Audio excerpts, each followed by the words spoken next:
obviously not as much will be undone, because I don't think they're He doesn't have time to. right. He doesn't have time to undo it. He's got to correct the ship right now and Right. get it back on course, get a successor going. Right. He doesn't have the luxury of going back and retconning all the stuff that Chepik screwed up. Right. So, again, how quickly things will happen, that will be left to see, and maybe we'll actually be going sooner than there is a later. chance, I'll concede the point that there is a chance that we may be going back sooner than I had originally anticipated. Right, because I even was under the notion, after we were just there in the summer, I was like, yeah, I don't know if I want to go back anytime It was literally soon. the first time I felt I didn't get my money's worth at Disney. Mm-hmm.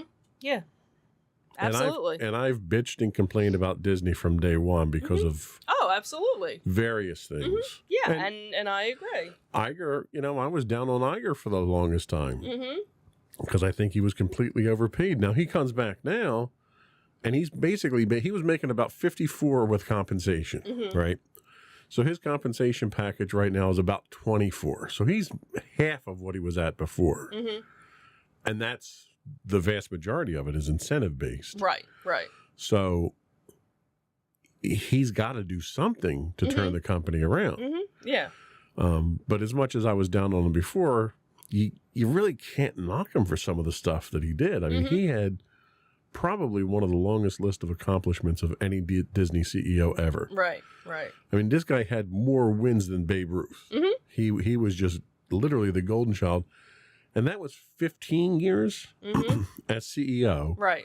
With a total of, I think it was 50 years or something like that with the company in general. So. Close to it. I mean, some of the stuff that he went down, Lucasfilm, Pixar, Marvel. These are all the acquisitions that he made. So it was incredible, some of the stuff that he's done. 2 years coming back, though? I mean, it's amazing how much damage Chapek did in the short time. How long was he there? 999 days, according to a bunch of different people, which, And he did a lot of damage in that amount of time. Yeah. And granted, yes, totally understand. Pandemic, that put a lot of strain. But I think that's where you needed to kind of, everybody else is going through all these hard times. Don't put the hard times on something that is expendable, really. Nobody needs to go on a vacation. They want to go on vacation. And that should have been where you had, less of a strain. And what he ended up doing was raising prices, for so much of the stuff that it basically became a place for only the 1% to go. Yeah.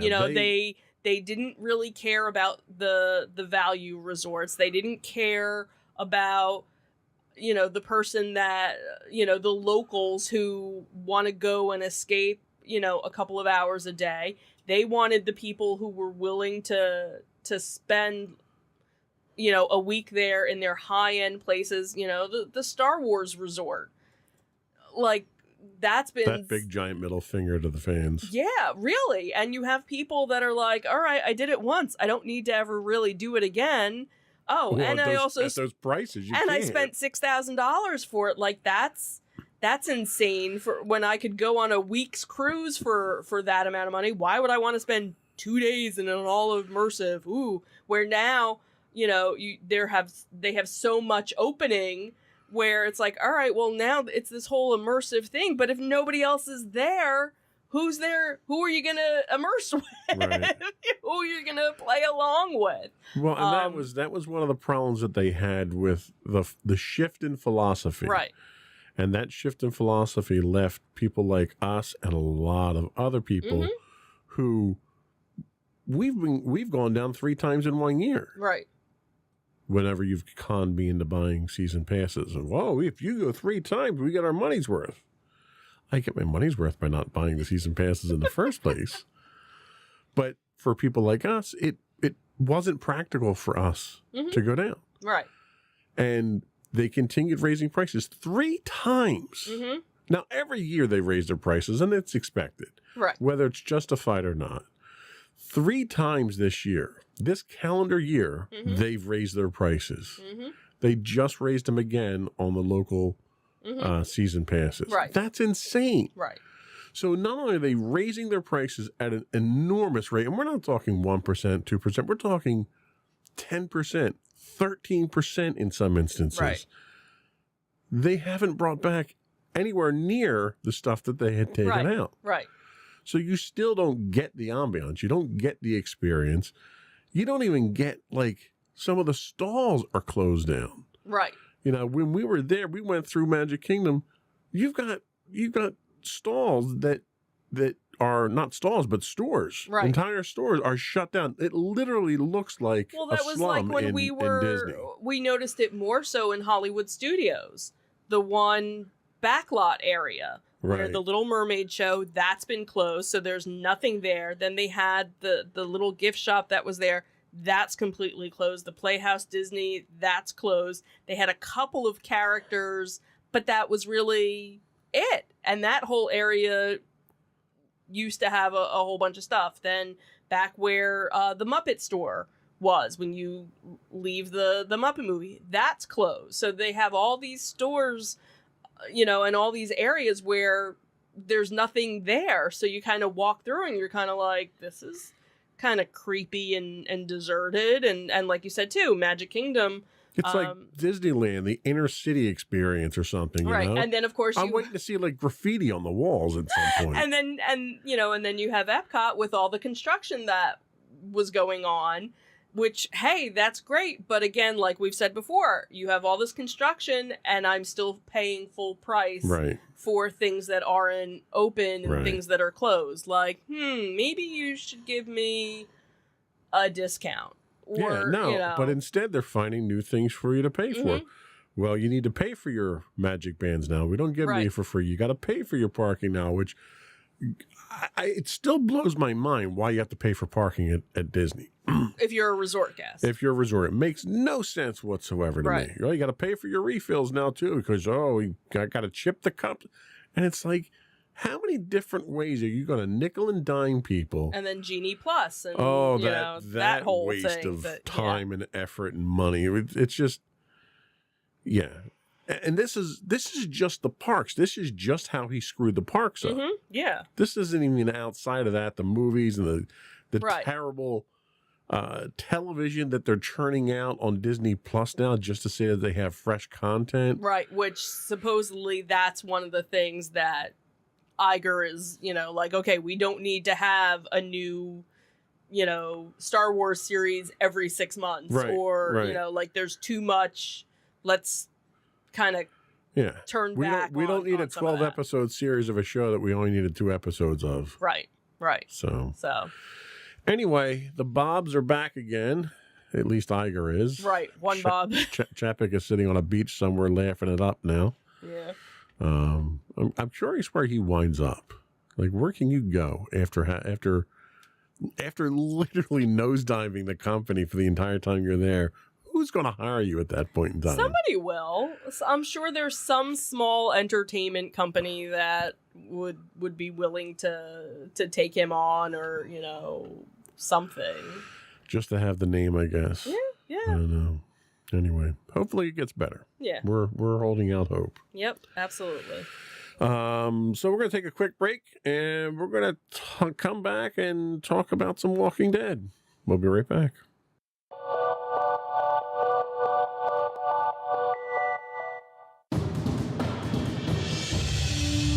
For over 7 years, the Second Sith Empire has been the premier community guild in the online game Star Wars: The Old Republic.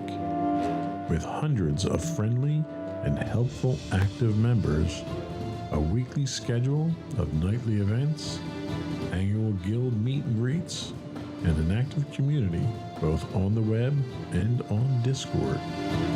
The Second Sith Empire is more than your typical gaming group. We're family. Join us on the Starforge server for nightly events such as operations, flashpoints, world boss hunts, Star Wars trivia, guild lottery, and much more. Visit us on the web today at www.thesecondsithempire.com.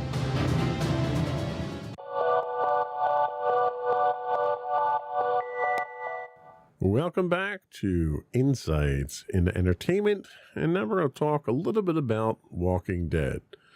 So for the longest time, 11 years now, 10 years now? 10 seasons. Well, it was 11 seasons. 10 total. seasons now, Walking Dead was what's been described as the flagship of AMC. It really was the anchor show for AMC. Mm-hmm. Yeah. It spawned numerous spin-offs already. Finally came to a close. Yeah. Very different ending than what the comics had. I mean, the series itself had diverged from the comics quite some time back. I think it's like when I think of series finales, the one that always sticks out in my mind is MASH. Right. You know, the number of people that watched that was like record breaking. It was like people around the world watched it. I don't think Walking Dead had nearly those numbers. Why do you think that is? If it was such an important show on AMC, have viewing habits changed? Is AMC not a major player in the entertainment of this type of thing? I'm not sure because I didn't look to see what the stats were for it ending. But I know viewership over the years had dropped because I actually had friends who were, diehard Walking Dead fans and got to a certain point where it was like, yeah, no, I'm done, and kind of checked out maybe halfway through, the 10-year span, 11-year span of it, and just kind of got burnt out with it, or it got a little too dark for them, with everything that was going on, and they kind of, were like, yeah, no, I'm done with it. And some people kind of a zombie apocalypse during a zombie apocalypse with COVID. Well, and it wasn't the best. Well, thing. and that's the thing. But I'm talking about even before, COVID and things like that. That there were some people that just kind of like checked out.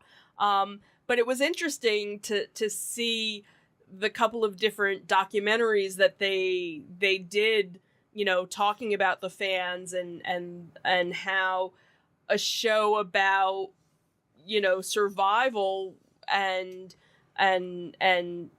the apocalypse brought families together because you ended up getting people who normally wouldn't sit down to watch a television show together, watching a television show and becoming friends with people online because they were watching it. And that was kind of how you started watching it, because you weren't interested in watching it when I started watching it. Zombie shows really are not really my thing. Right. But it's funny because as I kind of watched over my shoulder while you were watching it, it became very apparent that it was a zombie show that had very little to do with zombies. Right, because it was really about human survival and human interaction and how terrible human beings how terrible we are in a crisis situation, and who rises above, and who becomes strong and who becomes weak, and what skill sets do you have to bring you forward, right? How are you marketable, in this new environment? What's your resume in the zombie apocalypse look like? Not so good, I don't think. And so that's what I think was kind of interesting, because again, that was one of the things when I started watching it. There was a friend of mine where we would watch it together, and we would text while, like, oh my God, did you see that? Da, da, da, da. And then it got to a certain point where they didn't watch it anymore, and I used to watch it, in the living room, and then I was like, you know what, I'm going to go downstairs and watch it on the big TV. And that's when, you weren't sitting there watching it. You were, on your computer, and you would kind of, you'd look over, and then you finally, sat with me and you'd ask questions. Who's that? Who's this? And then you decided, well, I have to watch it from the beginning, and you started season 1. And that was a painful trek, going all the way back to season 1, watching it from season 1, episode 1, all the way through. I think I started watching with you in season 7, I think. Maybe. And it's funny because I binged all those seasons inside of, I think, 2 months. Right. And what was so funny was you figure it had been 7-8 years since I saw it. So there were things that I really didn't remember, because it was one of those things where once I watched an episode, I never watched it again. I didn't go back and it's a good thing I binged it, because if I had to suffer through that whole season walkabout with Terminus and everything, if I had to suffer through an entire season like that, I would have stopped watching the show. And again, I think that you have people who maybe didn't start watching it at the beginning and did what you did and binged because it kept their interest, because they knew, oh, well, the good stuff is coming. Right. You know, well, and then I did the extra homework, and I went out and I read on the Walking Dead Wikipedia right, the summaries for every single one of the comics for every edition of the comics. That was actually, so before... Was it before? No, because I think I started reading the comics. You were reading them first, because you were reading the compendiums first. Right, I was reading because I had 2 of the compendiums. So I got up to, the Glenn stuff. So I knew that was coming. And again, what was nice was there were certain things that were happening that I knew about, but I didn't know about, and things like that.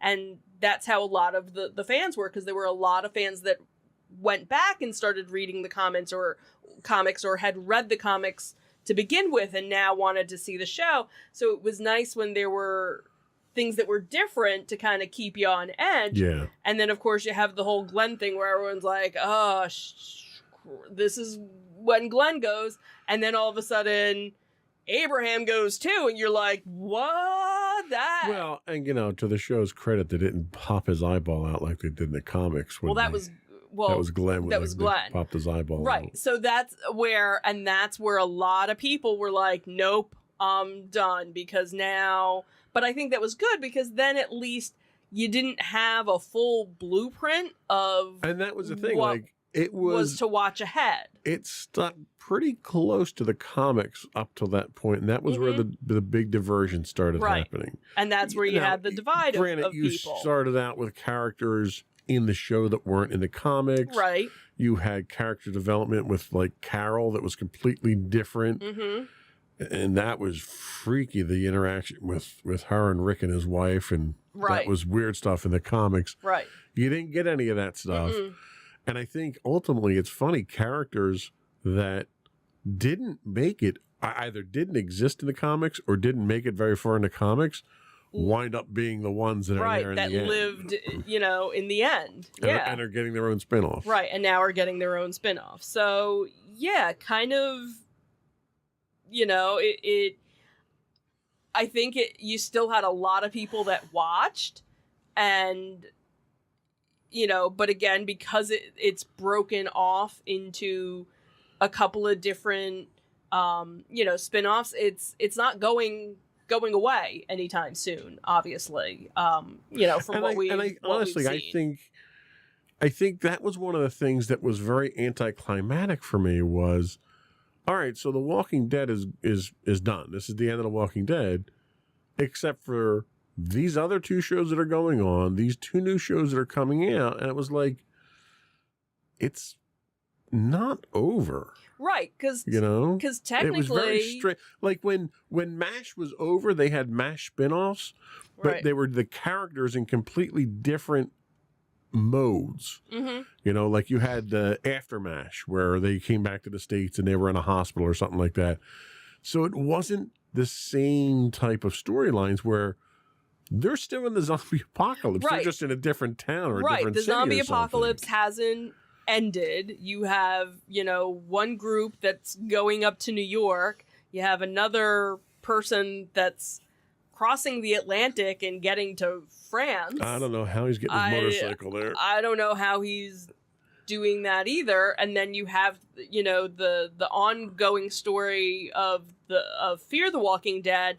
I don't even know where they are now, because that was one show that I only saw 2 seasons of, and you know, I kind of stopped watching that one. And then you have, you know, the one show, World Beyond, that was just a 2-season, and that was it. Well, and I think the problem you run into with World Beyond is they establish a quasi-civilization, Right. a military-based quasi-civilization there that is huge, Right. and dominant. And you've yet to see that really spill into any of the other ones. Right. It spills yet- a little into The Walking Dead with the Rick and stuff like that. 'Cause Right. You see Because now a character that's crossover gonna there. right. So now we're gonna see. So really, kind of World Beyond was setting up the Rick and Michonne. right. Now, from what we knew, the Rick storyline, because we knew Rick was still alive. You know, they hadn't. You know, they had alleged that he was still alive. Right. Everything that had been planned was supposed to be a bunch of movies. Right. Well, now the movies got scratched, and now it's going to be a series. A limited series. Right. So now we're going to find out, okay, so what the heck happened? And obviously, we know it had something to do with the military operation that was part of World Beyond. So that was kind of like World Beyond was really setting up the whole Rick and Michonne storyline, Right. you know, with that. The whole going to New York thing, we don't know why that was happening and why the two people, you They know. got to have Kurt Russell show up as Snake Plissken to really make it work. That would be funny. But that's the thing is, why is it Negan and Which they don't establish by the end of the season Right. finale. right, because Series the finale. only thing that we find out from the series finale is Rick and Michonne are, you know, like basically that was it. We don't know why Daryl is going to France. We don't know why you know, Negan and why can't I think of her name? Maggie, thank you, are going to New York, because we know, you know, at the end, Negan is married, he has a kid on the way. Right. Is she part of the thing that they end up, you know, and that's the other thing too, is because they finished Walking Dead with kind of, all right, we've taken the town back. We've gotten rid of the bad guy, and, you know, now everything should be good. So why does everybody need to go off? Right. You know, right. like you finally are in a good place. Why you leave? Yeah, given the reputation over 11 seasons, it's entirely possible that Ezekiel kicks them out because they seem to Yeah. ruin everything. Yeah, they you know touch. what? Maybe it's They're not like, hey, them. you guys are related to Bob Chapek, aren't you? You need to get out. So yeah, you know, it'll be interesting, you know, to see. You know, so you have the 3 new series. So you have Walking Dead Daryl Dixon.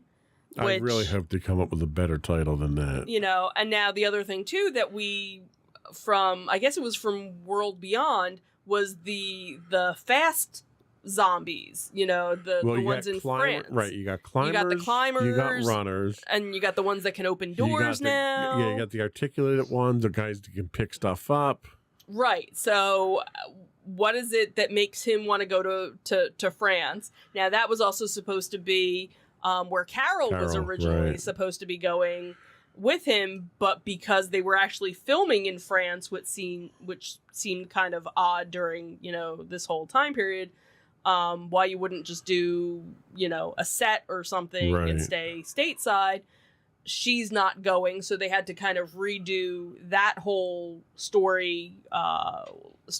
Then you have the Walking Dead Dead City, which is the one with Maggie and Negan, again, very odd Lauren couple. Cohen, who, by the way, is from Cherry Hill, New Jersey. Right, she was born in Cherry Hill, our New neck Jersey. of the woods. And then obviously we have the currently untitled series, which will feature Rick and Michonne, which we've, you know, they kind of hinted at that during the last episode Right. of The Walking Dead. Plus, you have the returning of Fear the Walking Dead. Right. World Beyond, again, was just a 2-episode thing, two seasons, and that was it. So, Yeah. So, Walking Dead's over, but long live but the not Walking really Dead. dead. Long live the Walking Dead. So, yeah, we'll see where we wind up with it. Yeah. We'll see if they're worth watching moving forward. Mm-hmm. So we're going to take another quick break. We'll be back, and we're going to talk about some of the things we've been doing as far as pop culture-y, seasonally type stuffy stuff. We'll be right back.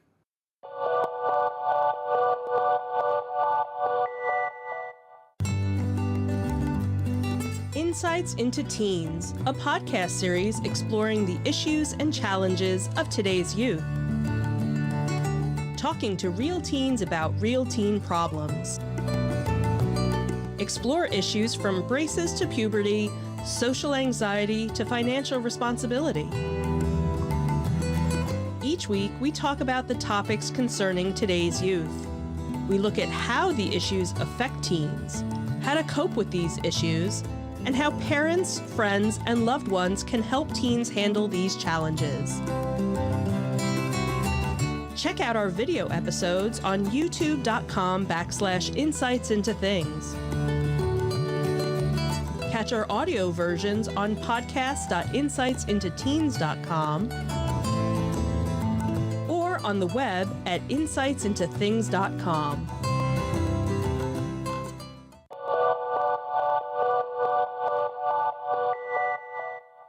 Welcome back to Insights into Entertainment. So we've been out and about. We had two things actually on the show notes today, but we have a third one to add to it from last week. The first one was we attended the very first Monster Mania at Oaks, Greater Philadelphia. I think they've actually done one there before. Well, we did the outside one. We did the outside one. I thought they've done one there before, but for some reason... I thought this was the first one. I don't It think was our first one. It was our So first we'll one. we'll just go with that. We'll go with that. It was our first one. And Monster Mania has always been kind of one of our local conventions that we're not married to it. We don't we're go not to married it every to time. it. We were going kind of like, maybe we'll go. The biggest problem with Monster Mania was the venue. Yes. Because they would do it in Cherry Hill. They would do a Maryland version as well. And the problem with the Cherry Hill is that it was at a nice hotel, but unfortunately, hardly any parking, very crowded area. They did finally start kind of spreading it out throughout the years, but again, just in general, you were even on top of each other. right, yeah. even pre-pandemic, you were very much on top of each other, and parking just not being, and I always felt bad for anybody that was actually staying there as a guest and had no idea what was going on. I think I told you years ago I had a friend of mine who he had a cousin or somebody who was attending a wedding reception the same weekend. Oh, jeez. And they come down off the elevator and they're getting ready to go to the wedding reception and wherever the ballroom was. And all they see is all these people dressed in horror costumes walking out to go to the convention. It's like, I guess that makes a heck of an impression. Yeah. So, so it's one that we didn't always go to because of, the venue and knowing, oh my God, it's going to take us forever to find parking. Well, and it was also a little high price for the experience. Right. We never really attended the panels, and it was always a pain and they to really get through didn't there. have too many panels. They Like, would they do, would do a couple screenings. of shows, and that was really really it. So this time they were doing it at Oaks, which is probably our favorite venue of all the venues. One, because it's very spacious. Whatever we've been to has not felt crowded. We've done RetroCon there. We did the Greater Philadelphia. RetroCon. We did the Greater Philadelphia Sorry, I can't help Expo it. there. And now we can add Monster Mania as well. One, free parking, tons of parking. And it's such a big venue that they usually have more than one event going on at a time, and you don't feel like there's more than one event going on at a time. The good news is, because they had such a good turnout, they are going back to Oaks next year. We did do during, I guess it was last summer or before the summer, last May, they had done an outdoor, it was basically a flea market. It was like a sweat lodge. It was a sweat lodge. So it was nice to see them, back here inside. And what was nice was the one area they had a whole bunch of celebrities, so that if you wanted to partake in that. It was set up in such a way that you had very organized, very large aisles for your vendors. Yes. Nothing was crowded. You had an entire other area for your panels. Mm-hmm. With plenty of seating. Right. You and didn't it have was, to sign up for any of them. You could right. just walk And all into the panels were, it was actually open air. So, if you happen to be walking by, it was like, oh, right. so-and-so's speaking. We're like, oh, well, then we'll they sit had down the for a little celebrities bit. in the back room. They had the food off to the side. It was so well done. I mean, of all the conventions that we've gone to, I think it was probably one of the best layouts that they've had of all the conventions we've gone to. Yeah, yeah. I was very happy with the experience. I was very happy with the fact that I wasn't elbowing people left and right. Plenty of space. Very well done. We'll definitely be going back. And again, like I said, they've already booked it. They signed their contract. And the number of vendors. They must have had 30-40% more vendors there than they do, because you can house that many there. Right. They couldn't house that many in Cherry Hill. Yeah. So definitely, if you're a fan of the monster conventions, this is definitely one that even if you're a fan of just pop culture, because of the increased number of vendors. Yeah. It wasn't just horror stuff. Right. Which was really nice. Yeah. Yeah. And they have, a couple of, other vendors there, selling coffee and pickles and other things. Yeah, but you had sci-fi there. You had typical pop culture. You had movie stuff there. Right, because you always, you had toy vendors there. Right, because you usually always get a vendor who not only has their sci-fi or their horror stuff, but they have their other stuff, as well. So before we move on to the next one on the list, let's talk about what we did this weekend, since we're on a convention kick. Sure. So for our second year in a row now, we have gone down to Maryland and gone to Ocean City Comic Con. You found out about this a couple of years ago through a coworker whose husband happens to be one of the organizers of it. He also happens to be a local artist down there as well. And that's how he got involved with it. Right. So that's how he got involved with it. So last year was the first year that we went. We made a weekend of it because we don't live that close to and we had so much fun. I broke a rib down there. So so much fun. Didn't have that much fun this time around. Yeah, thank goodness. But what's nice is they do it around this time of year. And there's other things going on during the time of year. So if you do want to make a weekend getaway, there's other things to do. A number of the restaurants are open. It's not going to be as crowded and busy as it is during the summer. You don't have as many of it's more of the big hotels that are open. Right. The little small mom and pop ones aren't available, but the bigger resorts are. There's one of the resorts that partners with the Comic Con. So if you book through them, you get a discount. The Grand Resort and Spa. Right. Even though nothing with the spa is open during. No, nor is it particularly grand either. So. Well, I think the room we were in this time looked like it had been renovated versus the last last year. But Winterfest is going on at that time. SantaCon, you can do a pub crawl with a bunch of drunk Santas. And SantaCon was going on that weekend as well, where I don't know if they do it on purpose, but SantaCon was going on last year the same time, so that was kind of interesting. The boardwalk, a bunch of the boardwalk stuff is open. As long as you're not hungry. You're not going to get food on the boardwalk. unless you just want Fries. But they're not open terribly late, so you can't do the convention, till 5 o'clock and think, oh, well, now I'm going to go to the Right. boardwalk for a couple of hours. So you do have to kind of look to see what time, places are open to. We tried 2 new places to eat, Absolutely. and both were really good. So we would highly, recommend that. So again, for us, it's about a 2.5 hour ride, and makes a nice little, weekend, getaway. So this year they actually expanded the show Mhm. floor. They had 30% more space here. They opened up a back room. I have it on good authority that they're going to be expanding it again next year. mhm. They improved their food process. They improved their ticketing process. Mm-hmm. They're looking into doing online ticketing sales next year as well to speed that process up. We were very fortunate. We bought them at the hotel Mm-hmm. ahead of time, so we were able to get right in.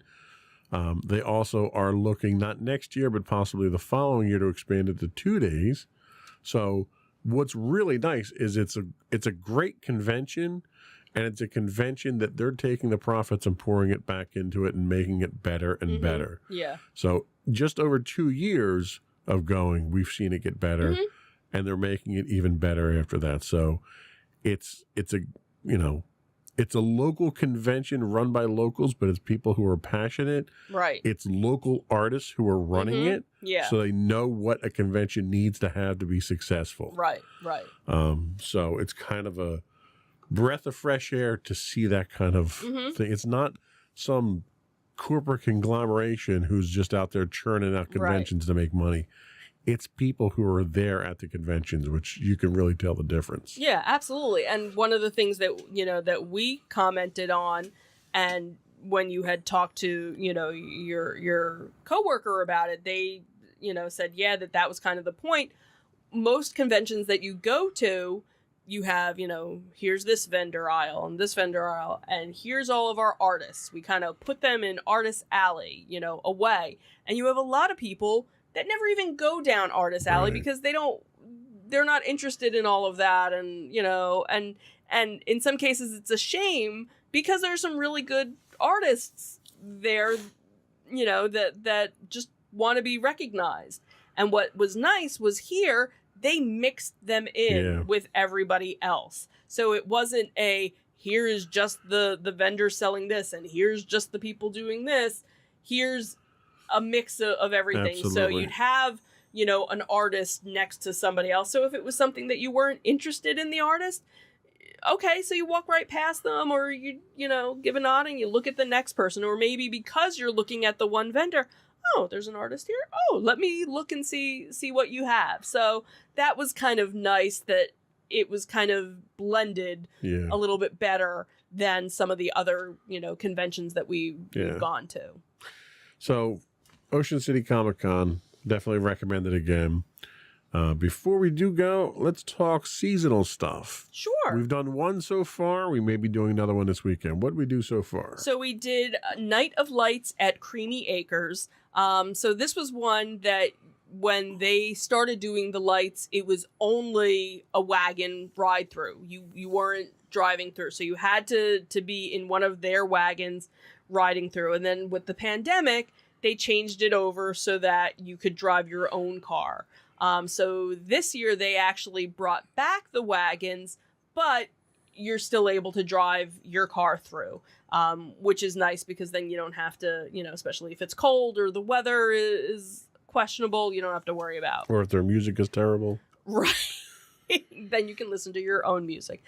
So this is one that we've done the past couple of years. It's a little local for us. And what's nice is after, you're done going through, they do have a little shop area.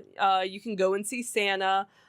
They do have fire pits now, because I think last year, I don't think they were doing fire pits just yet.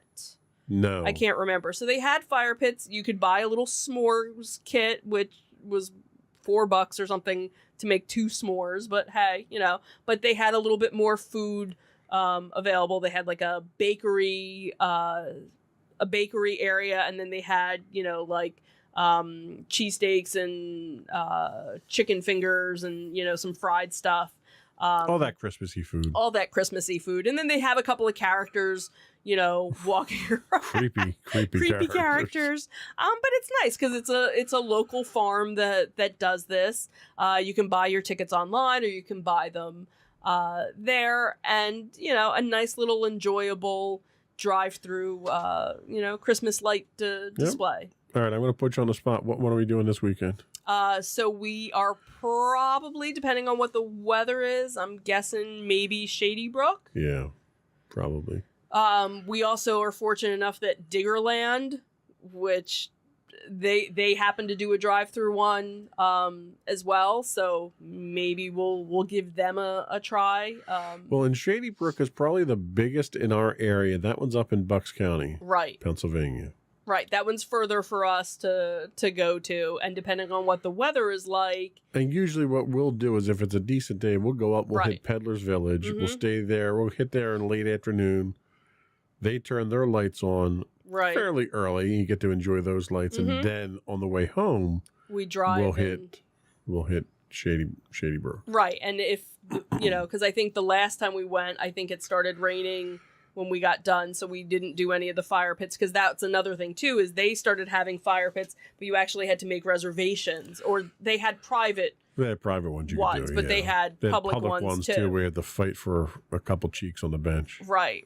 So we'll see. We'll see how it goes. It's always that fun part of fighting around the fire that we love to do around the holidays. But now we have our own, fire pit. So we have to assemble that this weekend. We have to assemble that this find weekend. Stuff to burn, where we throwing furniture and stuff in there. So if you got anything you need to burn, bring it over. Just make sure it's cut down real small. Right. It's not a big pit.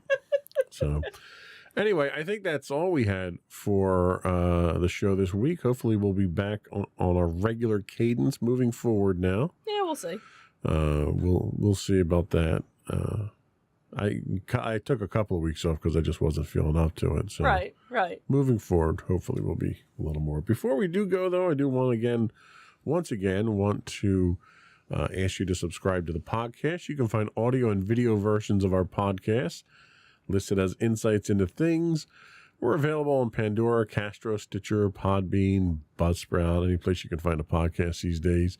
You can also find this show listed as Insights into Entertainment as well on your podcast listings. Feel free to email us, write into us at comments@insightsintothings.com.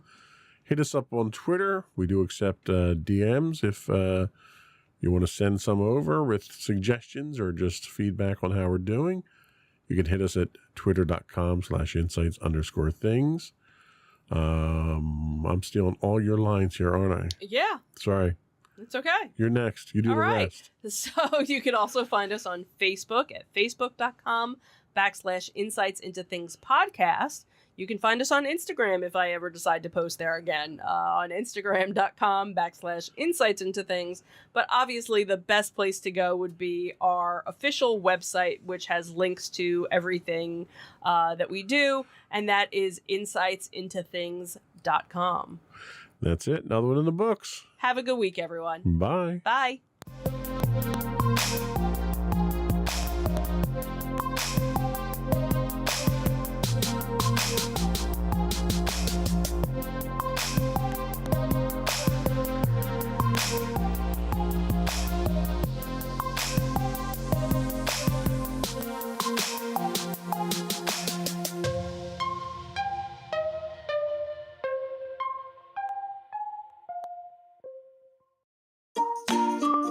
Insightful podcasts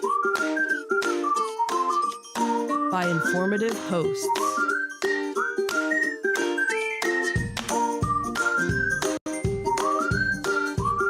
Insights into Things, a podcast network.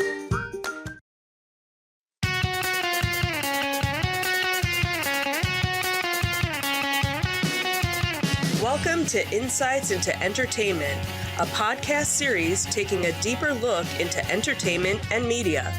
Your hosts, Joseph and Michelle Whalen, a husband and wife team of pop culture fanatics, are exploring all things from music and movies to television and fandom. Welcome to Insights into Entertainment. This is episode 145. Help me, Obi-Wan Kenobi.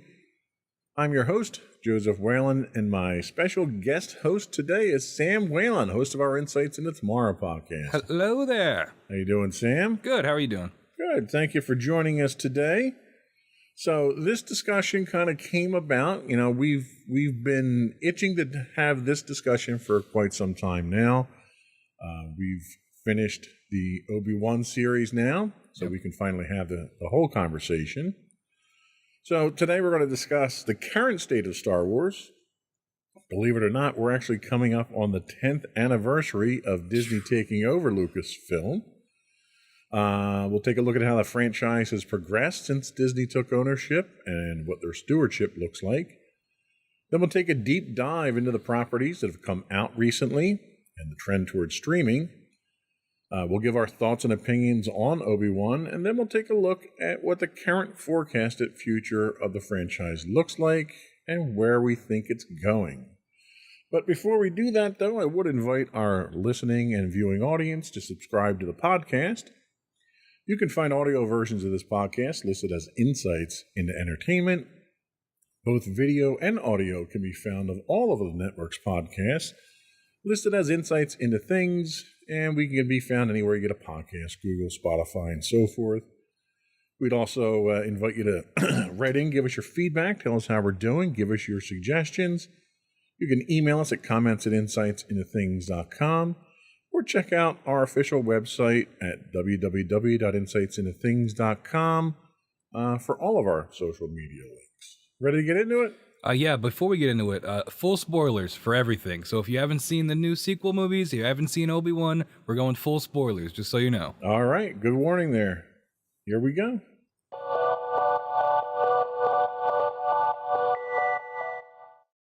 So Disney's trying to get their money's worth from the franchise. So we all know that back in 2012 or thereabouts, Disney basically bought Lucasfilm for about a little over $4 billion. They wanted to quickly capitalize on this by putting out their own trilogy, which kind of worked out for them, I guess. We'll get into that later. So they put out the first film in 2015 with Force Awakens. That brought in $2 billion. At the time, it was the highest grossing film in Disney history, which was kind of impressive. Then we got that complete mess of a movie, Last Jedi, in 2017. People are hard on that. It's not that bad, guys. Come on. Then they finished murdering the franchise in 2019 with Rise of Skywalker. That one's pretty bad. I don't enjoy that movie. Hey, the one thing about Rise of Skywalker is you didn't have Luke Skywalker milking any unusually unattractive animals. That's what the people wanted. Yeah, that's exactly what we wanted. Do you think their investment was worth it at this point? I mean, they made their money, right? So, well, yeah, breaking even is not really a sound investment. True. I don't know. I think for Disney, you know, they clearly want to be a media. Some may say monopoly, others may say conglomerate. I just looked it up. They acquired Marvel in 2009. So 3 years after that, they buy Star Wars. I mean, they've made it part of the Disney brand for better or worse. I think for them, if they want to appeal to every possible demographic, owning Star Wars is going to help that. Maybe if you're not a comic book fan, a lot of people are Star Wars fans, and that's a huge audience you're grabbing right there. So yeah, and I think no matter what you do, and they've kind of proven, though, at least when it was under Lucasfilm, when it was under George Lucas, the way that they handled their licensing, they basically showed that even though it was very expensive, and it still was very expensive to license Disney to produce anything for it, or Star Wars rather, you can't help but make money doing it. Yeah, like the fan base is very dedicated. Right. It's just a moneymaker no matter what. What might differ is your profit margins. Mm. You know, you're not going to be raking in 70, 80, 90, 100% profit margins. You might be raking in a guaranteed 30%. But you know what? a 30% return, guaranteed return on investment is a pretty good return on investment. Yeah, and they definitely know their market. They know that most Star Wars fans, it's going to be pretty much impossible to turn them off from the franchise. Maybe not, every property. Certainly, most people aren't reading every book and every comic. I'm not. Right. But anything that's a TV show or a movie, most Star Wars fans are probably going to go check that out. And I agree. And I think, we'll talk a little bit more about where they made some mistakes in a minute or so here, but I think Disney is smart enough to know what property they have and how to milk it, how to get their money's worth out of it. They've been doing it for almost over 100 years now. Yeah, and do we want to go movie by movie? Because Force Awakens is a great example of that, kicking it off. Oh, absolutely, go right into it. You get J.J. Abrams. He did it with Star Trek. He took Star Trek and kind of made it more for mass appeal. For better or worse, if you're a Star Trek fan, some people had problems with that. But he basically did the same thing for Star Wars. I mean, it's a New Hope again, but it's updated with modern visuals. It's a very, it's hard to not like that movie. I love that movie, and I know it has its issues, but I think it did a great job capturing what Star Wars was and what it could have been. And I agree. I think Force Awakens was a good movie to kick off the new franchise because it reintroduces people who are familiar with it, and it's comfortable for those people. Mm-hmm. And it's a great way of easing other people into it. The critical difference between what he did with Star Trek and what he did with Star Wars is Star Trek he had a loophole. Star Trek was a alternate time. Oh yeah. Mm-hmm. So with Star Trek, you can say, oh, okay, this is an interesting story, but that's really not what happened because here's the official timeline. Mm-hmm. And that's where he gets the out. So with this, you don't get that. The problem I think that we really ran into at Force Awakens was you took a universe that you know, and you didn't relaunch it. You moved it 30 years in the future, and it's a completely different universe. Mm-hmm. And you have no idea how you got there. Yep. And Disney tried to fill in some of that backstory with the novels and the video games that people aren't going to consume. So people walked out of the movie theater scratching their head thinking, what the hell's the First Order? Who's this new Snoke guy? Like, it did a very bad job of introducing things because there was almost an assumption that you knew what was going on. Yep, and I think that comes with it being what's the phrase, soft reboot, where you just make the same movie again, but in the same universe. Right. Because everybody will just say, they won't think about it too hard. It's just the Empire again. It's just the Rebels again. But it's like, if we're thinking about the context of the universe, it's like the Rebels won. Why are they still Rebels, But the other thing is, and we're going to hit it probably a million times in this discussion, is the lack of planning. I think because, the way Abrams does things is he has mystery boxes where he introduces things and he may or may not answer those questions later. But when there's no plan and he doesn't know if he's coming back for more movies, those questions definitely never get answered, or they get answered in ways that was never intended to be answered, which you get in The Last Jedi. So I think from the very beginning, the lack of planning is kind of the thing that, was doomed from the start, maybe. There was kind of a clash of styles with some of the classic stuff too. The biggest reveal in the history of Star Wars was End of Empire Strikes Back, where Darth Vader is Luke's father. Well, they did a similar reveal in Force Awakens in the first 10 minutes of the movie, where Kylo Ren is the son of Han and Luke.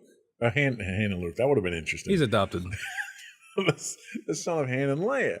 And he wears this mask like Darth Vader, which comes off in the first 15 minutes of them. And it's like every reveal that there could have been was like out of the bag. Like the first scene is what you get. So it kind of was a clash of styles too. Yeah, I don't know. I like that because to me they're trying to make Kylo more of a character. Darth Vader, you don't get his character until Jedi, where you find out he kind of gets redeemed in that movie. Whereas with Kylo, they skip all the reveals right away so we can see him as more of a person. And, he throws temper tantrums and stuff. But I think the big reveal for Force Awakens is Han dying, right? I mean, that's in the similar vein. I would agree. And the way that he died, I think, was acceptable. Mm-hmm. Okay.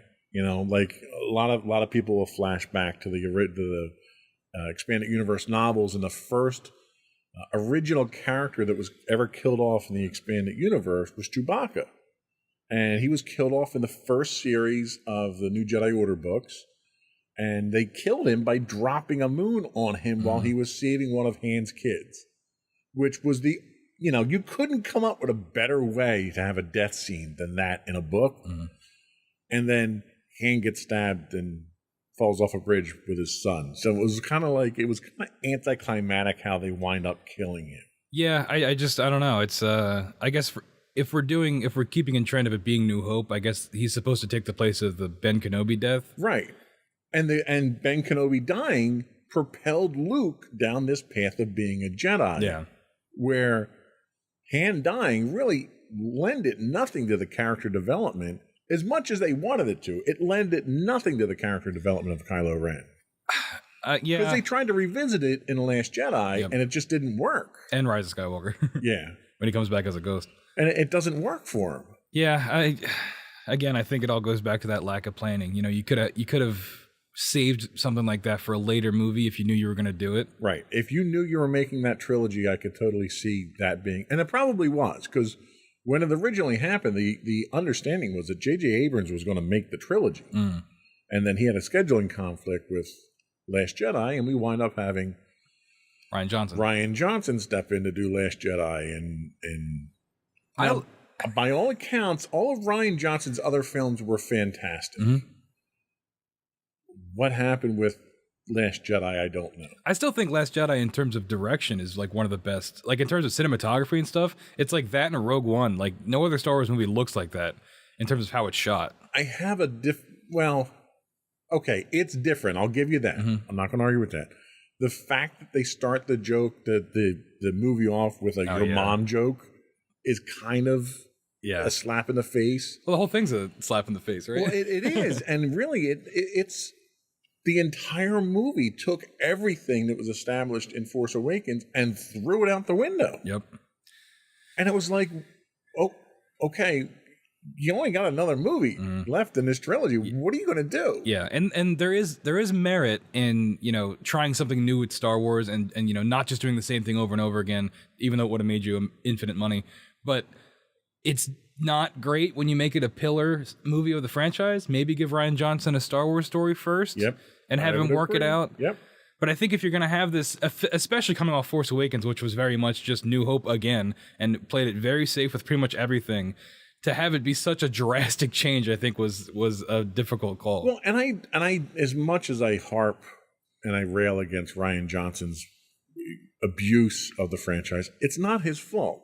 It's the fault of Kathleen Kennedy and the other executives who saw this before it went out the door and allowed it to go out the door. Yeah, I wonder what the behind the scenes were like on that, like how that got that far. Like it was embarrassing to see something like that. Luke Skywalker, Jedi Master, is milking a cow. Okay, yeah, it's tough.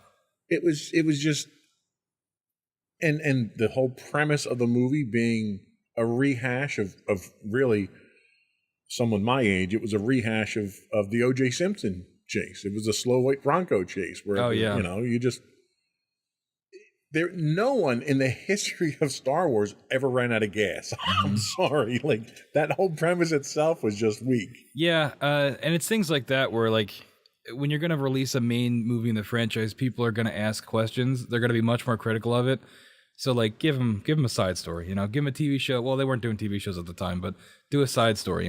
It's maybe they were taking a risk because they know he's a good filmmaker. Maybe they thought he could pull it off. But I think, and I'm sure he didn't write and direct, not entirely. I'd have to see who the other writers are because the writing is a big part of that as well. Right, I agree. But I just think but it was a reputation. I mean, he got the movie based on his reputation, and his reputation was for making some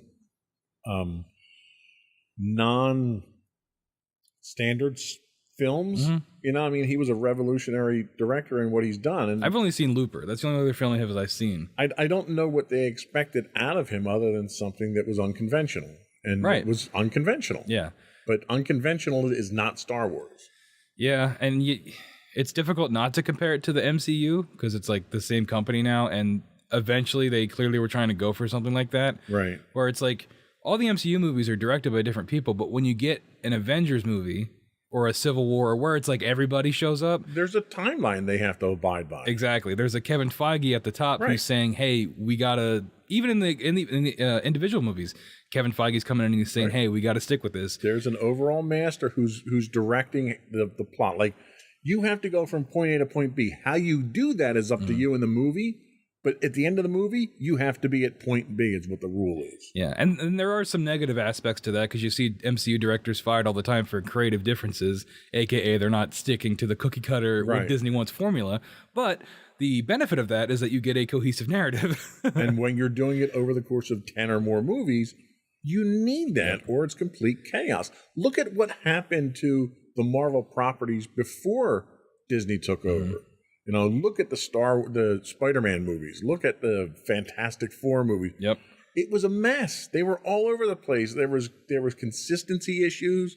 There were continuity issues. There was nobody who was helming the entire thing. And that's the one thing that Disney has at least done with the Marvel side of things. Yeah, and I'm hoping, and we'll get to Dave Filoni later. He's the guy in charge of, Clone Wars and Rebels and things like that. I think he's the closest we have to a Kevin Feige in this universe with how he's worked on Mandalorian and elements of Boba Fett and the Ahsoka show coming up. We'll get to all that later. But I think it's something that I think is hopeful for the franchise going forward. Absolutely. Let's finally, bash a little bit on Rise of Skywalker and finish up this diatribe before we move on. That's my least favorite movie in all of them, even the prequels. I just can't stand it. It's like terrible. I think J.J. Abrams kind of got stuck with a raw deal. He had a vision when he started Force Awakens that was thrown out with Last Jedi, and he had to spend half of Rise of Skywalker fixing all the stuff that Rian Johnson broke in Last Jedi. It felt like 2 movies. Yeah, it did, because he had to basically retcon Last Jedi. Which, is just so sloppy. And again, we go back to the lack of planning. That's, ridiculous. When you're spending billions of dollars on these movies and you have to spend half of, just from a production and, a narrative standpoint, having to redo or undo, a half or a third of your trilogy is, ridiculous. How did that happen? Yeah, you're absolutely right. And I think it's because he had a vision of where he wanted it to go, lost the control in the middle there and had to try to regain it. And you had to resurrect Palpatine. Somehow, Palpatine has returned. No, mind you, if anyone follows the expanded universe, Palpatine comes back a couple of times. And every time that he comes back in the expanded universe, it's a stretch. Okay? It's ridiculous, yeah. It is. And for him to come back here, and not only did they bring him back, they had foreshadowed him coming back when they had Ian McDermott, who plays Palpatine, show up at Star Wars Celebration months before the movie came out. Because the trailer, they put in the Emperor laughing. Yeah. And then and it was like there was no surprise whatsoever. You knew exactly what was going to happen. The question was, it'll be really cool how they show it, and then they did it. Right. and then it wasn't cool when they showed it. They're still trying to explain it. We've gotten some hints of cloning and siphoning Baby Yoda blood, I guess, for midichlorians, but we still don't have a concrete explanation as to how he came back. Well, and the kicker is, had they gone down the original route of the expanded universe and which is the direction they're going now, mind you, went the path of the Thrawn trilogy, which legitimately should have been the sequel trilogy to what we originally know of as Star Wars, you would have gotten Thrawn. You would have gotten Jorah Sabath. You would have been introduced to the cloning of a Sith user and of a Force user and the complications.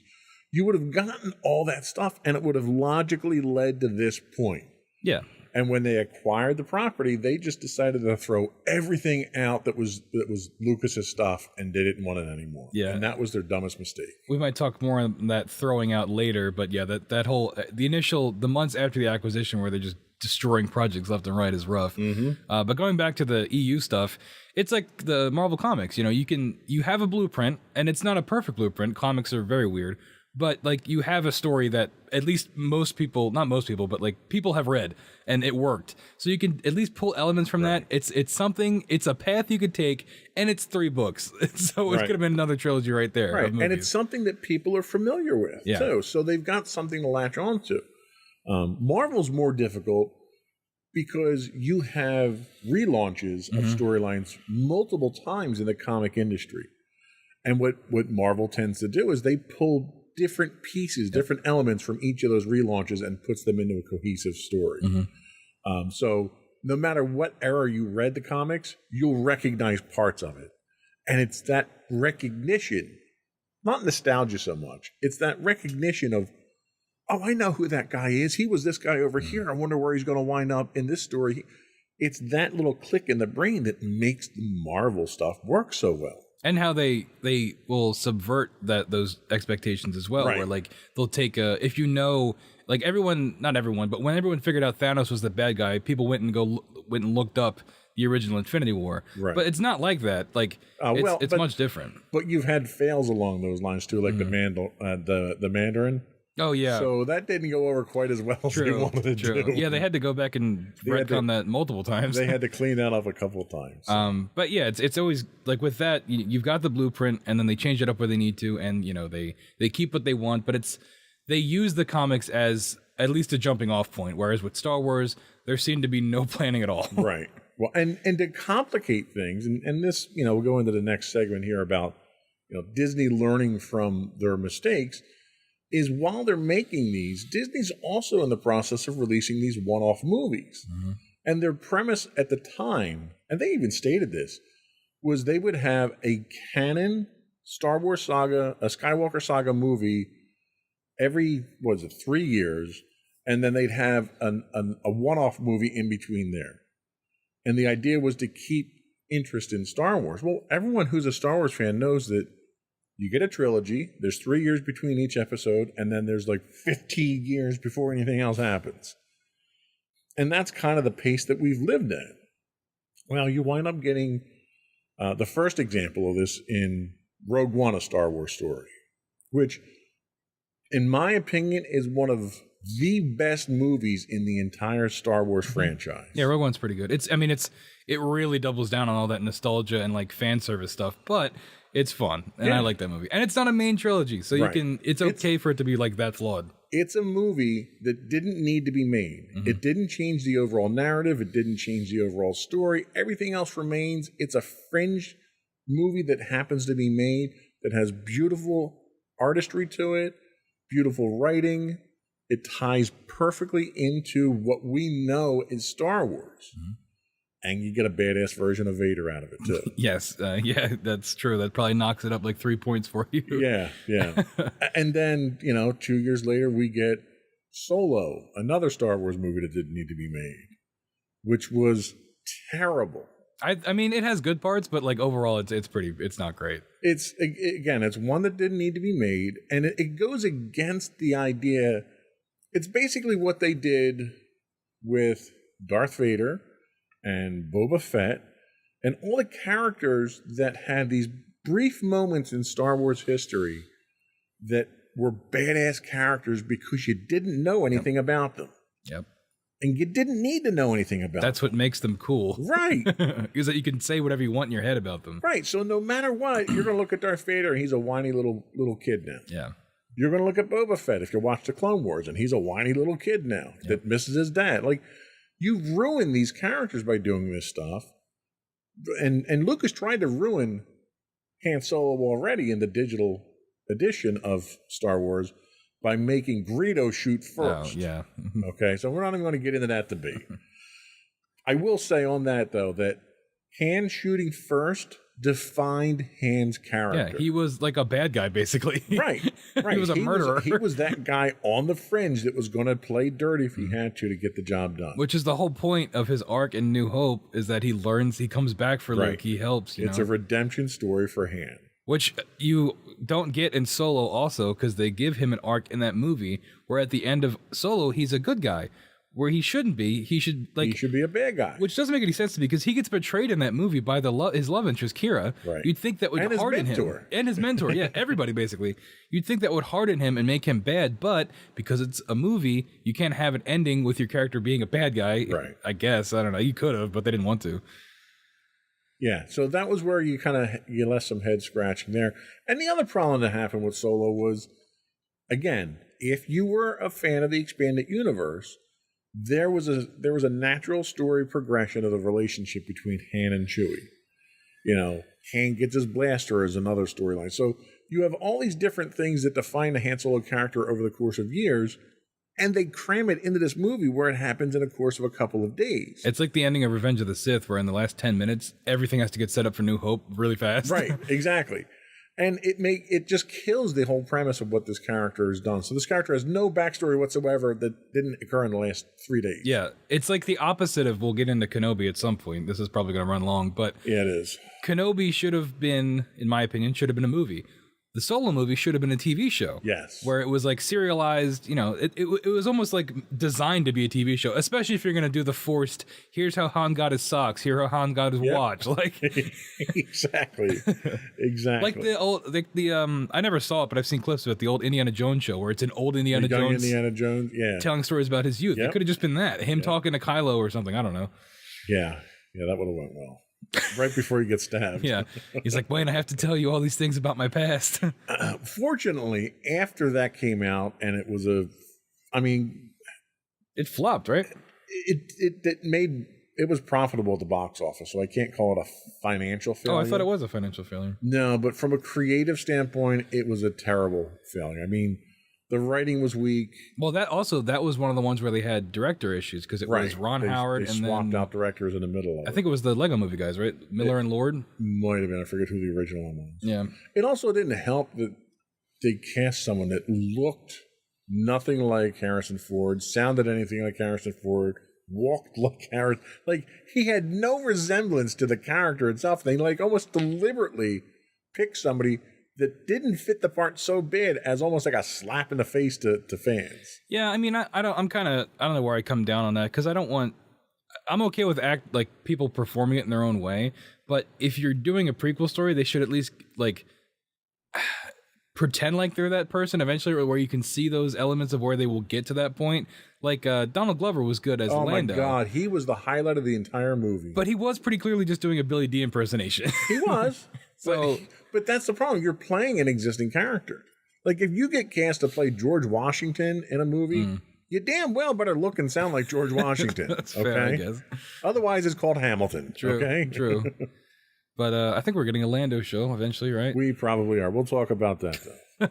But anyway, so they learned their lesson here. They backed off from the movies. Disney Plus came out, and they moved into streaming. So what they encountered was some Disney fatigue. They encountered some Star Wars fatigue, which I think Disney was surprised at, because they kind of went down that same path with Star Wars that they did with Marvel, and the fans ate up everything Marvel that came out, and they loved it. And I think it backfired on Star Wars. What do you think? Yeah, I mean, it sure seems that way. I certainly feel the fatigue. But I think the reason that happens is because at a certain point, there's only so many stories you can tell in the Star Wars universe, right? Especially when you limit yourselves like they constantly do with all these movies and TV shows, where they very rarely try something different, something that breaks the mold. And I think that kind of it limits the amount of things you can do. And I think that's where a lot of the fatigue come from, where like with Marvel, you'll get a Ragnarok, a Thor Ragnarok, you'll get a Guardians, movies that do things that are kind of weird and out there because they're allowed to be. But like, there's really nothing like that with Star Wars. Maybe we'll get the Taika Waititi's making a show, we'll get something like that, maybe. But I think if you look at the broad selection of what we have to view of Star Wars, it's all pretty similar. And I agree with you 100% there. I think with Marvel, you can get away with that because Marvel, let's face it, Marvel combines several different properties that no one ever thought they'd be able to combine. And genres. Yeah, well, when Guardians of the Galaxy came out and we were told that they're going to merge in with Avengers, I'm like, how are you going to do that? Right. Like, one's almost an adult version of Marvel merging in with the kid version. Like, none of that's going to work. And they wound up making it work. Mm-hmm. You brought in brilliant, out-of-the-box thinkers like Taika Waititi, who I love everything that he does. Mm-hmm. He comes in and gives us a comedy that fits into everything that's like a flash from the 1970s with everything that he does. So you could get away with that, and I think Disney found out that the Star Wars fans are too rigid for that. They're too loyal to what the nostalgia of it is, and they're big on the nostalgia. Yeah, I think that's part of the problem, and I try to break myself of that because, like, with Marvel, it's like if you want a spy story, you can go watch Winter Soldier. If you want a Western, I blanked on one, but you know what I mean. There's a genre for a movie for everything, and I think if they did that with Star Wars, it'd be a lot more successful and a lot more at least creatively interesting to watch, because you can do those things with Star Wars. I mean, we see Mando and Book of Boba Fett. They love the Western trope. They get into that, but you can make it work in other genres. I've only watched a handful of episodes of Visions, the animated show where they did a bunch of short stories, but that was another example of where you could have done all these different genre type stories in Star Wars. Make a noir, make a war movie, which you got a little bit of a war movie in Solo for like 15 minutes, but the point is, you don't have to be creatively, out of ideas because you limit yourself based on your nostalgia. You can do all these other stories in Star Wars if you just do it right and make new characters and make new settings and, kind of blaze a new path that isn't so rigid and stuck to itself. And ultimately, I think the problem boils down to the fact that Disney did not know the fan base of Star Wars. And I think they're just finally starting to learn that, because you're starting to see things that are different. Mm-hmm. But they're not dramatically different, nor are they canonically impacting on the overall story, which is where Visions comes in. And Visions, with the exception of, I think, 2 or 3 of the episodes of it, every episode of it is different. It's a different style. It's a different story. It's a different impact. It's a different time period. And they do a really good job of that. And the fans accepted it. Because it's a little bit at a time. You can't just come in and throw a Thor Ragnarok in there, because the Star Wars fans just aren't going to accept that. Yeah. So you kind of have to lead them down that path. And going back to what I was saying about doing different genre type stories in Star Wars, that's one of the reasons I like the Clone Wars show so much, the animated one, not the Genndy Tartakovsky one, because they did that in that show constantly. They would take an arc, they'd take 3 or 4 episodes and make like a murder mystery, or they'd make like a Western, or they'd make a, or a horror. They did a horror series with it. Yeah, and it really showed that Star Wars doesn't have to be the same thing all the time. You can take these tropes, and that, I mean, really, the original trilogy, at least New Hope, was like that too. Lucas being inspired by Kurosawa and things like that. It was all, and Campbell's Hero's Journey thing, the circle. Like, it's all just taking big idea stories and putting them in a sci-fi fantasy setting. And you can do that more if you don't limit yourself as much. I agree. And I think Disney is finally getting to the point where they're hitting their stride and they're learning how to do that. Yeah. So we're going to take a quick break. We'll be right back, and we're going to talk about the current state of Star Wars. We'll be right back.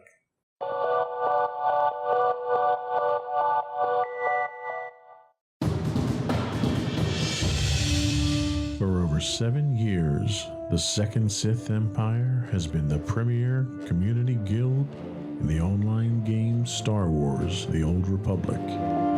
With hundreds of friendly and helpful active members, a weekly schedule of nightly events, annual guild meet and greets, and an active community both on the web and on Discord. The Second Sith Empire is more than your typical gaming group. We're family. Join us on the Starforge server for nightly events such as operations, flashpoints, world boss hunts, Star Wars trivia, guild lottery, and much more. Visit us on the web today at www.thesecondsithempire.com.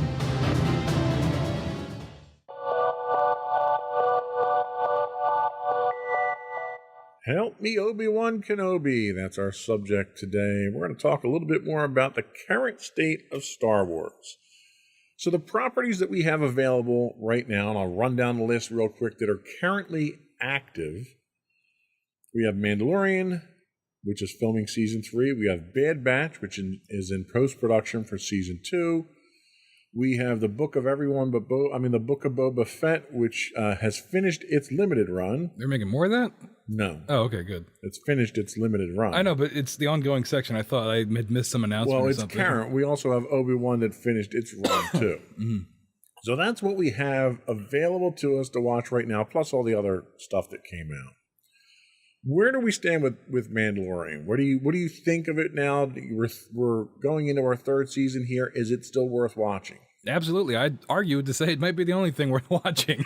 It's probably, and I was going to say this conclusion for the end of the show, but it's probably the only thing I'm going to be watching going here on out. I can't do it anymore. But I like The Mandalorian. I think season 1 and 2, while they have their flaws and they have their problems, I think by season 2 especially, they really figured it out. Some say they go a little heavy with the cameos from other shows and things like that, but I think at its core, Din Djarin, whatever his name is, the Mandalorian. Din Djarin. Din Djarin. I think that character is great, and I think that it's really something positive that's come out of this new era of Star Wars.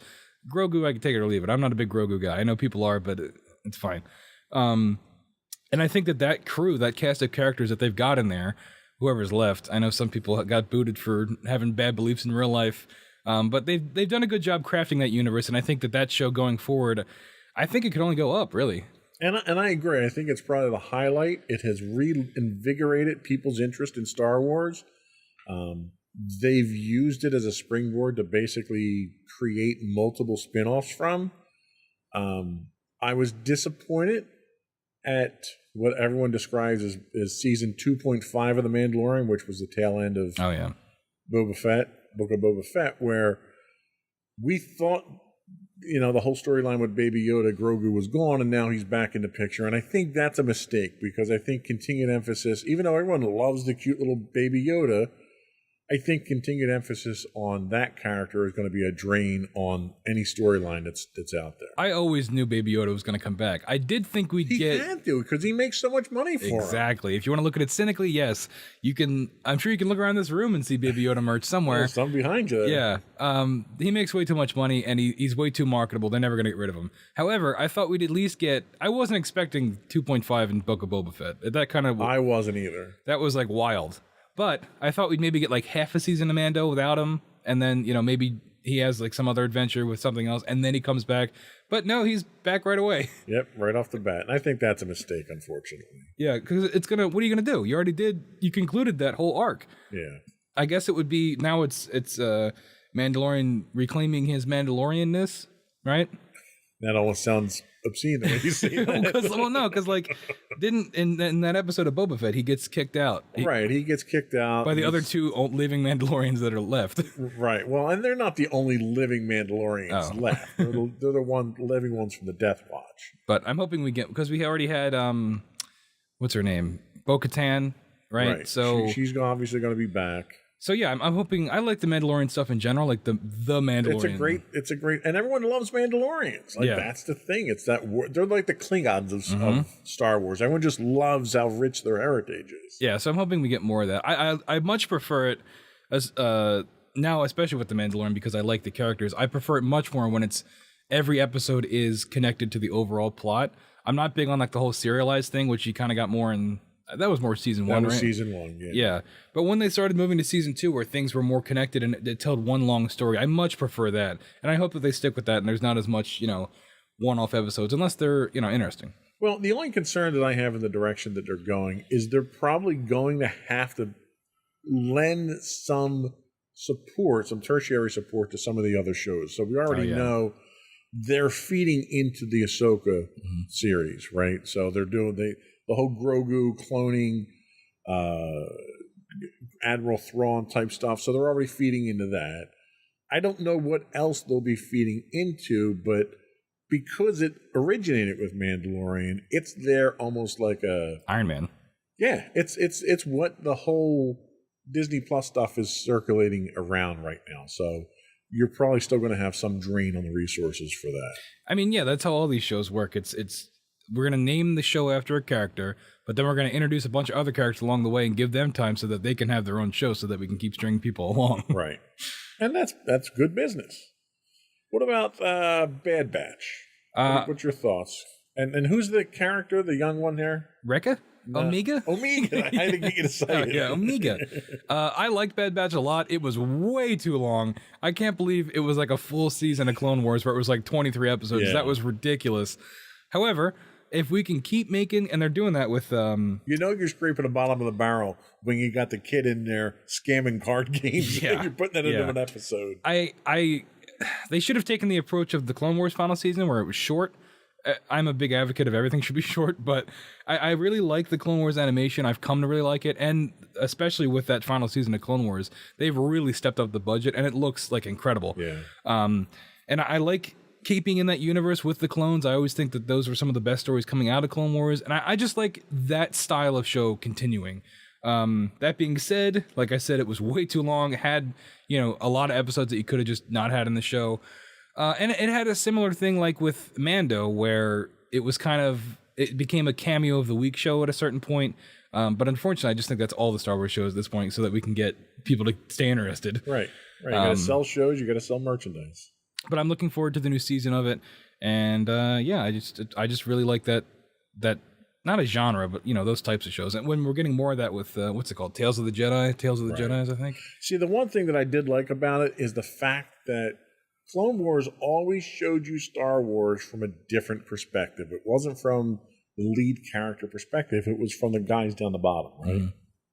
Bad Batch does that, but it does that at a critical period of time. Seeing Order 66 from their perspective was awesome. Yep.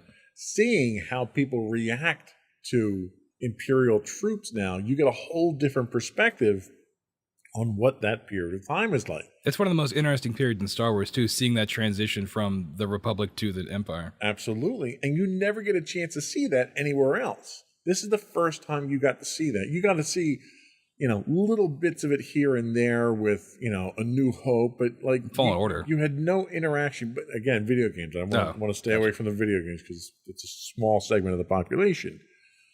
This opens it up to more people, and this adds more character, more color, and more grit to that time period, and it's going to support everything moving forward, which is what I like about it. Yeah, definitely.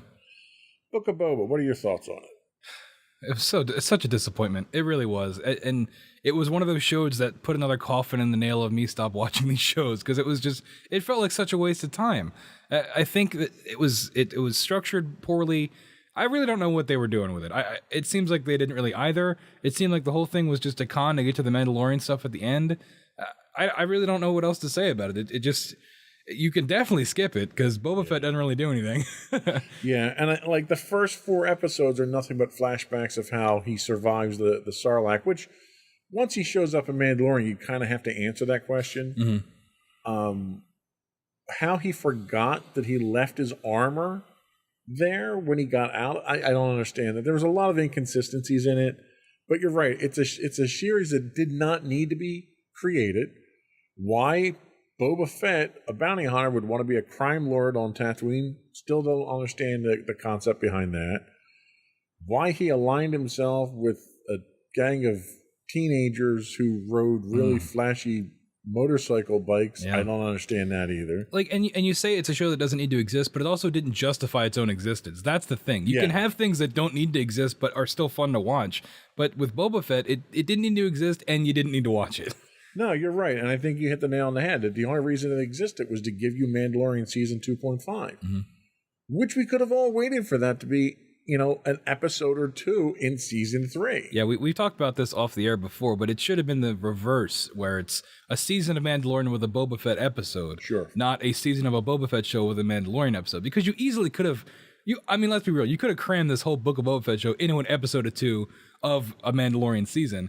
And, you could have, where's Boba at now? Because, he was a character in the show, basically. Right. And I wouldn't be surprised if we do get that in the new Mandalorian season, where we get more on Boba. Well, and the ultimate problem that I had was everybody from Mandalorians getting their own series. It's like, even the bartender at that nowhere, town that they've had Cobb Vanth's getting his own series. I'm surprised Cobb Vanth doesn't have his own series yet. It's like, well, he's a robot now. But it's like they're telegraphing it at this point in time. It's like back in the 1980s when you had all these spin-offs of these original shows. It's like it's too much. Like, if you want to come up with additional shows because you need to fill airtime on Disney Plus, come up with something original. Well, it's funny you call it airtime because that is what it feels like. It feels like it's like cable TV and they have to fill this airtime. When in reality, they could put on there whatever they want.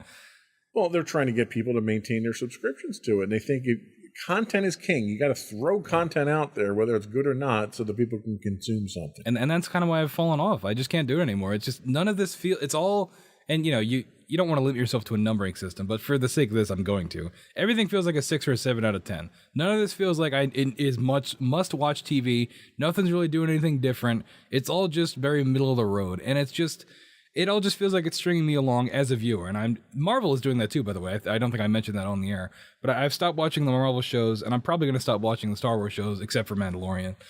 And I think you're right. And I think it's a race to mediocrity at this point. And I think it's our fault as a consumer, because the more, and it's always been this way. If you look at TV and radio, whatever, the more crap they put out there, the more we want to consume it. Yep. And now they can tie direct numbers to it because they've got subscriber numbers. We're paying for this crap now. It's not just that we're sitting there watching advertisements. We're paying them to put this stuff out there. Yep. And that was kind of the conclusion I came to, is that I'm part of the problem. By watching all these shows and by paying for Disney Plus, I am contributing to the thing that I hate. So I've decided to try to remove myself from the equation. So finally in this segment, let's have our discussion about Obi-Wan, the series. This is what triggered this whole idea of this podcast. Give me your thoughts, and then you and I can argue. Well, I liked it. I don't think it needed to be a show. I'll just say that. I think it could have been a 2.5 hour long movie. But they couldn't have gotten 6 weeks of programming out of it if they didn't do that. I think the first 2 episodes started off very strong. I think a lot of the Obi-Wan stuff, with a few exceptions, was pretty good. But I think when you get into everything else in the show, it all felt like extra fluff that didn't really need to be there. The character of Reva, I didn't really like at first. By the end, I kind of was a little bit higher on her when she started showing more emotion other than just being angry. And the twist of her hunting Vader was good.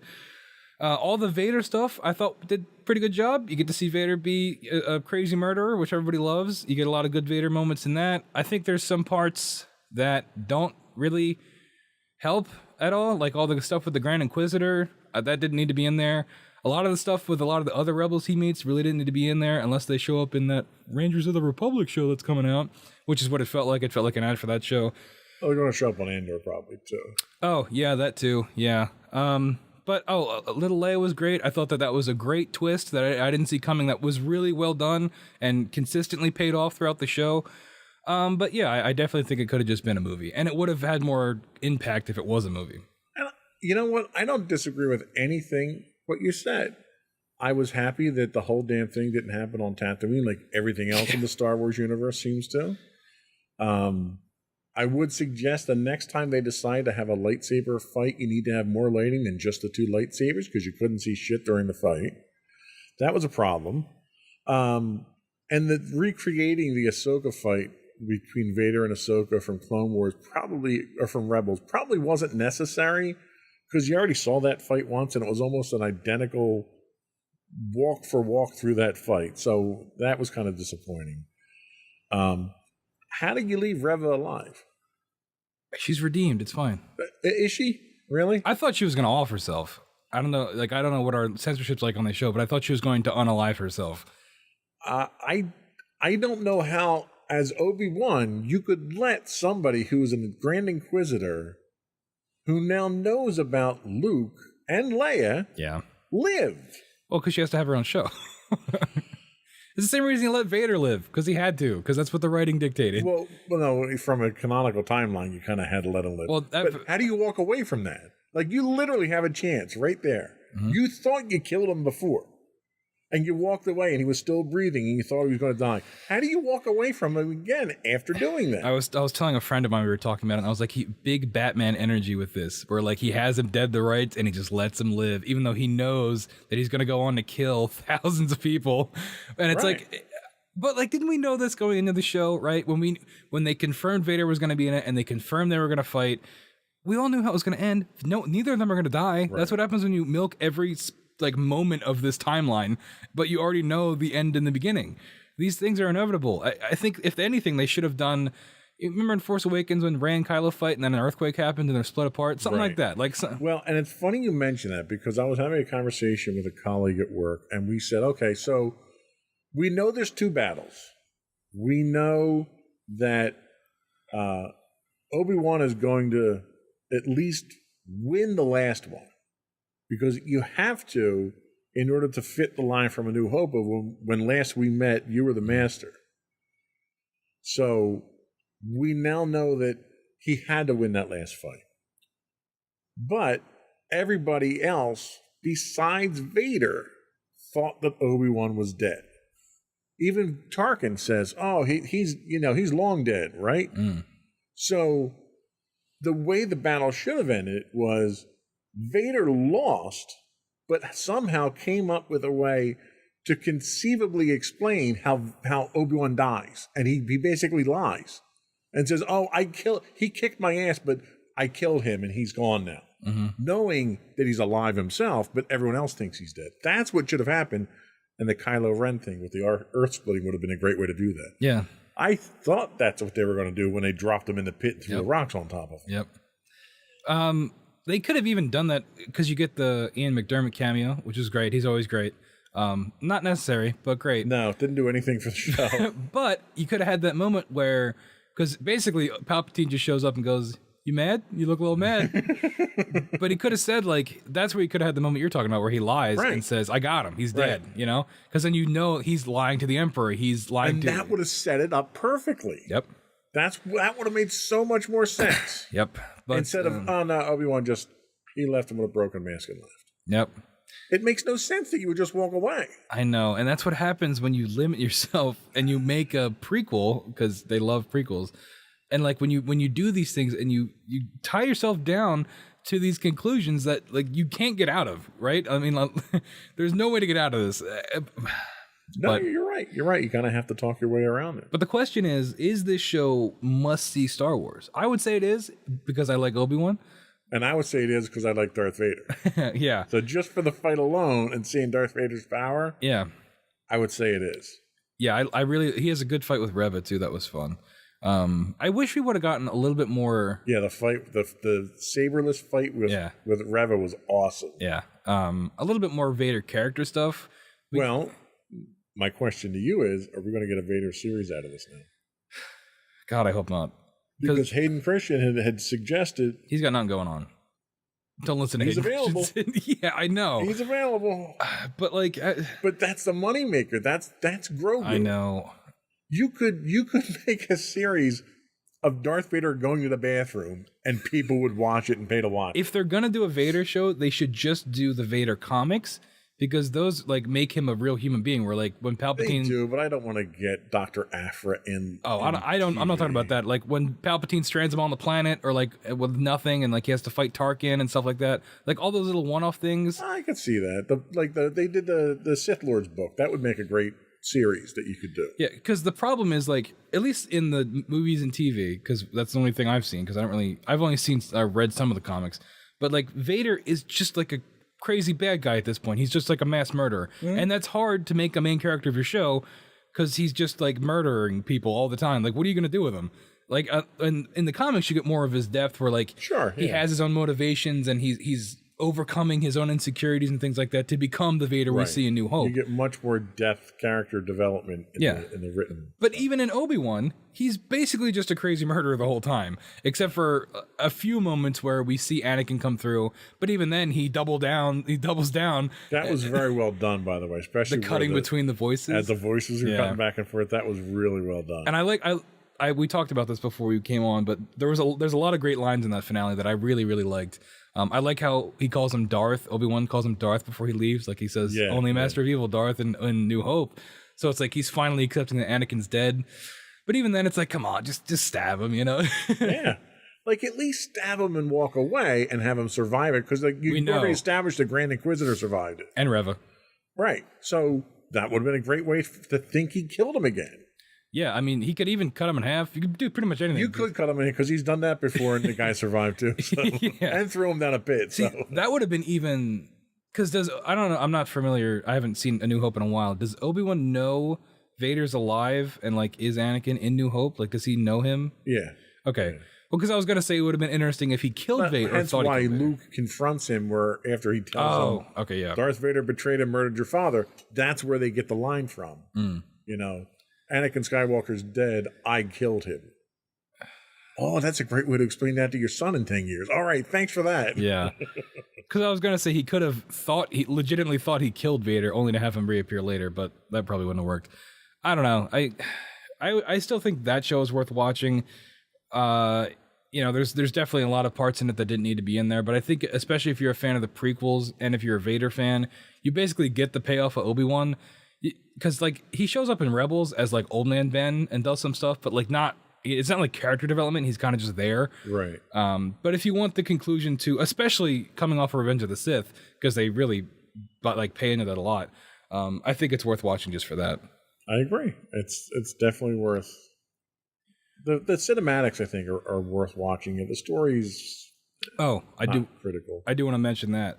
We are starting to see the limit of this LED wall that they shoot everything on, because everything looks flat.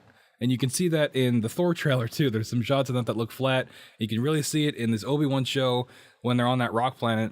You can tell that it's like where they are is real, but everything else around them is very flat. And that's kind of the downfall of, I forget what it's called. The volume. Yeah. That's kind of the downfall of that tech. And I get it. It's Star Wars. The prequels, we were pushing the limits of what tech could do, and we're kind of doing that again. But, like, I think they're... What was funny was, I don't know if you watched the documentary, if you haven't seen stuff from it, they talk about the volume. And the purpose of the volume wasn't to create the dynamic backgrounds. It was to create the lighting from the backgrounds. And then they were going to digitally overwrite the backgrounds. Okay.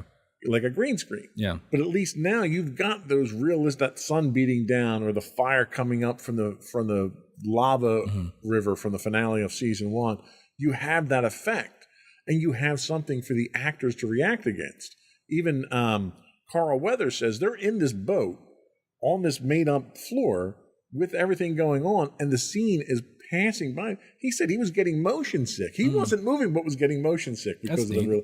So it was a tool for the actors and for the visual effects guys, but it looked so good for what they were doing. They left it in so many of the shots. The one thing to take note, though, is you've got a couple of, and we're not going to go into this last segment here because we're up against the clock now, but I just want to touch a couple things. You've got Andor coming out. Well, Andor's not using the volume. Oh, Andor really? is using all practical effects. Good. They're building their sets. They're building their props. They're doing everything like a traditional movie. And it was very similar to what they did with the TV series of Halo. And you can tell the difference. Yep.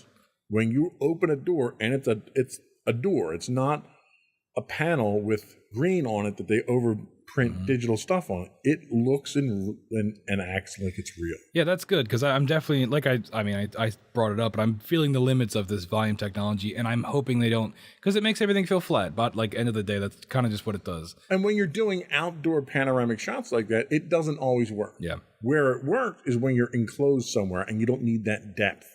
But when you're looking at a shot in a desert and you've got rocks in the foreground and rocks out in medium and rocks out, you lose that depth, that perception of depth. So I'm hoping they either, they kind of work out on that, or I didn't realize Andor was being shot all practically.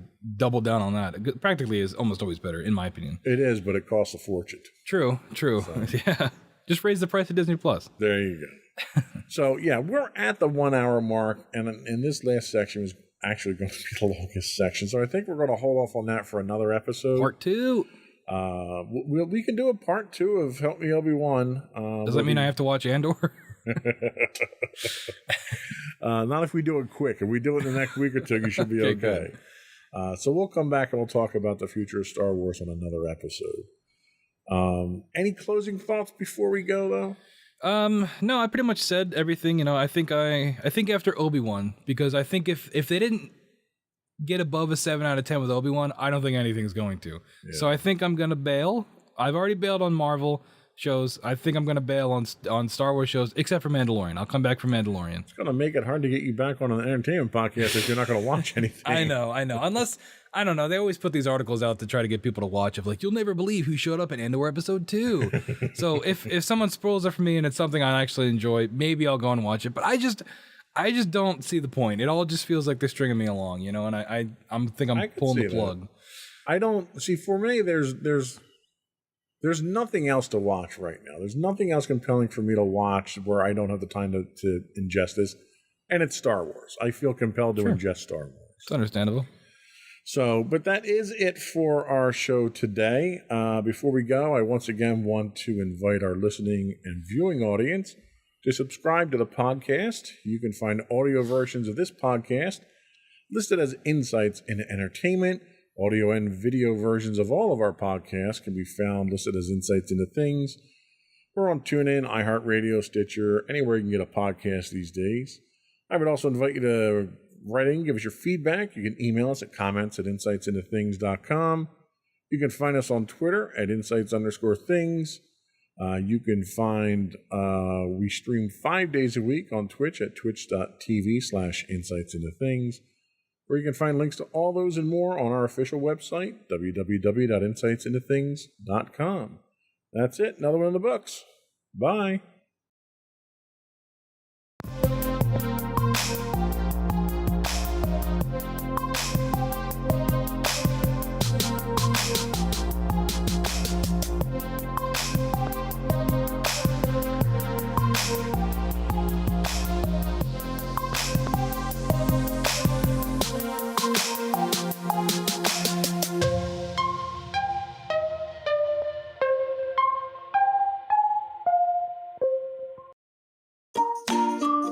Insightful podcasts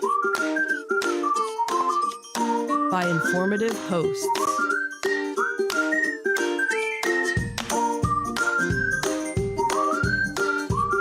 Insights into Things, a podcast network.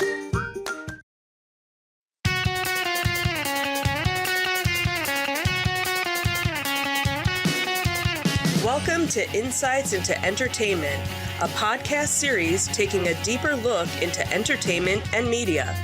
Your hosts, Joseph and Michelle Whalen, a husband and wife team of pop culture fanatics, are exploring all things from music and movies to television and fandom. Welcome to Insights into Entertainment. This is episode 146. Help me, Obi-Wan Filoni. I'm your host, Joseph Whalen, and my special guest once again today is Sam Whalen. Hi, everyone. How you doing today, Sam? Good. How are you? Good. So we didn't have a chance to finish our discussion in our last episode. We ran kind of long. Very good discussion, though. But we had to kind of cut our third segment out. So we're going to kind of expand on that a little bit here. Today we're going to continue that discussion where we're talking about Star Wars 10 years into Disney's stewardship of the franchise. In today's episode, we're going to take a look at the two men who kept the franchise alive and given us a new hope, pun intended. And of course, I'm referring to Dave Filoni and Jon Favreau. Then we're going to take a look at the future of the franchise based on recently discussed projects that were revealed during Star Wars Celebration in Anaheim. Before we do that, though, I do want to invite our listening and viewing audience to subscribe to the podcast. You can find audio versions of this podcast listed as Insights into Entertainment. Audio and video versions of all the network podcasts can be found listed as Insights into Things. We're on Apple Podcasts, Spotify, Google, Stitcher, pretty much any place you can find a podcast these days. I would also invite you to write in, give us your feedback. We'd love to get your ideas on topics and how we're doing. You can email us at comments@insightsintothings.com. We're on Twitter at insights_things. On Facebook, you can find us at facebook.com/insightsintothingspodcast. Or you can find links to all those and more on our official website at www.insightsintothings.com. Are we ready? Yes, let's get into it. Let's get into it.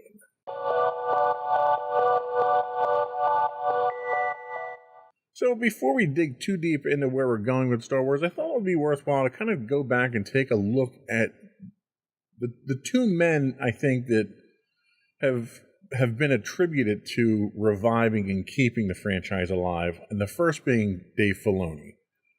Filoni himself has gone back in animation back into the mid to late 90s, working on things like King of the Hill, The Oblongs, Kim Possible, Lilo and Stitch, the series. So he's had interactions with Disney through his animation. But the one big project that he really worked on that I think that established him, because he was moving from a writer role and animation work into directing, and that's Avatar: The Last Airbender from 2005. You're familiar with that show, aren't you? Yeah, it's one of my favorite animated shows of all time, not just animated. I actually did a recent rewatch of it, probably within the last year or two. It's a fantastic show, and you really can see. It's not just a kid show. I wouldn't even say it's a kid show at all. It deals with some heavy stuff. There's really cool action in it, really cool themes, and it was one of the first shows I remember when I was growing up watching, thinking, okay, this is different. This is what the animation medium can be, and this is what storytelling can be in a lot of ways, where it's, it's complicated, but also at the end of the day, it's very simple, and it tugs at your heartstrings, and it really connects with you. And I think that as we go through and we see what Filoni does with Star Wars, you can see a lot of his strengths in Avatar that is then translated into Star Wars with similar storytelling techniques. Yeah, and from Avatar, he moves on into the Lucasfilm world with Clone Wars in 2008. And it's funny, he had relayed a very interesting story. When he got the call to meet Lucas, he didn't believe it because he was a huge Star Wars fan. Yeah, I've heard the story. To begin with, yeah. And he thought it was a prank. So he agreed to meet Lucas to discuss a 3D animated project for Lucasfilm Animation. Well, animation was new ground for Star Wars at the time, so he assumed that was there to kind of feed the prank a little bit, and Lucasfilm Animation didn't even exist as far as he knew. It was a brand new division of Lucasfilm. So when he went to go meet with him, he wound up telling one of the producers during the call that, I'm in the process of building my own Jedi costume in my garage at the time. Now, he's my age, so he was in 97, 30 years ago now almost? 20 years ago? I don't know. Math is hard. 20 years. 20 years ago. So he was in his early to mid-20s, all right? So I can relate to that because I was going through the same types of things, and there was this lull in Star Wars, and everybody wanted to see more Star Wars after, the re-release of the anniversary edition and stuff like that. So it was kind of funny that he really didn't believe that he was being given this opportunity.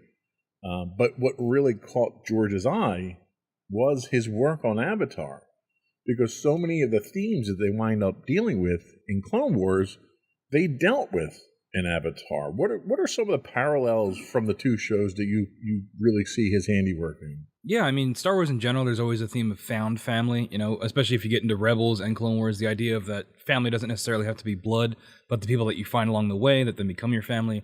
That's a very big thing in Avatar. The idea of like the sins of parents kind of influencing their children, you get that in Avatar with Zuko and his father, and then in Star Wars with obviously Luke and Vader. I'm trying to think of, I feel like there's another big one I'm missing, but really the found family thing is like the big thing, and Filoni's ability to really capture this tight-knit group of people that, would do anything for each other. And that's more Rebels, which I think he actually pitched Rebels before Clone Wars. Clone Wars is kind of more expansive, but you still have that core group of, Anakin, Obi-Wan, and eventually Ahsoka. But yeah, I think Filoni's ability to really get down to the heart of things and tell those stories is kind of what made him the guy going into this. Yeah, and it's interesting you mentioned the overarching theme of Clone Wars. Clone Wars was originally a George Lucas concept that came out of Attack of the Clones, Return of the Jedi, stuff like that. Lucas wanted to tell that story that he couldn't tell in between the films, and that first season was really a lot of what he wanted to do with that.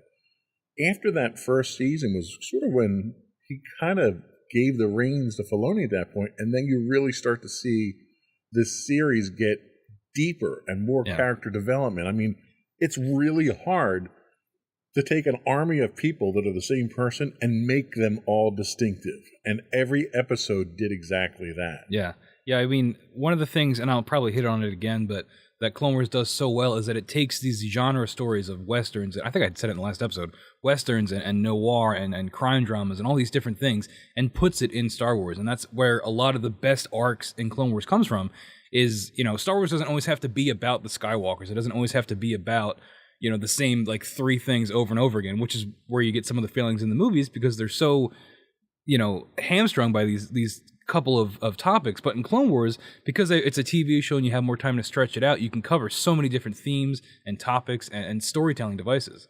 Yeah, and I remember when Clone Wars came out, they had talked about how they're going to distinguish the personalities of the clones. And the big thing that they kind of latched onto was, oh, they're going to have different hairstyles. And it was like, that's really not going to cut it. Yeah. And that's what the first season was. It was, this guy's got a mohawk and this guy's got a buzz cut. And it was like, they were all the same person in really that first season. It wasn't until Filoni really started to get involved with it that you started to find out that they were all distinct personalities. It wasn't just a haircut. Yeah, and two things I want to mention in that. I think in the first season we get the episode Rookies, which is where it's all about the clones, and we get I'm blanking on all the Star Wars fans are going to bash me, but we get that original team of clones that we eventually follow through the entire show, and that's when you start to get their different personalities. And I want to shout out D. Bradley Baker, who does the voice for all the clones. He's like ridiculous. If you watch Bad Batch, he does all the voices there. He does all the voices of all the clones.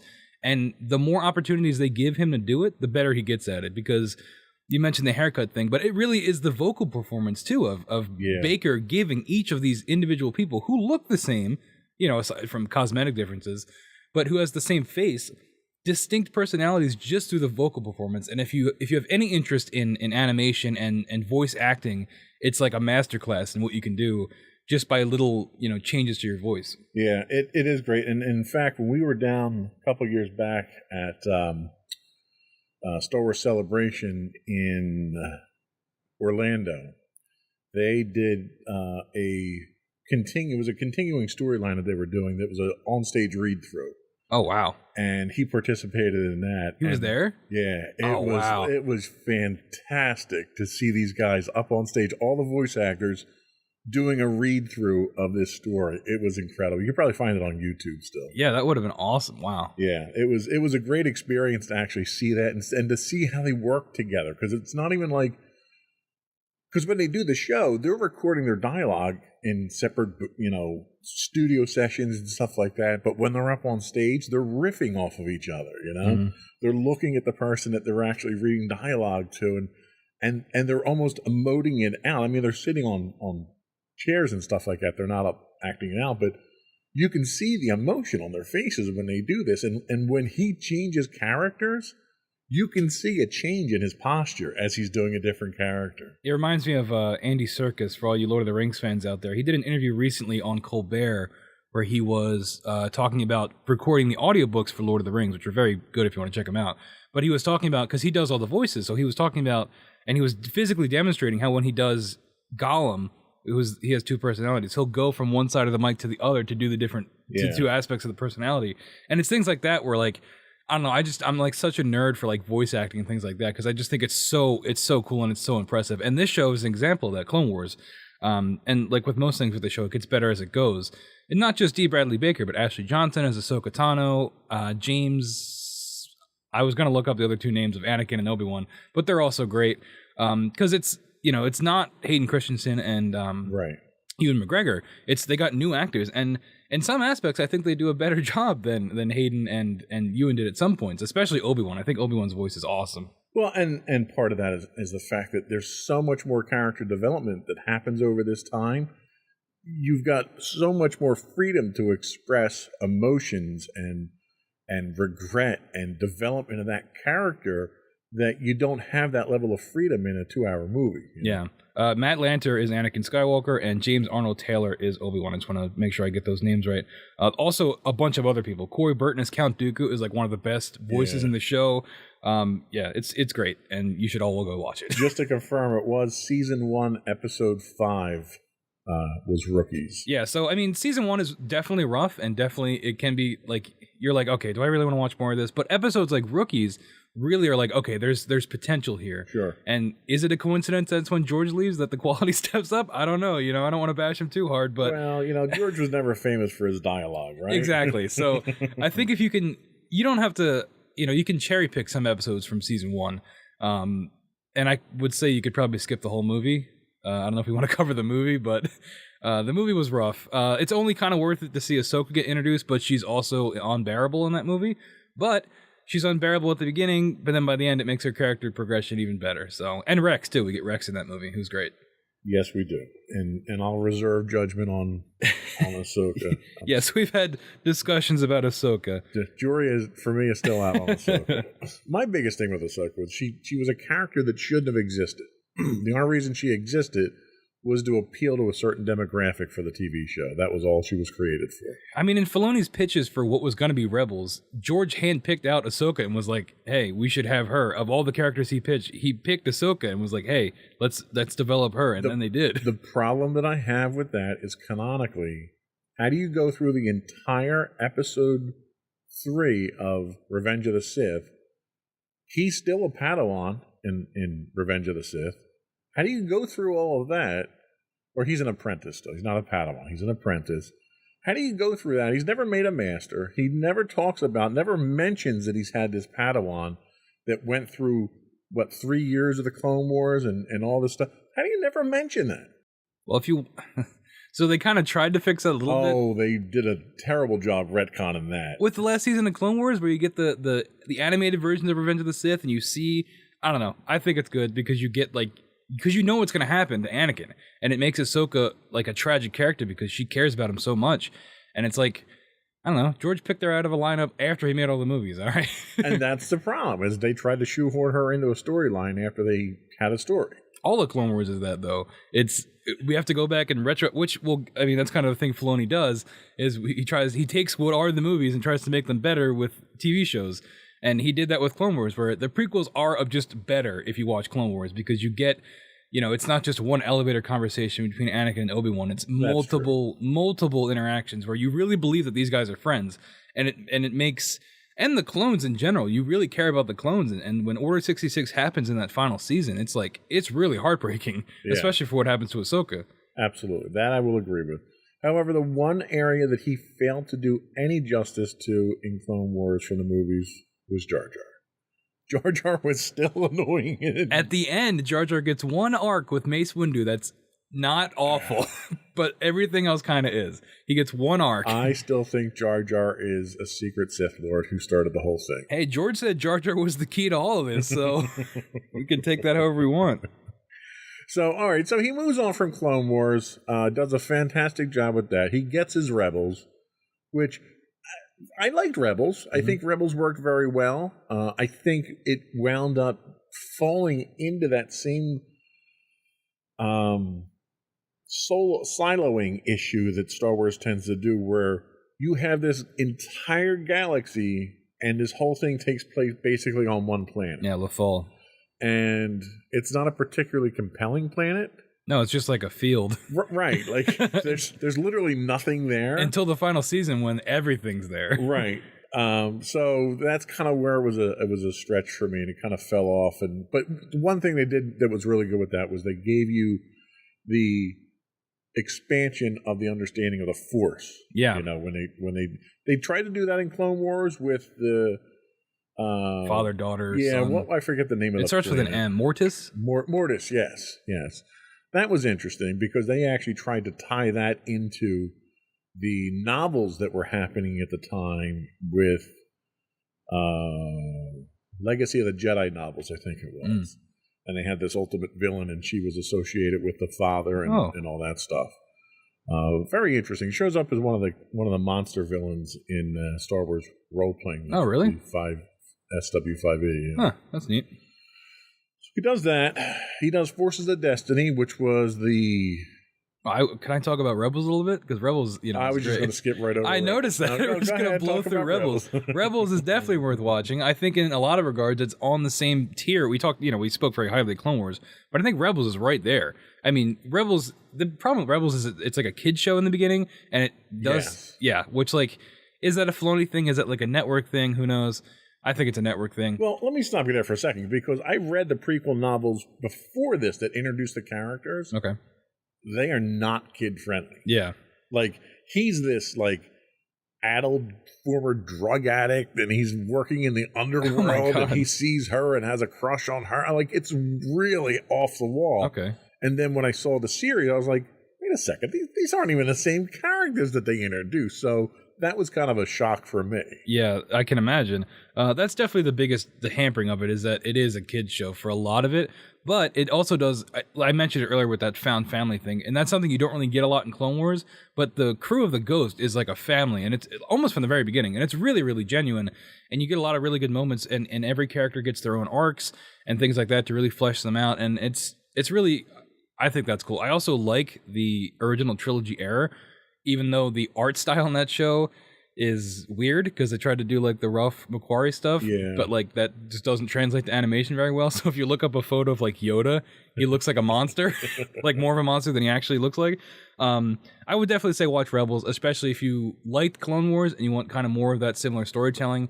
Season 2 is really good. We get Ahsoka back and we get Ahsoka Vader fight, and it's really cool. It's like one of the coolest finales I've ever seen in a show. But yeah, definitely don't just skip by Rebels. I would say definitely check it out. Okay, so I won't skip by it. Sorry. It's not gonna... Forces of Destiny we can skip because I didn't watch that. Well, Forces of Destiny was more a marketing campaign than anything else. They had to come up with some stories to sell some toys, and that's really what Forces of Destiny was. And it was catered to young girls and stuff like that. I don't really have much to say about Forces of Destiny. Same thing with the next show, too. I also didn't watch this. Resistance was terrible. Oh, the animation was terrible, the storylines. This was one of the things that they tried to do to bridge the gap from Return of the Jedi to Force Awakens, and it was just awful. It really was. I mean, this is one of the ones where Filoni kind of fell flat on his face. Well, yeah, like I said, I never checked either of those two shows out, but I mean, I'm sure someone had a good time animating it, so hopefully they got something out of it. Well, there you go. And then we have Clone Wars 2, otherwise known as The Bad Batch. I talked very highly about Bad Batch last week. Maybe not very highly. It's good. It's more Clone Wars, like you said, Clone Wars 2. You get characters from Clone Wars and Rebels. It kind of becomes a thing that they do now where it's a cameo fest, but you get more D. Bradley Baker crushing it as all the clones, Rekka, Tech. He doesn't do Omega. That's somebody else. I forget her name, but it's a young girl or a woman. But yeah, if you liked the family aspect of Rebels and the actiony war tale of Clone Wars, it's kind of like a merging of those two things. Yes, that I would tend to agree with. And Bad Batch, I think, is pretty good. The only complaint I have about Bad Batch, and you and I disagreed on this last week, is how much they devoted the last season of Clone Wars to setting this up as an offshoot. They wasted a lot of episodes that they could have used to really wrap up that story arc better than they did, because they wasted a lot of episodes of that last season of Clone Wars that they brought back. Yeah, I mean, they could have. I think they wasted way more time with the Rava. Absolutely. Rafa, and I forget her sister's name, but those people that show up in Bad Batch. Yeah, because they got to reuse them. Yeah, they spent all that time animating them, so especially that with like this is it. Like Ahsoka's back, and like we see where Ahsoka's been, and then she's hanging out. There's like wacky adventures with these two sisters. It's like, what are we? Why? And that was almost felt like an extension of Forces of Destiny, the way that it went down. That's really what it felt like. The stuff with the Bad Batch, like I said, we talked about it last week, but those episodes were like basically already scripted and made and blocked. So I think that they were in there because we had already shown the fans this, and people are going to expect that if we're going to give it the full budget that this final season got, which is why it looks awesome. Like in terms of visuals and animation quality, it's like a huge step up. See, and the problem that I have there is you're retconning. Like, okay, the Bad Batch. They're like X-Men. Right. Like, how were they never mentioned before? They come into Clone Wars with this reputation of being like the A-Team. And you've never seen them before. You've never heard of them before. They don't show up on any kind of news feeds, nothing. They just come in with this reputation. Well, this is what happens when you're supposed to believe it. When everything's a prequel and we never move forward. When we're constantly backtracking to fill in gaps, this is what's going to happen. It's inevitable. When the movies are the blueprint and then we try to fill in every possible second of the timeline with new characters, there's just not a whole lot you can do. And I get that, and I accept it. I just don't like it. We tried moving forward, and no one liked that. So, well. All right, so let's take a quick break, and we're going to come back and kind of do a recap on Happy when we come back. We'll be right back.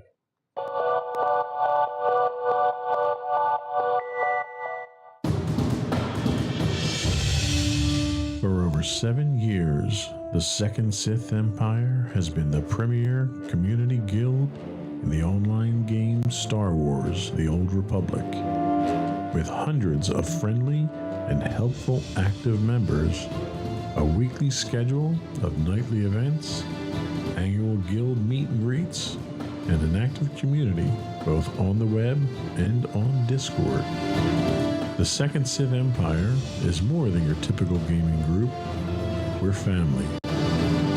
Join us on the Starforge server for nightly events such as operations, flashpoints, world boss hunts, Star Wars trivia, guild lottery, and much more. Visit us on the web today at www.thesecondsithempire.com.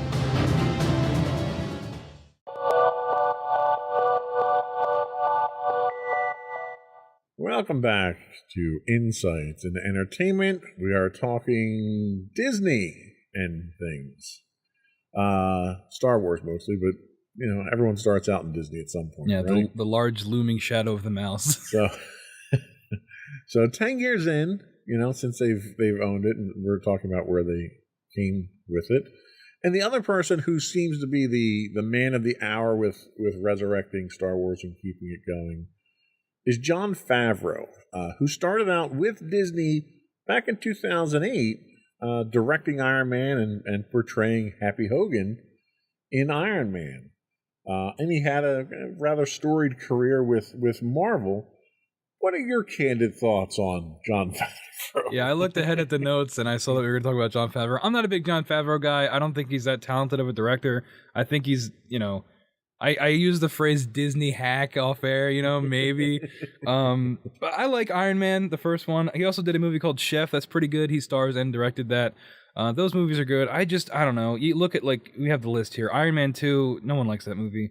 Jungle Book, the 2016 remake, The Lion King 2019 remake, both of those movies just felt like such corporate kind of cash grabs, especially Lion King, because the live action remakes that were 99% CGI. Oh yeah, well yeah, that's a whole nother. They're not live action. They're just not. They're animated. Okay, just because it looks like a real lion, which it doesn't make it live action. If they didn't cast a lion, it doesn't matter.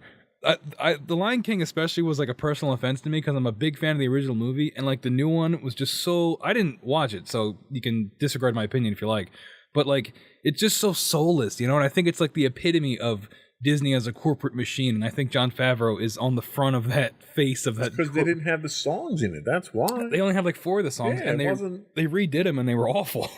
Anyway. I'm sure Jon Favreau, he made his money. He's a very successful guy, and I'm happy for him for that. Happy, I get it. Yeah. So what about producing? So producing, he did pretty much everything with Marvel so far. He's been involved with Avengers, Iron Man, Infinity War, Endgame, Age of Ultron. Do you think that his hand with Marvel has been worthwhile? Has he contributed to it? Has he detracted from it? They keep him in it, so yeah. He must be doing something right. Yeah, I think in a lot of ways he's similar to Filoni, where if you look at a lot of behind the scenes stuff, and it's all manufactured, so take it with a grain of salt anyway. But Favreau seems like he is a fan of the Marvel source material, and when he gets to stuff with Star Wars, he seems like he's a fan of that source material too. And even if he is, the corporate shill I make him out to be. Even if he's don't hold back. Tell us how you really feel. Even if he's a little bit of a fan, that's going to translate at some point. He's not someone that's totally unfamiliar with these properties, coming in trying to shoehorn it into whatever story he wants to tell. He respects the source material, and he has also, he's found a way to adapt it to a whole new audience. So there's credit there. So as a fan, he did participate in Clone Wars as the voice of Pre Vizsla. Yeah, which actually he told an interesting story about this. He was on set doing some post work for Iron Man 2 at the time, and was invited to come in and do the voice for him. And all of a sudden, he adopts that persona, moving forward in the shows. Then they bring him back in for Mandalorian. Now, everyone kind of really got juiced about Jon Favreau because of what he did with Mandalorian. What are your thoughts on? Obviously, you're not a huge fan of his Marvel work or his other Disney movie work. How is he now with Star Wars? I'm a big fan of Mandalorian. I talked about that last week. It's I think it's the best modern Star Wars thing to come out of this whole, the acquisition and everything. I think it's the most promising thing going forward of what we can do with this universe. And it's, Favreau's been a big part of that. And, I give him a ton of credit for that, because it's kind of like what he did with Iron Man, where, this is the guy for this universe going forward. And we're going to center things around him and have that property be like the thing. And I think Favreau's good at that. And I think he did it again with Star Wars. So. Now, did you ever get a chance to watch the Disney Gallery documentary on The Mandalorian? I did not. That's worth watching, because he hosts it and he kind of does all the interviews with all the other directors. Because remember, Mandalorian Season 1 was directed by 5 different directors. Yeah. So it wasn't him directing everything. He was really the showrunner for it more than anything. Okay, so I was thinking of something else. I did watch a couple of these. I didn't watch all of them, but I did watch a couple of these episodes. Because I remember that's where you get a lot of the cool behind-the-scenes stuff that Yeah. So those were fun to watch, especially like hearing the Filoni one. I remember being really good, because he talks about, like, you get, he's just a fan, so it's like 2 fans just talking about Star Wars. Yeah. But yeah, I do remember those now. And I have to say, that's probably where the magic really happens, is each of these guys alone bring an element that's contributory towards the success. But I think the 2 of these guys together as a team are what really have made this what it is. Filoni kind of had this early on when he had that mentor-mentee relationship with Lucas, and he was kind of like the Junior George type thing. But I think the relationship that Favreau and Filoni have together is more, they play off of each other's strengths. And I think that's really where a lot of that value comes from. What are your thoughts? Yeah, definitely. I mean, especially if it's, if Favreau is more of the business side of things, having a background in producing and directing, and, having a foothold in the corporate world of things at Disney, for better or worse. I think that could be an asset when you've got a creative like Filoni that can do the writing and the story blocking and things like that. Putting those together, that's how you get things made at the end of the day. So, and I think ultimately that's where we're kind of at with the situation here that we're at now. I mean, we've got Book of Boba that was a collaboration between the 2 of them, which that was probably not the best thing that came out of it up until about episode 5? Yeah, whenever the Mandalorian showed up. when Mandalorian season 2.5 started. The one thing I think that we get from the 2 of these guys is that we don't get from the movies that we saw, the sequel movies, is there's an appreciation for the history and for the legacy. They're constantly trying to put little pieces in to connect it back to the original series. I went crazy when the Mandalorian lands on Tatooine in season 1 and the little red R5 droid comes out with the scorch marks from the blown motivator from A New Hope. And I pointed it out when we were watching it to the rest of the family, and they're like, oh yeah, whatever, you're just sort of making this up. And then in the documentary, he talks about that specifically. Oh, really? Yes. That's cool. And he insisted that they actually paint that on there so that you would be able to tell that that was where he came from. Yeah, speaking of Tatooine callbacks, in the 2.5 episode of Boba, he gets the souped up Naboo starfighter that's like a hot rod, right? Which is like so dumb, but I fell for it. Like, it was so cool. And then you see it flying next to X-Wings, and it's like the merging of prequel and original trilogy stuff that, I think is really neat. And there's just so much potential that if they would just kind of capitalize on, and like what I imagine the Mandalorian will do, moving the story of Luke forward, moving the story of Ahsoka forward, things like that. Yeah. But, moving forward with things. Well, I guess for Luke, he's still, we see where he ends up, but the Luke that we all wanted. Right. Well, and it's funny you mention that, because even that scene where they're putting the ship together, he goes to the Jawas and they have to go get some kind of stabilizer, or I forget what it was called, but it's the bar that they used in the trash compactor scene in A New Hope. It's the same exact thing, and they did that just so you had that visual reference to the original trilogy. And it's like, the fact that they go out of their way to do stuff like that, I think, to me, shows their appreciation for it. But it's that little bit of fan service. I do think you can go too far with that. That's how you get a Solo, where it's like the dice. I agree.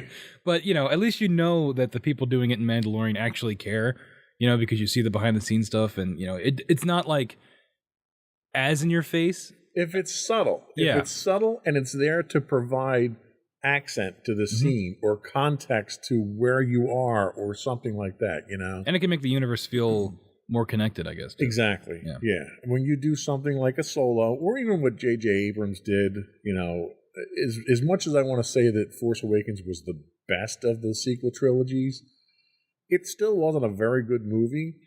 And it was really there for fan service, just for fan service, for the sake of fan service. Yeah, it was definitely. basically a remake of A New Hope.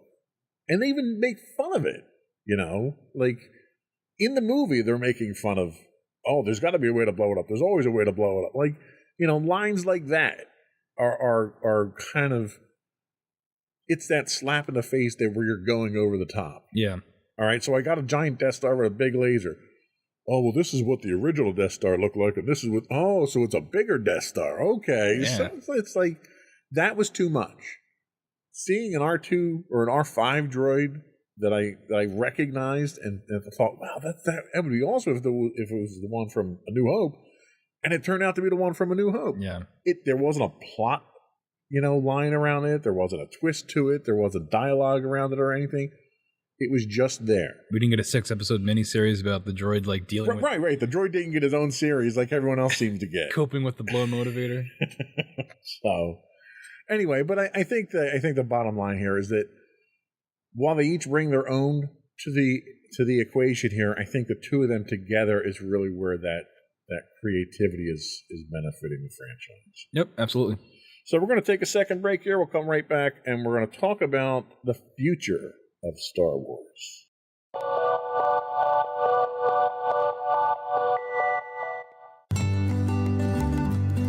Insights into Teens, a podcast series exploring the issues and challenges of today's youth. Talking to real teens about real teen problems. Explore issues from braces to puberty, social anxiety to financial responsibility. Each week, we talk about the topics concerning today's youth. We look at how the issues affect teens, how to cope with these issues, and how parents, friends, and loved ones can help teens handle these challenges. Check out our video episodes on youtube.com/insightsintothings. Catch our audio versions on podcast.insightsintoteens.com or on the web at insightsintothings.com.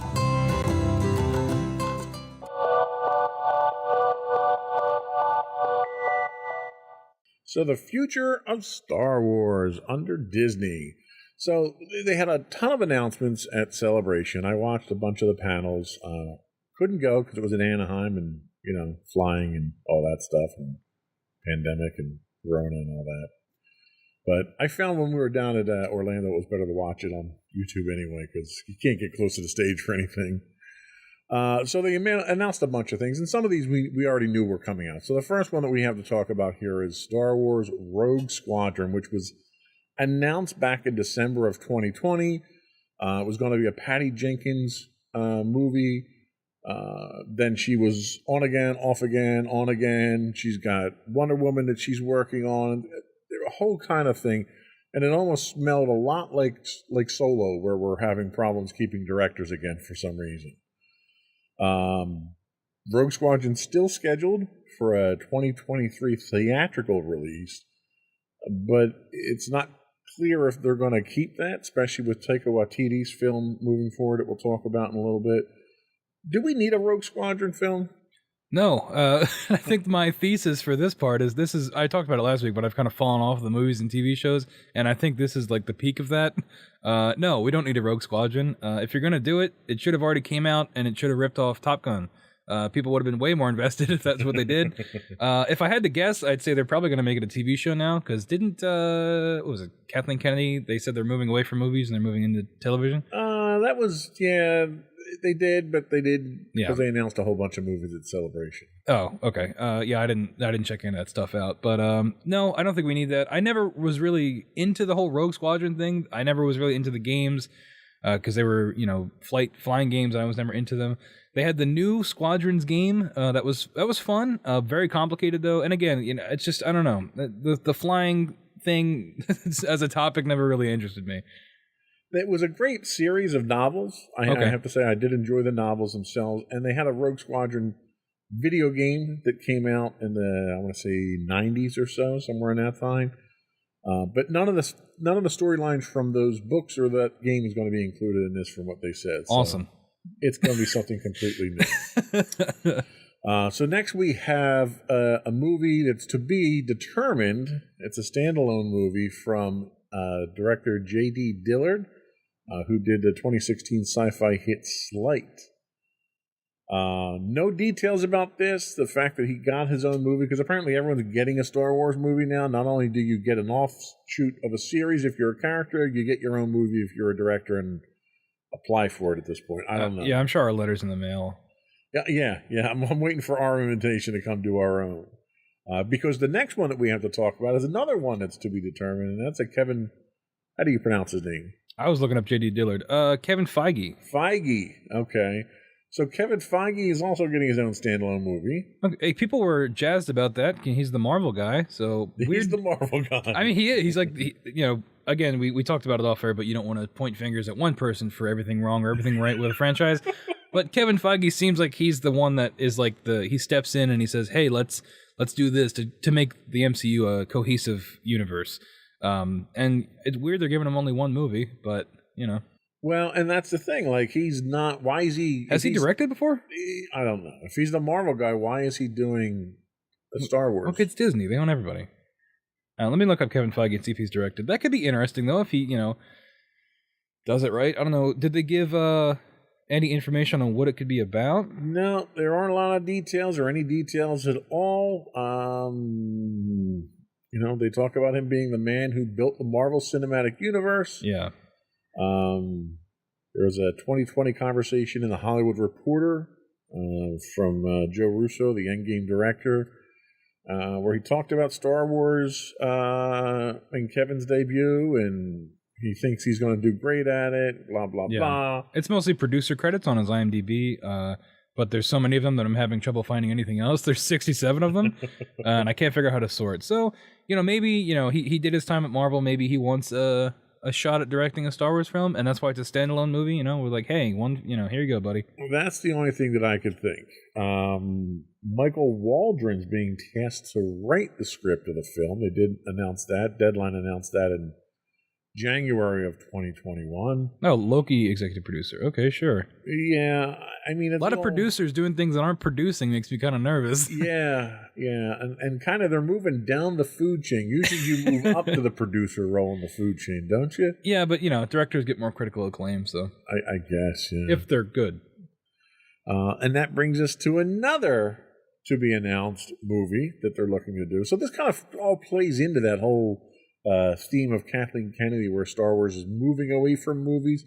They've got a bunch of movies they want to do. They just don't know, or they're not releasing information. Now, we already know that Taika Waititi was confirmed to be making his own movie here. He was already out during Celebration. He was out scouting locations and filming. It's slated for a late 2023 release.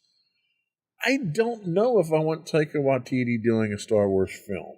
Now, he did get a Star Wars episode. He did get an episode of Mandalorian, which he did great with that. Yeah. But I'm terrified that we're going to get a Thor comedy version of a Star Wars movie, and I don't know if that's going to go over very well. I mean, I'm more open to the idea just because I think Thor Ragnarok was good because it made Thor more interesting and it made the universe more interesting by not taking it as seriously. But also, it helped that every other Thor movie sucked, though. That did help. Yeah, it's hard. It's a low bar. I have not seen the new Thor movie, which he also directed, so I'm not sure if that quality's still there. It didn't get very high ratings. I saw that. I try not to read that stuff, but it's everywhere. So, yeah. I don't know. I think Taika's a pretty talented guy. I don't know. I think if they did something where it's not, like a main character that we know, if he kind of got like his own thing that's a little more quirky, maybe that would go over well. Or just fully commit, make a Star Wars comedy on Disney Plus. We've never seen that except for like droids. Droids. Yeah. I don't know. I think that could be interesting. That's what I've been saying. Let Star Wars do whatever it wants. Take away the restrictions and make something weird. And if you throw everything at the wall, which it seems like they're doing anyway. Visions is. Visions is everything weird. True, but make a comedy. Well, and they did with Visions. There was elements of comedy in some of the Visions episodes too, which is fine because it's its own self-contained little box there, and it doesn't break the rest of the universe. And that brings us to the last and certainly the least desired movie project, and that is the rumored Rian Johnson trilogy. At least from my perspective, I have zero respect for Rian Johnson after The Last Jedi at this point in time. I'm sure you'll disagree to a certain extent there. Yeah, people harp on Last Jedi pretty hard. It's not as bad as people say it is. It has bad elements, but there's good things about it, everybody. All right, there's good things, and one of those is the directing. The writing is not great, but there are great shots in it. There's great direction. Maybe not with the actors, but with the action and the cinematography and things like that. Oh, especially like that Holdo sacrifice scene where it goes completely silent. It's pretty cool. And they actually had to put a notification at the movie after it premiered that the sound is okay. Oh, really? That's how bad the direction was with the cinematography. Or people are just dumb. I mean, who knows? Well, yeah, there's a lot of I think that's much more likely. Because everybody, especially if you're going to a big premiere like that, people have to clap and throw their popcorn at the screen. So, I don't know. It could be all right. I don't think it's actually going to happen, though, because I think people are way too turned against Rian Johnson for them. Like, he's like corporate, like, he's like a bad apple, I don't think they give him another chance. Well, and I think that's a reputation it's well earned after Last Jedi. Well, the same thing happened with the guys from Game of Thrones. One of them, right? Benioff or Weiss, one of them was supposed to get a trilogy. And then the final season of Game of Thrones came out and everybody hated them. And they were like, well, we're just going to scrap that. Well, and then they're coming out with the offshoot, the spin-off. House of Dragons, something like that. But anyway, that kind of concludes what we're looking at. We have a whole bunch of rumored movies that we have no real detail. Yeah, that's like way less information than I thought there was going to be. Like, not like plot, like, they do the Marvel thing where it's like She-Hulk 2023, Thing 2, And the setup here is that they're focusing on streaming. Yep. Because they have to keep people paying for streaming to get their money. Because that's guaranteed money as opposed to releasing something in theaters. Absolutely. So streaming, it's ridiculous how many projects they have for streaming. And I'm not going to watch any of them. They need to come out with another network to stream all this stuff on. So you've got Andor, right? So you're going to get Diego Luna coming back as Cassian Andor. That one's already set. They've got a release date for that for August 31st. We know we're getting that. Do we need that? No. Nope, we don't. Anytime you ask that, the answer is almost always going to be no. Yeah, no. I forgot this second show we're going to talk about. I might actually watch, so I might have to retract my earlier statement. Yeah, but just so you can disagree with me, right? Well, no, I have my reasons for this second show, but no, Andor does not need to be a thing. I mean, it could be. And here's the thing: we talked about this last week.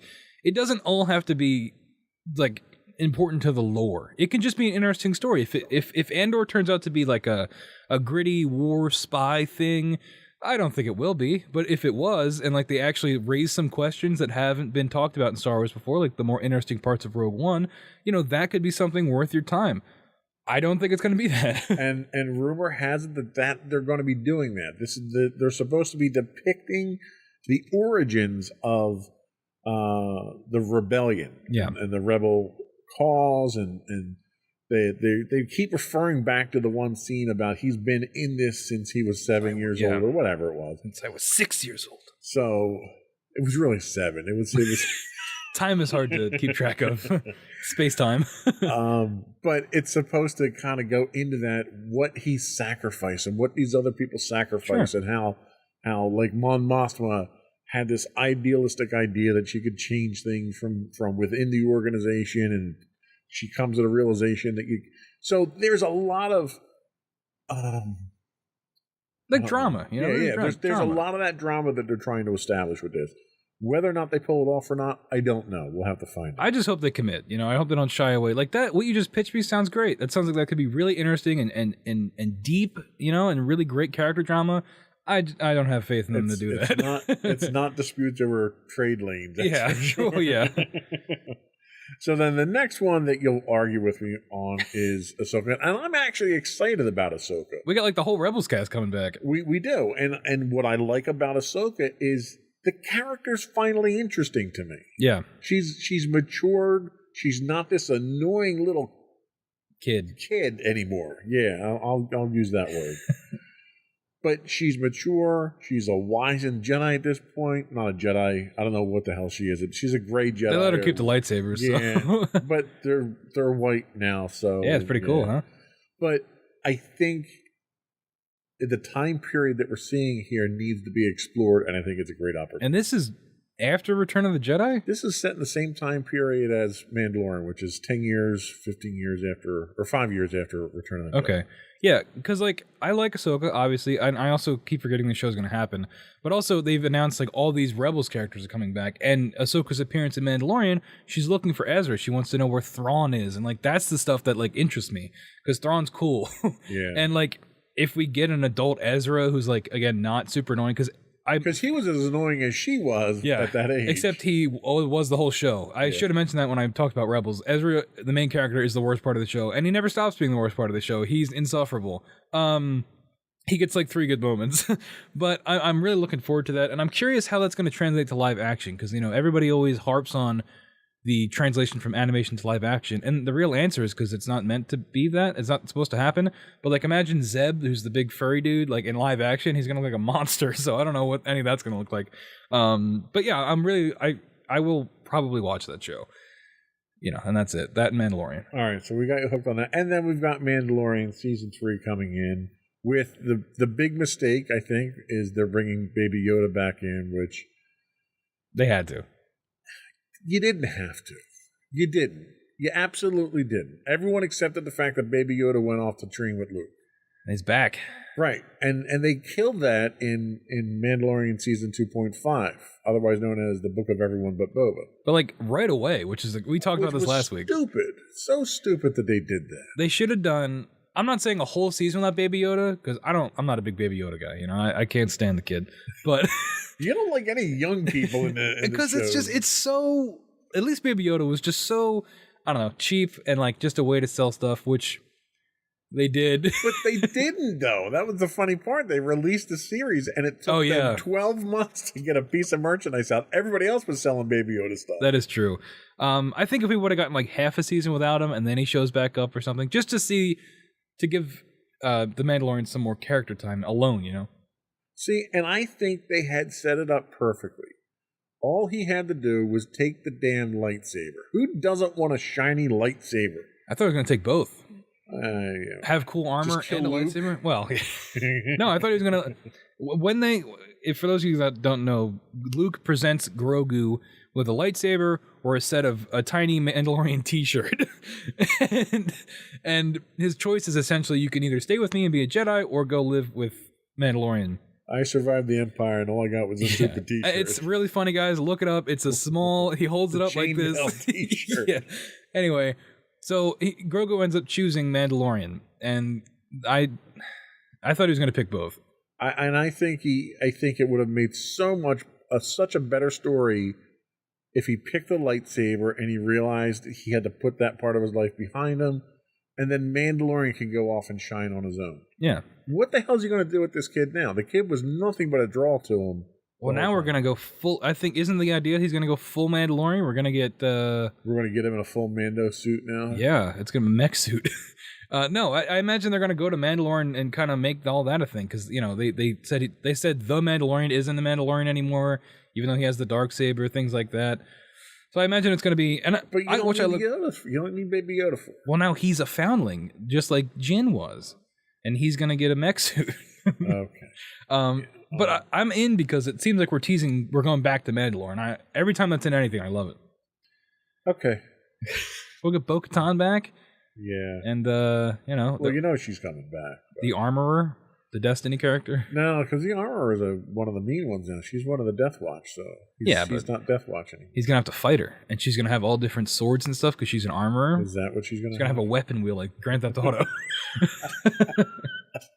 Anyway, so the next one we have is Skeleton Crew. there's more. Yeah, there's like 12. I thought Mandalorian was the last one. All We right. got Skeleton Crew. Jude Law is set to lead John Watt's first foray into Star Wars canon. The series follows the fall of the Empire through the eyes of 4 children, which I'm sure you'll love. What? Yeah. The series is previously named codename Grammar Rodeo. It's described as galactic version of classic Amblin coming-of-age adventure films through the 80s, which clearly you're not watching this one. Well, like, okay, so I talked about earlier how you can make Star Wars interesting by taking other stories and, like, putting them in Star Wars. This isn't quite what I meant. This is not what I meant. Although John Watts, he did the Spider-Man movies. He's pretty good at doing that, like, you know, that Homecoming movie is very much like a, you know, like the, what's the guy's name? Like Breakfast Club, all those. Right. All those movies. So yeah, it could be interesting, I guess.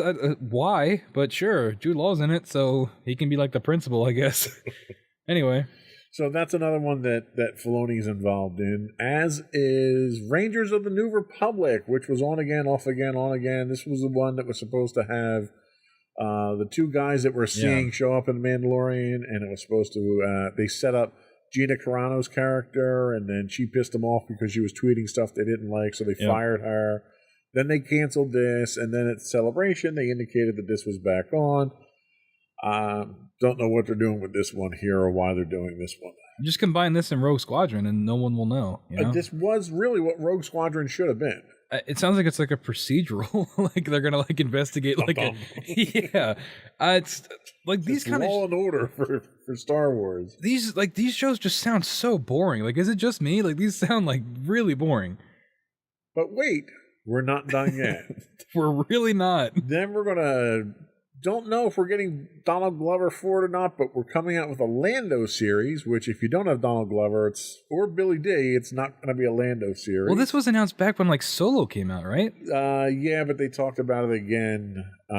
This is all just to keep the shareholders happy. None of this is ever coming out. Well, and that's the problem. It's like, it's almost like, well, let's throw all this stuff against the wall and see what sticks. And, you know, we're going to tease all this stuff and see what kind of reaction we get. And it's because they have to, you know, they got to keep people, Star Wars fans, like, oh, here's this content's never going to, the pipeline's going to keep on flowing, everybody. Then after Lando, we have The Acolyte.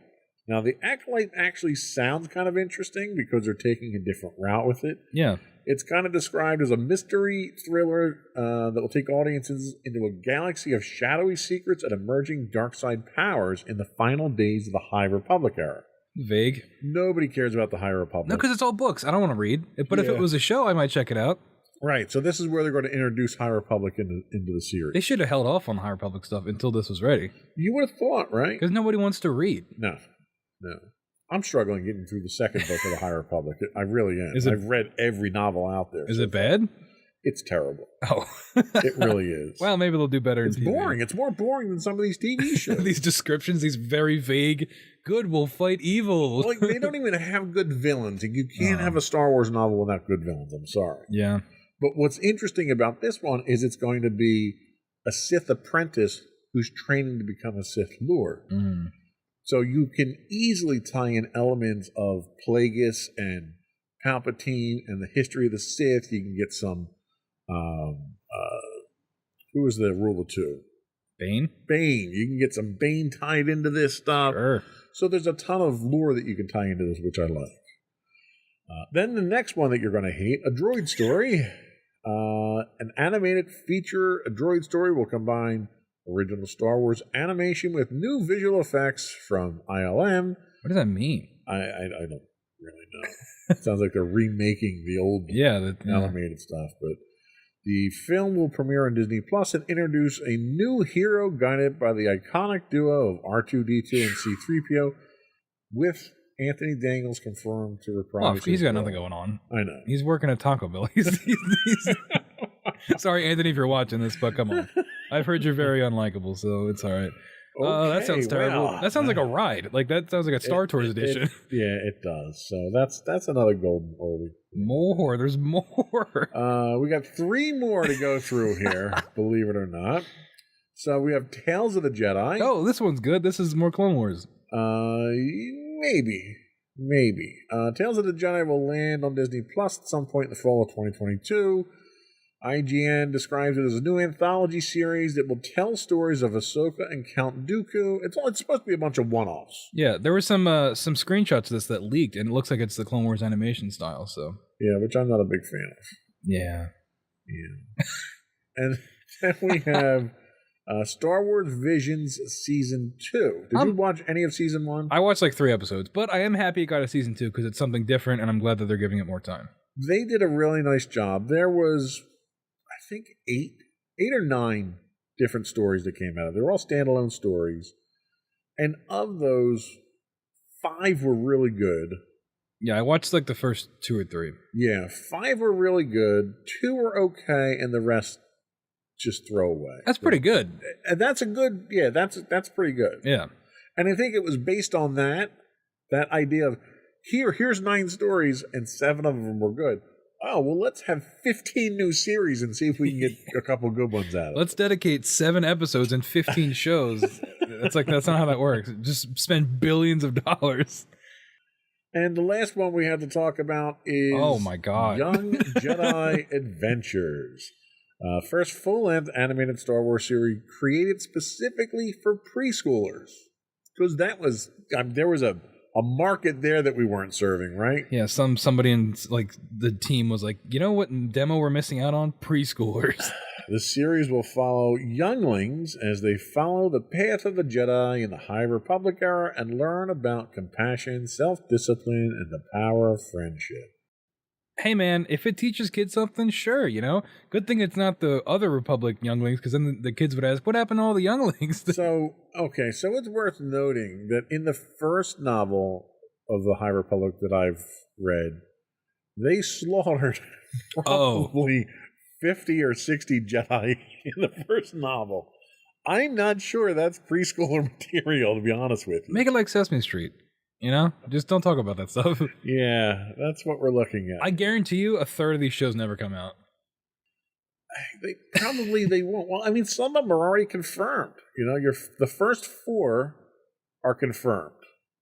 So you've got Andor, Ahsoka, Mando Season 3, and Skeleton Crew are confirmed. And Bad Acolyte, Batch Season 2, which isn't in here. It's not. Bad Batch Season 2. Acolyte's confirmed. Visions Season 2 is confirmed. So there's only like 4 of these that are speculative. Yeah. Okay. The pipeline, the content will never stop. So we talked in our last episode about whether or not this is overkill. Is this overkill?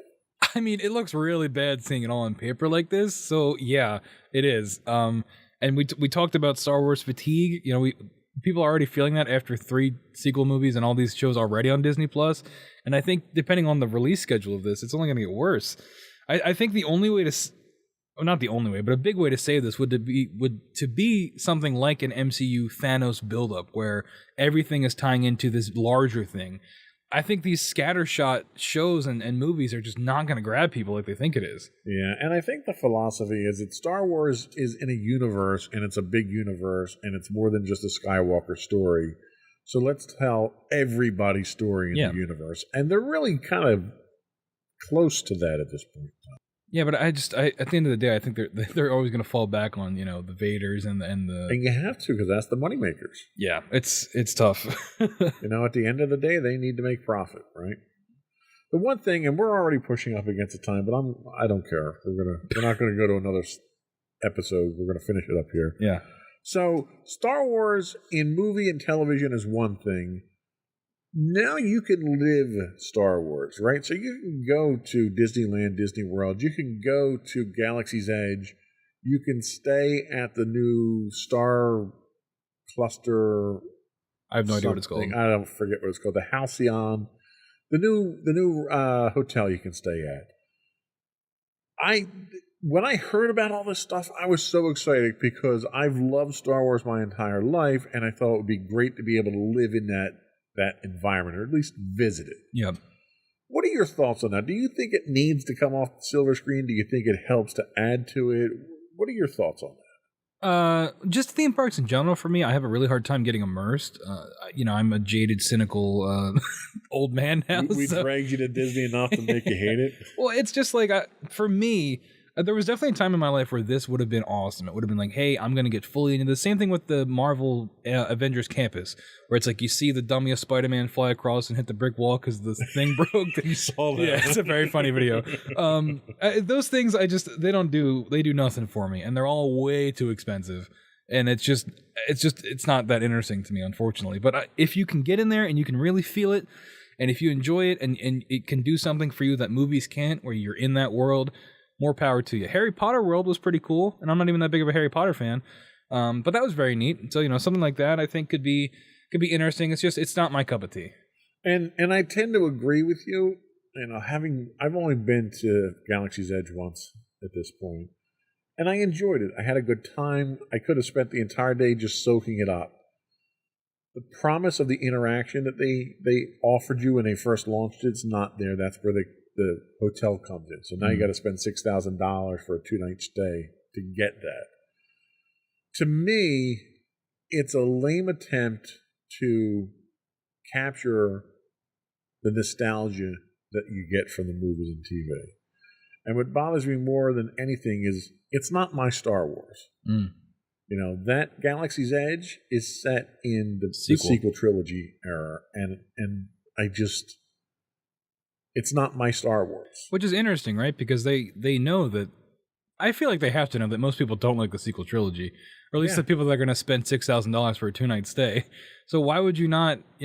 I think if they made an original trilogy-themed area, maybe they're saving that for other parks. You get a prequel one, you get an original trilogy one. I don't know. But I think it's a strange... I don't know. Maybe they decided to double down, right? If we make a hotel, maybe it will convince people to like these movies more. It's really hard for me to go to a Star Wars land and know I'm not going to see Darth Vader. Yeah. It's just, he's Star Wars, and he's not there. That is very strange. And it just seems very cheap, and it's a money grab to me. So yeah, that's the theme of the sequel trilogy. What's the one drink cost at the hotel? Oh, the Kai Burr Crystal, the $5,000 drink. Yeah, which is just, it's insulting. The fact that you're asking me to spend $6,000 to stay in a room smaller than our studio here, for 2 nights, it's insulting. Like, I have the money. I could go there today and book that and stay there and not blink an eye at it.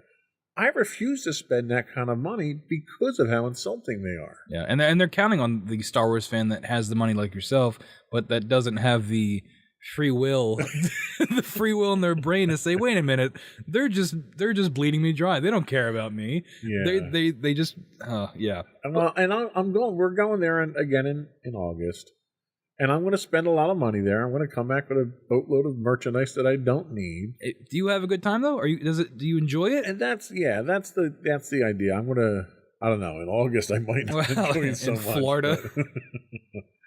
But yeah, and that's really all that matters. It's disappointing that it's that money grab. That's all. It's okay to fuel these corporate monopolies as long as you're having a good time.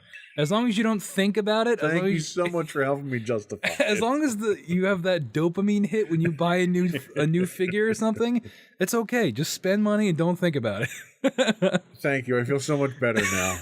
That'll change my life now. Thank you. Use your Twitch Prime sub to subscribe to this if you have it. Oh, so I think that's all we have. I think we beat this topic to death. Yeah. Today with our second episode. Before we do go, though, I would want to just once again invite you to subscribe to the podcast. You can get audio versions of this podcast listed as Insights into Entertainment. Video and audio of all the network's podcasts can be found listed as Insights into Things. You can find us on Pandora, Castro, Stitcher, Podbean, Buzzsprout, any place you get a podcast. Write in, give us your feedback. Tell us what you'd like us to talk about. Tell us, if we're doing a good job or not. Do you want us to? Do you want to bash me for hating Ahsoka? Write in and tell me about it. You can email us at comments@insightsintothings.com. We do stream on Twitch 5 days a week at twitch.tv/insightsintothings. If you are an Amazon Prime subscriber, you get a free monthly Twitch subscription, and we'd appreciate you throwing that our way. You can also find high-res versions of all of our videos on YouTube at youtube.com/insightsintothings, or you can find links to all those and more on our official website at www.insightsintothings.com. You had something else? Yes, I would like to issue a challenge to everybody out there. What's the best metric? Twitch follows or subs for us? If we get 10 Twitch subs by the time Andor comes out, I will watch it and we'll do a review on this program. Wow. That's a challenge for all you people out there. That is bold. I will abandon my principles for 10 Twitch subs. That's not even that much money. You can do it, everybody.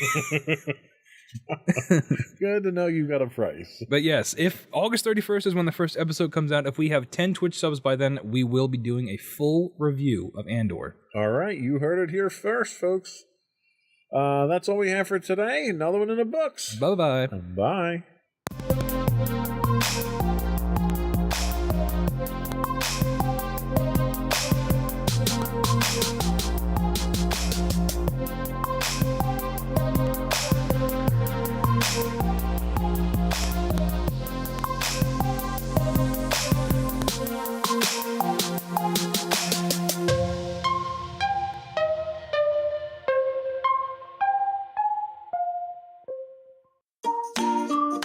Insightful podcasts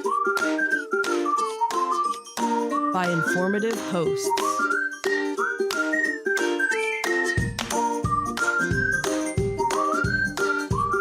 Insights into Things, a podcast network.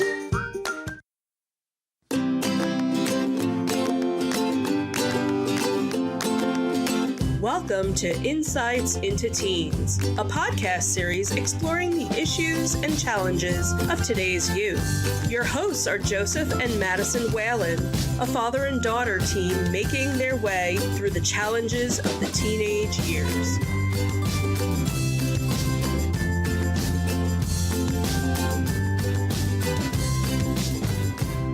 Welcome to Insights into Teens. This is episode 164, The Power of Positive Emotions. I am your host, Joseph Whalen, and my positive and upbeat co-host, Madison Whalen.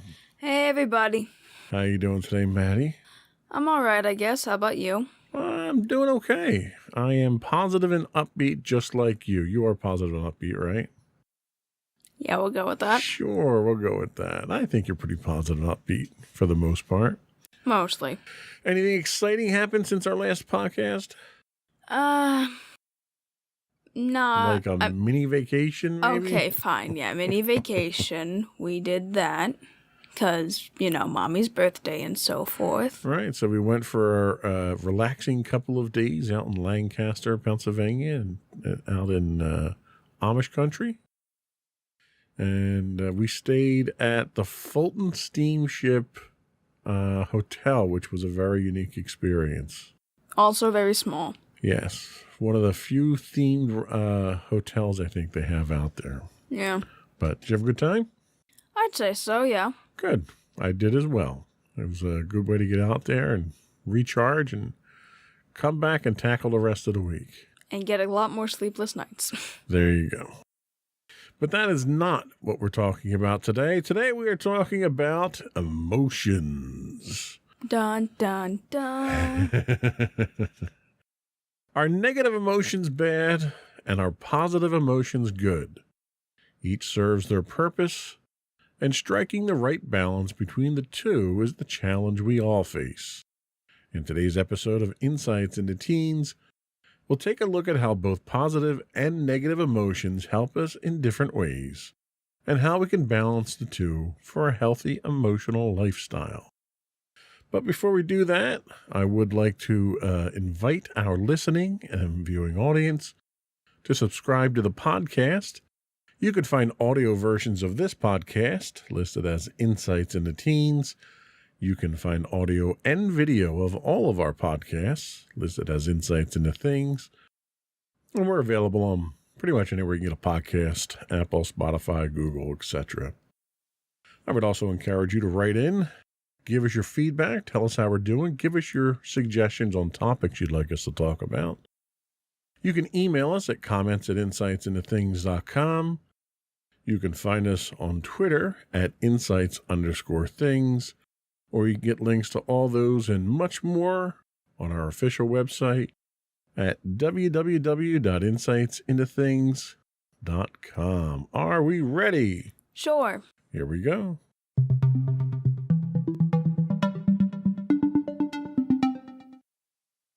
All emotions are natural. Let's say you start to brainstorm a list of all the emotions you've experienced. And just for fun, try it right now. So what would be on your list? Chances are you'd include things like happy and sad and excited, angry, afraid, grateful, proud, scared, confused, stressed, relaxed, or amazed. Now sort through that list and divide it into two categories: positive emotions and negative emotions. Feeling both positive and negative emotions is a natural part of being human.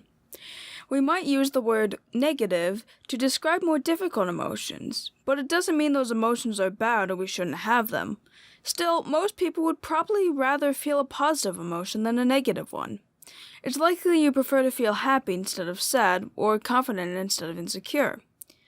What matters is What matters is how our emotions are balanced, how much each type of emotion... Slow down. I need to slow down. Alright, let's start that over again. Sorry, everybody. What matters is how our emotions are balanced, how much of each type of emotion, positive or negative, we experience. So, going down that list, and maybe even things that weren't listed on that list that I had mentioned, name 3 negative emotions that you feel are negative emotions. Well, for me, from the list, I see things like being stressed, angry, and scared. Okay. So those are very good ones. So let's talk. We've talked about anger and how anger can be positive. So let's put that one aside for right now. How can being scared be a positive thing? Nobody likes to feel, well, I mean, that's not true. There are horror fans out there who love to feel scared. But how can feeling scared be a positive thing for you? Well, I know that we've talked about fear on the podcast, and basically it's kind of your fight or flight reflex. For years we've used fear as a warning sign for oncoming danger, and obviously even if there's irrational fears like arachnophobia, for example, fear can still cause your body to, or cause you to like sense danger and be able to protect yourself. Yeah, so fear at that point, fear is a defensive mechanism that you have. What about stress? How can stress be a positive thing for you? I know that's a hard one to make positive, but how would that be positive? Well, I guess from my own experience, me being stressed, it's made me more productive. Fearing deadlines has made me work on things to make sure that like everything is done by that deadline. Even if I don't like the feeling, it technically it is a good motivator for me. So that was interesting. You kind of grouped fear and stress together there. Are they two emotions? Does one lead to the other? Are they complementary? Do you normally associate the two of those? Because you kind of did it involuntarily when you were giving your explanation. Yeah, a lot of times whenever I feel stressed, I also feel fear. Whenever I'm stressed on an assignment, I also get a fear of not being able to complete it or not having the ability to complete it. And then, especially if I have a ton of work, which the stress is normally from, then fear is also kind of dragged along with it. Okay, that's kind of interesting how they go together for you there, and that makes perfect sense. For me, stress is a motivator. You know, I have a project I have to do, or I have If I'm at work and there's a system down or emergency or, something like that, there's stress. If there's an emergency at the house, stress is one of those things that triggers a response in us that forces us to do something, take an action, put out that fire or get that job done or put that extra effort in. So there's a positive aspect to it. Now let's flip the script a little bit and give me 3 emotions that are normally you would associate with positive emotions, and we'll see if they can be negative emotions as well. Well, I would pick excited, proud, and, I guess we'll go with relax as well. Okay, so how can excited be negative?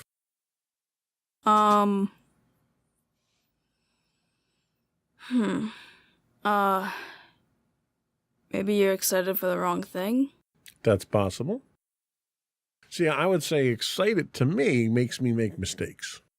Okay, so I might be anticipating something at work, and I might get excited because I'm looking to the future. I'm waiting for that. Maybe it's the day before vacation, right? So I'm excited for that 5 o'clock to get here. I'm excited to start my vacation. And as a result, it causes me to get sloppy. I may miss things that need to get taken care of beforehand. I may be less motivated to do what I need to do to get everything buttoned up before I leave. So being excited is a distraction type emotion where it can detract from other things that you have to do. What was the other one you had? Grateful. So, okay, that's a tough one to make a negative, but do you have any way that grateful could be a negative? Only thing I can really think of is the idea of you being grateful that you weren't in an accident. That's a very good one. So you're going to flip the script on that one and say, I'm grateful because I wasn't the one that had a misfortune. That's not inherently negative, I think. It could be hurtful. It could be in bad taste, which those by their definition could be negatives. What was the third one that you had? Relaxed. Relaxed. Relax is a great one. Okay, so you're driving a car and you get so relaxed, you fall asleep. Or you come home from a hard day's work, but you have to go do an extracurricular activity after school. And you come home and you're stressed out and you need to relax. And you relax so much, you completely forget that you have this other appointment that you have to go to. So again, it's one of those distraction ones where you feeling this way is a positive to you, but it can have the ability of distracting you from other things that you need to do. So the bottom line is anything that we associate with positive, they're interchangeable. And this is why in the past we've talked about the fact that emotions don't have positive or negative connotations. A positive or negative connotation would kind of infer intent. And emotions are just things that we feel. The important thing is what you do with those feelings. And that's the case with pretty much everything we've been talking about the last few podcasts. It's understanding those feelings, knowing what they are, knowing what they tell you, and controlling those emotions, not letting those emotions control you. Would you agree with that? Yeah, pretty much. I definitely did have my stance that emotions were either good or bad, not even just positive or negative. And, through these podcasts, I've kind of developed the idea that no, emotions are kind of just emotions, and it really just depends on what you do with those emotions rather than the emotions themselves. Yeah, and that's really, I guess, the most important takeaway here is that emotions are things everybody feels. Everyone feels these emotions. Once you can identify them and describe them and understand their effect on you and how you can use them to your advantage, then you can start controlling those emotions. So we're going to take a quick break and we're going to come back and we're going to talk about how negative emotions can actually help us and how positive emotions can help us. We'll be right back.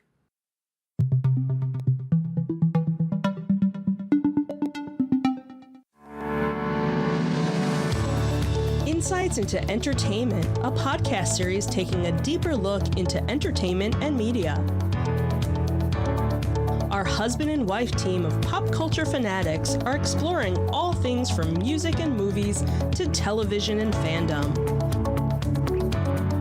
We'll look at the interesting and obscure entertainment news of the week. We'll talk about theme park and pop culture news. We'll give you the latest and greatest on pop culture conventions. We'll give you a deep dive into Disney, Star Wars, and much more. Check out our video episodes at youtube.com/insightsintothings. Our audio episodes at podcast.insightsintoentertainment.com, or check us out on the web at insightsintothings.com.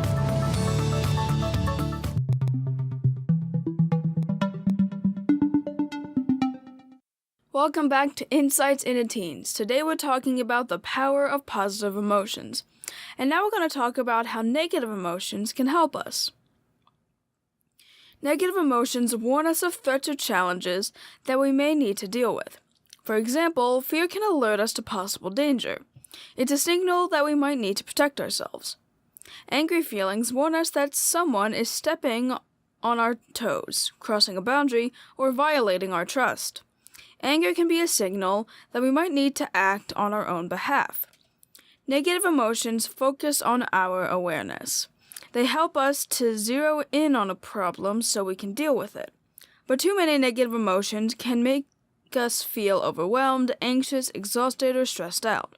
When negative emotions are out of balance, problems might seem too big to handle.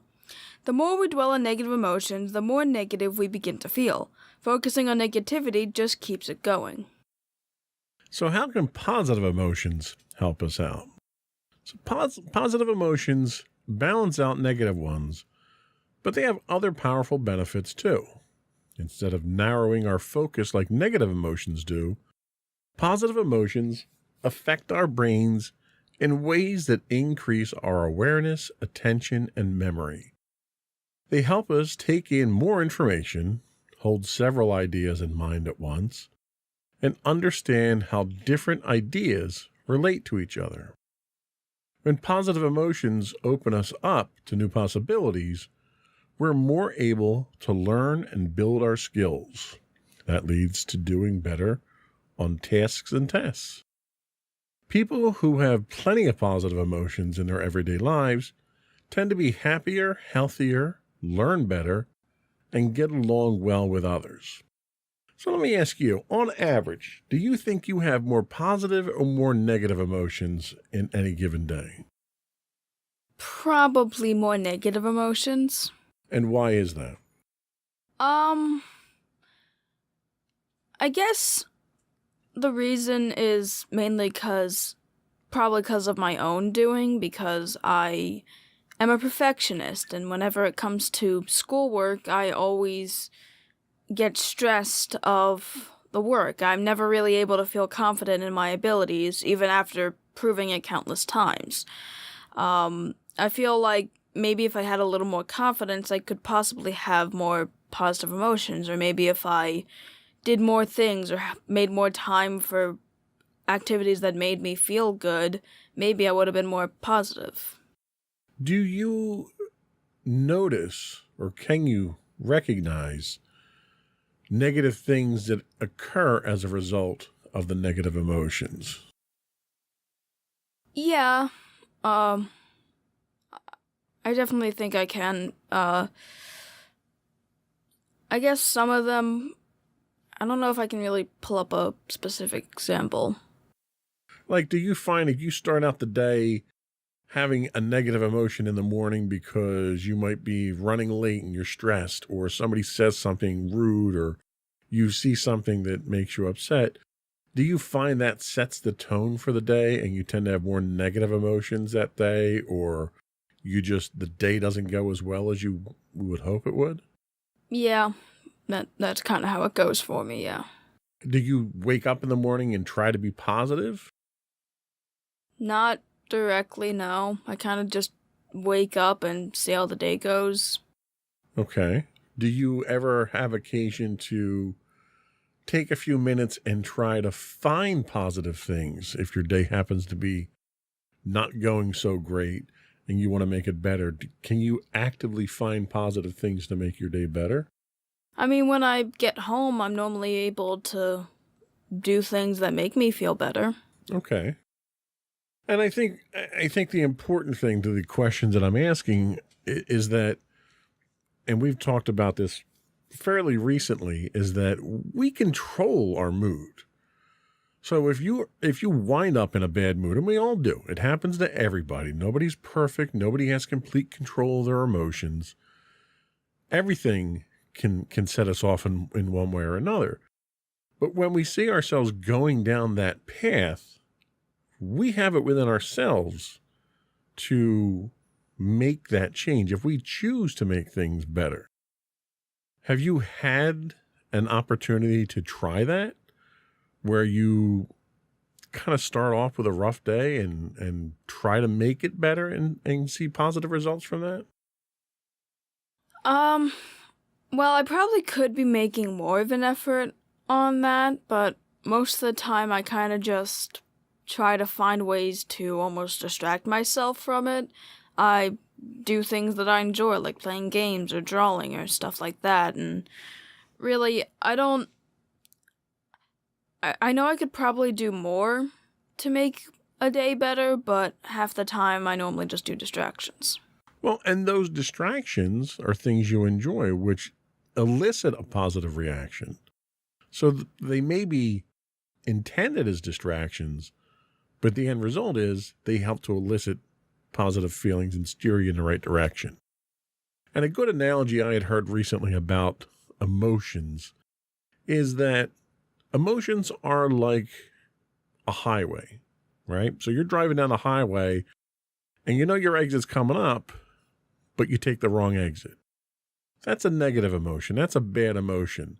We all have them. We all experience them. Sometimes it's outside of our control. We don't even have the ability to avoid them. But that doesn't mean that you stay off the highway when you make that off ramp. What you do is you reinforce that negative emotion with a positive one. And you use that positive emotion to get on the next on-ramp and get back on the highway and get yourself back on track. We all have the power to get ourselves back on track and get us back on the route that we're trying to go down. It's just a matter of one recognizing the fact that we've hit that off-ramp. We've made that wrong turn. Once you can recognize that, then you can start making changes. Then you can start doing the distractions that elicit positive feelings. You can start looking for the positive things that have happened during the day. You can talk to a friend to get a positive reaction from a friend. You can talk to your family or loved ones. You can then take the power. You're in control. You've got the wheel in your hands. You can get back on the road. Is that something that sounds appealing at all to you? Yeah, I would really like to have more control over my emotions, because for the longest time, it's always felt like my emotions have controlled me.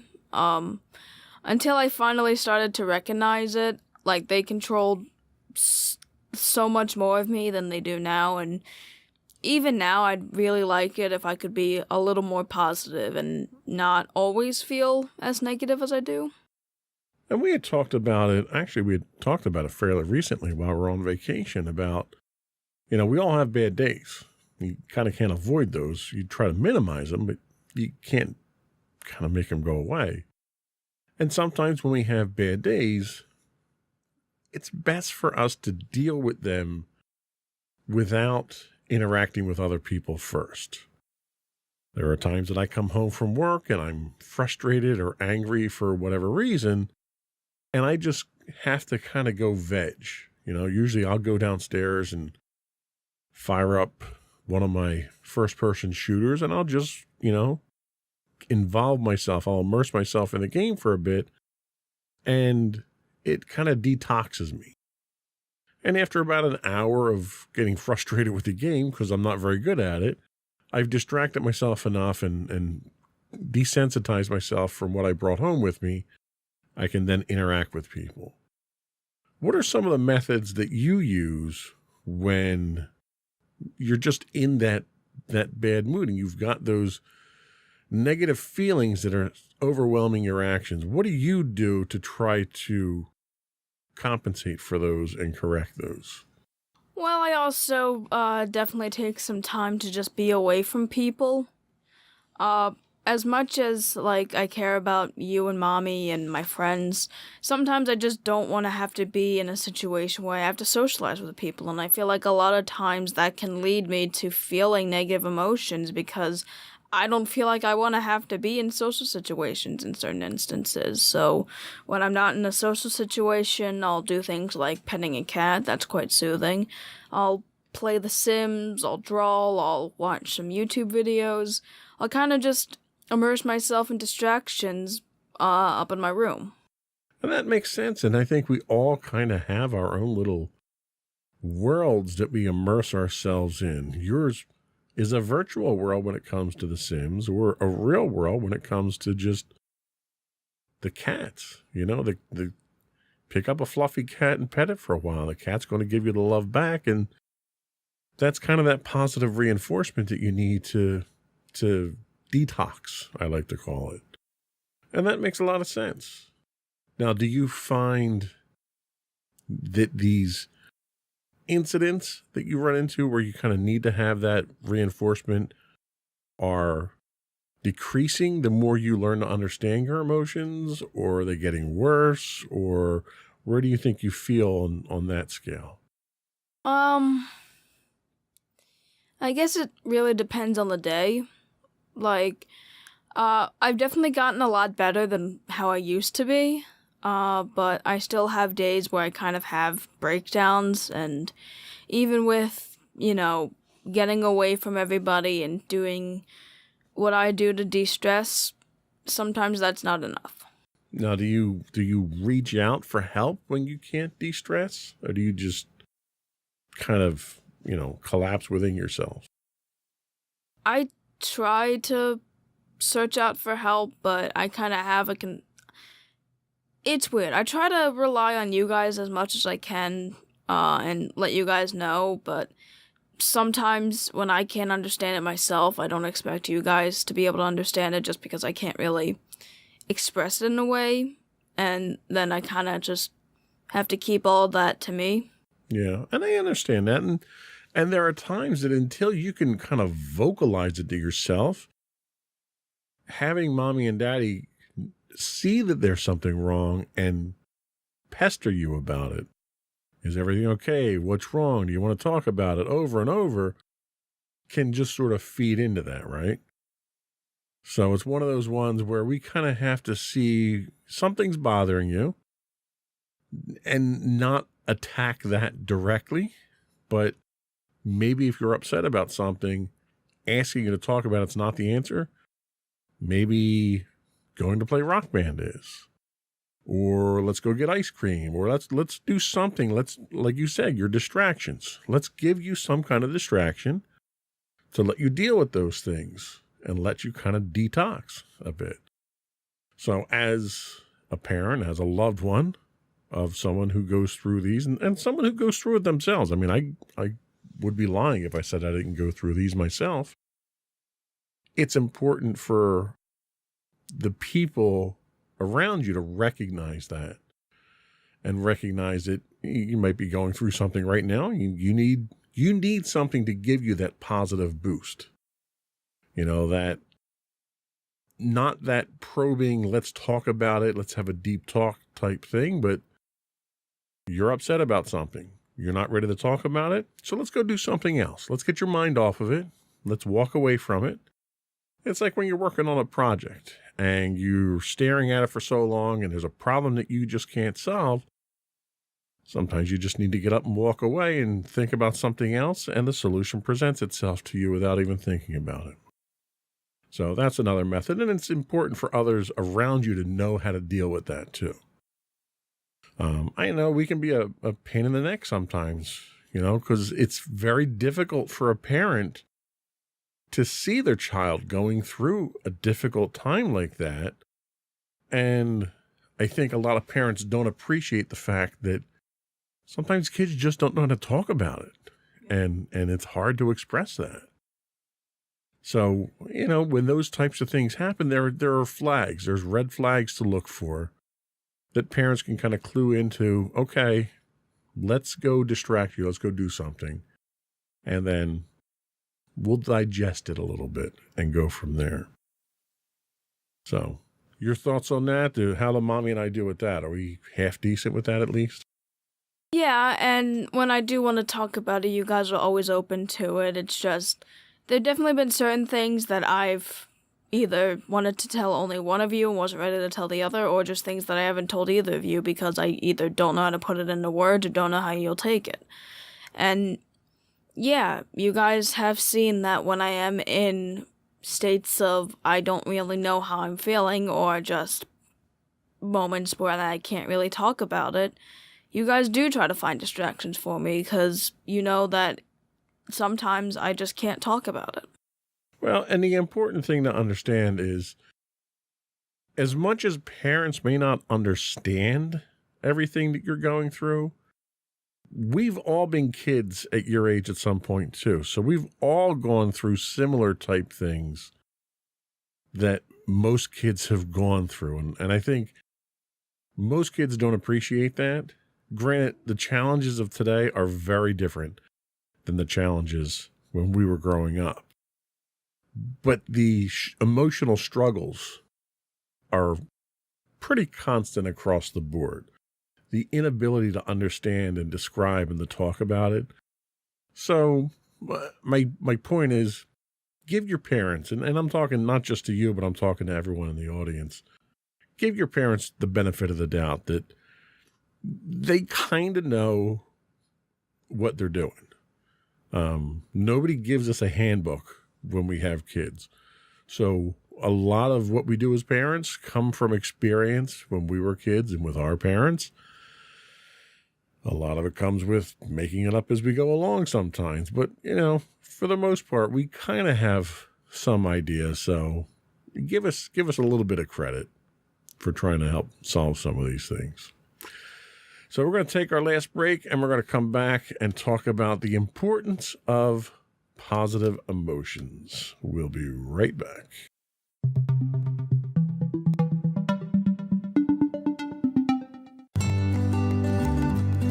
Insights into Teens, a podcast series exploring the issues and challenges of today's youth. Talking to real teens about real teen problems. Explore issues from braces to puberty, social anxiety to financial responsibility. Each week, we talk about the topics concerning today's youth. We look at how the issues affect teens, how to cope with these issues, and how parents, friends, and loved ones can help teens handle these challenges.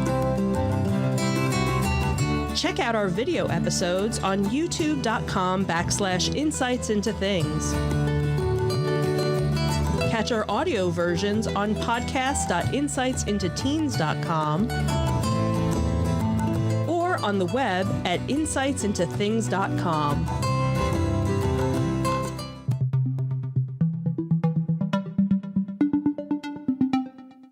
Welcome back to Insights into Teens. Today we're talking about the power of positive emotions.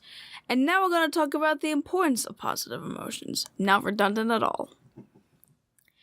Science is helping us find how valuable positive emotions can be. Experts have learned a lot from recent brain studies. Here are two findings that can help us use positive emotions to our advantage.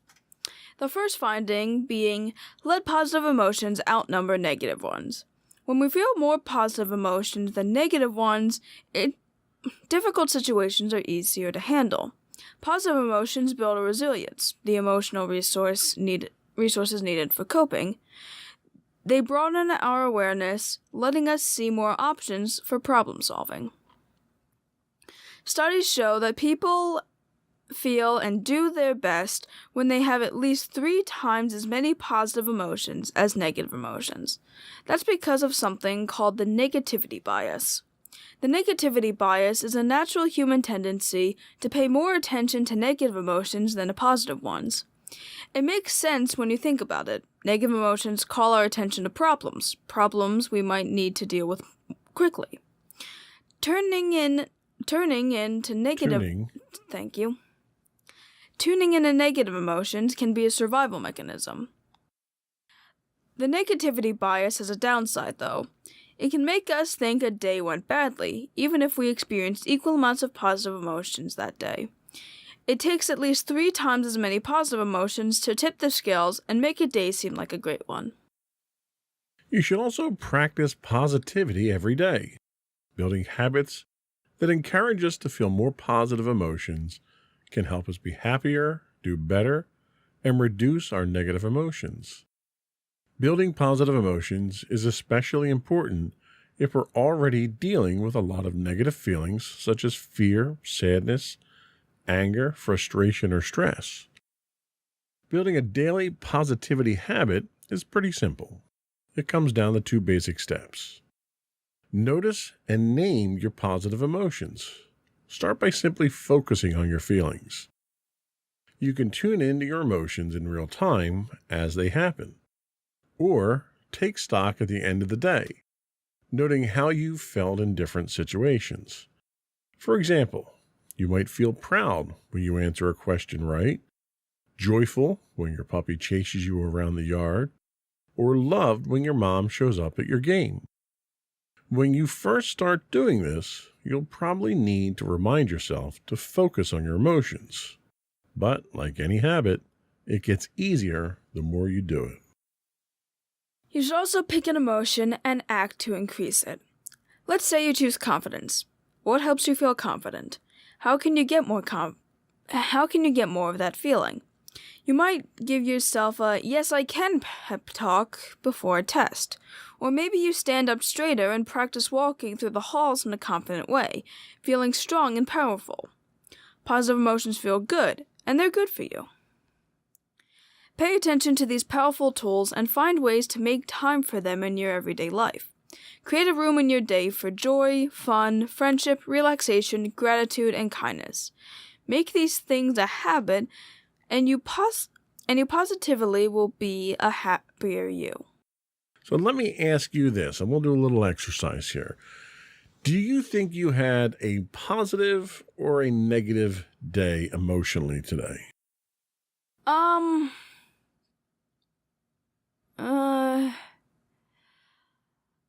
I can't really say. There's not, like, anything majorly good that happened today, but nothing, like, really bad that happened today. But overall, I guess it would lean more toward the negative, bad day kind of vibe. Why is that? A few things. Some people ended up annoying me in class today because we had a substitute, and, kids really don't. And when I was trying to work on the assignment we were given, they were making a lot of noises, and I can't focus with noise. And I was still kind of stressed out about a project I had for one of my classes. Okay. So you had a negative day today. So it's the end of the day, you're home, you've had dinner, we're just about ready to wrap up the podcast. What can you do to end the day on a positive note? I guess maybe something like playing Rock Band, drawing, playing Sims, watching videos, petting a cat. Pet a cat. Yeah. So my point is that even though you had some negative things happen to you today, nothing was tragic, right? You had no major problems, no major downfalls, no world impacting things happened, which that alone is a positive. You had some people annoy you in class because you had a substitute teacher. That could be a negative. I could see that. Did you get the work done that you needed to get done? Well, eventually I didn't get all of it done in class. I had to do it at home. Okay, so the work is done. That's a positive. So how can we turn these negatives into positives? That's really the key. You recognize where your negatives were today. What were some of the positive things that happened to you today? Well, I ended up somewhat understanding the programming I needed to get done today. Which was frustrating you yesterday. Yeah. Okay. I had a pretty much easy math assignment that I was able to get done in class. Okay. Did you wake up today? Yes. That's a positive. Did you wake up with any ailments today? No. Did anything bad happen to the family today? No. Do you have a roof over your head? Yes. Did you have meals today? So you had food on the table. These are all positive things. Yeah.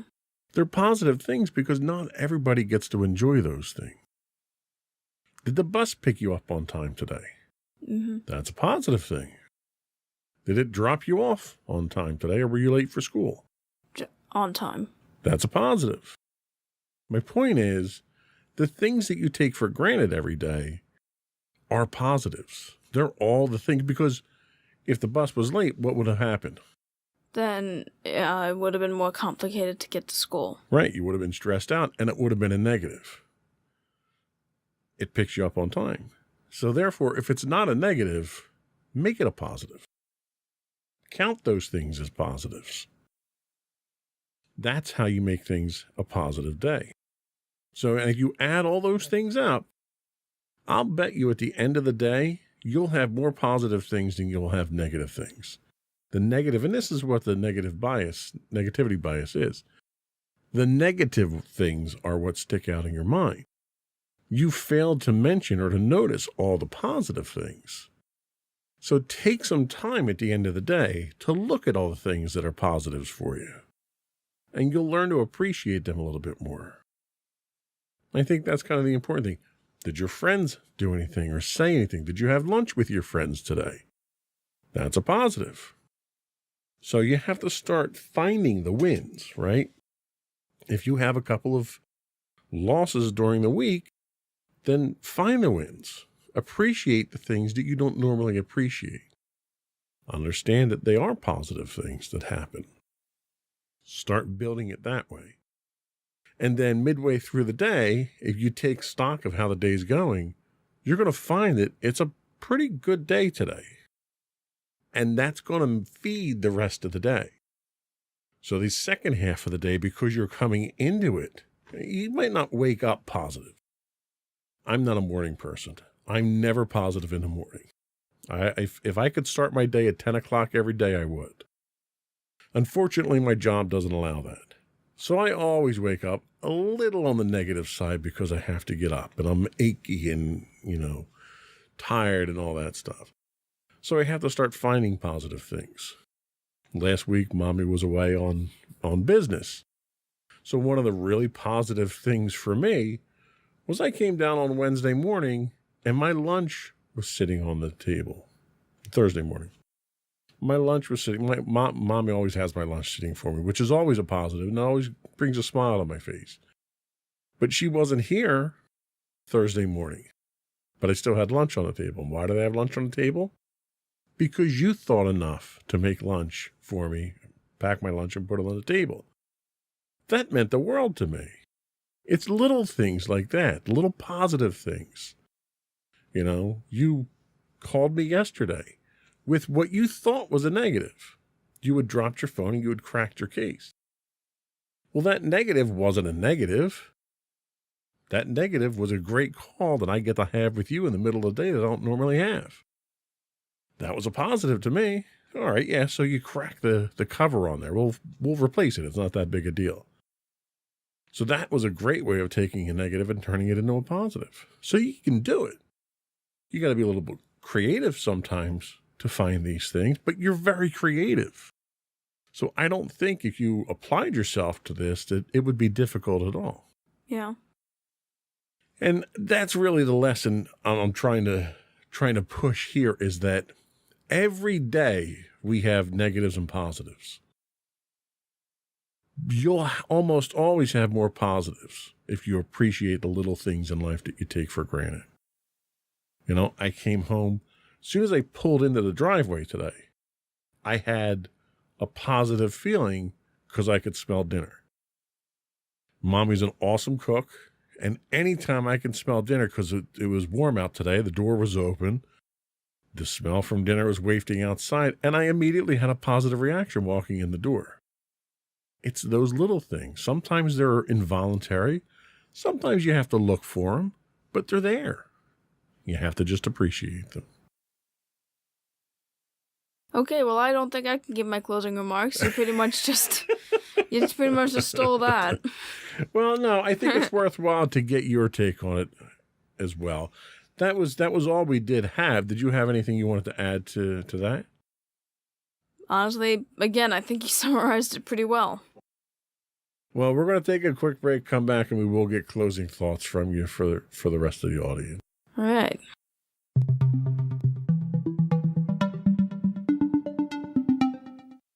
So this podcast got deeper than I thought it would. So I guess all I can really say to everybody is that, yeah, there's going to be positives in every day, and there's probably going to be more positives than negatives in certain situations. And as long as you can appreciate the little positives in your life that tend to happen, then you're going to always have good days, I guess. That's one good way to bring balance. Sage advice you have there. Thank you. Totally didn't just copy and paste yours. Nothing wrong with that. Nope. Before we do go, I do want to once again invite the listening and viewing audience to subscribe to the podcast. You can find audio versions of this podcast listed as Insights into Teens.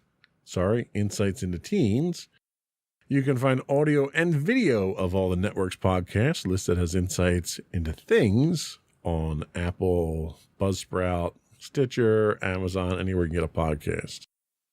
I would also invite you to give us your feedback.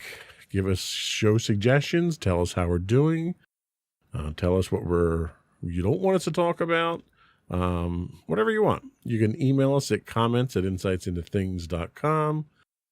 You can find us streaming 5 days a week on YouTube at youtube.com/insightsintothings, as well as on Twitch at twitch.tv/insightsintothings. You can get us on Facebook at facebook.com/insightsintothingspodcasts, or you can find links to all those and more on our website at insightsintothings.com. And don't forget to check out our other two podcasts, Insights into Entertainment, hosted by you and Mommy, if you guys will end up doing a podcast, and Insights into Tomorrow, our not really monthly podcast anymore, hosted by you and my brother Sam. Okay, well, there's a marketing department for you there. That's it. Another one in the books. Bye, everybody. Bye.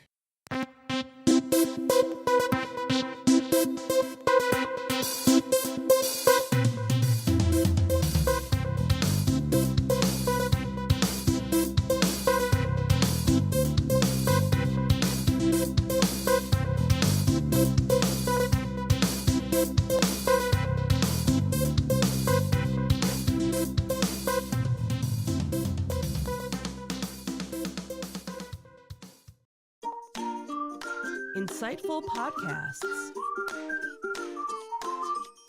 by informative hosts.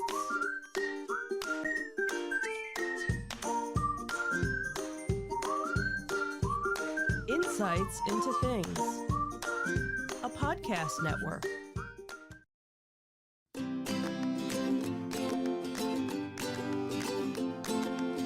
Welcome to Insights into Teens, a podcast series exploring the issues and challenges of today's youth. Your hosts are Joseph and Madison Whalen, a father and daughter team making their way through the challenges of the teenage years.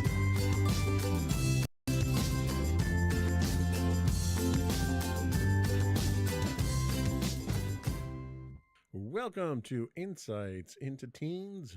This is episode 166, Choosing Your Mood. I'm your host, Joseph Whalen, and my intelligent and contemplative co-host, Madison Whalen. Okay, those actually make more sense this time. See, I'm trying to get better. All right. Hi, everyone. How you doing, Maddie? Fine for the moment. See, when you say something like that, that is really not instilling confidence in anybody. I know, but I'm good right now. You're good right now. Okay. Well, we're not going to push too hard on that one. Anything exciting this week? We skipped last week, by the way, because I wound up, I don't know how, but I wound up hurting a rib last week and just could not sit at the computer for any length of time. So we had to skip last week's broadcast so I could recuperate. And I'm doing better now. It's not 100%, but we're getting there. Sorry. You're fine. Didn't mean to preempt you there. So anyway, anything exciting this week? The end of the marking period's coming up, so, That's exciting. ton of work's going on. Yeah, that also means report cards, and that. it means lots of money that Daddy has to pay out. Awesome. Well, I guess that's the downfall of having an intelligent child who gets A's. But that's not what we're talking about today. Nope. Today we're talking about moods. Moods have an important influence on how we handle the world around us. We all have external trigger points that can alter our moods. But did you know you can control your own mood? Well, today's episode of Insights into Teens, we're going to take a look at the importance of our moods and how we can choose what mood we want to experience. But before we do that, though, I do want to... line, please. I do want to invite our listening audience and viewing audience to subscribe to the podcast if you don't already do so. You can find audio versions of this podcast listed as Insights into Teens. You can find video versions of this and all of the network's podcasts listed as Insights into Things. We can be found at Apple Podcasts, Stitcher, TuneIn, anywhere you can get a podcast these days.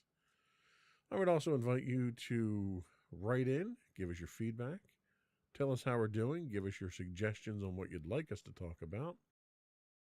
You can email us at comments@insightsintothings.com. You can find us on Twitter at insights_things, or you can find links to all that and more on our official website at www.insightsintothings.com. Shall we? Yes. Here we go.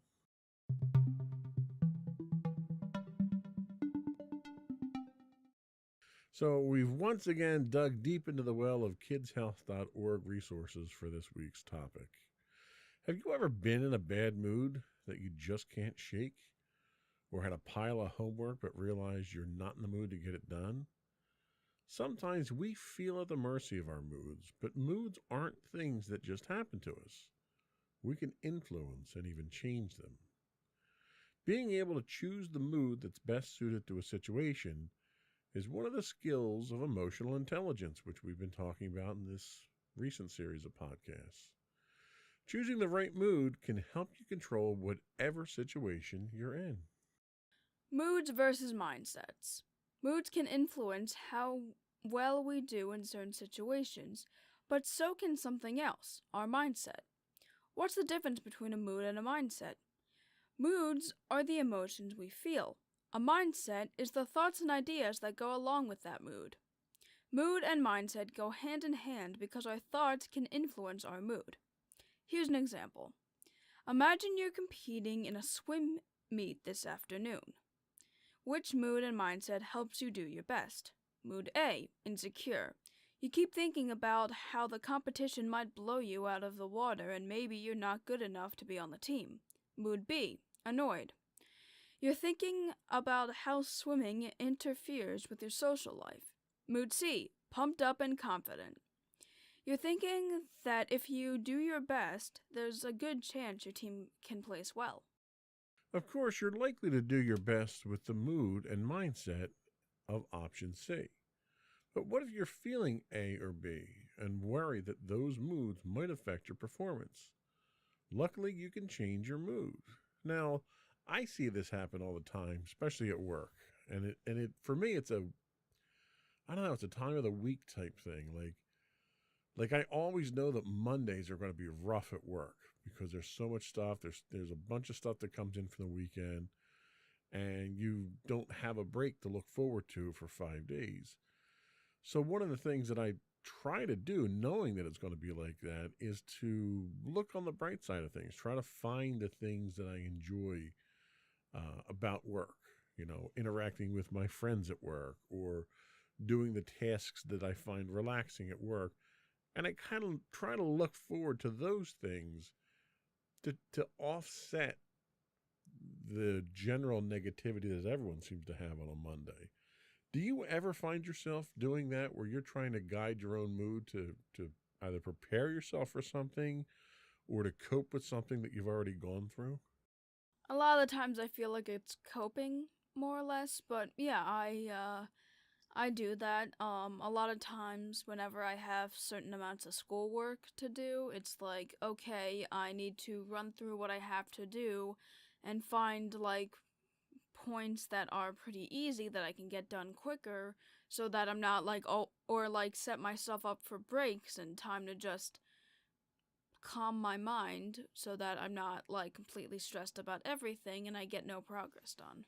And it's interesting. This week was a good example of that because you came home. I think it was yesterday I came home, and you had gotten a couple of fairly big assignments from school, and you had some quizzes coming up, and you kindly were sort of down on school and down on things, and one of the things that I tried to do was kind of walk you through the steps to do the things that you're doing.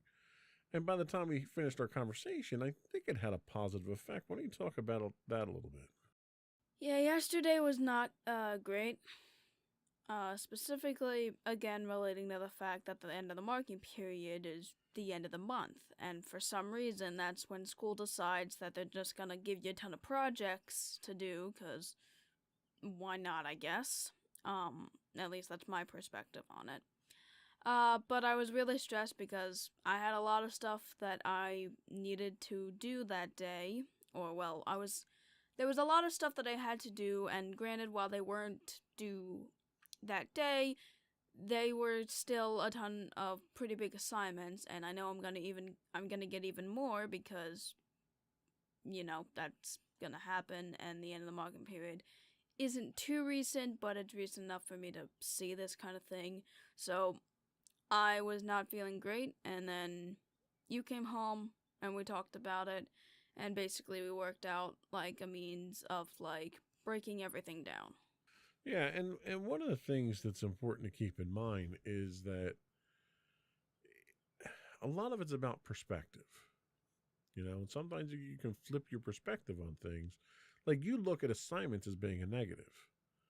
Whereas really, you need to look at assignments as an opportunity for you to demonstrate what you know. Because that's really what they are.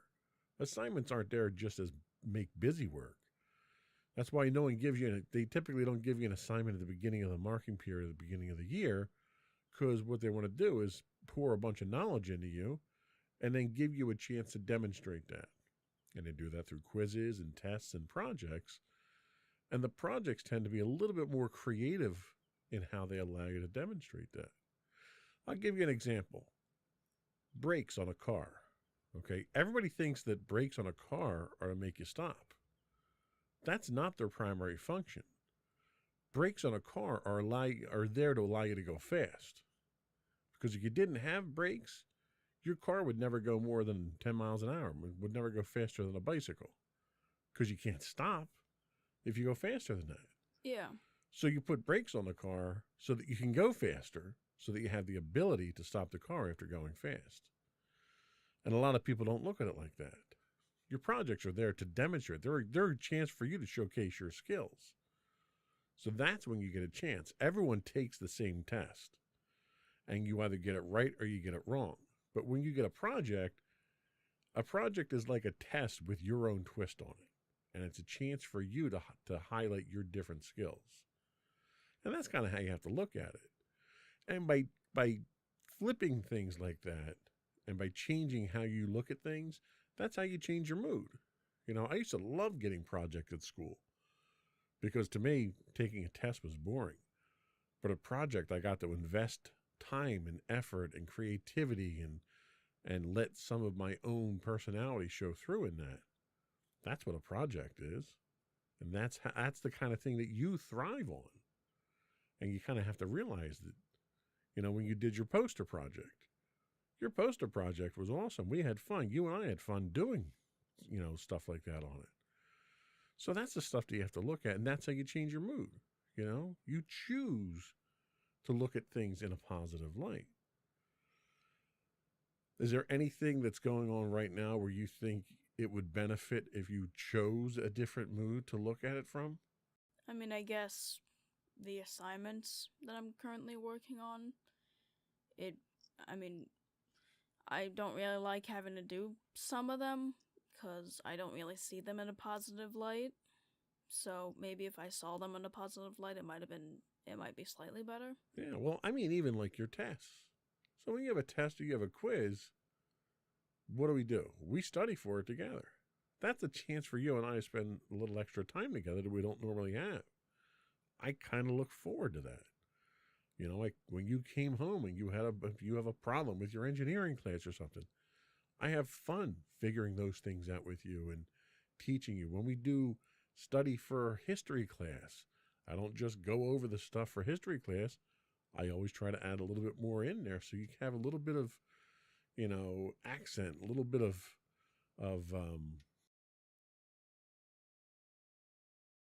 what's the word I'm looking for? What's like additional flavoring, So it's not just the bland stuff. You just went through a very bland part of history in your class, and even I couldn't come up with something interesting to say about it. But we got through it, right? So you know that you're not in it alone. You're going to get your help. So you kind of have to let those things turn those things around for you. I think that was all we had on our intro here. We're going to take a quick break and come back, and we'll talk about how to choose your mood. We'll be right back.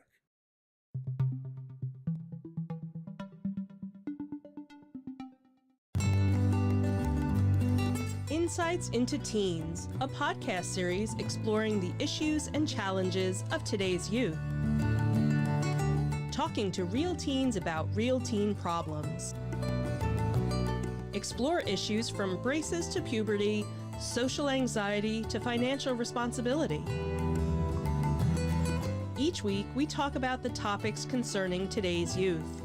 We look at how the issues affect teens, how to cope with these issues, and how parents, friends, and loved ones can help teens handle these challenges.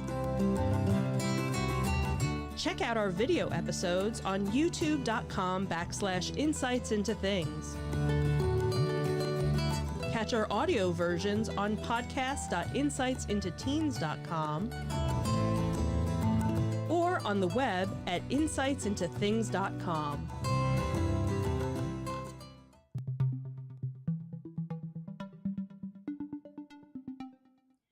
Welcome back to Insights into Teens. Today we're talking about choosing your mood.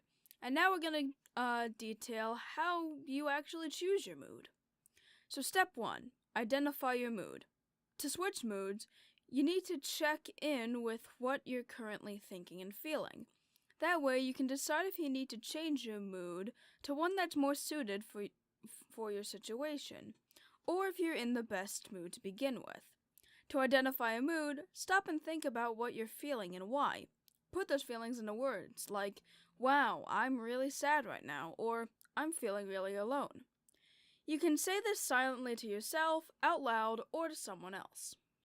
Step 2 is to accept what you feel. After you name your emotion, show yourself some understanding for feeling the way you do. It's perfectly okay and perfectly natural to feel bored on a rainy Saturday or annoyed about having to study when everyone else is going out. All emotions are acceptable and understandable. But you don't have to hold on to a feeling that way. Notice your mood, then choose to move past it. And the final step is to identify the mood that's best for the situation you're in. If you're competing in a swim meet, it's best to be pumped up and confident. if you need to get down to some serious studying, it's better to feel interested, alert, and confident, and not so helpful to feeling grumpy, annoyed, and self-defeated. Take a minute to think about which emotions will help you accomplish your goal. So let me ask you real quick, how well do you think, on a scale of 1 to 10, or 10-point scale, how well do you think you are at identifying your mood? 7.5. Okay, so that's pretty good. I don't know if most people are that good. Is it because you have the same consistent mood, or are you just that in tune with your moods and emotions? Well, I think it's because I've had times where I haven't really been able to control my moods to the point where I've kind of had to keep more track of them. So, I guess from that, I've tried to keep more track of my moods, and especially if I'm trying to relate my feelings towards you guys, it's like, well, I kind of need an easier way to describe this, so it's probably best to figure out what exactly is going on. That makes sense. So it's a skill that you've developed over time, having had less perspective on your moods. Yes. I find that I recognize my moods almost as often by how my moods are reflected on other people. If I'm angry or if I'm annoyed, and I don't want to just attribute the feeling to negative. Like if I'm happy, the people around me are happy. And if I'm angry, the people around me react to me being angry. So my mood may not immediately be evident to me, but seeing how people react to my mood, that puts me more in tune with it. Yeah, and I definitely think that was like a step that I was at for a while that ended up making me think, okay, I really probably should be noticing this sooner, is when I started kind of realizing what I was saying was affecting people, and it made me want to have that not happen to other people because I didn't want them to have to feel negative toward me feeling negative, which is why now when I'm feeling negative, I try not to make it obvious to other people unless I feel comfortable telling them and assuring them that, hey, I'm not mad at you, I'm just not feeling great. And even then, I occasionally turn that off when I notice that one of my other friends is upset, and I'm like, okay, talk to me, or I would just smile at them and kind of let them know, hey, you're doing good. Yeah. I find people tend to misunderstand or misread my moods. A lot of people tend to see me as being negative. And it's not that I'm necessarily negative, especially at work. I have a very analytical mind. And I tend to notice things that other people don't notice, which I have to tell you is kind of annoying sometimes because it's almost like I wish I didn't notice things. But when I notice these things, like I'm the type of person that will go out to a restaurant and I'll notice that a light bulb is out, or a fan isn't working, or a table's out of place. I'll notice things that aren't congruent with the way things should be. And there's an inherent drive in me to want to fix those things and to fix problems in general. So at work, I'll notice things aren't run the way that they should be, or as well as they should be, or we didn't communicate well enough, or someone didn't respond fast enough. I'll find these things and I'll point them out, and people will look at me and think I'm being negative. And really, it's not, because my job is to solve problems. So if there aren't any immediate problems for me to solve, I go and look for problems to solve, because there's always problems. And because of that, people tend to look at me and think that I'm negative in my mood and stuff, but solving problems is what energizes me. It's what makes me feel useful and gives me a sense of purpose. Hence why when you come home, the first thing I want to do when you have issues is solve problems. I'll get home, Mommy will tell me problems about work, and the first thing I want to do is offer advice on how to solve them. That's what makes me tick, and people tend to think I'm negative for that. Do you think I'm negative? No, I have a pretty similar way when it comes to that. As much as I am still kind of negative when it comes to a lot of things, I've gotten better than how I used to be, and now I'm still trying to be more logical as long as I'm not in an emotional state.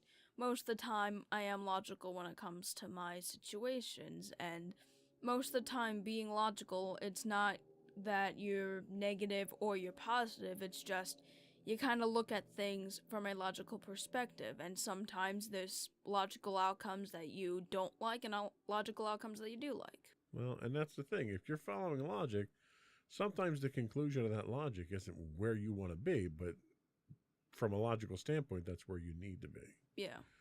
So how do you get into the best mood? Well, after you imagine the mood that's best suited for your task or situation, it's time to get into that mood. Think P for positive, and focus on the 6 things that can help you reset your mood. Purpose is the first. Get clear on what you want and need to do. For example, you might want to get your studying done as fast and as well as possible so you can go to the party later. The second is place. Put yourself in the right situation. Environment influences mood. If you need to study, it's better to find a table or desk in a quiet room than to do it in a coffee shop where you might see friends who distract you. People. Who can help you feel the way you need to feel? A focused classmate is a better study companion than a chatty friend. Sometimes just thinking of a particular person is enough to help you feel confident, inspired, strong, and supported. Playlist is also important. Music is one of the most powerful influences on mood because it's all about communicating and inspiring emotion. Create playlists for the moods that are the most helpful and positive for your life. Posture. Move your body into the right mood. For studying, try exercises that help you focus on your physical posture, like yoga or Tai Chi. For energy, try a workout that gets your heart rate up. To prepare for sleep, try deep breathing, gentle stretching, or other soothing activities. And the final is promotion. Encourage yourself with self-talk. Self-talk is a way of using thoughts to influence your mood. If you've ever said to yourself, okay, let's get serious for a minute, or I can do this, you've used self-talk to get into the right mood for a situation. Self-talk doesn't just create the mindset that supports your mood, it also helps you to keep a good mood going. That's why pep talks work so well for athletes.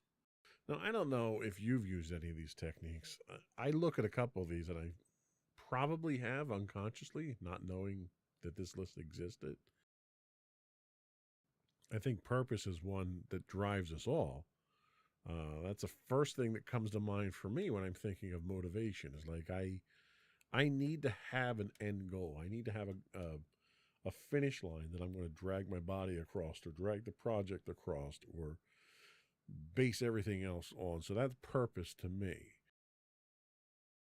For you, when you think of school projects, is purpose something that's an important factor for you to focus on? Yeah, that's definitely what has driven me a lot, specifically with things like summer reading assignments.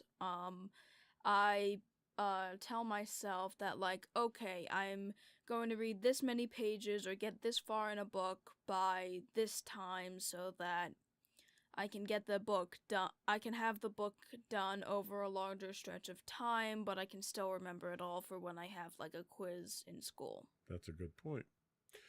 Place is one that I don't necessarily think I focus on, but it's one that can have an effect, and it has. You know, most of the work that I do, I go into the office. I don't work remotely, not very often at least. But I have a private office that I work in. So for the most part, I don't have any distractions that I have to worry about. I do find that the few occasions that I have to work from home, it's much more distracting. Either the cats want attention, or you guys are around, like during COVID when I had to work from home a few times, or it's just my inability to not do the things that I would normally do sitting at my computer. You know, my computer at home is for recreation. So my first instinct is to recreate when I'm there, pull up a game or pull up websites or, do something like that. So it takes a good deal of effort to not do that. Is there a good place for you? Is there a bad place? Is there a place that you go to best be effective? Honestly, it's the exact opposite of what you just stated. I actually work way better when I'm home than when I'm at school because most of the time, the cats don't always bother me, and even then, I don't get all that distracted by the cats. But, the kitchen is a great place for me to do my work because there's normally plenty of light. While the chairs may not be all that comfortable, it's still a good place for me to do my work. I can't really do my work in my room all that much, but I can sometimes. But, what I find annoying, is, well, when I am at home, I am the one who tells me, okay, these are the times that you're doing things. I like to have that control, and that's a great environment for which I can do that in. And if I needed a break, I could take a break. It's not like I'm forced to work constantly. I'm allowed to have, time for my brain to relax. And even then, I get a decent amount of... I feel like I have more time for quiet time. I have a lot more, silence that I appreciate when it comes to working at home than I do at school, because sometimes I'm not always given a lot of time in school to work because then I have to pay attention to a lecture or something, or I just get annoyed at the kids at school because everybody talks for some reason. And I personally find it that at home I'm at a comfort level to where I'm able to work comfortably without being too comfortable to where I don't feel like working. Good point. People. So for me, people is my team, and it's when my team isn't there, and for the last year or so now, my development staff has been working remotely because we just don't have the facilities. It's had an impact on our productivity. We're still productive, but we're not as productive as I'd like to be. I'm hands-on in what I hope to think is a positive way. I'm not a micromanager, but I very much like to communicate directly with my team. Excuse me. We work very well together. We bounce ideas off of people. It's a very collaborative environment. How about you? For me, that's you. Kind of like how both you and I have very analytical ways of dealing with things. I feel like whenever I go to you for any assistance when it comes to my work, you're a good influence on me. It's like I've gotten I feel like I've gotten my eloquent writing from you, my analytical thinking from you, and the way that I try to look at problems when I'm not freaking out about them from you. Oh, well, thank you very much. How about playlist? Did you get your playlist for me too? What is your playlist to get you in the right mood? Well, And it could be a genre or collection. It doesn't have to be specific songs. well, sometimes when I'm working on things and it's too quiet, I'll listen to Weird Al. Weird Al's a good inspiration. You can't get much more creative than Weird Al. Yep. Guess what mine is? Star Wars? Yep, I listen to Star Wars music. Yep, I hear it every time. Every time I come into the studio. Yep. Posture. All right, so posture I am horrible with. I slouch, I lean, I'm crunched over sometimes. My problem with posture is I've got so many aches and pains and problems and health issues and all that stuff. I can't sit up straight. My body just doesn't do that. My body hasn't sat up straight in probably 30 years. So posture for me has never been one that helps me to work. In fact, I had to buy a little adapter for my chair to keep it from going down on me because it's too low at work. What about you? Was posture, because I know it was a big thing for you when you had the one chair and the one chair wasn't comfortable. We went out and we bought you a new chair for your room. Does that help you to get into the mood, to to be productive, to focus? Um, Because you already talked about the uncomfortable kitchen chairs, which I'm 100% with you on that. I mean, I probably don't find them as uncomfortable as you do, but yeah, they're not that soft when it comes to sitting on them. They're like sitting on rocks, but I'm used to that. I don't really think I've had too much experience with posture other than the needing of a new chair, which even then I really just sat in that chair for gaming and so forth, and it was just like it kept going down on me. It was just that it was a faulty chair at the time and not really for my posture, because thing is, when I'm working, I cannot have the computer. I want the computer close to me, but not like on the desk. Like occasionally when I'm working, I'll kind of just put my arms on the table. You're a leaner. I'm a leaner, so I probably do not have good posture, but I don't know if that really affects how well I work. Okay, fair enough. Promotion. So do you self-motivate? Do you talk yourself up? Do you talk yourself past obstacles? And can you psych yourself up, like a motivational speaker and get things done, or is that really not your strong point? Wow, that was a dead silence there. Well, sometimes, maybe. Well, okay, so that right there, not motivational at all. Yeah, thing is, most of the time, if my mindset isn't panicky, it's like I don't like promote myself to the point where it's like, extremely positive. Like, we can totally get this done. It's like, get this done or else. So you threaten yourself, you don't motivate yourself. Yeah. Nice.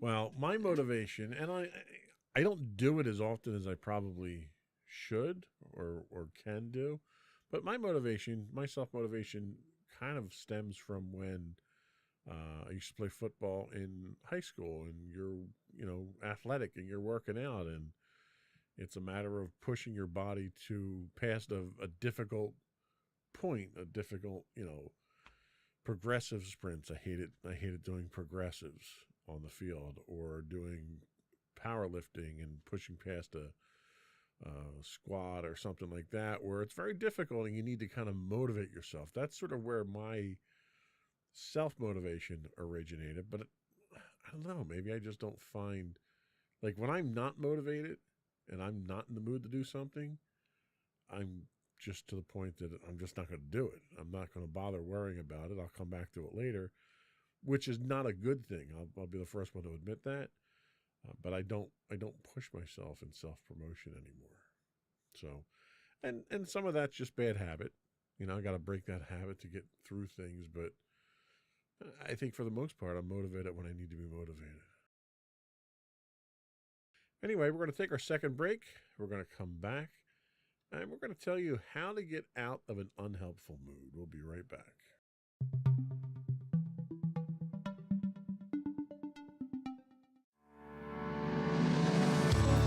Insights into Entertainment, a podcast series taking a deeper look into entertainment and media. Our husband and wife team of pop culture fanatics are exploring all things from music and movies to television and fandom. We'll look at the interesting and obscure entertainment news of the week. We'll talk about theme park and pop culture news. We'll give you the latest and greatest on pop culture conventions. We'll give you a deep dive into Disney, Star Wars, and much more. Check out our video episodes at youtube.com/insightsintothings.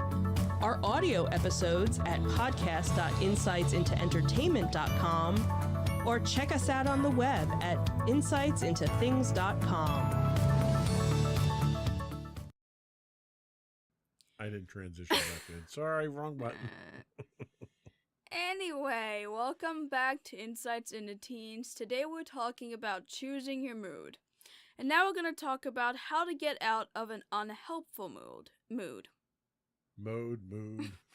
Hey, look, I gave you a hard cut back. You can stir up the line however you want.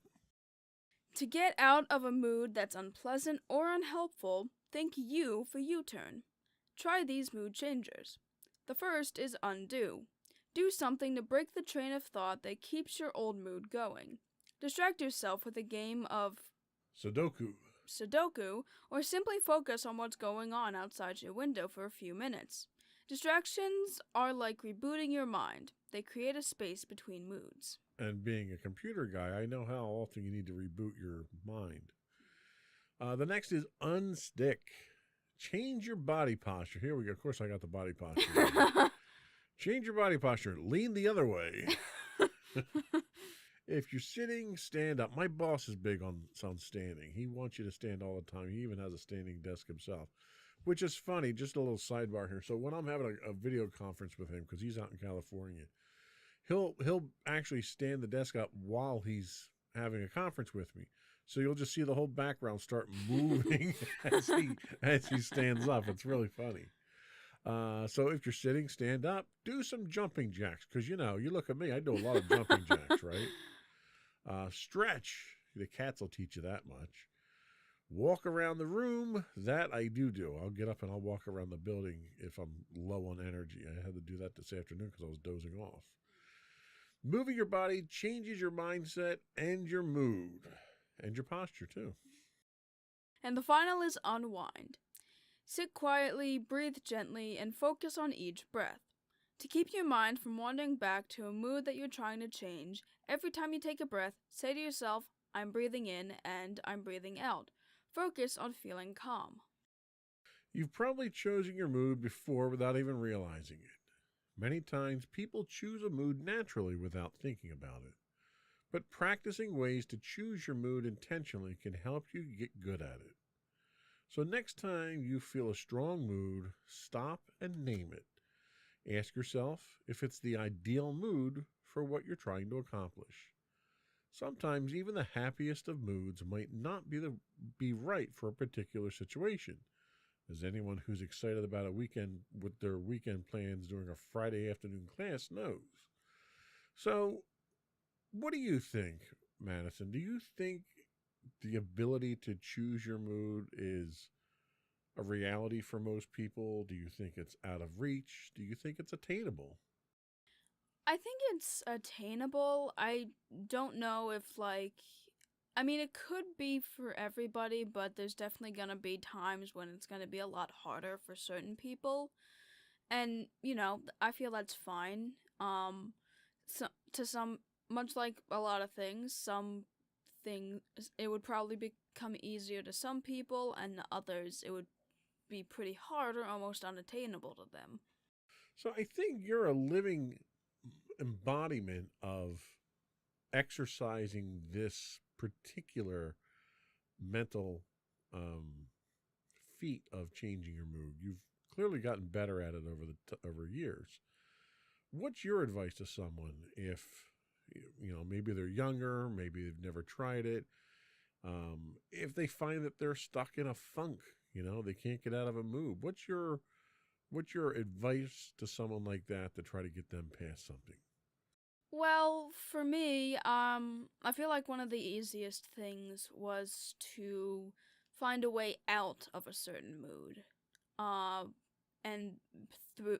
And that would be kind of through distractions, kind of like the undo part said. Basically, find things that you enjoy doing that gives you a positive mood or makes you feel better, and use that as a way to kind of calm and offset your original mood.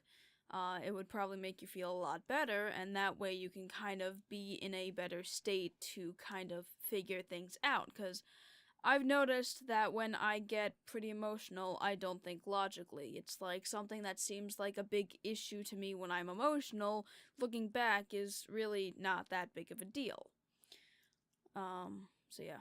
So I think one of the things that we really didn't address here is, how do you recognize when you're in the wrong mood? What are some of the red flags that you'll see? Is it like, I briefly talked about seeing how people react to my mood. But how do you know when you're in a mood that's not helpful I think it's subjective, person to person, but I'm Yeah. curious, what your red flags are. How do you notice that? How do you label that? And how do you actively try to change it? I honestly have a few examples, but one that I do want to touch on is when I'm working and like trying to get through like some project or something, and I notice that I really am not. And the red flag for me is that I notice that I'm not really getting a lot of progress done, and what I have done isn't really my best work. It kind of makes me stop and realize it's like, okay, I'm clearly not focused. I clearly am having a hard time trying to even get this done. I need to kind of just step back and realize what I'm supposed to and kind of like step away, realize that, hey, it's better to just take a few minutes, calm down, and figure out what's going on, as opposed to continue to trudge through it and get half the work done with pretty crappy work. Okay. I think that makes sense. I think that's a good way of going about it. And like I said, I think we all have our own red flags that we kind of have to keep an eye on. But it's recognizing those and then starting the process. I think that's all we had for this week. We're going to take a quick break, come back, and we'll get your closing thoughts and finish up the business of the podcast. All right. We'll be right back.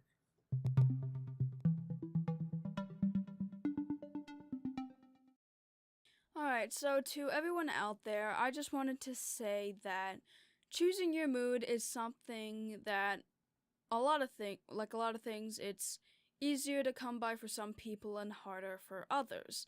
For me, personally, I kind of had to go through a years-long change of it.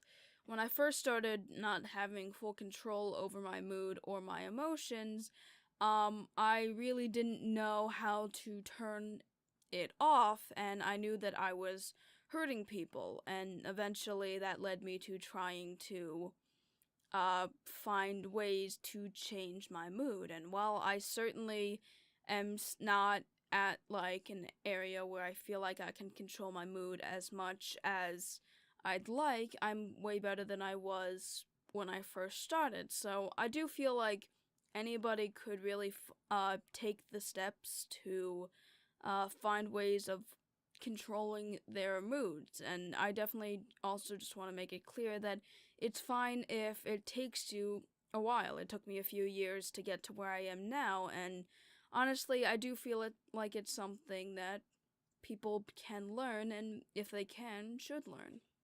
Awesome. Sage advice as always. Thank you. I think that is all we had today. Before we move on, I do want to once again invite our listening and viewing audience to subscribe to the podcast. You can find audio versions of this podcast listed as Insights into Teens. Video versions of this and all the network's podcasts, as well as audio episodes, can be found listed as Insights into Things. Any place you can get a podcast these days. You can also reach out to us directly. You can email us at comments@insightsintothings.com. You can hit us on Twitter at insights_things. We do stream 5 days a week on YouTube at youtube.com/insightsintothings, where you can find all of our videos as well. We also stream 5 days a week on Twitch at twitch.tv/insightsintothings. If you are an Amazon Prime subscriber, you do get a free monthly Twitch Prime subscription. We'd appreciate it if you'd subscribe to the podcast there. You can find us on Facebook at facebook.com/insightsintothingspodcast, as well as Instagram at instagram.com/insightsintothings, or you can find us at our website, www.insightsintothings.com. And you. And don't forget to check out our other two podcasts, Insights in Entertainment, hosted by you and Mommy, and Nintendo Tomorrow, are not really monthly podcasts anymore, hosted by you and my brother Sam. That's it. Another one in the books. Bye, everyone. Bye.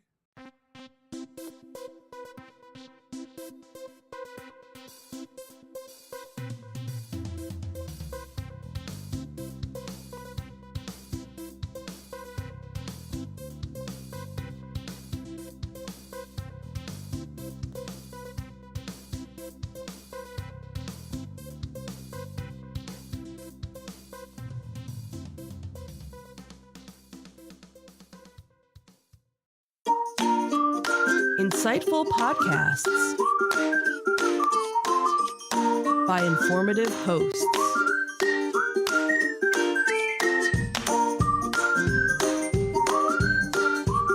Insights into Things, a podcast network.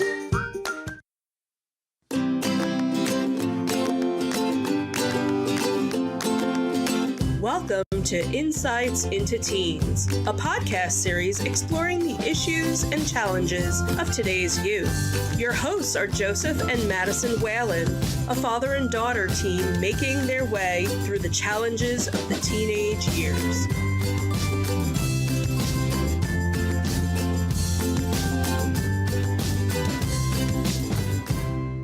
Welcome to Insights into Teens. This is episode 165, Assertiveness. I'm your host, Joseph Whalen, and my confident and assertive co-host, Madison. You know, I really think you're just calling me out at this point. Anyway, hi everybody. I am trying to bring out the best in you. If you think it, you can be it, right? Sure. Tough crowd. I know. So how was your week this week? A bit weird. Yeah, mine too. So I was homesick with a migraine, and you wound up coming home sooner than you expected with some stomach issues. Yep. And I don't know about you, but I've been playing catch up all week since then. Yeah, I mean, I was off Wednesday because they told me they had, excused... Tuesday. No, I wasn't off Tuesday. I was off Wednesday. Tuesday was when I wasn't feeling well. They gave me an off day for Wednesday. Oh, wait. Was I out Tuesday? Yes. So it wasn't Monday. I'm so confused. I really am. Yeah, it's Thursday now. I need this week to be over just so I can reset the week. Yeah. But anyway, you're feeling better now? It's still kind of iffy, but, you know, I was good enough to go to school today. Okay. Did you make it through the day okay? I survived. Okay. Well, sometimes that's the most we can hope for, right? Yeah. Anyway, today we're talking about assertiveness. So assertiveness is about communication and confidence.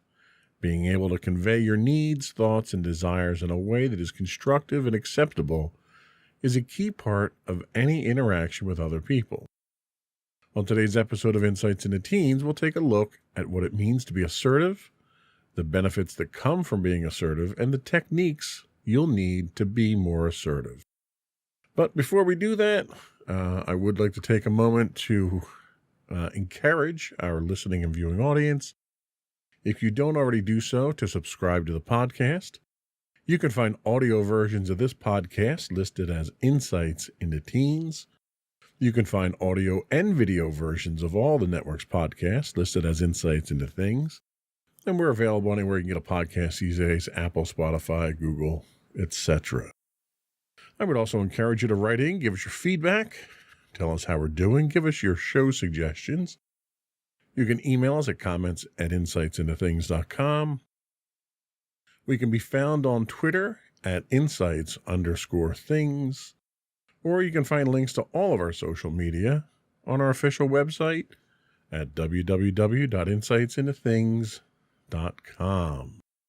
Shall we start? Sure. Here we go.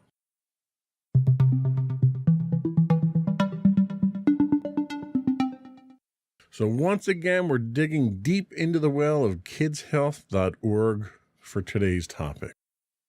So what is assertiveness? Assertiveness is a healthy way of communicating. That's the bottom line.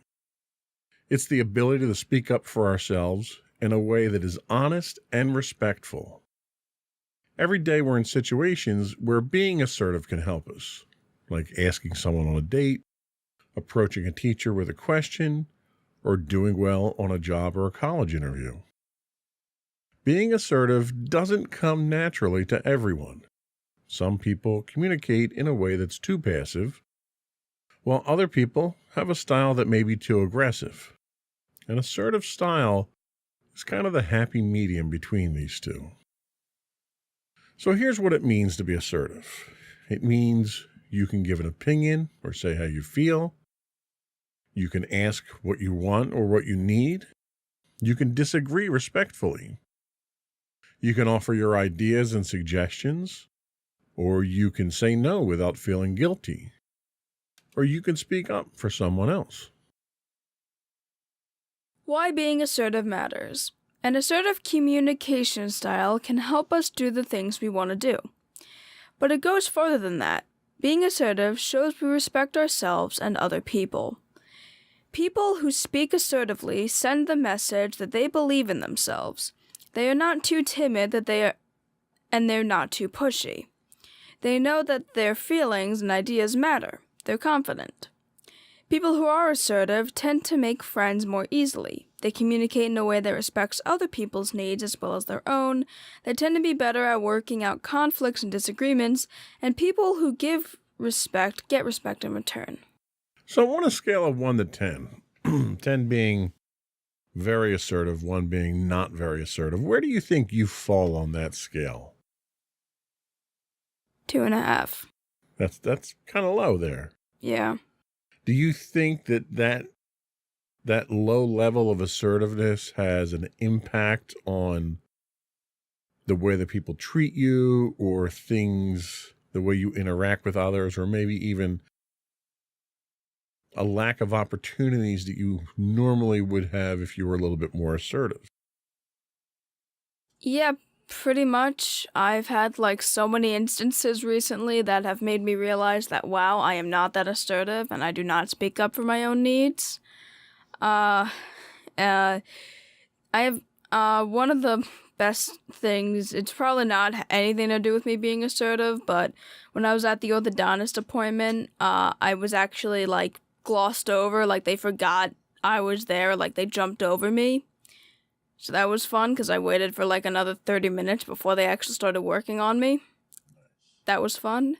I've had various incidents in school where I've refused to say anything, and really I've also just recently noticed that my general interactions with people, I kind of just apologize for things that I don't think I needed to apologize for, or I just feel weird with people giving me stuff. So, do you know why you're passive? Is it that or why you're not assertive? Is it that you're an overly passive individual? Are you just non-confrontational? Are you uncomfortable talking to people?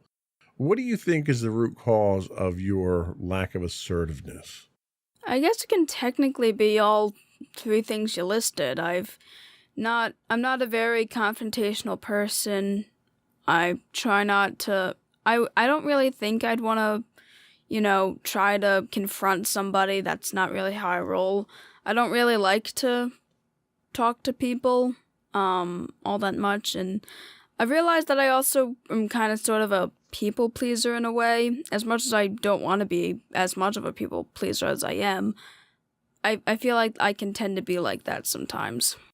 So, is it something where you don't stick up for yourself, or you don't feel like you're deserving of the things that you think you should be assertive on? Is it a self-doubt? Is it a confidence issue or a lack of confidence? Or are you just a naturally shy and withdrawn person? Honestly, I do think it is a lack of confidence. We've talked about that on the podcast before, and as much as I'd like to say I'm a confident person, there are just certain things that I'm okay, never mind then. Okay. Is this something that you think you'd like to improve? Yeah, seeing the various things that happen and the fact that it'd be real nice if I could be a little more assertive and, at least learn that lesson. I'd really like to find a way to do so. So who in life that you associate with now, or that you spend any time with, who would you think is assertive? Appropriately assertive, we'll say. I guess I'll go with...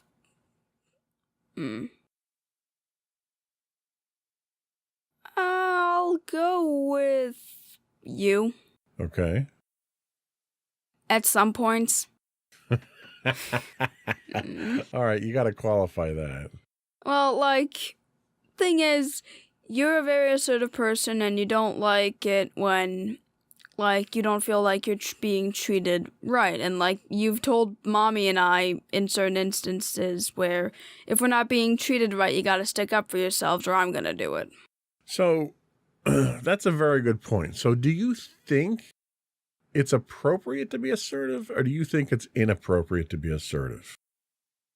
Well, I guess it depends on the amount of assertiveness and, like, the level of appropriateness when it comes to it, because it's like, in certain things, yeah, I wish I would say more stuff because it's like, it's an issue that I feel could be solved, so if I actually spoke up about it, it'd be fixed.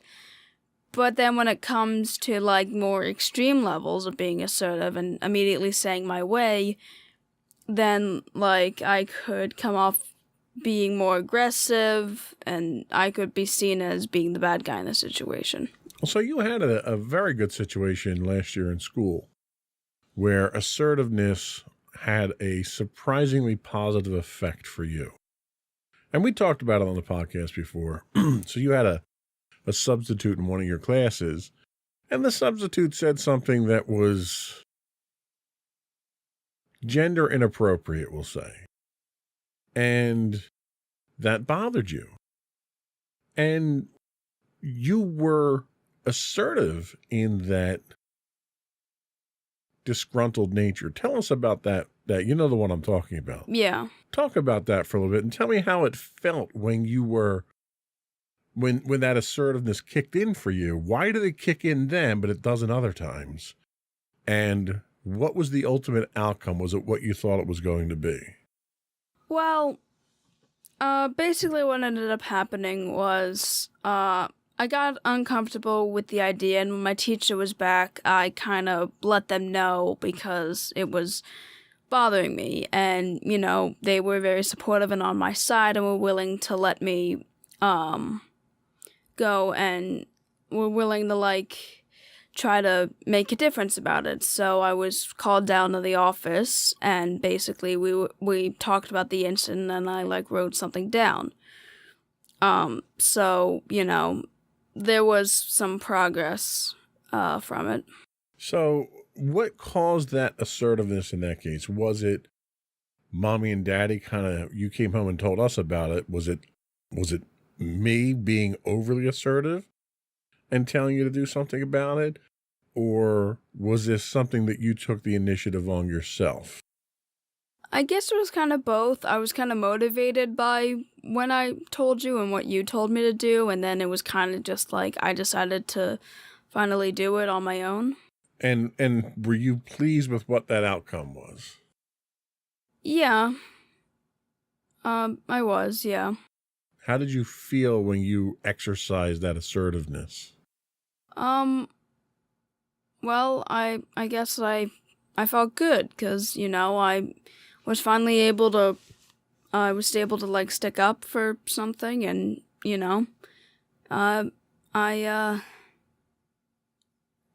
felt good afterwards. Yeah, and I think, if nothing else, the important lesson to be learned from that specific example is you have a right to those feelings. You have a right to be respected.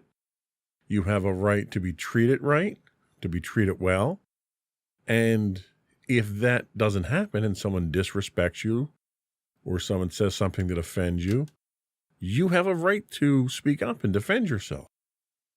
And yeah, there's a certain amount of confidence that you have to have in order to take that initiative, but you have that right no matter what. So you should never let someone put you in a position like that or disrespect you like that without saying something. And you do it respectfully, like you did in this case here, and you get a positive outcome from that. So it's important to understand that assertiveness is about communication. And, you know, like we said in the read-through, communication with assertiveness through communication is about respect. You know, it's about giving respect, getting respect in return, and assertiveness is kind of the highway to get you to that point. So we're going to take a quick break, and when we come back, we're going to talk about the problems with being too passive. We'll be right back.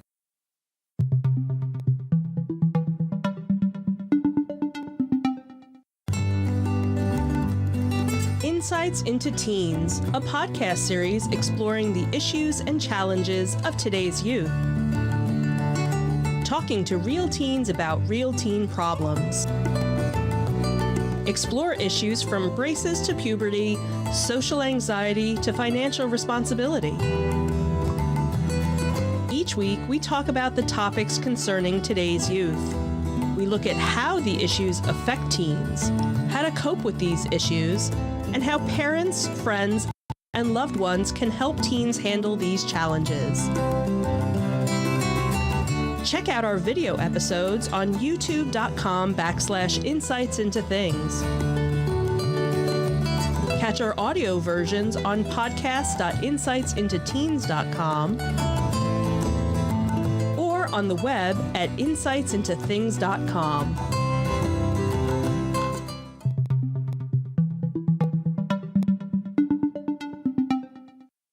Welcome back to Insights into Teens. Today we're talking about assertiveness. And now we're going to talk about the problems of being too passive. So Paula has a style that's too passive. If you ask Paula what movie she wants to see, she's most likely to say, I don't know, what do you want to see? She usually lets others decide things, but later she regrets not saying what she wanted. It bothers her that her friends do most of the talking. But when Paula tries to break into the conversation, she speaks so softly that others talk over her without realizing. People who act too passively often end up feeling taken advantage of. They may begin to feel hurt, angry, or resentful. When you hold back what you think and feel, others don't get to know or understand you as well as they could. The group doesn't benefit from your input or ideas. If you start to feel like your opinions or feelings don't count, it can lower your confidence and rob you of the chance to get recognition and positive feedback for your good ideas. It can even lead to feeling depressed. Now, of course, there's also trouble with being too aggressive. Janine has a style that's too aggressive. Janine has no trouble speaking her mind. But when she does, she comes across as loud and opinionated. Janine dominates the conversation, often interrupts, and rarely listens. If she disagrees with you, she lets you know, usually with sarcasm or a put-down. She has a reputation for being bossy and insensitive. People who come across as too aggressive can find it difficult to keep friends.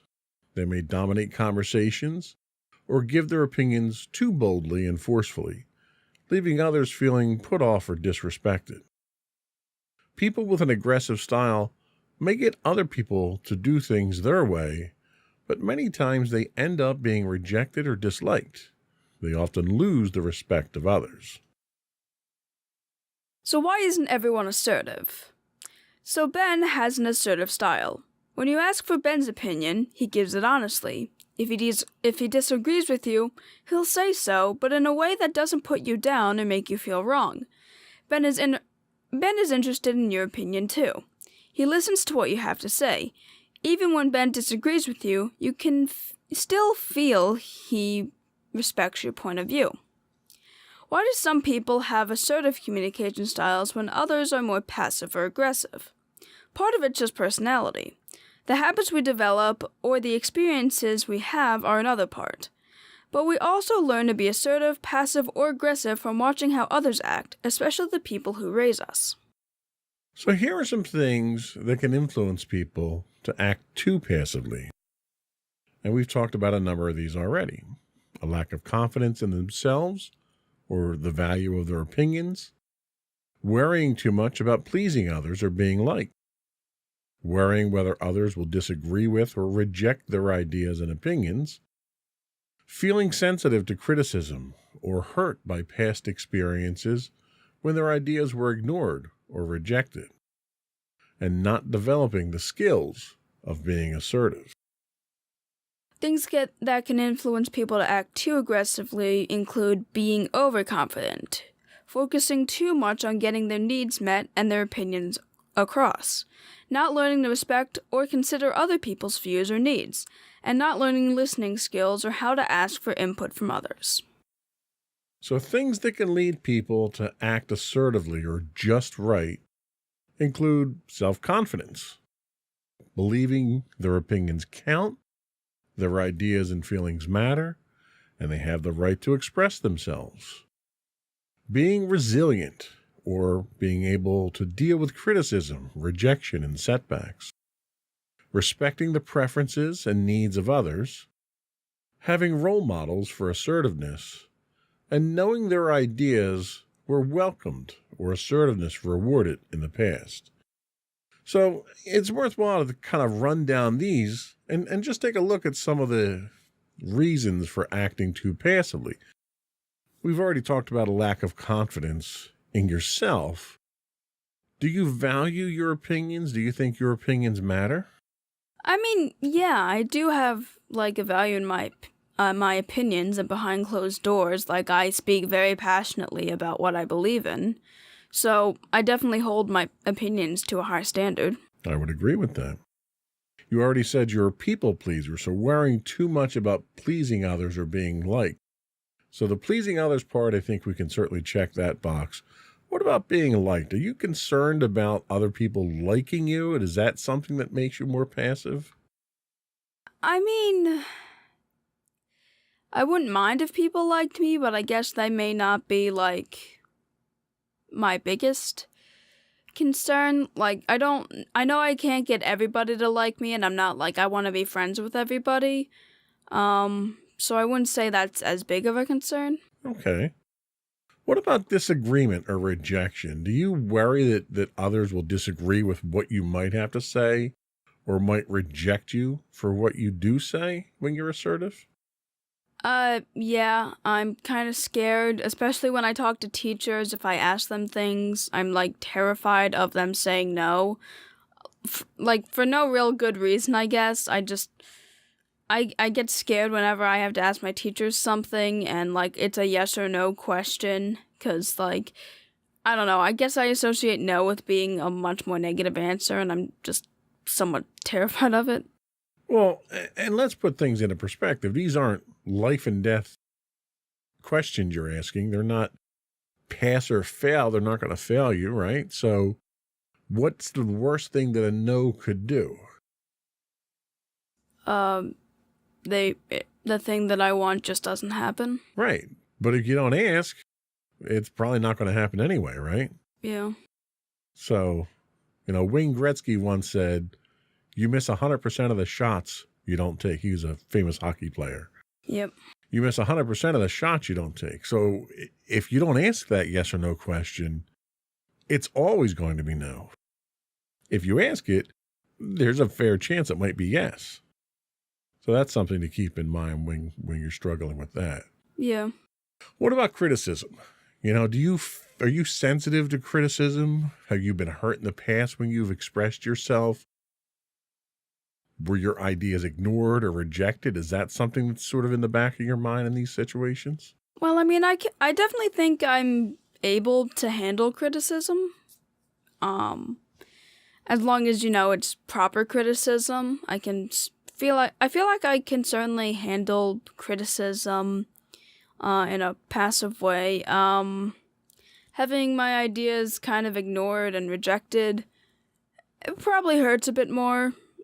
So I think that, that hurts everybody's ego and opinion when their ideas are rejected. But when your ideas aren't even heard and they don't even get a chance to be rejected, how does that make you feel? If like your thoughts, like you have all these great thoughts, you've got this incredibly creative personality and creative brain, and you express that in various ways.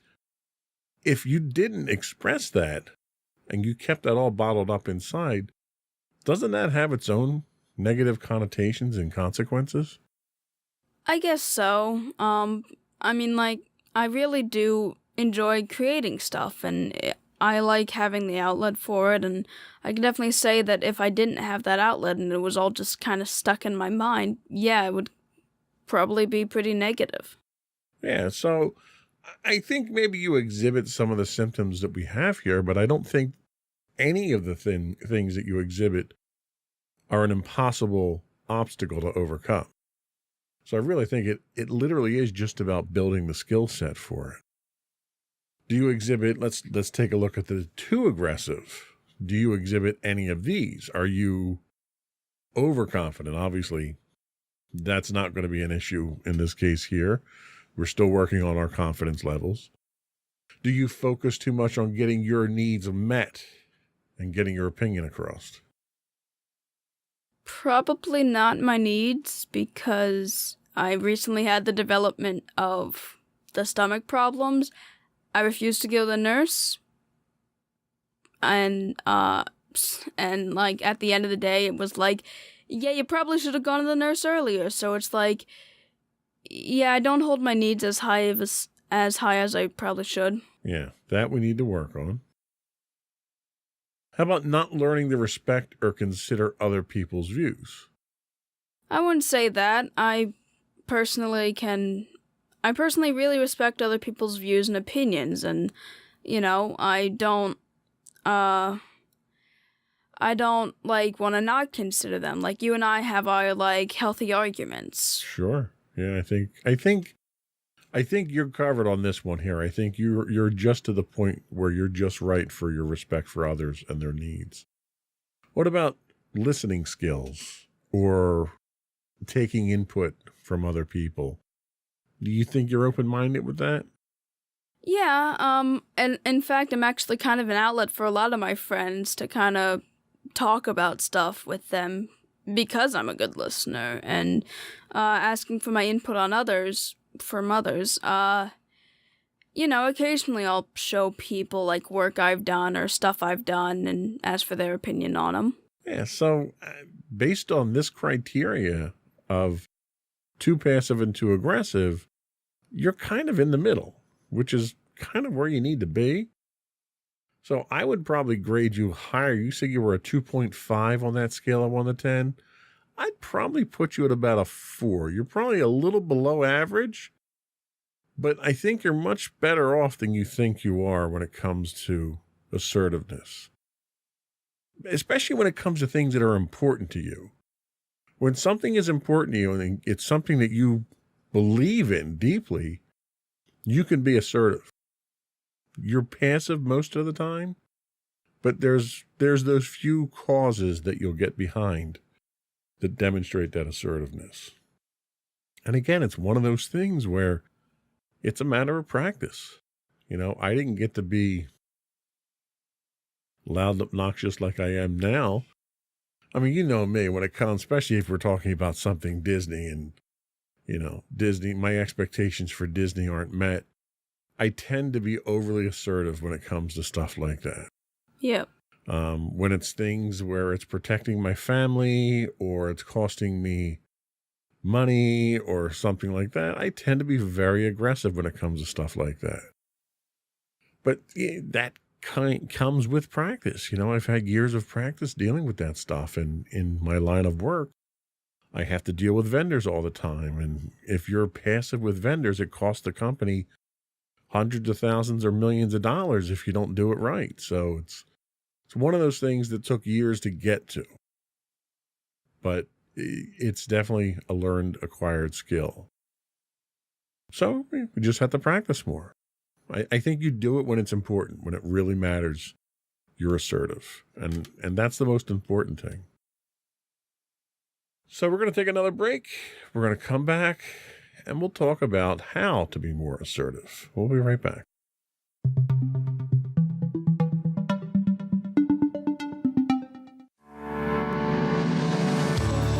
Insights into Entertainment, a podcast series taking a deeper look into entertainment and media. Our husband and wife team of pop culture fanatics are exploring all things from music and movies to television and fandom. We'll look at the interesting and obscure entertainment news of the week. We'll talk about theme park and pop culture news. We'll give you the latest and greatest on pop culture conventions. We'll give you a deep dive into Disney, Star Wars, and much more. Check out our video episodes at youtube.com/insightsintothings. our audio episodes at podcast.insightsintoentertainment.com or check us out on the web at insightsintothings.com.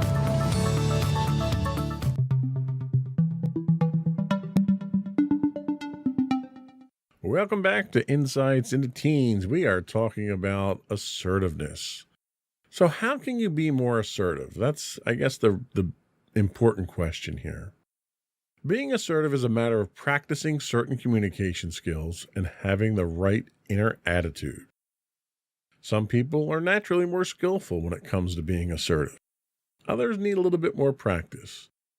But everyone can improve, and here's how.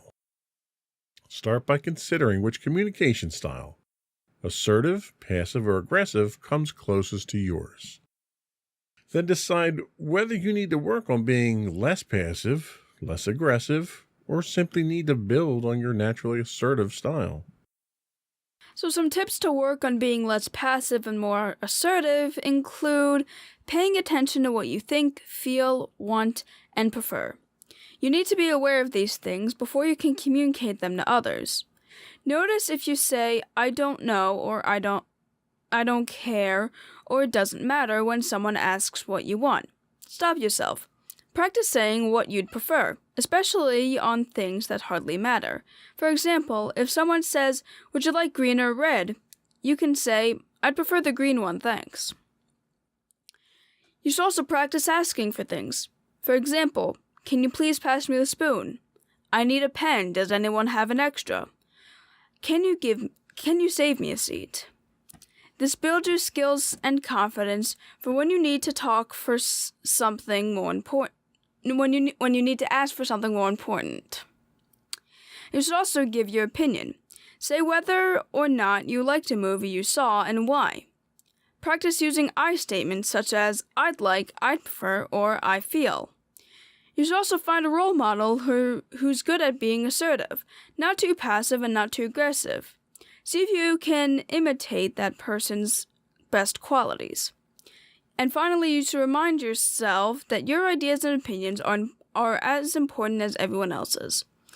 Knowing this helps you be assertive. Assertiveness starts with an inner attitude of valuing yourself as much as you value others. So to work on being less aggressive and more assertive, try letting others speak first. Notice if you interrupt.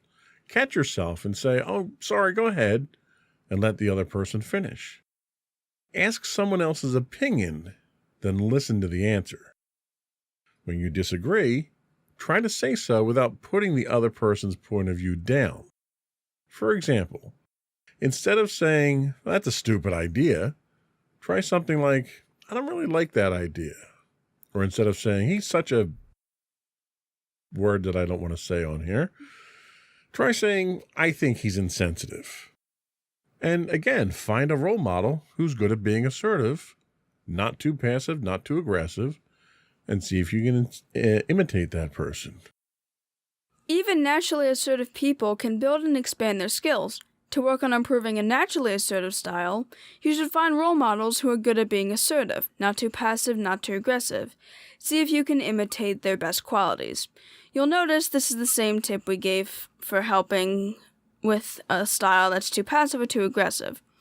That's because we never stop learning.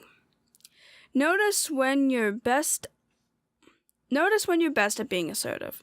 People behave differently in different situations. Many people find it's easy to be assertive in certain situations, like with friends, but more challenging in others, like with teachers or when meeting new people. In tougher situations, try thinking, what would I say to my close friends? Sorry, I was joking there. Sorry. When you speak assertively, it shows you believe in yourself. Building assertiveness is one step to becoming your best self, the person you want to be. And I think that's an important aspect of things to keep in mind here is the idea of being assertive is about improving yourself. It's about learning. It's about respect. It's about self-confidence. And all those things combined help to make you a better person. Do you want to be more assertive in your day-to-day life? Honestly, yeah. I don't want to be like too assertive to the point where I don't like listen to other people's opinions, but I'd like to be more assertive than how I am now, in which I kind of just like don't mention a lot of my own opinions, and it'd be nice to be more assertive in certain situations rather than just being assertive in only a few. So after talking about this, do you envision situations where your lack of assertiveness may have caused you a disadvantage, or you may have lost out on things because you weren't assertive?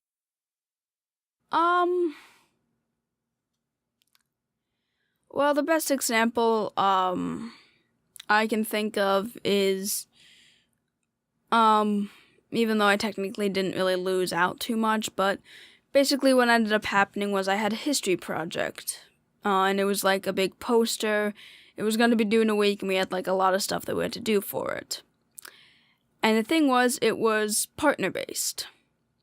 And like you got one partner each, and you can only work with one other person basically. There were 11 students. That math doesn't work out very well. No, it doesn't. Shame it wasn't math class. They probably could have figured that part out. Yeah. And I was the one person that didn't get a partner. And, you know, I kind of didn't really like that because I was put under a lot of stress at first because it was like, well, I feel like I'm doing the work of 2 people, so that's just great. Right. With, like, the same amount of time.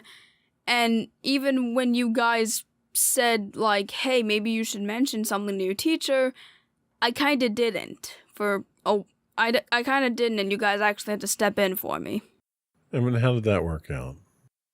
Well, I was given extra time if I needed it, but which you didn't. Yeah, but he ended up being sick at one point, so he gave us an extra day anyway, so it's like... Okay, that was convenient. Yeah. So that's a good example of a situation where had you been more assertive, maybe you could have rectified that instead of having to be burdened by being the only person working on that project or by getting extra credit for being the only person. So I think the important thing to understand is there are times that not being assertive can be disadvantageous for you. And I'm not saying you need to be assertive all the time. And I think for the most part, this being a glaring exception, for the most part, when it's important, you assert yourself. If it's something that you need, something that you want, something that bothers you, you rise to the occasion. You're not assertive all the time. Maybe you could be more assertive. But I think in those times that it's important and you stand up for the things that you believe in, your assertiveness comes out. Would you agree with that? Yeah, I'd say that, like, especially when it concerns issues that I care deeply about, yeah, I can certainly be much more assertive. And I'll tell you, even the stuff that's not that important, you know, if you come to me and you have a creative project you're working on, stuff you were doing for mommy for her birthday, for instance. You have your creative ideas, you come to me, you pitch them to me, and I'll, as delicately as possible and as creatively as possible, critique them. And I'll give you my opinion on them. And when you don't agree with my opinion, you don't have a problem disagreeing with me. And then we'll talk it out, and we'll respect each other's opinions. So even on situations where it's not that important, you still demonstrate your assertiveness. And I'm sure that comes from a comfort level that you have with me, knowing that you can have those kinds of discussions with me and we're not going to get angry at each other or anything like that. I think the important thing is you have to get to that comfort level with others as well. And I think if you do, you'll find that being assertive is a two-way street. People are going to be assertive with you. You'll be assertive with them. That assertiveness builds that respect. When you come to me with an opinion and your opinion differs from mine, I still respect your opinion. In fact, when you make your point, that builds that respect. The fact that you can stand behind it. You don't back down. If you really think that something should be a certain way, I respect you for that.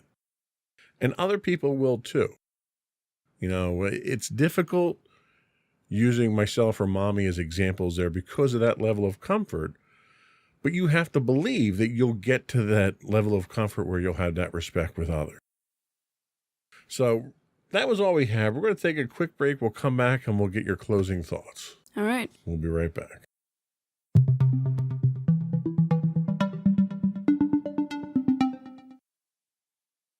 All right, so to everyone out there, I just wanted to say that assertiveness is something that is very important for you personally, and it will really help you throughout your life. It's important that you find a perfect balance, much like everything in life, because, you know, you can't always have it one way or the other. Being too passive could cause you to be stepped on, could cause you to never be able to have your ideas expressed thoroughly, and thus you're always going to be unsatisfied. Being too aggressive could cause you to not consider other people's opinions and could cause other people to lose respect in you. So really, it's important to find a perfect balance where you can respect other people's opinions but also respect your own at the same time. Okay. Sage advice as always. Thank you. That was it. Before we do go, though, I do want to once again invite our listening and viewing audience to subscribe to the podcast. Audio versions of this podcast can be found listed as Insights into Teens. Audio and visual versions of all the network's podcasts can be found listed as Insights into Teens.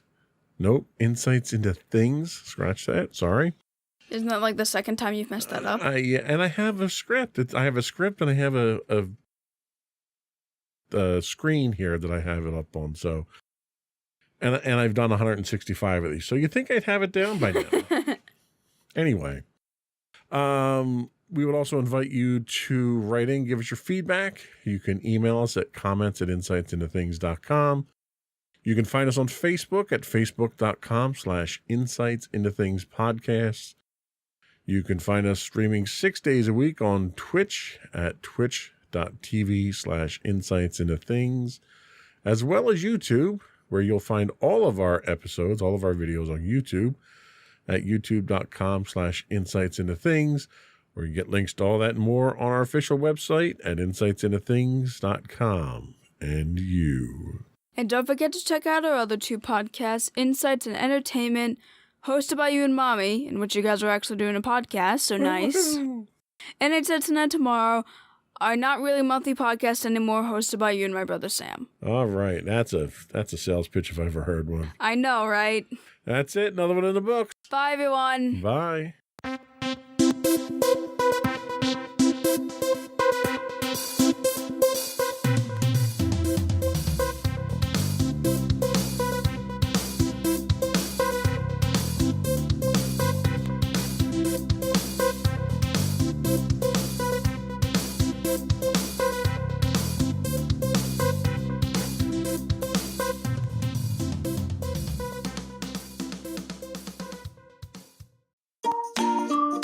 Insightful podcasts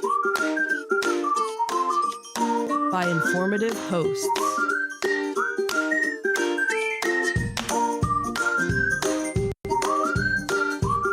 Insights into Things, a podcast network.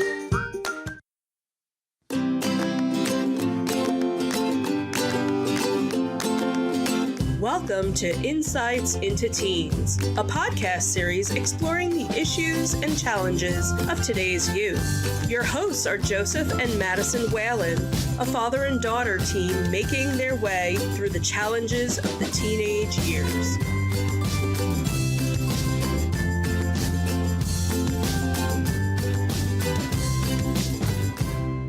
Welcome to Insights into Teens. This is episode 167, Optimism. I'm your host, Joseph Whalen, and my upbeat and positive co-host, Madison Whalen. You just ruined it. See, but you've had some really good days this week, right? I know. So how you doing today? I'm pretty good. See? Pretty good. It's pretty good. I mean, that's pretty optimistic for you. Fair enough. What exciting things have happened to you since the last podcast? Tomorrow I'm going to be having a combination of 5 tests and quizzes. So what happened to you since the last podcast is tomorrow you're going to have 5 quizzes and tests. Right. Okay, fine. I know that. Okay, but yeah, what really happened back then? Nothing, huh? It's been kind of a slow week for you, huh? I mean, like, we did stuff on the weekend, I know. We made eggs. We made egg. Well, Well, you made painted eggs. eggs. We painted eggs. I didn't, unfortunately, because I was under the weather. Womp, Yeah, womp, well, I womp. was looking forward to that, too. Anyway, clearly we don't have any banter to go over today. Boring pre-show chat here, but Sorry, guys. it's all right. We're going to be optimistic about this, though, right? Sure. So optimism and pessimism are states of mind that can have a profound impact on how we interact with the world. They can impact our physical and mental health and even our long-term outlook on life.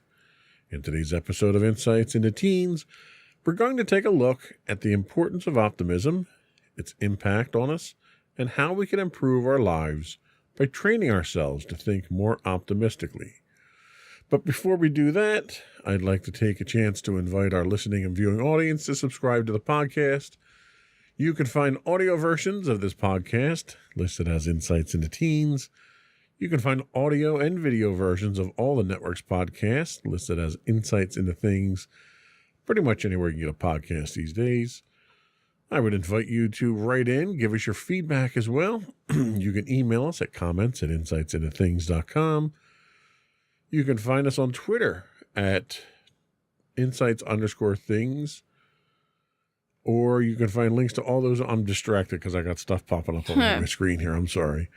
Or you can find links to all those and more on our official website at insightsintothings.com. Ready? Yep. Here we go.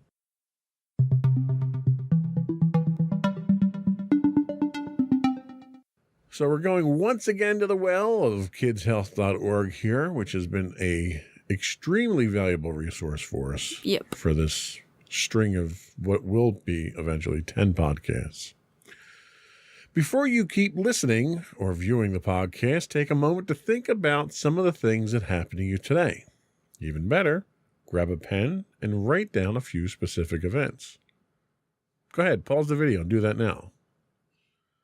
Okay, I assume everyone did that already. Well, or, the audio. Or the audio, yeah. We don't want to 'Cause discriminate. you can pause both of those and then, come back. So what'd you come up with? Was it mostly positive stuff? Like, my day's going great. My grandmother made me pancakes for breakfast. I sat with my friends at lunch, and I actually enjoyed English class today. Or did your mind land on the things that went wrong today? My grandmother cooked breakfast, and it made me so late I missed the bus. My friends wasted their entire lunch period gossiping about a boring TV show. Or I had English class today. I hate weekdays. That was a simple little check of whether you're thinking optimistically or pessimistically.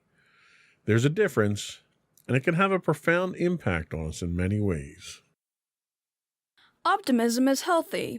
Researchers have spent a lot of time studying people who think positively. It turns out that an optimistic attitude helps us be happier, more successful, and healthier. Optimism can protect against depression, even for people who are at risk for it. An optimist outlook makes people more resistant to stress. Optimism may even help people live longer. The best thing about optimism is you can learn it, even if your outlook tends to be more pessimistic. So let's take a look at optimism versus pessimism. Optimism and pessimism are mindsets. They're ways of thinking and seeing things. Optimists see the positive side of things. They expect things to turn out well. They believe they have the skill and ability to make good things happen. You've probably heard of people who tend to see the faults in everything called pessimists. I'm often referred to as a pessimist. A pessimist is more likely to expect things to turn out poorly or to focus on what didn't go well. People aren't always optimistic or always pessimistic, but most people tend to lean toward one of these thinking patterns. The good news is if you tend to be more pessimistic, you're not destined to always think that way. We can all become more optimistic by adjusting the way we see things. So what do you consider yourself? Are you an optimist or are you a pessimist? It's complicated, being honest. Well, simplify it for us. I guess I'm somewhere in between. I wouldn't say I'm a full-on pessimist, and I definitely wouldn't say I'm a full-on optimist. I probably lean more towards the pessimistic side most of the time, but I can also be pretty optimistic. Well, and what I have found is that you tend to lean on the pessimistic side, but it's not difficult to sway you to the optimistic side. And I find a lot of times that's kind of the role that I wind up playing, because you'll call me or we'll talk and I'll ask you how your day was, and you'll rattle off 5 different things and give me the negative perspective on those. Like, for instance, you've got 5 tests tomorrow. To you, that was a negative thing. To me, that's a chance for you to prove yourself, that you've learned all the things that you've learned during the marking period. It's a chance, it's the end of the marking period, so it's a chance to bring home good grades. If you bring home A's, you get rewarded for those A's. So to me, that's all a positive thing. Yeah, you got to take tests. Well, everyone is tested in some form or another. But that's a chance to excel, and that's a chance for you to prove to yourself how much you know and how good you are. You kind of see the direction that I'm going with that? Yeah. I definitely know that I'm very pessimistic when it comes to school in certain instances, especially when it comes to tests. And I guess especially for certain tests, because, like, some of them I don't really mind because, like, the subjects come easy to me. But others, when the subjects really don't come easy to me, it's like I feel pressured and I don't like taking them because I don't know if I know the material or not. That's an interesting take on things. So if the subjects come easy to you, what do you learn in those subjects if they come easy to you? I mean, I learn the skills for them, but really, other than that, I don't really learn much from them. Yeah, see, and that's my thing. Like, I like to be challenged. If I'm challenged, it means I'm expanding myself. I was asked today, as a matter of fact, we have some old audio equipment laying around, and I was asked by my boss if I could, we don't need it anymore. I was asked if I could sell it on eBay.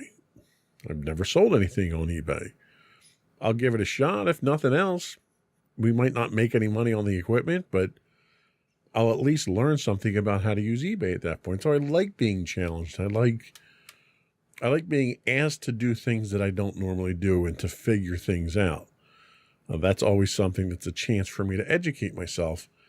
So when things come easy to me, it's, yeah, okay, I can cruise through the day and bang stuff out and get tasks done, but I don't really gain much from that. What do you, like, the subjects that don't come easy to you, what do you find negative about them? Because you seem most pessimistic about those types of subjects. I guess, like, the stuff that doesn't really come easy to me, it seems like much more of a chore to even get through, and half the time I don't really want to do that. For the subjects that, like, do come easy to me, it's like I can find some enjoyment in the fact that, like, okay, I can get this done and over with, see? And like, it's one of those things where it's like, I gain an easy task that I've done. However, when it comes to the subjects I find to be, like, more difficult to grasp, I don't get to cruise through them a lot, and it's really a drag when I have to go through them. So do you think that your negative or your pessimistic outlook on those subjects makes those subjects more grueling and difficult to deal with? I guess, probably. And do you think your optimistic view of the subjects that come easy to you or come naturally to you, do you think that optimism makes those more enjoyable? Maybe. So do you think there's a logic in maybe trying to change that pessimistic outlook on those other subjects that are difficult? I guess so. Because if you could look at them more optimistically and look at them in a more positive light, you might find that they're easier to get through. See, the problem that I have is people look at me as pessimistic because I am the type of person who is most likely to look for the bad things that happen. But that's the nature of the job that I have. You know, there are days that every day is an emergency. There are weeks that every day is an emergency for me. And if I'm not looking for the next emergency, then I'm not preparing myself or my team to deal with that next emergency. But I'm not overly negative when these things happen. To me, it's inevitable.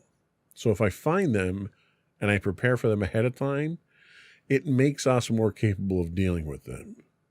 A lot of people at my company don't like to see negativity like that, or people that are looking for the negative things. But most of the time when I do it, it's because I'm seeking a positive outcome.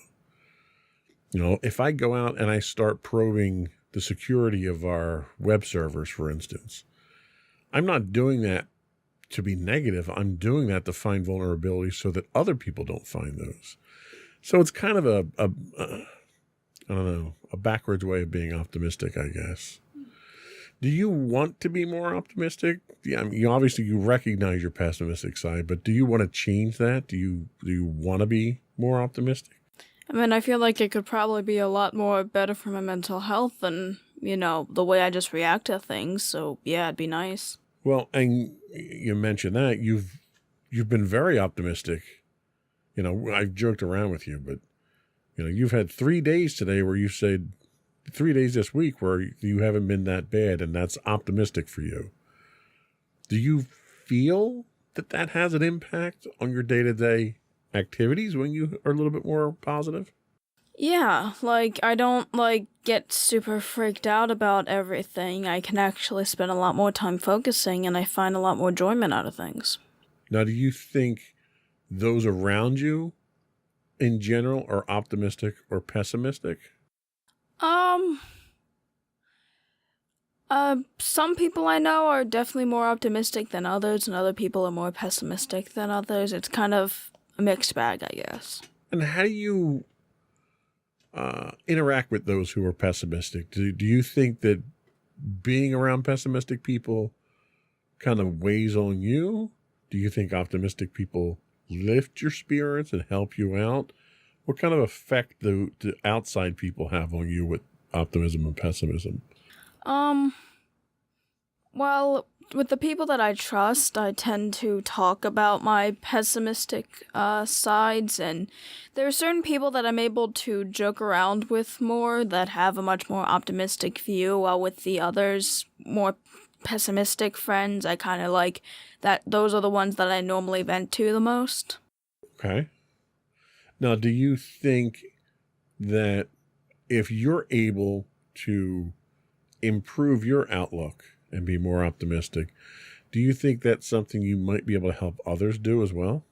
Maybe, because the thing is, I normally try to show myself as being happy on the outside when I see that one of my friends isn't feeling great, because, you know, I feel as though, like, maybe my happiness will rub off on them, or, like, something along those lines. Does that work? I can't always tell. I think with some of my friends it does. Not sure about others. Okay. Interesting. I think I like that idea of happiness rubbing off on others, almost like it's like having a cold, you know? Yeah. Be around people when you're happy, you can make them happy too. But we're going to take our first break, and when we come back, we'll talk about how optimism can help people succeed. We'll be right back. All right.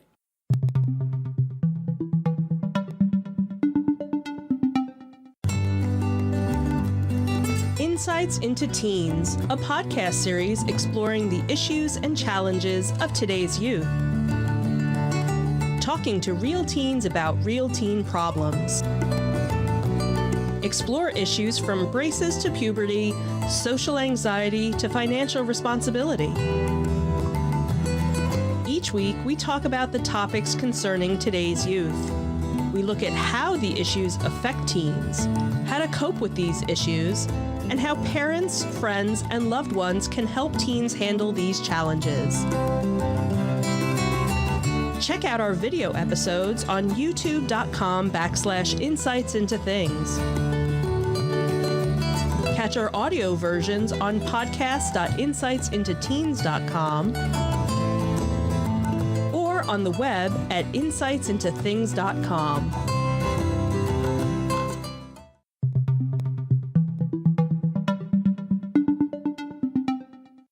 Welcome back to Insights into Teens. Today we're talking about optimism, and now we're going to talk about how optimism helps people succeed. Optimism goes beyond seeing the bright side of a situation or expecting good things. It's also a way of explaining what has already happened. When something good happens, optimists think about what they did to make the situation turn out so well. They see their abilities as permanent, stable parts of themselves. They think of how this good thing can lead to other good things. When things don't go as expected, it's the reverse. Optimists don't blame themselves. They see setbacks as temporary. When something goes wrong, optimists link it to a specific situation or event, not their capabilities.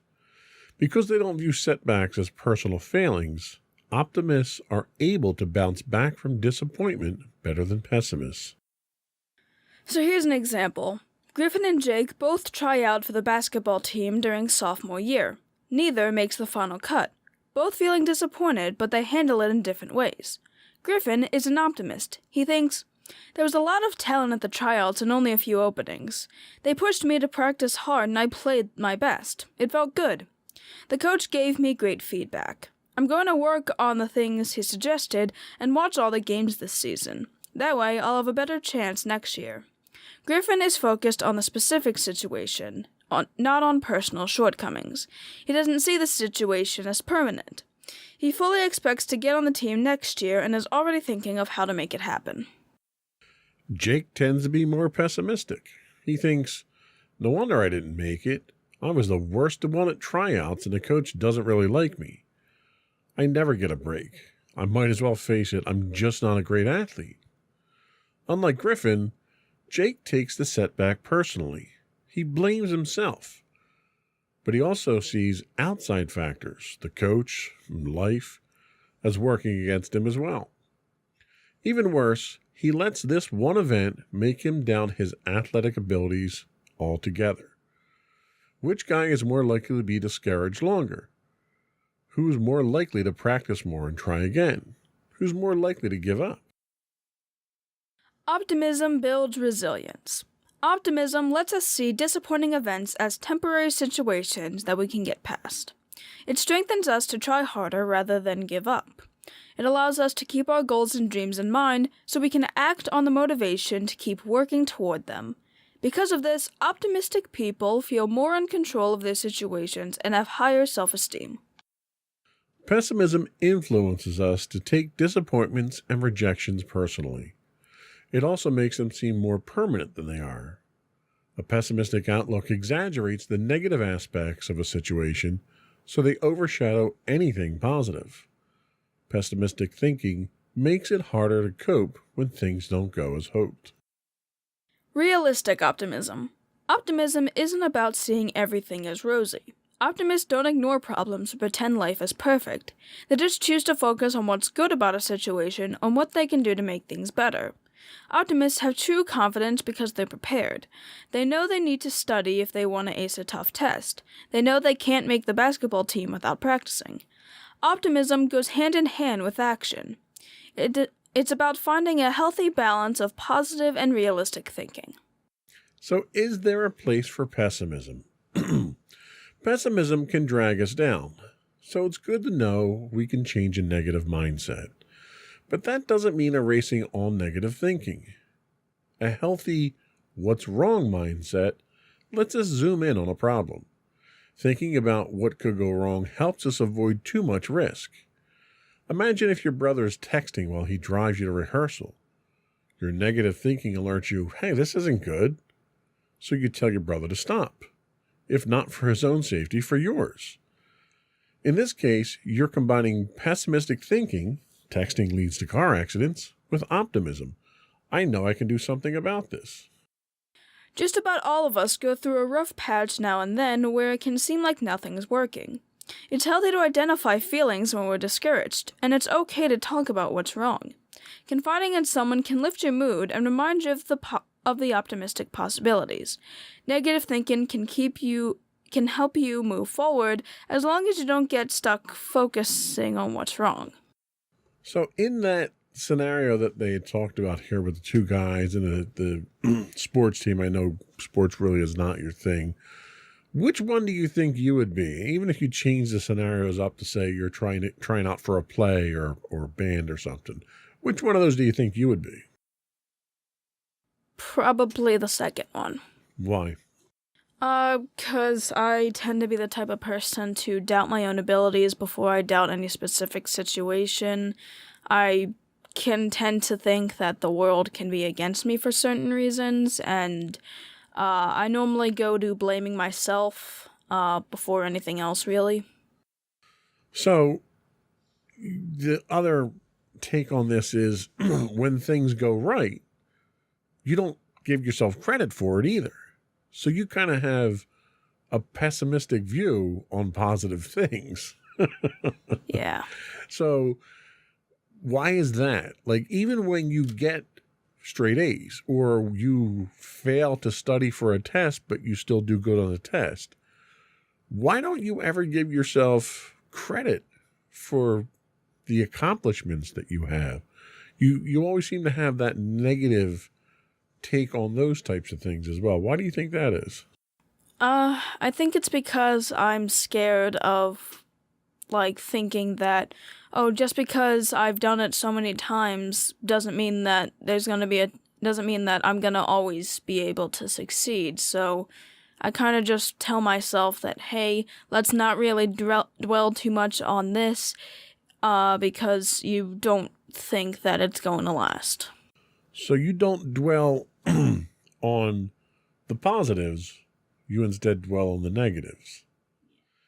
And there has to come a point where if I pass every test that I take for 3 years straight, there has to be some point in human nature where I have to think, well, chances are, even if I just play the statistics, chances are I'm going to pass this test. So maybe I shouldn't freak myself out about it. Is that logical to you? Can you kind of wrap your head around that? I can. You just choose not to. Yeah, I guess it's also in part to my own self-esteem and just how I view myself, so I think that's a good point. Part of this really is about self-esteem and about self-confidence.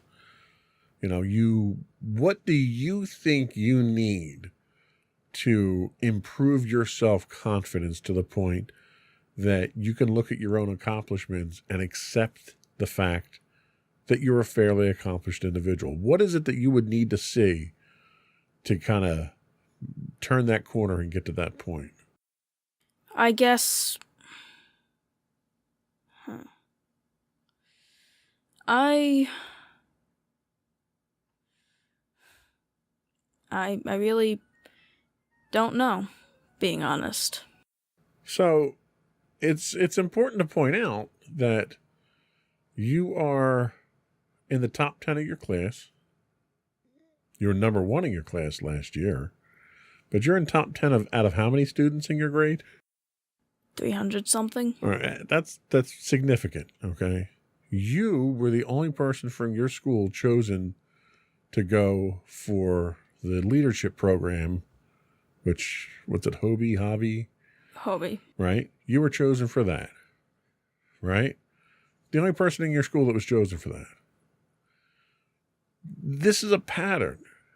This is a pattern of you overachieving on a consistent level. You made the dean's list how many years when you were in school? or the principles list, I guess, however, Yeah. you know, many times, like you have this entire repertoire of accomplishments behind you. At some point in time, you need to take credit for it, and you need to let that build your self-confidence. If nothing else, you need to let it turn your pessimism, if not to optimism, at least to neutrality. You need to stop dwelling on what might happen, because there's nothing you can do about what might happen, right? All you can do is make sure that you know what you're doing. You make sure you study, you do the work, you put the time in, and you see what the result is. And consistently, that result has been success. Yeah, I've also kind of now realized that I don't look at the past all that much. What I do is I look at the future. And I look at the future in a pessimistic light and kind of try to leave the past behind. It's like I get an accomplishment, but then I kind of just leave it to when it happened, and then I don't really look back to it half the time. See, and I can understand where you're coming from with that, but those accomplishments, especially at this point in your life, those are all stepping stones on the person that you're becoming. And there's a point, trust me, there's going to be a point further along in your life where you're going to have to get to the point that you can't dwell on the past. But right now, everything that you do is a stepping stone on the person that you're becoming, on that young adult that you're turning into right now. And those are things, good or bad. You know, I'm not saying ignore the bad and just look at the good, but good or bad, those are the things that define who you are as a person. And they will continue to do so until you're probably somewhere in your 20s or 30s. So you kind of have to appreciate those things. One, if it's a mistake, you learn from it. Two, if it's an achievement, you have to give yourself credit for it and try to repeat it. But those are things you don't want to just forget about. When you get to my age and you get to the point where you've had more memories behind you than in front of you, that's when you can start picking and choosing the things that you can kind of turn the page on and move forward on. But right now, you're still defining who you are. And do you really want to define yourself as a pessimistic person for the rest of your life? No, that's a struggle. You're holding yourself down at that point. You've got this big chain, this anchor tied to your leg with pessimism that's holding you back, and which makes everything that you do a struggle. And you don't have to struggle at everything. You already said you don't like the courses, the subjects that you have to struggle in. So I turn the rest of life into struggle, right? Yeah. Get rid of that chain. Appreciate yourself for who you are. Other people do. You know, appreciate your accomplishments. Don't get cocky and don't think that you don't have to try hard. But when you do try hard, because you do all the time, and you see positive results, you're allowed to pat yourself on the back and enjoy that. You worked very hard to get to this point in life. Don't stop working hard, but take the credit for it at least, and use that to have a much more optimistic outlook on things, because it'll make life easier for you moving forward, right? You deserve it. You know, when you run that race and you put that effort in and you're the first person across that finish line, you deserve the accolades for it. So you've put the effort in and you've passed the tests and you've gotten the grades and you've done all the stuff to get the accolades. You deserve it. You know, a lot of times people might heap praise on you for the sake of heaping praise and being polite. And I could see under those circumstances where you might not feel like you deserve it.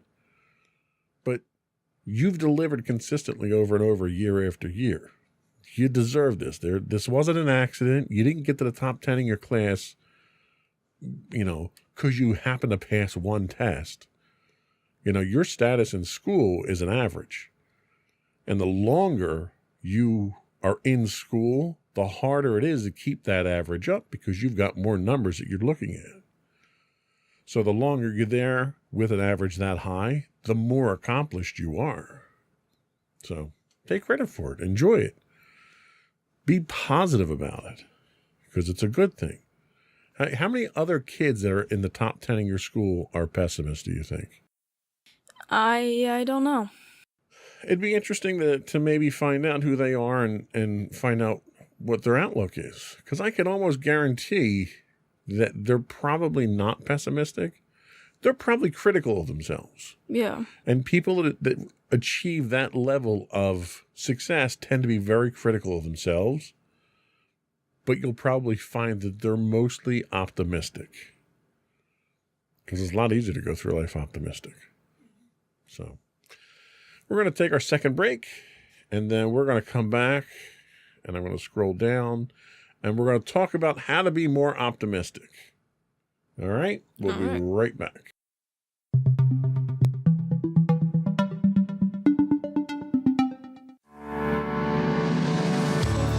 Insights into Entertainment, a podcast series taking a deeper look into entertainment and media.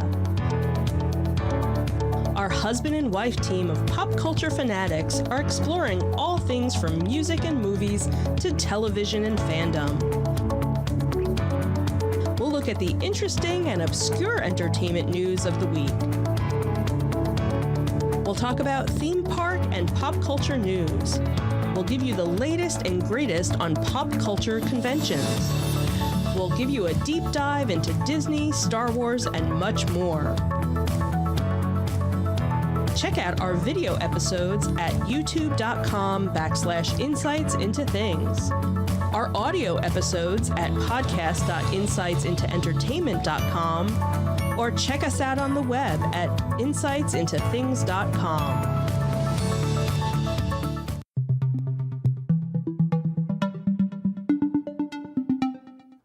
Welcome back to Insights into Teens. Today we're talking about optimism. And now we're going to talk about how to be more optimistic. If you tend toward mostly pessimist... What? If you tend toward mostly pessimistic thinking, you can get better at seeing what's good. Okay, that didn't sound right. That's okay. Here are some things to try. Notice good things as they happen.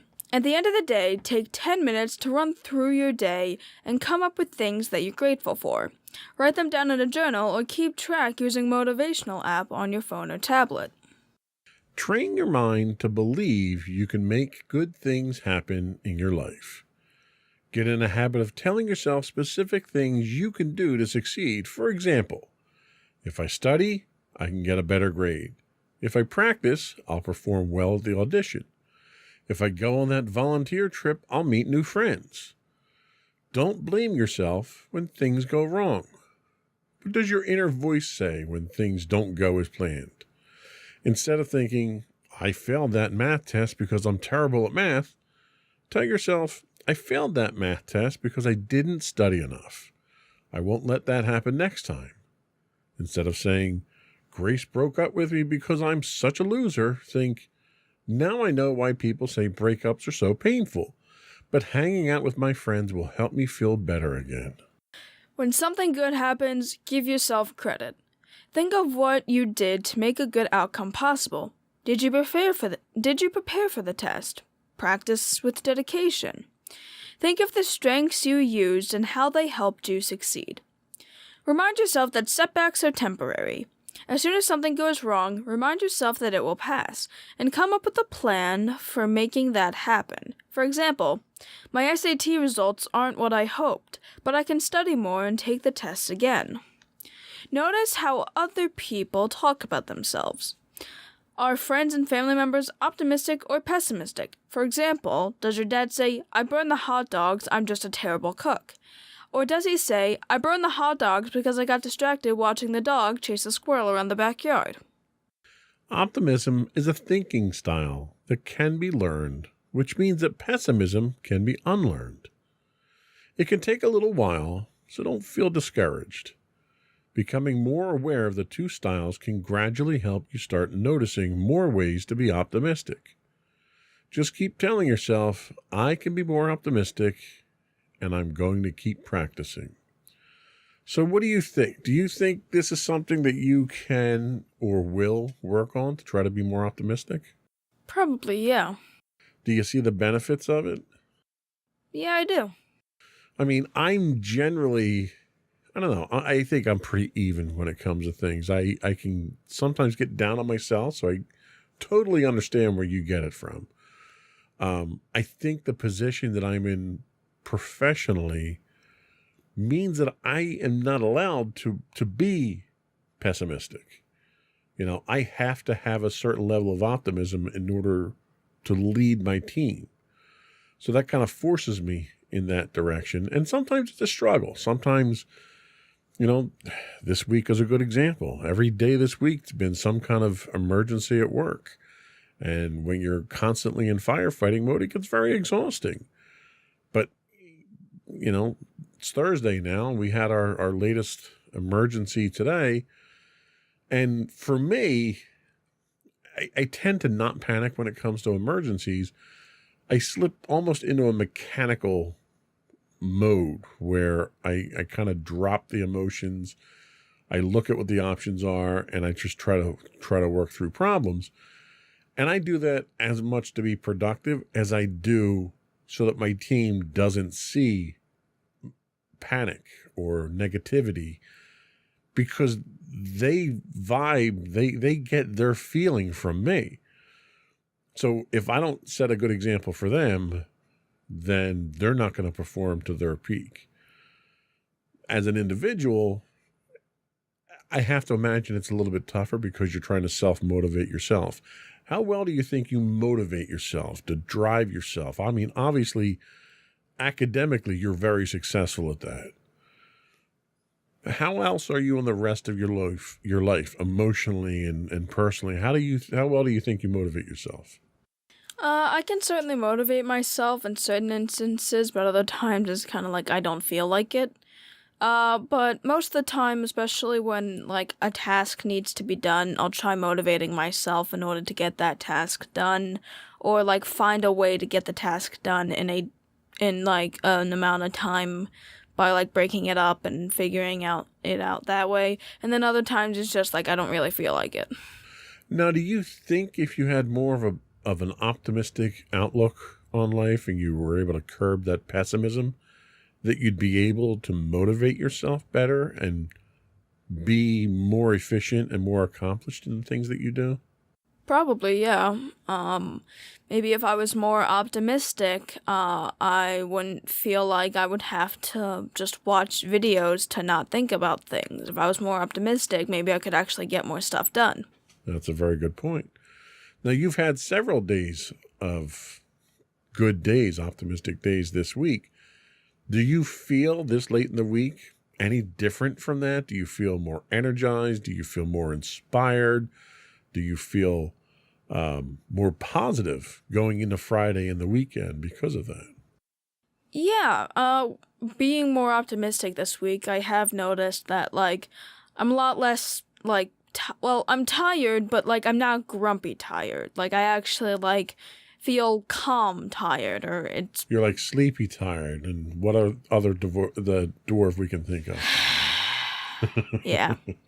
But I'm excited for the weekend, and even though I have like 5 tests and quizzes tomorrow, I'm actually not really worried too much about too many of them, because like I know there's going to be something good happening during school that day, and you know, I have the weekend to look forward to. There you go. And you know the material. We've studied it. You've done the work.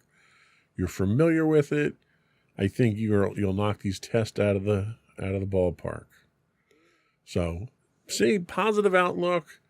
Look on the bright side. You know, if nothing else, it takes less energy to be positive than it does negative. It takes more muscles in the face to frown than it does to smile. I thought that was true, though. Doesn't matter. Just keep saying that, okay?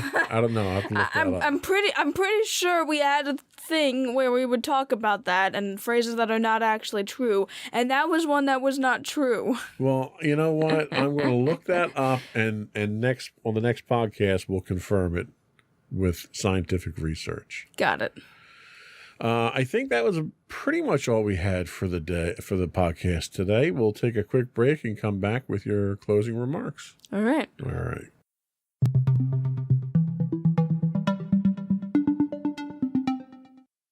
All right, so to everybody out there, I just wanted to say that optimism is definitely a very important thing that I feel a lot of people can learn. And again, much like with almost everything we've talked about recently, it's going to come easier to some people and harder to others. And I feel like anybody can learn it, and I'm hopeful to be more optimistic because, yeah, I've started feeling a lot more positive when it comes to being more optimistic than pessimistic. And of course, pessimism, that's how you say it, right? Yeah. You said it about 5 different ways. Okay. Tonight, so.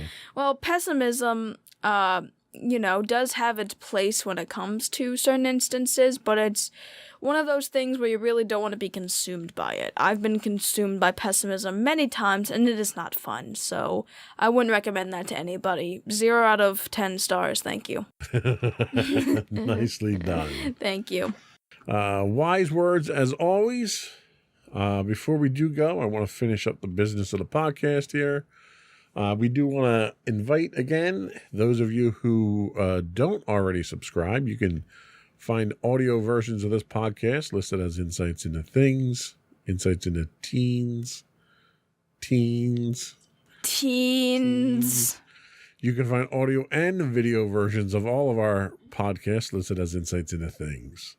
We're available on Apple, Spotify, Google, Stitcher, etc. I would also invite you to give us your feedback. We'd love to hear from you. Tell us how we're doing. Give us your suggestions for what you'd like us to talk about. You can email us at comments@insightsintothings.com.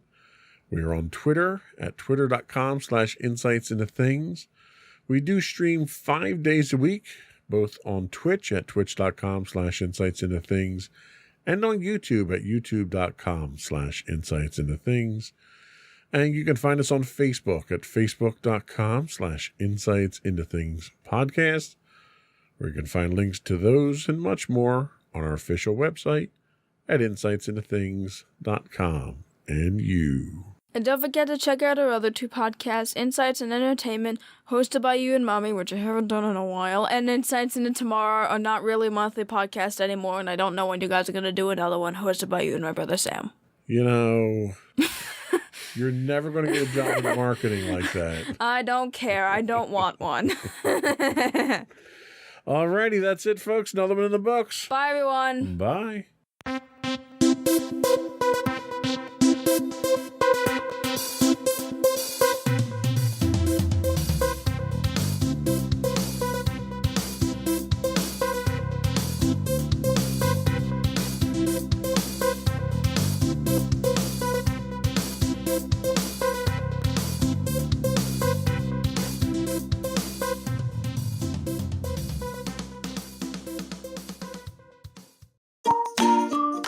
Insightful podcasts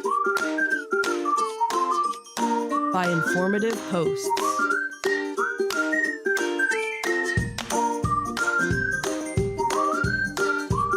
Insights into Things, a podcast network.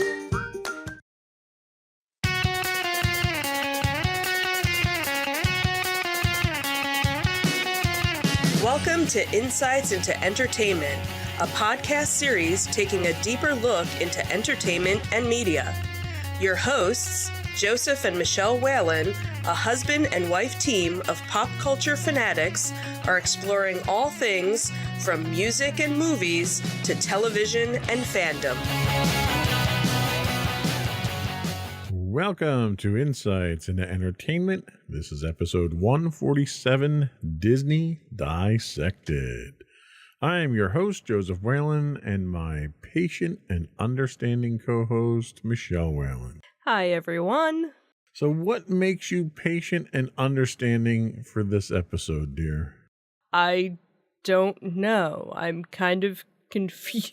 It's because you were patient and understanding with me when I was down in Disney. Oh, okay. I thought that's what it was, but I wasn't completely completely sure. I didn't divorce you while we were away, so true. That is true. So, And welcome back to the show, by the way. You did Thank take you. a couple of episodes off while Sam sort of stepped in for the topics he wanted to do. yep.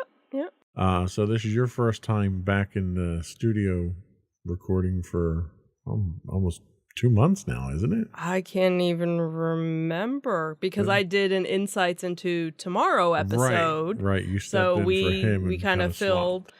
and then we were trying to find other topics to talk about to give Right. Sam some more time doing the entertainment stuff, and me, and it just never. There wasn't anything that Nothing jumping out. nothing Yeah. jumping out. But So, he kind of took to the entertainment side, so he may come in and fill in for you more often. We'll there see. you go. Today we are talking about dissecting Disney, and this is really about our trip Right, to Disney. right. So, as previously promised on this podcast, this week we bring you our review of the current state of Disney parks in Florida. Having spent a week down in somewhat sunny, often rainy, and oppressively hot Florida, we've had a chance to see if Disney has been able to bring the magic back. We'll take a look at the resort we stayed at, the amenities offered, and the service at the resort. And then we'll take a look at some of the technology that Disney's trying to throw at its guests to justify the drawbacks of a lack of service in some parts, but a cost as well, as they pretend to give you more services. Right. And finally, we'll talk about our experiences at 3 of the 4 parks, because we don't really go to Animal Kingdom because it kind of sucks. But Other people enjoy other that people park. do enjoy it. We don't. We don't. It's not one of our favorites. It's not, and it's not an all-day park for us, even if we do go. Right. And we'll talk about where those parks stand compared to our previous visits. Before we do that, though, I do want to invite our listening and viewing audience to subscribe to the podcast. You can find audio versions of this podcast listed as Insights into Entertainment.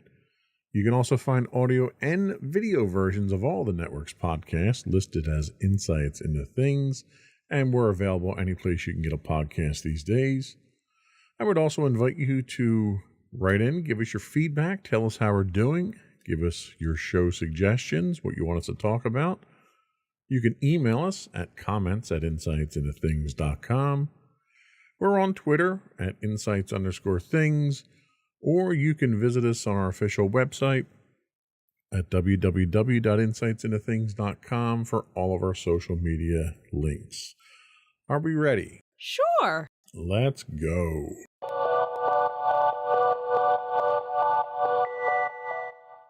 So the resort. So this was our first time back since COVID hit. It's been over 2 years since we've been back. Tried to take it kind of light. We didn't go overboard on this time. We actually did sell our DVC in the interim since our last time down. Correct. So we weren't staying at a DVC resort. We stayed at All Star Movies. Correct.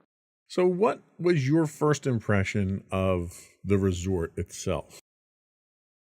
Overall, I really didn't notice much of a difference. One of the things that they've been pushing even before COVID started was getting you to do online check-in in advance of your reservation so that you didn't have to go to the front desk for check-in. And again, like I said, that's been something that was going on before COVID even happened, because we would normally do that where we would check in a couple of weeks beforehand, and then usually once we got down to the area, we would get a text message saying our room was ready and we could just go to our room because we already had Magic Band, so there was no need to go to get a key or anything like that. So that was still in place. So again, we didn't go to the front desk. Basically, the only thing that we checked in with was security. Once we first got there, showing our ID, they basically, yep, you're here. And, we kind of went on our merry little way. And probably within, 20 minutes of us getting to the physical resort, we got a text message that our room was ready, but we had gone to the main building to go get lunch and kind of walk around a little bit before we actually made our way. So again, nothing really seemed that different from the last time. Of course, it's been probably 3 or 4 years maybe since we've been at an All-Stars or a value resort, because again, we were using our DVC for most of the trip. So again, I didn't notice anything major, different in it. Obviously, and we'll talk about it, that the rooms have obviously been updated since the last time we had stayed at a value resort. Yeah, and that's really the biggest thing I think that I noticed about the resort was they pulled out all the carpeting because it was always themed rooms. It was always some kind of, print carpet on there that was relevant to the building that you're in or whatever. Right. We happened to be staying in Dalmatians while we were there.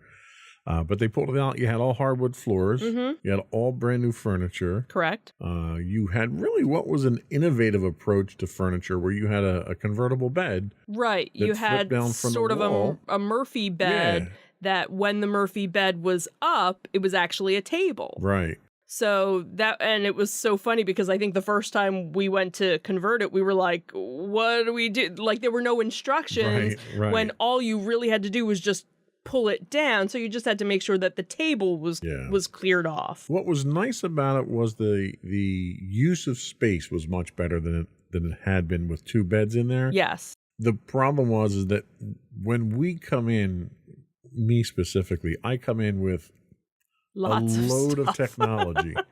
And what I'll do is I'll set up on the table and leave it there for the duration. And unfortunately, we didn't have that option here because the table went away at night because we had to use the bed. Right. So I could totally see if it was something where you were maybe only, 2 people in a room and you didn't need to have that second bed all the time, that you could, easily leave everything. But I could see for anybody that had 3 or more people, you would always have to transform your room or just leave your bed down, but then you didn't have the any table surface space. So that would have been a nice thing if they had something where they had like a flip down table attached to the wall. Yeah, like an IKEA style table. Right, where you could just flip it down and this way put the chairs, because you still had 2 chairs. Right, you had to do something with the chairs from the table. And that was what was so funny, was like seeing other rooms, what people did with their chairs. Now the other thing too that we had was you rented a scooter from an outside company, so we had it in our room. So that kind of ate up some of the room in some of the surface room of the hotel room. So a lot of people would put their chairs against the window. There was actually one that actually just put them outside. I guess they needed, that much more room. So it was kind of, you didn't know what to do with the chairs once the bed was down. Like there was no specific, area. It was basically, okay, well, we'll put it over here for today. So they upgraded the bathroom area as well. Yes. So traditionally what you had was you have a small bathroom that has a shower and a toilet, and then your sink is outside in sort of like a little prep area. Right. And that, for privacy in that area, you typically have a curtain that goes Well, it was across. funny because I remember years ago they didn't have the curtain. Right, you had nothing there originally. So that this way, if somebody was brushing their teeth, it was out in the open, but where the bathtub and shower and the toilet are, there was always a door. Right. And then at some point they added a curtain so that this way if you wanted to get changed and they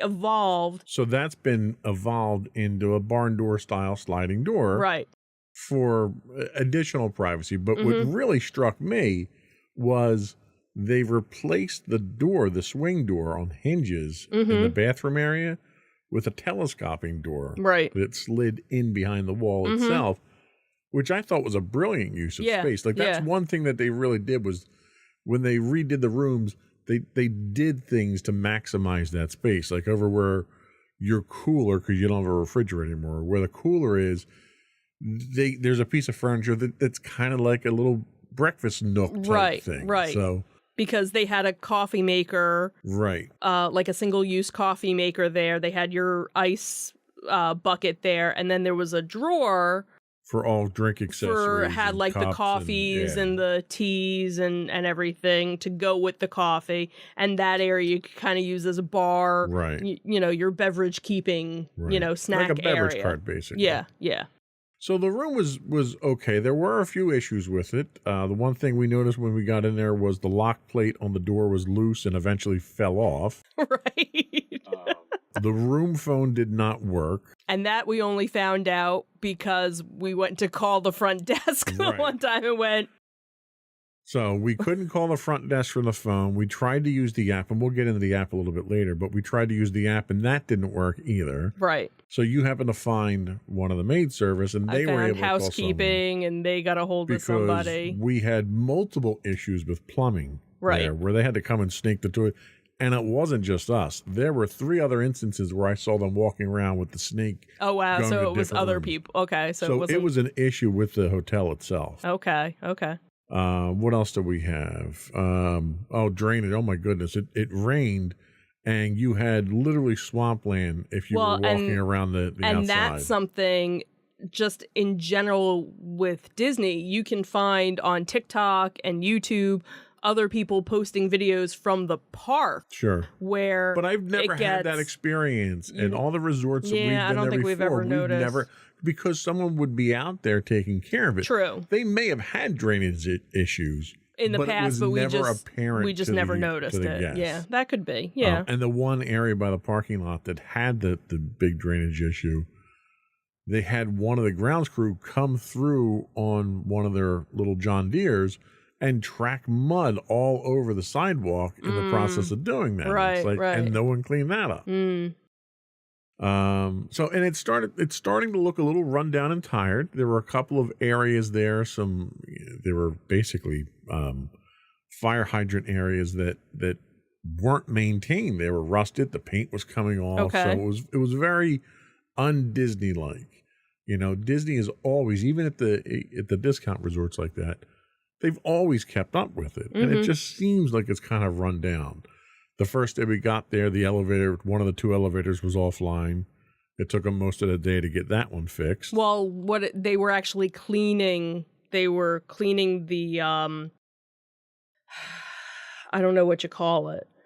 On the top where they had like plastic panels covering Okay. the lights, because when we had gotten up to our room or down, I don't remember, I ended up seeing the maintenance, and they were basically just cleaning. So there wasn't anything wrong with the elevator. They were actually just cleaning it. I see. So And then really the only other big complaint I had about the resort was you had someone out there for the better part of a day who was pressure washing one of the staircases at the end of the building. right. And just the fumes, because it was an internal combustion engine compressor they were using. You were gagging as soon as you walked out of your room. Now, granted, it was hot, it was humid, the air wasn't good to begin with. Right. It might not have been a But- good day to do that. You know, yeah. I mean, have a little. You know, wait for people to at least leave and go to the parks, because this was like, you know, first thing in the morning. Yeah. They're doing this, Yeah. this type stuff. So, room service.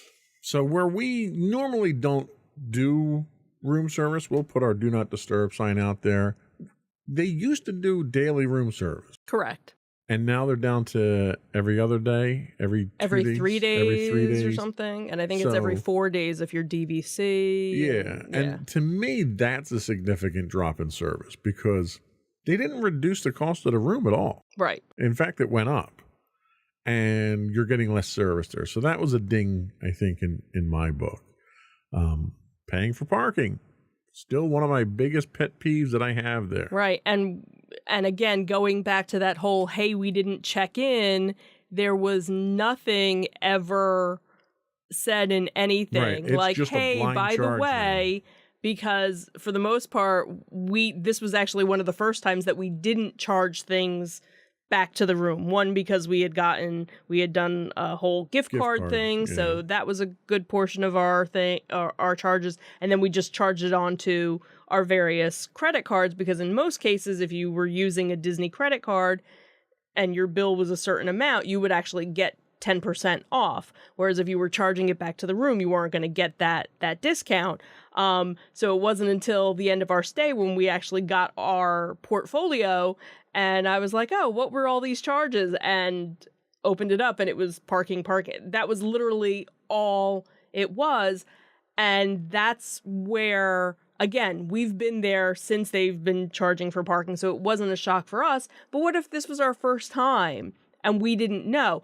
That's something, if granted, yes, it's not the security officer's job checking you in, but if you're doing the mobile check-in, if you're checking in, online beforehand, something should pop up saying, hey, by the way, just so you know, if you're driving, you're going to have this $15 a day or whatever. How did they know that we were driving is what I'd like to know. Well, because we checked in with security, that was what.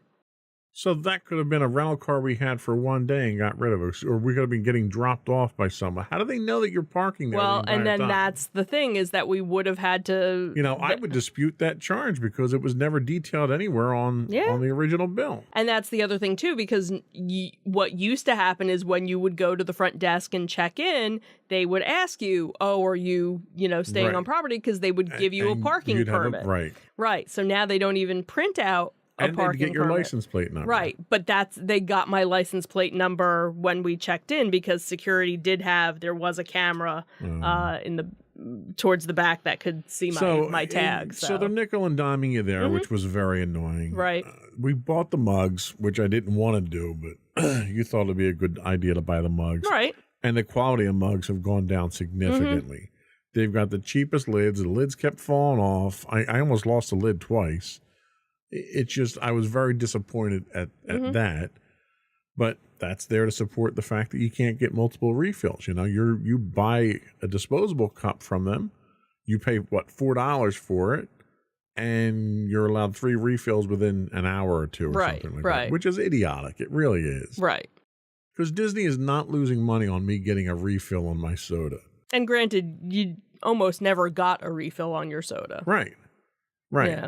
So and the problem that I have with that is, but the fact that you're charging me $4 for a soda, where 90% of the cost of that drink is cup. Just the cup, yeah. And you're putting a chip in that cup now, so I can't get refills, which makes the cup more expensive. It's an idiotic business model that they have there.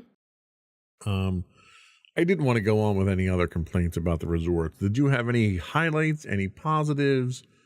Anything nice to say to counter any of my complaints? Well, the one thing I did like, which was new, I think, since the last time we were there, is that they actually have, when you go to the buses, if you're taking the resort transportation, because usually most of the time, if we didn't have the scooter already, we would usually just drive to the park. This way we wouldn't have to worry about waiting for a bus or anything else. But because of the scooter, we had to use the transportation. And one of the nice things was, as soon as you got to the area, they had a little schedule showing you when the next bus, estimated time when the next bus for the different locations was going to be coming. So that I thought was very helpful. And they've had that at the moderate and the higher end resorts. Right. This was new for us at the Value Resort. So it was that was nice. a nice touch to see. So all right. So we'll give them a plus for that one then.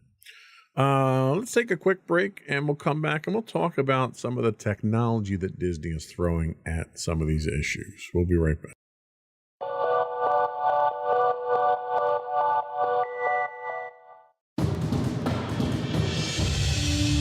For over 7 years, the Second Sith Empire has been the premier community guild in the online game Star Wars: The Old Republic.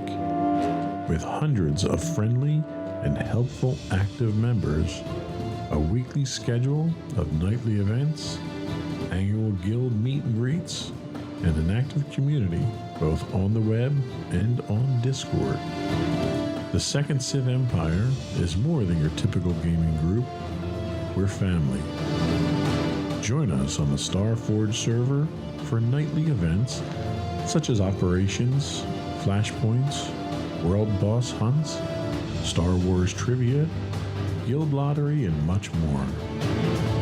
Visit us on the web today at www.thesecondsithempire.com.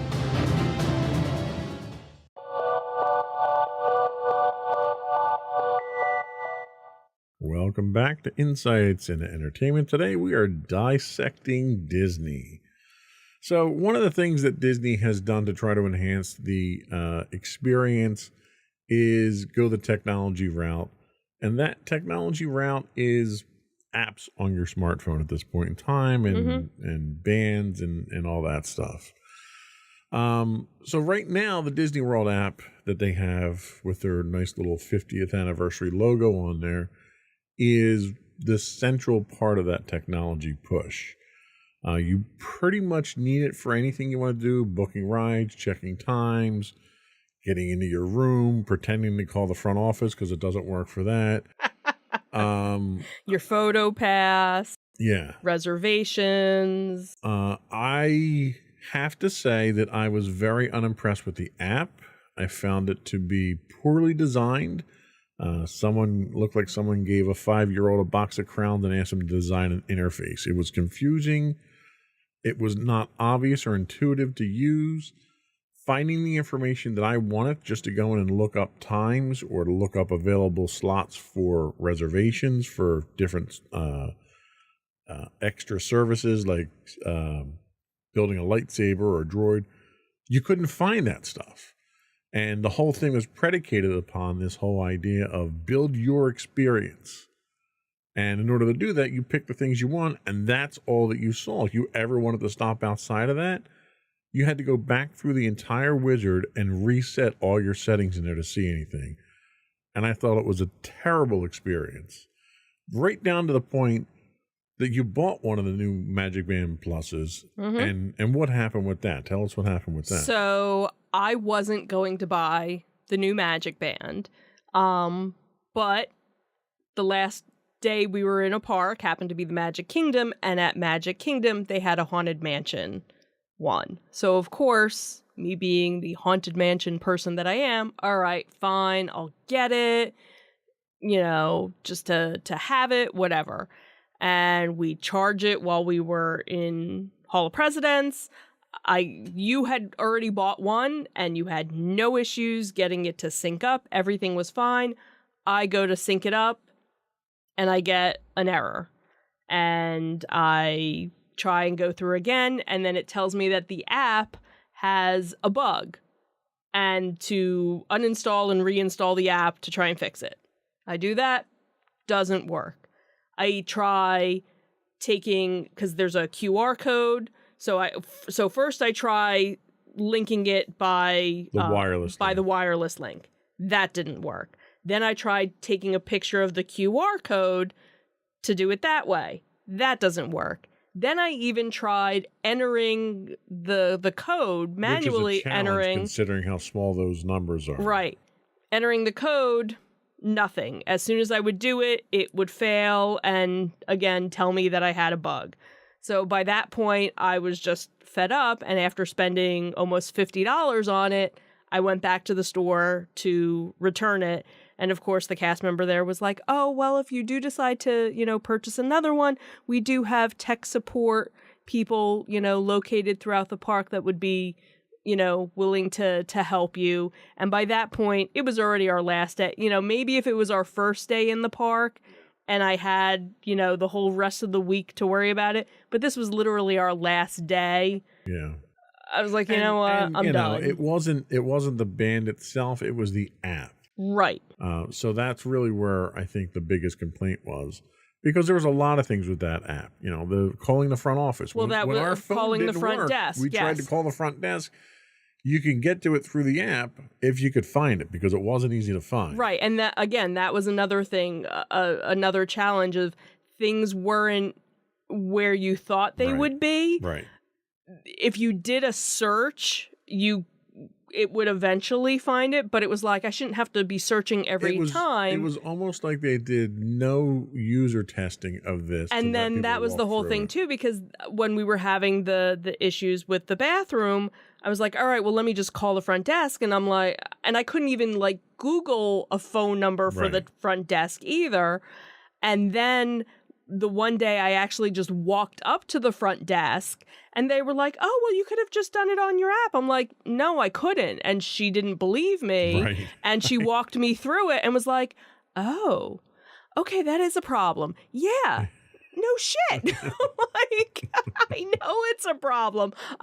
Like, I'm pretty tech savvy. I understand not everybody is tech savvy and you have to talk to, you know, every guest like we're an idiot, but it really wasn't there. And then, so you can't even say, oh, well, it's because you had an Android, because you even had the same problem and you have an Apple phone. Right. So it clearly wasn't user error. No, it's something with your app. It was app specific. Right, right.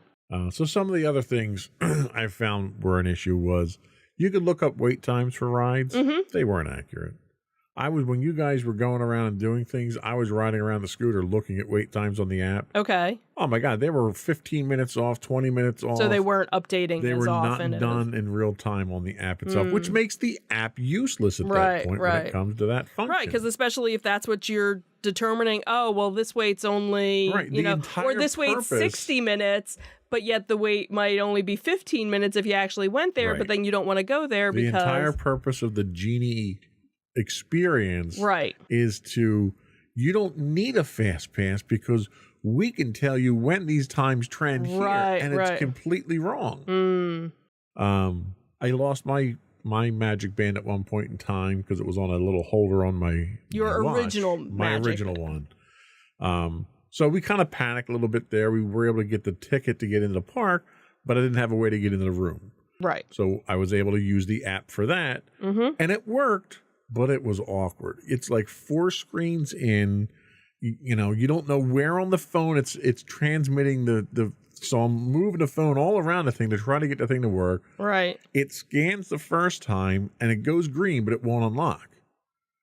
Well, there's a prompt on the screen that you don't get an audible prompt on where you have to accept the ability to unlock the door at that point. Yeah, see, I never tried doing it that way. So it was not good. And the other problem is they don't have any free charging stations that you can use around the park. Right. If you want to pay for them, there's a couple. I was going to say they have the charging rods that I know, and that was something that we knew going in from various other people who had been there and various other YouTube videos and things that said, if you're going to be on your phone a whole lot more.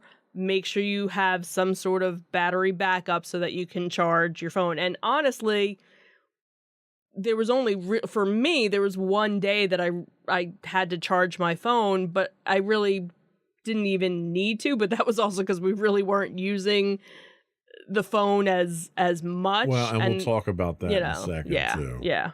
And the last big complaint that I have about the app is they have this device where they're tracking the vast majority of people because you're dependent on it to use the park. And they're not using the data. We wind up outside waiting for a bus. It took us almost an hour to get a bus when the entire line was full waiting for buses. How are you not using this? You're tracking these people. Right. And you're tracking them for the purpose of taking a picture and tying it to their account. How are you not using that information to dispatch buses? Right. Or crowd control for different rides? Like, I don't understand why you would have all this information and then not use it for a constructive purpose. They're using it to try to sell you stuff. And that's all they're using it for. And that's a huge insult to the guests. No, I agree. Especially when it comes to the end of the night where everybody is tired, everybody is cranky. Why you would have all these empty buses. Now, granted, maybe you didn't have enough bus drivers, but maybe that's what you need to plan, is that you always know at the end of the night you're going to have a rush of people wanting to get out. Why not put that extra and in the past, they've had instances where you've had cast members at the bus stops. and the cast members are calling in the dispatch saying, I need a bus for this resort. Right. I need a bus for this resort. Mm-hmm.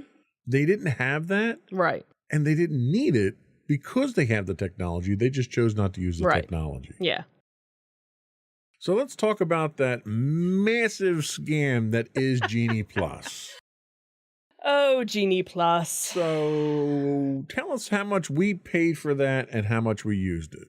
So we paid $15 per person per day that we were in a park on a regular park ticket.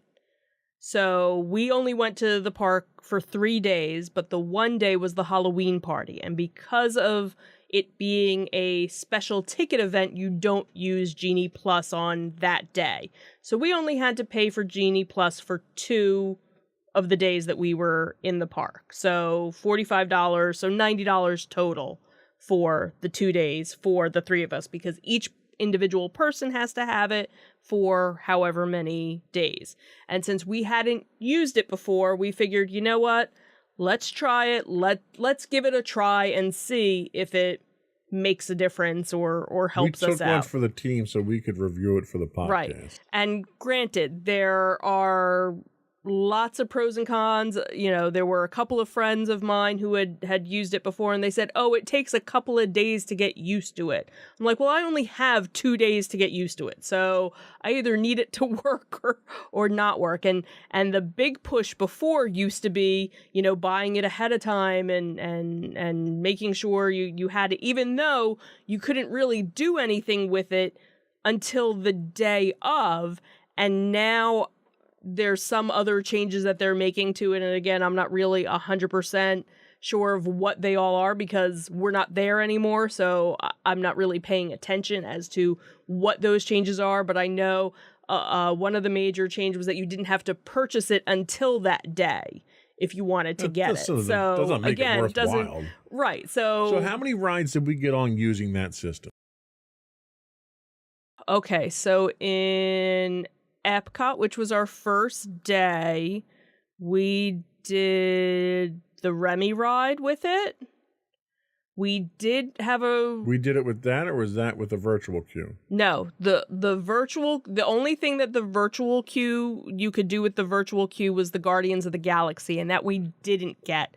And that I woke up at 6:45, so because they had a 7 o'clock and a 1 o'clock for the virtual queue, and I got up at 6:45 to try and get a 7 o'clock, and by 7 o'clock... Well, we already knew the virtual queues were broken. Right, so that was... So we got one ride in Epcot? Well, we technically had 2 because we ended up getting Soarin', and then you didn't want to go on Soarin', so we canceled it, and we ended up doing the single rider, which we didn't know was available. Well, that's another thing I want to talk about, but when we get to the parks. So we did have one, but then since you decided not to go on the ride and they had that available, we used that in place of it. So we had gotten rid of that, and then that was when we made the Remy reservation, because the other thing too is when you make the reservation on the Genie Plus now, you can only have one at a time. Right.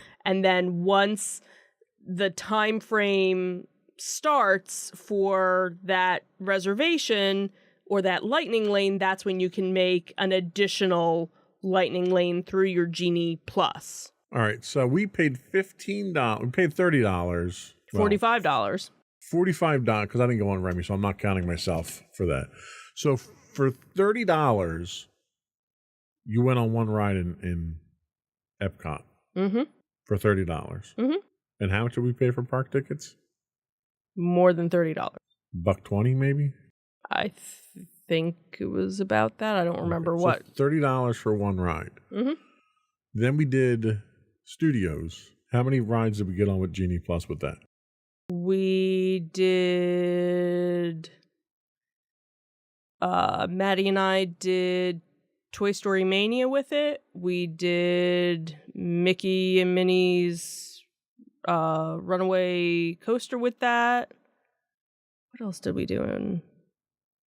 We didn't need it for... No, we did use it for Smuggler's Run. For the second run through. For the second run, because again, we did the The solo rider. The solo rider. So we got 3. Did we get a 4th one? I think we only got 3. Okay. So we got 3 with that. So that's now $60 for 4 rides. Mm-hmm.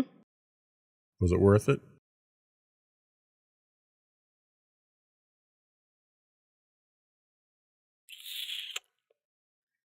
Probably not. This is $60 on top of $120 per person per ticket to get in to ride the rides anyway. Mm-hmm. Right. So we're talking about $150 per person for Genie Plus and a ticket. And Genie Plus got you 4 rides.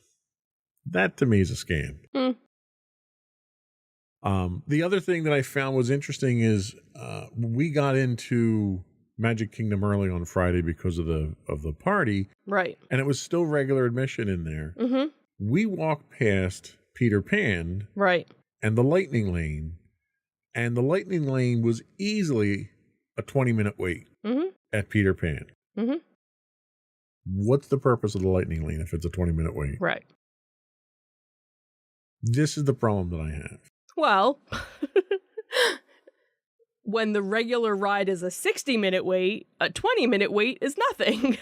But again, Still, yes, we know. that's not Lightning. I'm sorry. Right. I understand that. Lightning is I walk in and should be able to get right on the ride, Right. especially when I'm paying for it. Right. What rides were not eligible for Genie Plus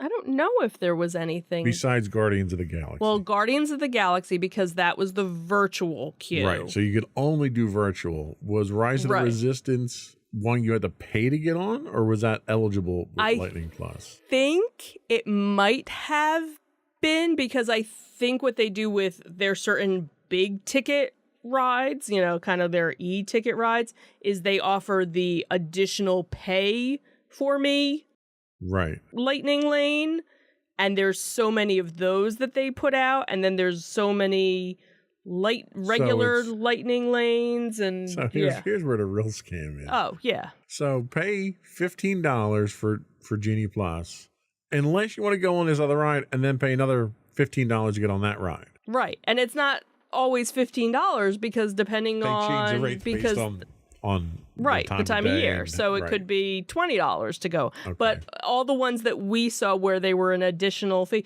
So like the Guardians of the Galaxy, we didn't get the virtual queue. But now they didn't, so with that it was only virtual queue or paid Lightning Lane. There was no standby, meaning you couldn't just go and wait for 2 hours on a line to get on the Thank ride. God for that. Right. So it was either you got in the virtual queue for free, or you paid $15 to So get a time spot. comparing the scam of Genie Plus to FastPass. Oh my God. There's no comparison between Okay. I think that ends the argument on that one then. Right. There was, I personally didn't. Now, if we had done a full Magic Kingdom day, I could see Magic Kingdom. Well, the problem I have with Using- that is you can only reserve one at a time, Right. and you have a 1 hour cooldown after you've either canceled it or used it. I don't think we did. In the app, you do.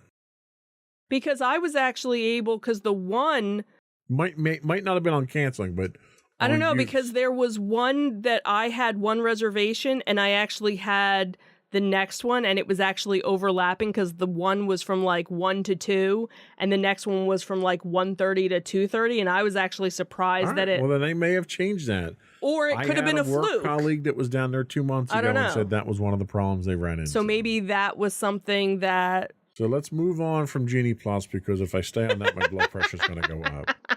Real quick, before we go to break, Magic Band Plus. okay, Is it worth the price? It was about $50 with tax.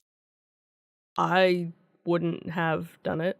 How do you feel about the fact that you need to charge the thing? It takes 90 minutes to charge. When you first buy it, you got to charge it. You know what? I already have my watch that needs to charge, so that was kind of a Oh, okay. Well, and that's the other thing. It's a proprietary Right, charger. and that was the thing that you said was, oh, great. So now if I lose this charger, I'm never going to be able to charge my Magic Band again. But they sell extra chargers But they there do now. sell extra chargers for you. But so. God forbid you give me a device that can charge on an Apple charger or an Android charger or a standard Qi charger. Right. And the other thing, too, was, yeah, it's cute that you walk past, so they have the different statues and stuff, and if you wave your band in front of it, sometimes the or statue, if you walk past it, or if you look at it wrong, you have no idea how to trigger these things. right? Because there's nothing that I found. I'm sure probably somebody has put together a YouTube video saying, oh, here are the different things that your Magic Band will do.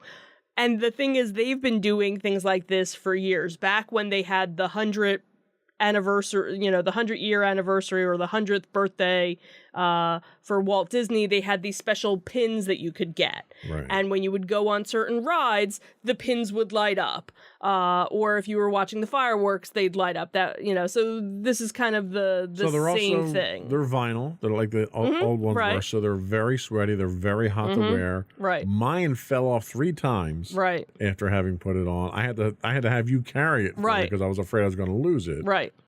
What else did I have down here? That it didn't have any sound. No sound. So like the thing would vibrate and the thing would light up, but like you have no idea why. Right, because when we were walking out of Magic Kingdom, we didn't walk past anything Right. special that I knew, and all of a sudden I'm like, why is the band... Right. I already have enough things on my watch to notify me of different things. I to didn't me, need it's it. almost like, hey, this is really cool technology. Let's sell it. And nobody was like, what are we going to do with it? What's the purpose of it? Oh, Yeah. just sell it. We'll figure it out later. Mm-hmm. Whereas when the Magic Bands came out, they had a true purpose. Right, and I could see if we were annual pass holders or we were still DVC and we'd be going down a couple of times a year. All right, sure, I'll get the new band, because that's the other thing too, is that no longer as a resort guest do you get a free Magic Band, because that was what they kind of moved away from, the room keys. Right. The crack dealers at Disney gave you the first dose, and now you got to pay for the well, rest. fortunately, we have enough Magic Bands. We don't need we don't need to buy a $50 one. So All right. So the technology to me seems more like a scam than anything else, and it's a money grab. I think we can kind of agree on that to a large extent. sure, we'll go with that. All right, let's take our last break and we'll come back and we'll chop up the park experience. We'll be right back.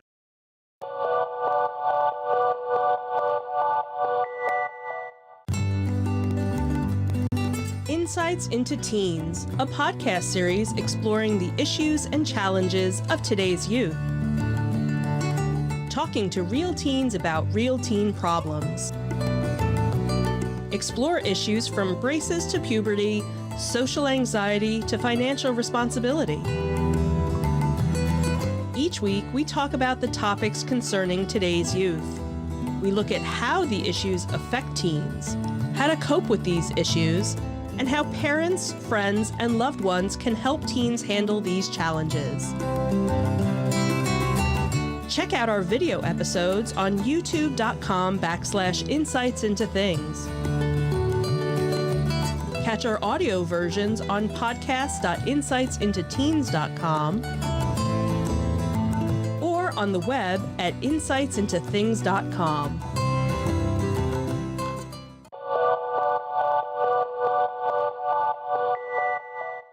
All right, we're back bitching about Disney parks. Here we go.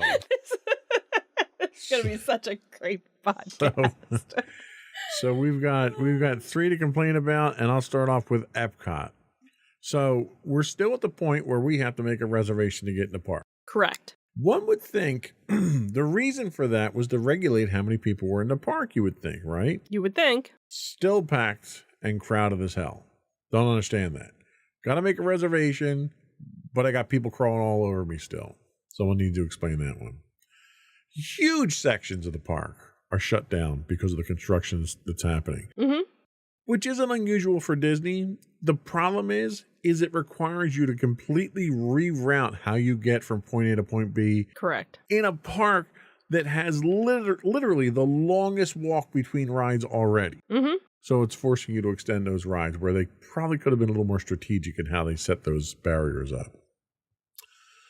Oh, and the fact that you have to order ahead for food now because you can't even stand in line to buy food almost at any of the restaurants, the quick serve restaurants. Well, we actually didn't run into any problems with any of the quick serve. They were still okay, good. We were still able to. It wasn't mandatory because I know when they first opened after COVID, that was the only way you could. All right, then I'll save make that complaint for reservations. studios because I have a very specific complaint about that in studios. So Epcot, we really didn't do any because the food and wine was going on, so that you had to go to the little individual booths, and they weren't really that busy. And then after that, we kind of cut our day early because that was our first day in the park. It was extremely hot, and there was so much lack of shaded areas for us to go and hide that we just kind of called it a day just because we were just overheated by that point. So we really didn't have a big quick service meal. We just kind of snacked. So we weren't there long enough for it to really be a problem. Right. Okay. Right. So then we go to Hollywood Studios. Mm-hmm. Again, crowded. Don't know why. The restriction to the quick serve I had a problem with here because it was hot. Normally when it's hot, I'll go into the ABC commissary just to cool off, sit in a corner somewhere, relax. Mm-hmm. Couldn't get in if I didn't have a food order. Mm-hmm.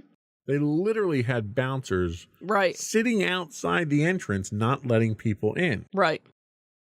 How do you do that? It's like getting a reservation at McDonald's. It's idiotic. Right. I didn't understand that. But you did eventually get in because you said you were just going they stuck me in a corner, literally between two pillars to charge the scooter. When I went to go find you, I'm like, where the heck is he? Now I give total props to all the cast members that were there because they were making sure I was okay. They were offering me water. The one woman comes over and asks if I wanted to have a cupcake. So the staff was fantastic, but the policies I think were terrible. That's I think what it is it's the policies that other people put into place, and now you have these cast members that are the ones enforcing it and are like, ugh.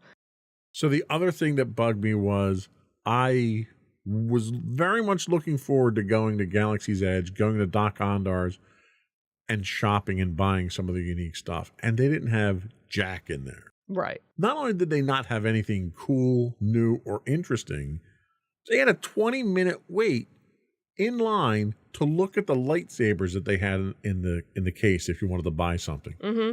A 20-minute wait to spend $200 and some dollars. Yeah, that is crazy. That's ridiculous. And they had a guy sitting there enforcing, almost like he had a cattle prod, making sure people were bunched up on top of each other because the lines were packed so tight. Right. That was such a turnoff for me. It really was. What else did we have? Finding a seat at the quick serve was like, almost impossible. You had people just circling around waiting for someone to get up. Right. Now, we did eat at the docking station. Right. And that, again, didn't have a problem, because they asked when you got there, did you do a mobile order or are you placing an order? Because they had two separate lines. Right. They let you get in to order something, which was nice because I could at least get in and cool off. Right. And then, just like, the quick serve. But we've had that before where there weren't always tables available depending on what time. Well, before our quick serve was always the way that we went because the mobile ordering was how we went because that was our secret weapon. Right. And now everybody does it, so of course you need the app to do it, and but it worked out. We still got a meal, we still had a table, couldn't book anything with Savi's workshop to build a lightsaber. Well, and honestly, if we had tried to book it when we had made our reservations, we probably would have. I shouldn't have to book spending $400. I understand that. 6 months in advance. I shouldn't have to do that. Right. But that's the thing is when we went 2 years ago, we made those reservations as soon as we could make them and we got them. My biggest concern here was I couldn't even see that there weren't reservations or how to make that. It wasn't even an option. Right. It took you a while to find because I had to search. I did a search for Savi's and right.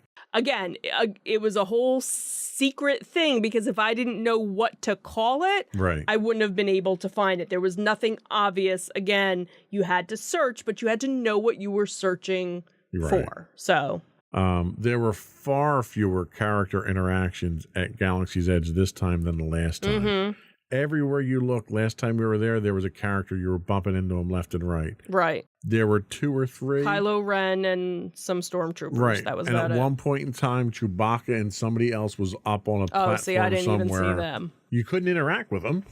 They were basically up there just waving at people like it was a parade float. Right, right. Well, that even happened when we were in Epcot. Pooh Bear was behind a fence. Oh, yeah. You know, They stuck him out in the sun. in the sun, too. the poor Pooh Bear. Man. He was melting, I'm sure. Yeah. So The other issue I had was solo rider times, not single rider. It was solo rider at Smuggler's Run, which I thought was funny. Right. They don't publish them. Right. You didn't know. The only way we knew it was a 5-minute single rider line was because we overheard someone say it. And we're like, excuse me, how long is a single rider? And they're like, 5 minutes. I'm like, all right, let's go. Right. And like one other person did the same thing. And it's like, given how bad your application works for booking these rides, how are you not? It's not up on the signs. Right. Nobody's out there. They have one cast member come out and start saying, "Hey, 5-minute single rider ride. If anybody wants to get on." Right. How do you not have a provision for that? Right. And that's something. So going back to Epcot, Test Track has been a single rider ride for as long as I can remember. So most people know about it. So they have, 3 separate entrances for it. And then, of course, as soon as you get close, they're like, oh, don't forget, your party will be separated, blah, blah, blah, blah, blah, and you go on. I had only known about Soarin' having it from watching somebody else's video. So if I didn't watch that other person's video, I wouldn't have known. And I think at Soarin', they're still doing it as a test. It's not official. And again, we had gotten it as the one lightning lane, and when we went up I was like, oh, are you guys still doing, oh look, and they basically just have like a cast member holding a sign saying single rider, and then you go on. Smuggler's Run, I wasn't sure if they were doing it until we got to the front of it and we're like, oh, okay, great. And we, I think it took us longer to walk the whole entrance. That's just poor planning and poor execution on Disney's part. That's a major selling point that you could be using to enhance people's visits there, especially with the crappy system that you put in place instead of the fast passes. Right. So we, at one point in time, wanted to go over to Star Wars Launch Bay and cool off, look at the stuff they had there, see if there's anything to shop for.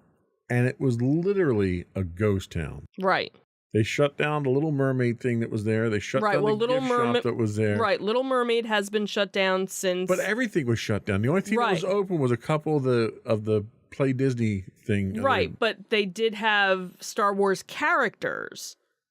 That was still open. Yeah, if you walked 5 miles back, well, that was the whole thing, right? Because they weren't advertising it anymore. Right. Well, no, they had the sign when you got to the area, so you had to know. But yeah, that was the whole thing because the Launch Bay area, there was the whole shop there, and then you'd walk through the shop, and then they'd have the characters and artifacts from the from the movies and things. It was like just a completely forgotten area. Right. It was just there. kind of, and the other thing too was it closed at 5. Right. So then that whole section, even though there wasn't a whole lot to the section to begin with, became even more of a ghost town because again, you already had the Little Mermaid that they haven't reopened Little Mermaid yet. So the little princess store right next to it, that shut down. Then there's a Play Disney gift shop that hasn't opened yet.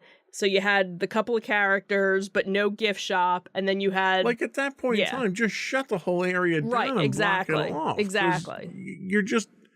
it's ridiculous to even have a couple of things open. Right. Like I went to get the scooter. I could have swore I saw a tumbleweed blow through. It was so deserted over there. Well, the squirrels were more entertaining over there. It was embarrassing. Yeah, it was really kind of was. sad. And the other thing too was like Maddie and I did the Muppet movie, and there's a Muppet gift shop as soon as you get out. And I was like, all right, as soon as we get out, we'll go into the, gift shop to cool off. And that wasn't open too. So that was really kind of the first, seeing a lot of the gift shops that weren't open, because in Epcot doesn't have as many little gift shops along the way because you have all of the different countries, right. So all of those were open. So we really didn't see the effect of things until we got, to Epcot. All right, 5 minutes, Magic Kingdom, and then we're going to summarize. Okay. Go ahead. You go. Okay, so for the Magic Kingdom, that was our Halloween party.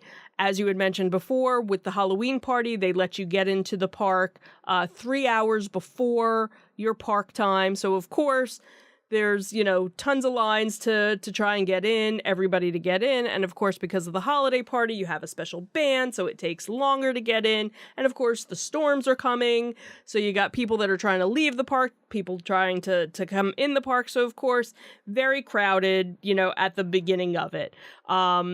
And it always seems to be kind of disorganized no matter what time you go. So I don't know if it's something where if we actually went closer to 7 o'clock or closer to 6 o'clock, if we wouldn't run into that or not. Well, and what would make sense if they did that is you do a rope drop type thing. Mm-hmm. And for all the people who are coming in for the party, you get them checked in, you get their bands on in that time ahead of time because they're all queuing up. Yeah, because that happened and then you have a rope drop when you let them in. Because that happened when we did, when we did the Christmas party? I think it was a Christmas party. Where you actually checked in at the Polynesian. Right. And you got your band and everything. So you were already checked in. So as soon as you got off the monorail, you went right in.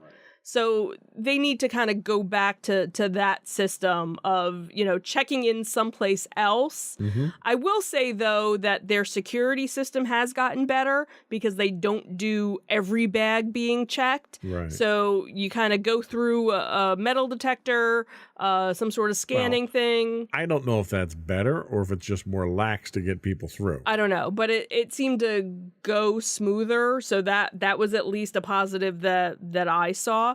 But obviously here was another instance. Now, again, don't know how much of it was because it was the holiday party or not. But again, we saw a lot of different shops that were closed. But again, not every shop is always open for the holiday party. Well, and some of the shops we know were closed because they turn them into other things. Right, exactly. And then some rides or certain attractions, they turn over to trick-or-treating areas. The one thing that was bizarre was, because again, they have all these different trick-or-treating sections, and they didn't start handing out candy until 7 o'clock.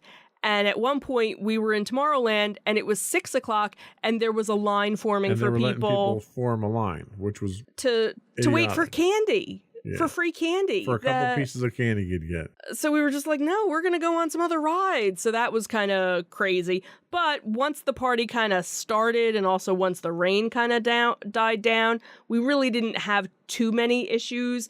It kind of spread out because then you have the people, because there are people that go to the party just to go and see the specialty characters that only come out for the holiday party. Right. Then you have people that are just doing the trick-or-treating. Then you have some people that are there to see the special Halloween parade and to see the special Halloween fireworks. So it kind of helps to break it up, because that's when Maddie was able to get on Splash Mountain in 5 minutes. Big Thunder Mountain in 5 minutes. I think Space Mountain was 20 minutes. I think that was her longest wait. Haunted Mansion, I think it was about 20 minutes, maybe even less for us to get on that. So let's summarize before we leave here. Sure. Give me a score, 1 out of 10, 10 being the highest of your overall Disney experience. Give me that artificially high score you're going to give me. 7. Really? Wow, I would not have thought it would have been that low. Really? Yeah. You would have thought I would have given it higher. I thought you would have been an 8 or a 9. Ha ha. I'd probably give it about a 5. Mm-hmm. And really, my problem was more with management and execution. Mm-hmm. You know, poor planning, and you can blame it on the fact that they haven't brought all their staff back, whatever Right. you want to blame it on. Yeah. But there's ways to compensate for that. And to me, it was a disappointing experience. The one highlight of our trip, and I think we can both agree on this, Steve from Brooklyn. Steve from Brooklyn. Absolutely. Steve from Brooklyn. He was so close to restoring my faith in Disney. He was so optimistic. He was the best bus driver we ever had. Mm-hmm. Yep. He was so good. I almost want to use Facebook again so I can follow him. Almost. But Facebook's too evil. Right. So fortunately, I'm already friends with him. So, Yeah. and I had been friends with him already. And when he pulled up, I was like, That was a very I'm Facebook friends with you. magical experience. And I don't use that term very often for Mhm. Disney, but that was a magical experience. And Right. I thank him for that. yes. All right, that is all we had for today, and probably that's more than enough. We kind of cut some of my complaints short because I, do have a heart condition with blood pressure and everything. So, before we do go though, I would like to once again invite our listening and viewing audience to subscribe to the podcast. You can find audio versions listed as Insights into Entertainment. Audio and video versions of all of our network's podcasts can be found under Insights into Things. We're on Apple Podcasts, Spotify, Google, Stitcher, iHeartRadio, TuneIn, etc.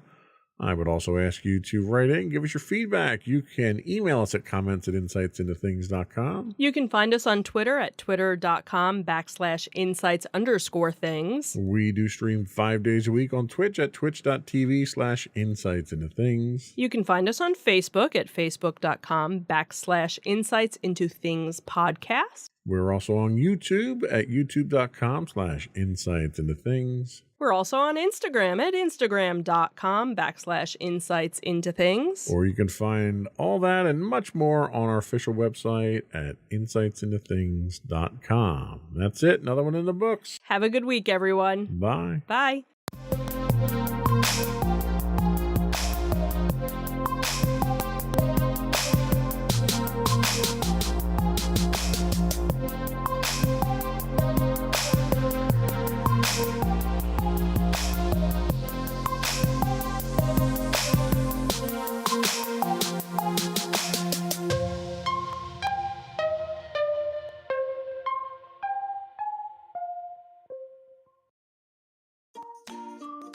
Insightful podcasts by informative hosts.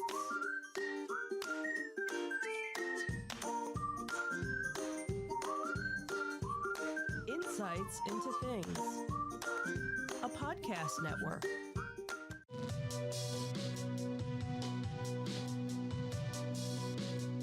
Welcome to Insights into Tomorrow, where we take a deeper look into how the issues of today will impact the world of tomorrow. From politics and world news to media and technology, we discuss how today's headlines are becoming tomorrow's reality.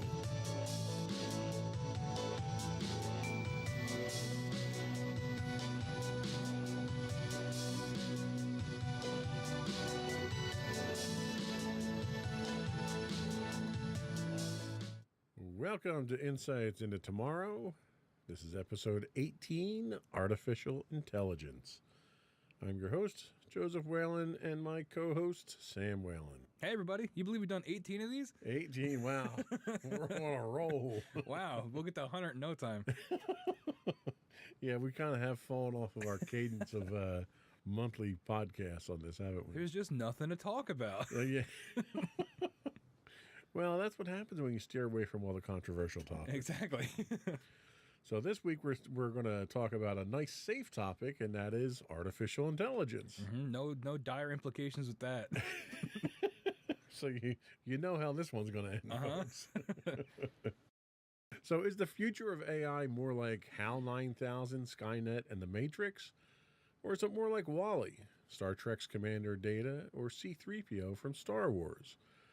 Some of the world's most brilliant minds, like Michio Kaku and Stephen Hawking, recognize the tremendous potential for artificial intelligence, but also offer words of caution at its development. Is artificial intelligence the next step in our evolution, or the first step in our ultimate destruction? How will AI impact humans? How will AI impact what humans create? And could humans be entirely removed from the creative process?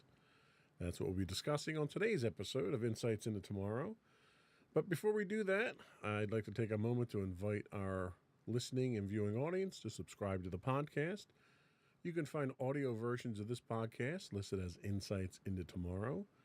You can find both audio and video versions of all the network's podcasts listed as Insights into Things.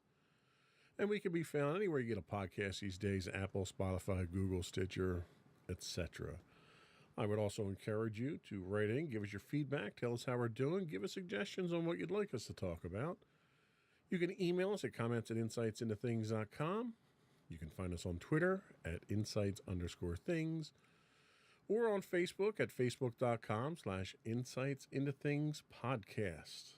Are we ready? Yep, let's get into it. Let's go.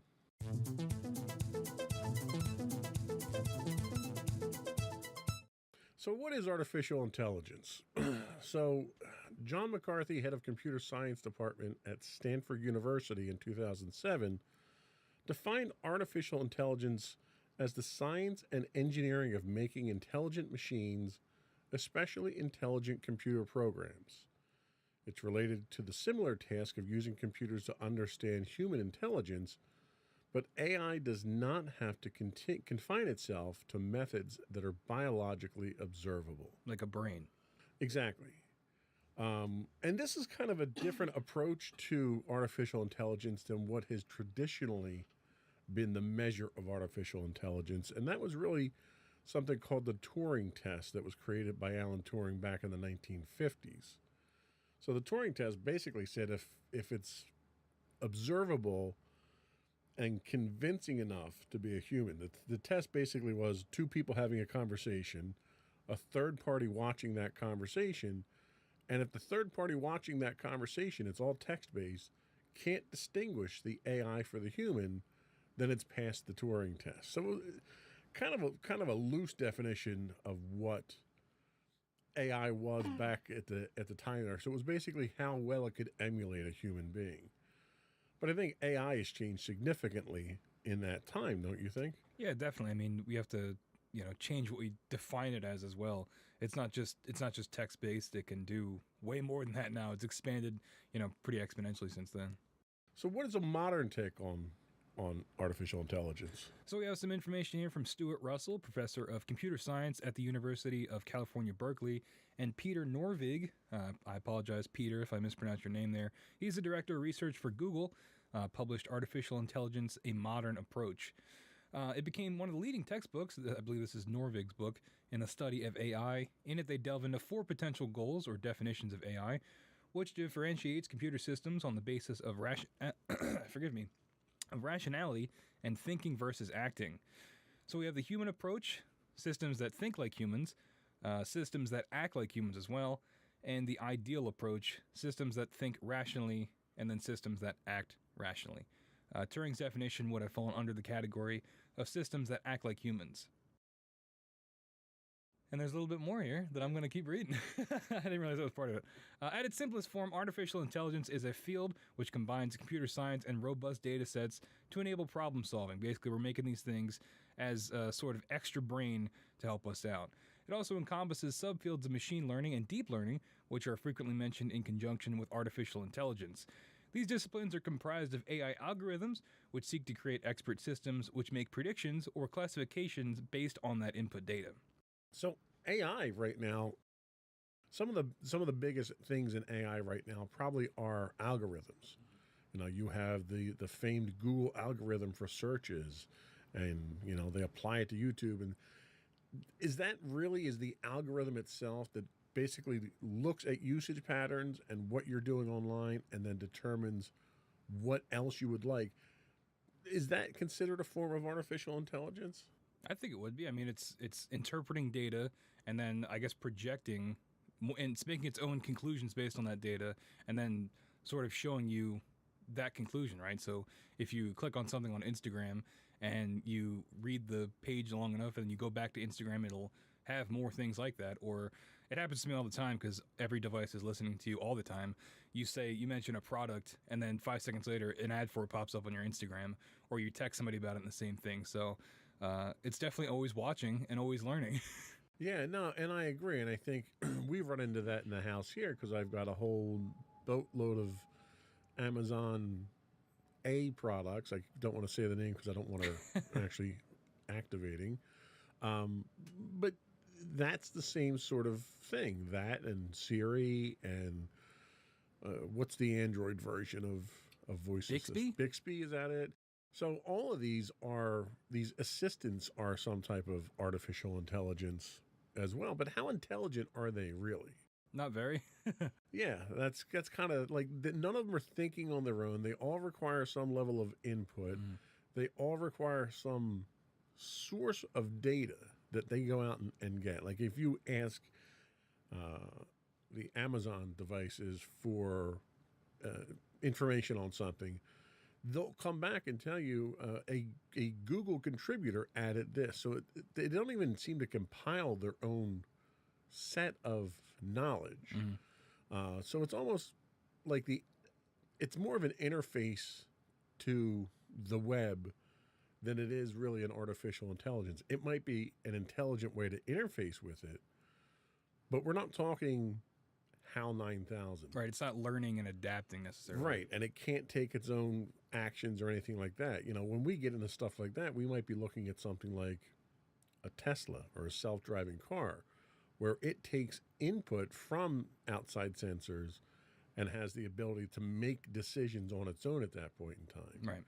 That's where we tend to get a little bit more down the rabbit hole of how dangerous things could be. Yeah, once you start getting into the territory, we transition out of this into our next segment of more developed intelligence, of where that could possibly go once something starts thinking for itself.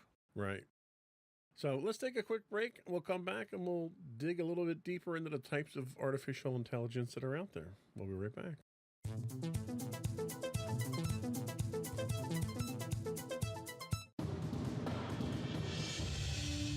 For over 7 years, the Second Sith Empire has been the premier community guild in the online game Star Wars: The Old Republic.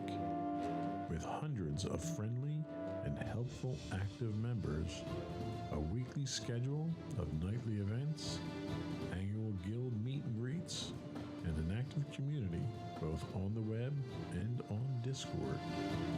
The Second Sith Empire is more than your typical gaming group. We're family.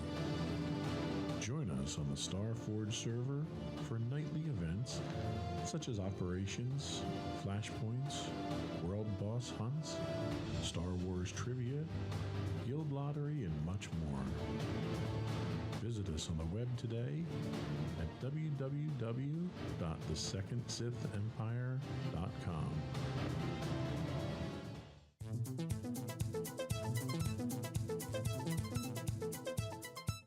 Welcome back to Insights into Tomorrow. We're talking artificial intelligence today. So and I don't want to go through every line that we have here, just kind of throw a few things out there. So the types of artificial intelligence that we're really kind of referring to here can be broken into two categories. One's capabilities and the other's functionalities. So under your capabilities, you've got narrow AI. And an example of narrow AI is sort of like what we talked about with Siri, where, you know, it's also referred to as weak AI. It focuses on a narrow task. You could even classify IBM's Watson that was used for chess playing in something like this as well. It's not robust. It's not thinking on its own. You then get into your general AIs, and your general AIs tend to be a little bit more sophisticated. These are your strong AIs. You can understand and learn intellectual tasks that humans can do. So you're getting a little bit smarter with these, but the requirements from a hardware standpoint, you need a supercomputer. You know, the couple that are listed here are two of the fastest supercomputers in the world in order to accomplish this. Yeah, and do we know what these? We have the Fujitsu K.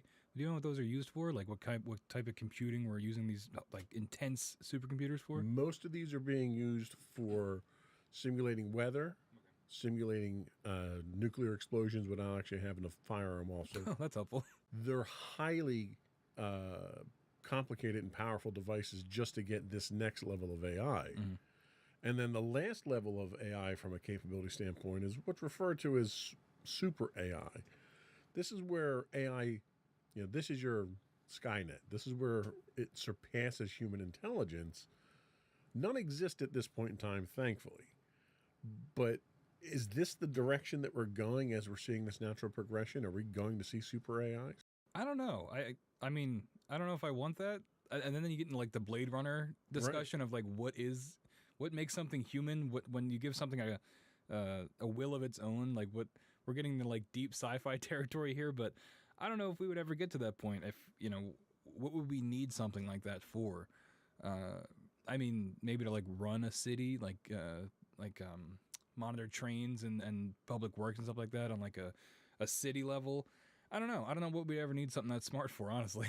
Yeah, I mean, I could certainly see from an infrastructure standpoint, most of what we do now, you've got positive train controls, a great example you just mentioned with trains, where if the human operator fails to make certain checks, the computer can kick in and run things safely or shut the system down safely. So there's lesser versions of that now, but I think seeing something like that on a grand scale might be something where a super AI would work. What about functionality-based AIs? Tell us about that. So we've got the reactive machine. Reactive machine is the primary form of AI that does not store memories or use past experiences to determine future actions. It only works in the present. So an example of this would be IBM's Deep Blue chess-playing computer. That thing's really cool, by the way. Yeah. I've seen some videos of that. It's really neat. Gary Kasparov would differ.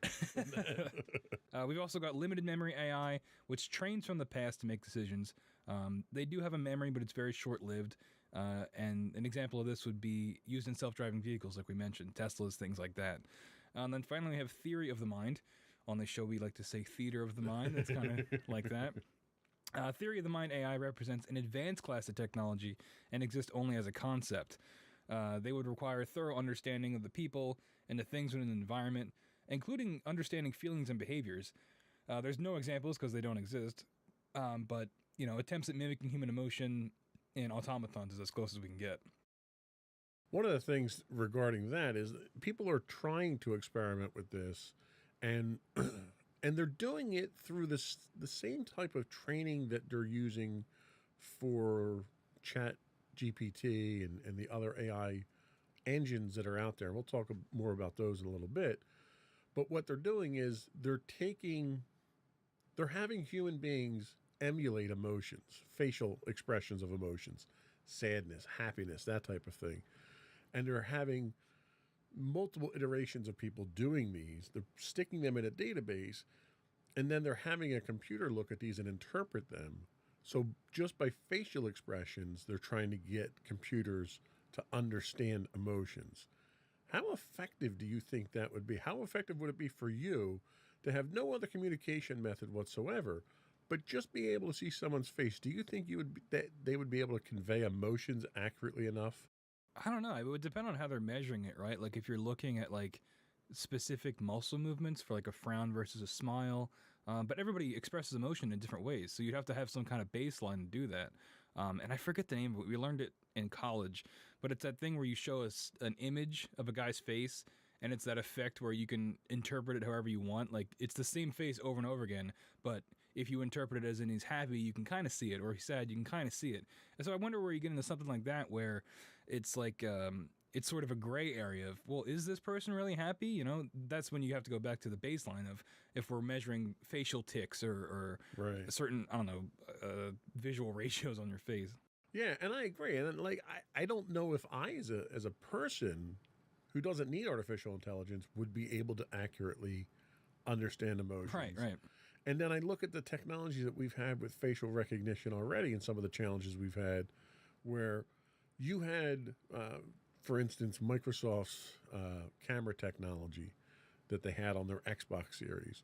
When that came out, not that many years ago, they only used Caucasian people to train it.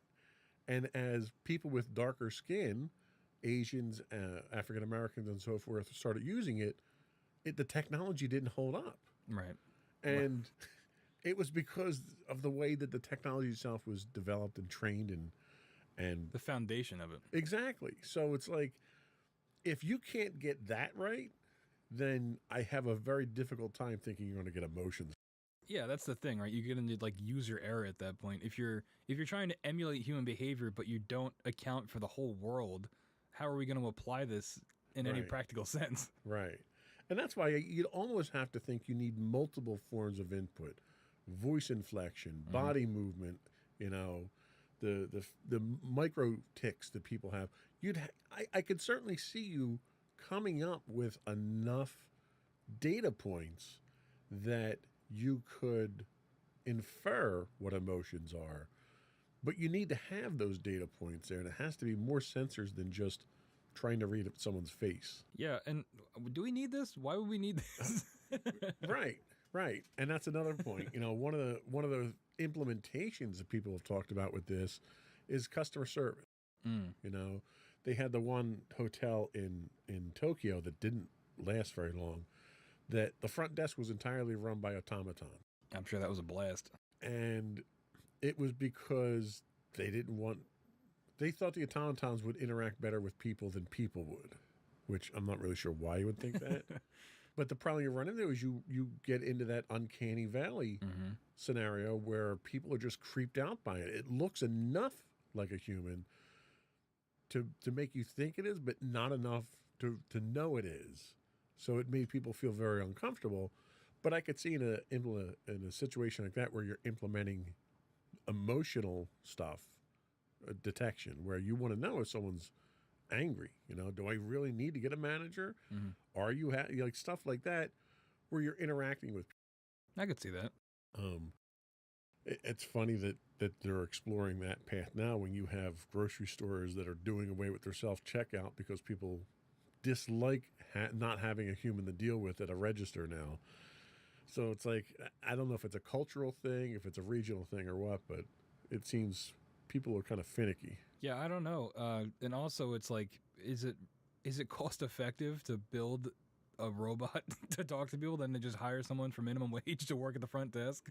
Right. That's a And very good I know point. the argument is that, well, the robot could do it for forever, whereas we have to worry about this person, you know, their livelihood, and, you know, they need to go to the bathroom, take a break, things like that. Robots don't have to do that.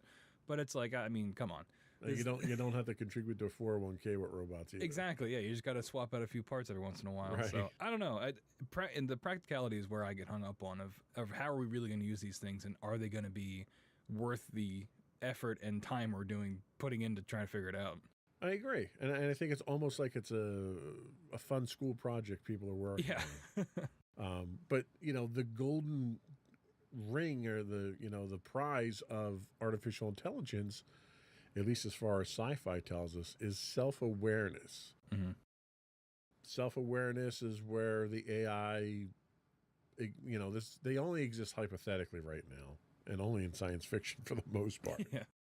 But these are the types of systems that can understand internal traits and states and conditions and perceive human emotions. And these machines are smarter than the human mind, which is really what's terrifying, I think, to a lot of people. They'll be able to understand and evoke emotions in those it interacts with, but it'll also have its own emotions, its needs, its beliefs. You know, this is where we get into things like a HAL 9000 from 2001 or Skynet or something like that. I don't know if anyone's shooting for self-awareness. Is self-awareness possible with today's technology? I was actually just thinking about that because, like, you have in here about it having its own emotions and needs, and I think it would be more terrifying if it didn't have emotions, if it was purely logical, right? Because, you know, you make a AI and it instantly determines that humans are bad for the planet and decides to wipe us out. Right. Because, like, I mean, we could make that conclusion, but we're also, you know, we are humans. We're not going to wipe ourselves out, you know, intentionally. So it's like, I don't know if we would get to the point where that's possible. I don't know. I obviously don't know anything about programming, but how would we program emotion? I guess, you're seeing the baby steps with this facial recognition software, but at what point are we able to program emotions? Is it something like using a human brain as the blueprint? I have no idea where this would go, but it sounds like fantasy, but one that is close enough to reality that, maybe, but I just don't know how they would do it. And you make a very valid point there. I think humans in general have a very difficult time dealing with emotions, recognizing emotions, and coping with them already. I don't know how you would possibly translate that into software. No, I think it would have to be, you can't, it's all math based, right? So you can't, that's the whole point of emotion. You can't quantify it, right? Right. Unless you measure like heart rate, I guess, if you're angry or sweating or, biological reactions. But when it gets to the thinking about interpreting emotions, I just think it's too nebulous. And if we did have a self-aware AI, it would have to be, maybe based off of personality, or it would just be purely logical. So then we're talking something more along the lines of RoboCop, where we take the ex-con and we stick his brain into the robot there, and that's the artificial intelligence. Yeah, I was thinking that, or in Halo, if you guys are familiar with that, they use a human brain to then make an AI. Right. So the AI is like part human, kind of. Something like that, but I don't think we can do that yet, and I don't know how we would. And you know what? I think that's probably the biggest limiting factor right now, I think, is our computing power. Yep. In order to produce the amount of computational power that the human brain has, you need the fastest supercomputer right now to even approach it. And I think until we get to, real practical quantum computing, I don't think we have much of a hope of even reproducing it. People, I think, don't understand how remarkably capable the human brain is. A lot going on. Yeah, how fast it operates, how many different things it can do at one time. And computers just haven't gotten to that point yet. Yes, computers are very good at doing the same thing over and over again. And they're very good at doing math. But they're only that good because humans make them that good. Yeah, and it's when you get that line of where what we're creating is superseding us, that it's like, okay, well, maybe we've gone a little bit too far. Yeah. Well, it's a good point. We can take a quick break and we'll come back and talk about, is artificial intelligence dangerous in its current form and future forms? We'll be right back.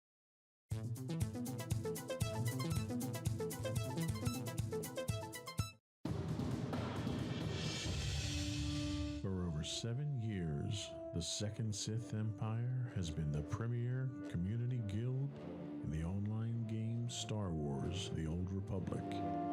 With hundreds of friendly and helpful active members, a weekly schedule of nightly events, annual guild meet and greets, and an active community both on the web and on Discord. The Second Sith Empire is more than your typical gaming group. We're family. Join us on the Starforge server for nightly events such as operations, flashpoints, world boss hunts, Star Wars trivia, guild lottery, and much more. Visit us on the web today at www.thesecondsithempire.com.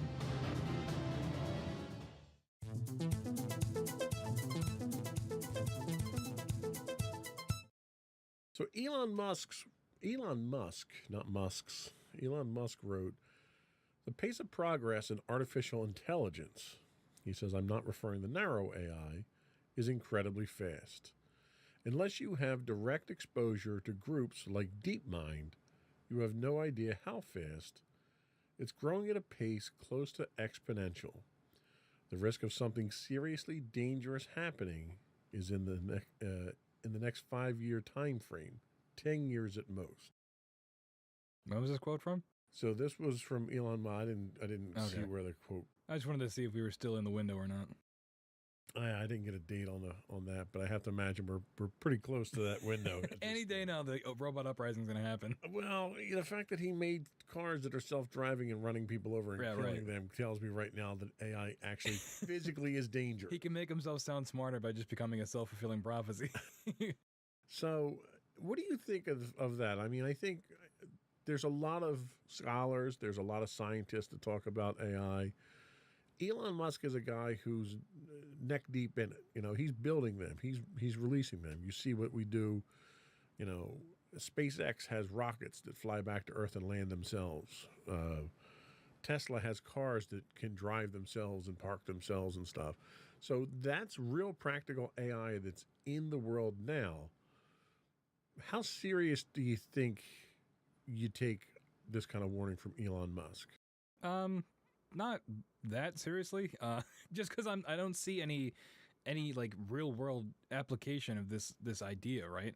I also don't know what DeepMind is, but it sounds very scary. But I just don't think. I don't know. I feel like we would be seeing more examples of it, other than the Teslas running people over and causing traffic. But that's just faulty hardware. That's not necessarily, the AI thinking for itself and choosing to kill all humans. That's a functionality issue, right? So I don't know. I don't think it would be this quick. I just think we would see more implementation of AI in our day-to-day lives for it to then turn into something dangerous. The most I could see it being is like an over-reliance on computers and AI instead, and when then they malfunction, then you have problems like the recent airport, the FAA systems went down, things like that, things where we have large-scale operations being run by AI, and then the AIs break, and then we have a problem. So Musk was quoted in a separate quote comparing AI to the dangers of the dictator of North Korea.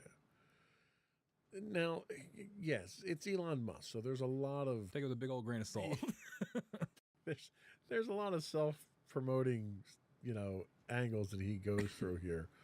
But we've got artificial intelligence in machines that are capable of killing people. Not designed to, but capable. Right. We also have it designed into devices that are designed to kill people. You've got Predator drones that are AI driven. You've got Tomahawk cruise missiles that are AI driven. You've got Phalanx Sea-Wiz close-in war weapon systems on ships that are AI driven. These are machines that are built already to kill and are powered by AI. Are those potentially dangerous, or do you think we have enough control over those? Well, I mean, they're weapons, right? So they're inherently dangerous. It would be more about, again, I just think, are we shooting for the notion of them like rising up and like actively trying to kill people? Because I think it would be much more realistic for them to just be taken over by another human, right? To have somebody hack into them, or to have them malfunction, and instead of targeting here, you're targeting somewhere else where you're not supposed to. I just don't think it would be the AI necessarily choosing to kill a bunch of people. I think instead it would be a malfunction. So to paraphrase, we're hoping that it's humans that are the problem, right, and not the AI that's exactly the problem. And we can count on that. Yeah, to a certain extent that logic makes sense, because you can count on that human factor. Like, it's very likely that you would have a foreign entity attack our infrastructure here before I think you would have an AI go rogue and shut down the power grid. That's exactly what I'm talking about. Like, you're not going to, you talked about the Predator missiles. Like, the Predator missile's not going to wake up one day and go, hey, I'm going to go blow up that town. Someone's going to have to tell it to go do that. We're not at the point where these things can, actively, pursue missions or pursue goals on their own unless they're told to by somebody else, like an operator. So, all right, let's run with that for a second. So they're not going to rise up. You're not going to have a Skynet take over the world and nuke the entire world. But you have machines that are trusted to go do a job that may involve violence. Mm-hmm. If those machines can then be usurped by a nefarious third party, and our trust in those machines allows them to continue to do their job, when they get usurped, we have a new target designation. Right, exactly. And that's I think where you get into the real world danger of this. But I mean, that's our world in general has a heavy reliance on computers, right? And so I think that comes with the risk, right, of the ease of use and the scale of our operations. You need something like AI to run it because it's not feasible for people to do it all the time. And I think that just comes with the territory of, if this is how we're going to run things, then there's a chance that someone could take it over. It's no different than, well, it's different, but we're reducing a little bit. But if you had a gun and someone took your gun and killed you with it, it's the same thing. So AI is the tool. Yeah. It's not the intent. For now, yeah. Okay. Until we get to the point where, we have a fleet of drones that are, flying around the globe just taking pot shots wherever they want, that are programmed. Well, I guess they wouldn't be programmed at that point. But I'm saying, like, instead of a fleet of jets flown by pilots, if it was a fully automated, a bunch of drones where they could all communicate and make their own decisions, once they get into that level of autonomy, that's when you're running into more of an AI-based issue, I think. So Russia's president, Vladimir Putin, we're getting all the banner people out here today. He said at one point in time, artificial intelligence is the future, not only for Russia, but for all humankind. It comes with enormous opportunities, but also threats that are difficult to predict. Whoever becomes the leader in this sphere will become the ruler of the world. That's a little extreme. First off, do you agree with that? I mean, I guess, because at that point, wouldn't you just have the strongest army too? If he says it's got enormous opportunity, right? So then by that logic, you would, unless those unpredictable threats like make it worse for you. I don't know. Like, I don't think it's any different than having the strongest standing army, right? And whoever has that, you're by default the most powerful, unless you control like the economy. That's different. But in terms of like military force, if you have a bigger or more effective army, yeah, you're going to be more powerful, right? So, do you think that in order to combat nations, like assuming Russia's gearing up towards artificial intelligence, do you think the only way to combat nations like that is with your own artificial intelligence? I think so. I mean, that's how these things usually go, right? Like an AI arms race, which, hey, sci-fi authors out there, that's a free title. But, yeah, I just think it's going to... and you're going to dig yourself into a hole, right? Because the more we go into this AI route, the more you're getting into these threats that are difficult to predict, like he's talking about. So the further we go with this technology, the more we're getting on that edge of accidentally making something that could either get its own intelligence or something that is more likely to be, like you said, usurped and used against the, whatever country's making it. Okay. Now we're talking AI in actual active weapons there, but there's potential danger elsewhere too. What about social manipulation? What do you think AI could do from a social manipulation standpoint? I mean, so far we've had social media, I don't want to say usurped because it's being used as it's designed. Right. But you've had situations where you've got Facebook and the whole Cambridge Analytics, and you've got Twitter trying to, all the Twitter files coming out now telling us how people try to manipulate elections and stuff. Where do you think AI falls in there? Is AI, is that algorithm as you go through your social feed, is that AI manipulating you in such a way that it could be dangerous? Absolutely. And I think that this is where you get into the things that are much more real world dangers, right? Especially when it comes to things like social media, you run into that echo chamber issue where you're only hearing ideas and things that reinforce what you think. So you never hear anybody else's ideas, for better or worse. But generally, I think that's a bad thing. I think that you should be able to, see ideas from everybody and then interpret them how you want. But when you get into this with social media where you're seeing the same things over and over again, it just reinforces your own beliefs and makes you double down. And it makes everybody closed-minded and more isolated from each other and more extreme in their beliefs, too, in certain situations. So I think when you're getting into things like that, and like you said, the Cambridge Analytica thing where it's straight-up manipulation of people, I think when those have real-world consequences, which they did and still do, I think that's much more dangerous than worrying about a drone going rogue or something like that. Well, surely manipulating the mindset of common citizens isn't something that's unique to AI. I mean, you had Nazi Germany had an entire propaganda ministry that was designed to do that. You've had this type of thing that was driven by humans for hundreds of years now. What does AI bring to the plate that makes it any more dangerous than just humans doing this type of activity? I think it's the scale and the pace of it, right? So AI is very good at learning. That's what it does, or at least whatever. I'm talking about the algorithm in social media. Right. It's good at learning what you do, what you look at, and I think it can do it at a pace and with an effectiveness that humans just can't do, or can't do as fast, or on such a big of a scale. I mean, a human could look at what you do on Twitter, what you click on, what you like, but it would take them much longer to figure out, okay, well, what should I serve them next in their timeline that they'll click on, versus an AI looking at it and figuring it out like that. So I think it just makes it more effective and efficient, honestly. That's a very good point.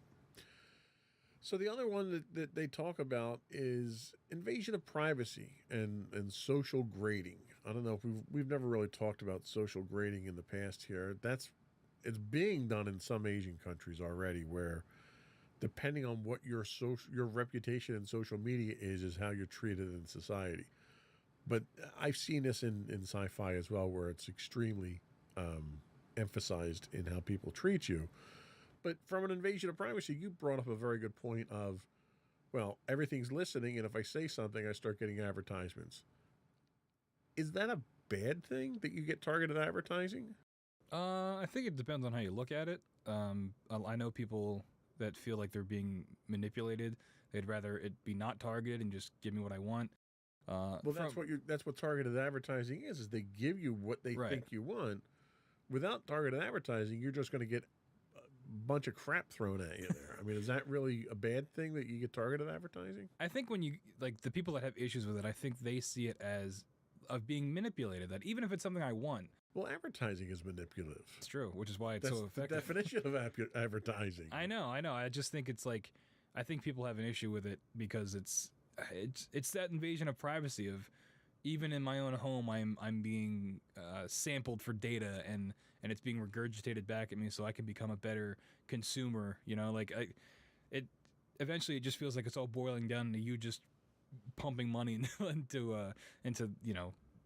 the economy. Okay, I'll buy that. It is effective though if you're a business owner. Absolutely. From a capitalist standpoint, it's great. Yeah, exactly. One of the other ones they talk about is misalignment between our goals and the machines. And this one, I don't know how much of a problem this was. The great example they give is you get into a self-driving cab and you say, get me to the airport as quickly as possible. Okay.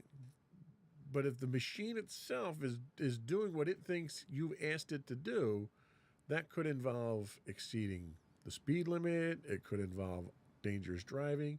It could involve driving into the river that's between you and the airport to try to get you there. I think this is kind of a silly example of, this is no different than people following their GPSs off the road,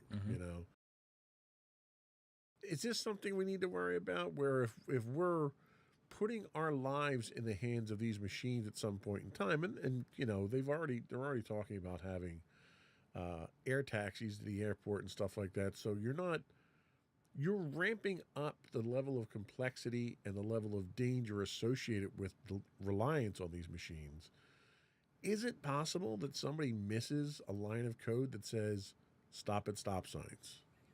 Is that a danger? I mean, not really, right? If these things are being put out on a global scale, surely they would test them, right, and see if that's an issue.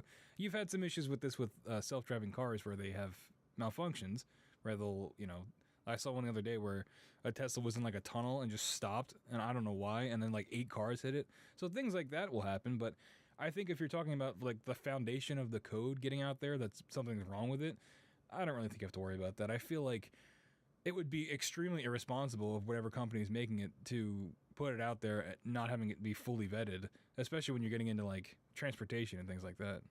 There was one example of a Tesla that was driving on a highway at high speed, which they supposedly excel at. They're very good at that because that's how the sensors work best and the computer works best and everything. Going fast?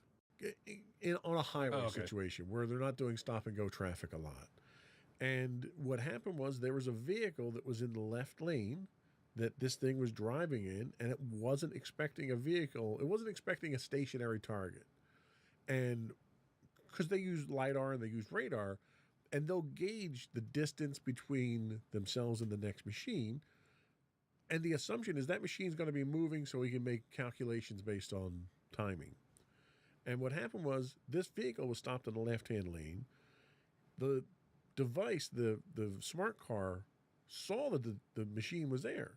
But because it wasn't moving, it assumed that it was a glitch in the sensor, never tried to hit the brakes, and literally accelerated right through the vehicle. And it did everything it was supposed to do based on the rules that it had. And someone had missed a rule that said, hey, there's the chance that something could be stopped in your lane. You have to stop for it. Yep. And that got out there after all this extensive testing. That still got out there into production. So there's a chance that you can get code that's broken out there. That's true.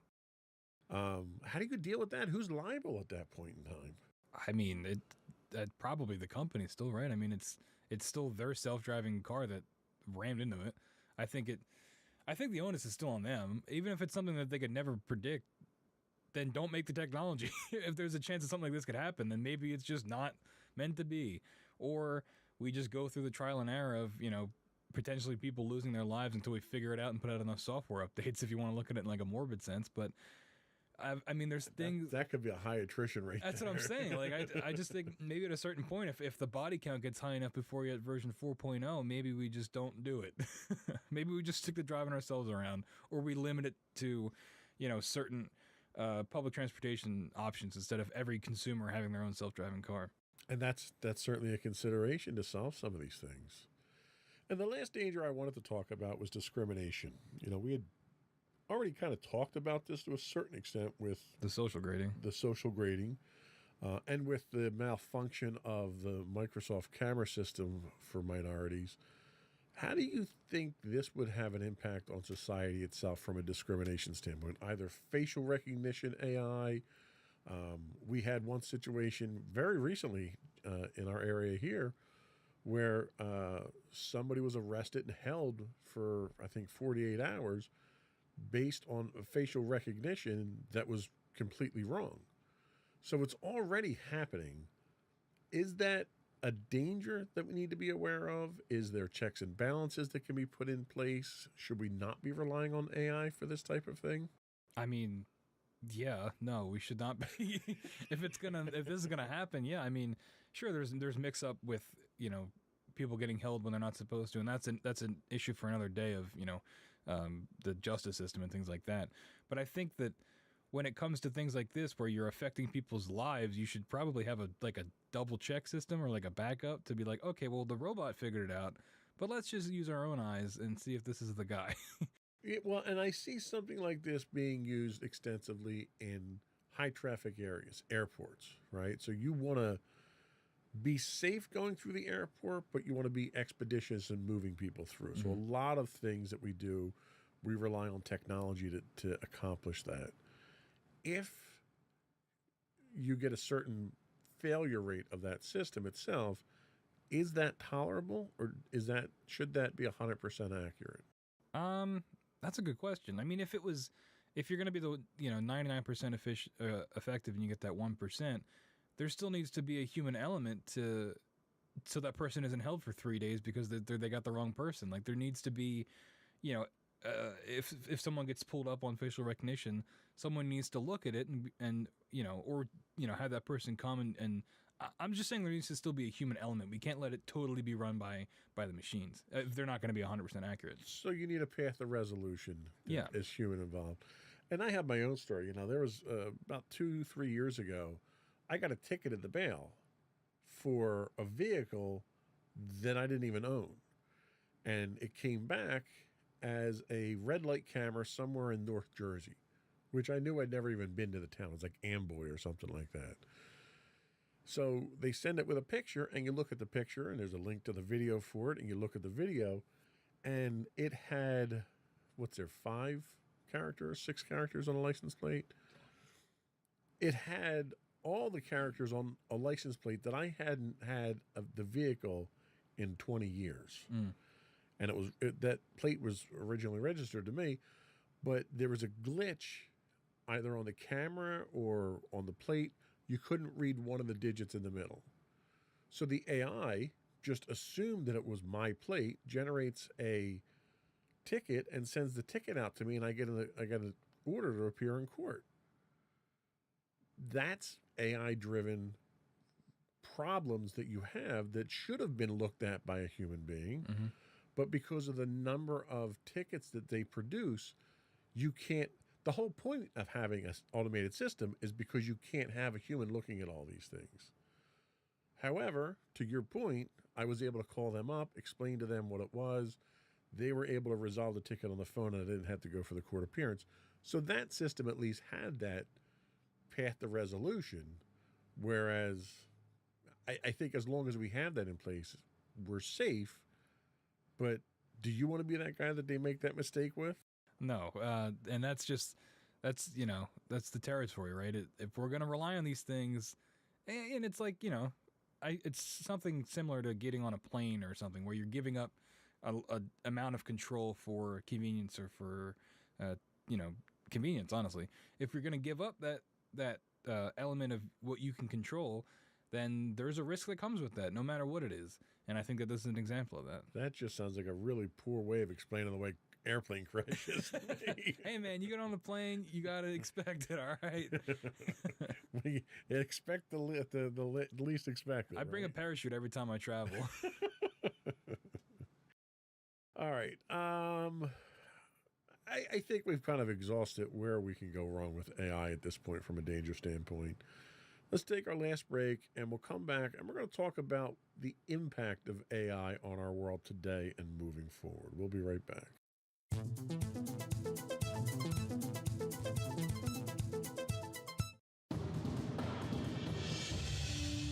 For over 7 years, the Second Sith Empire has been the premier community guild in the online game Star Wars: The Old Republic. With hundreds of friendly and helpful active members, a weekly schedule of nightly events, annual guild meet and greets, and an active community both on the web and on Discord. The Second Sith Empire is more than your typical gaming group. We're family. Join us on the Starforge server for nightly events such as operations, flashpoints, world boss hunts, Star Wars trivia, guild lottery, and much more. Visit us on the web today at www.thesecondsithempire.com.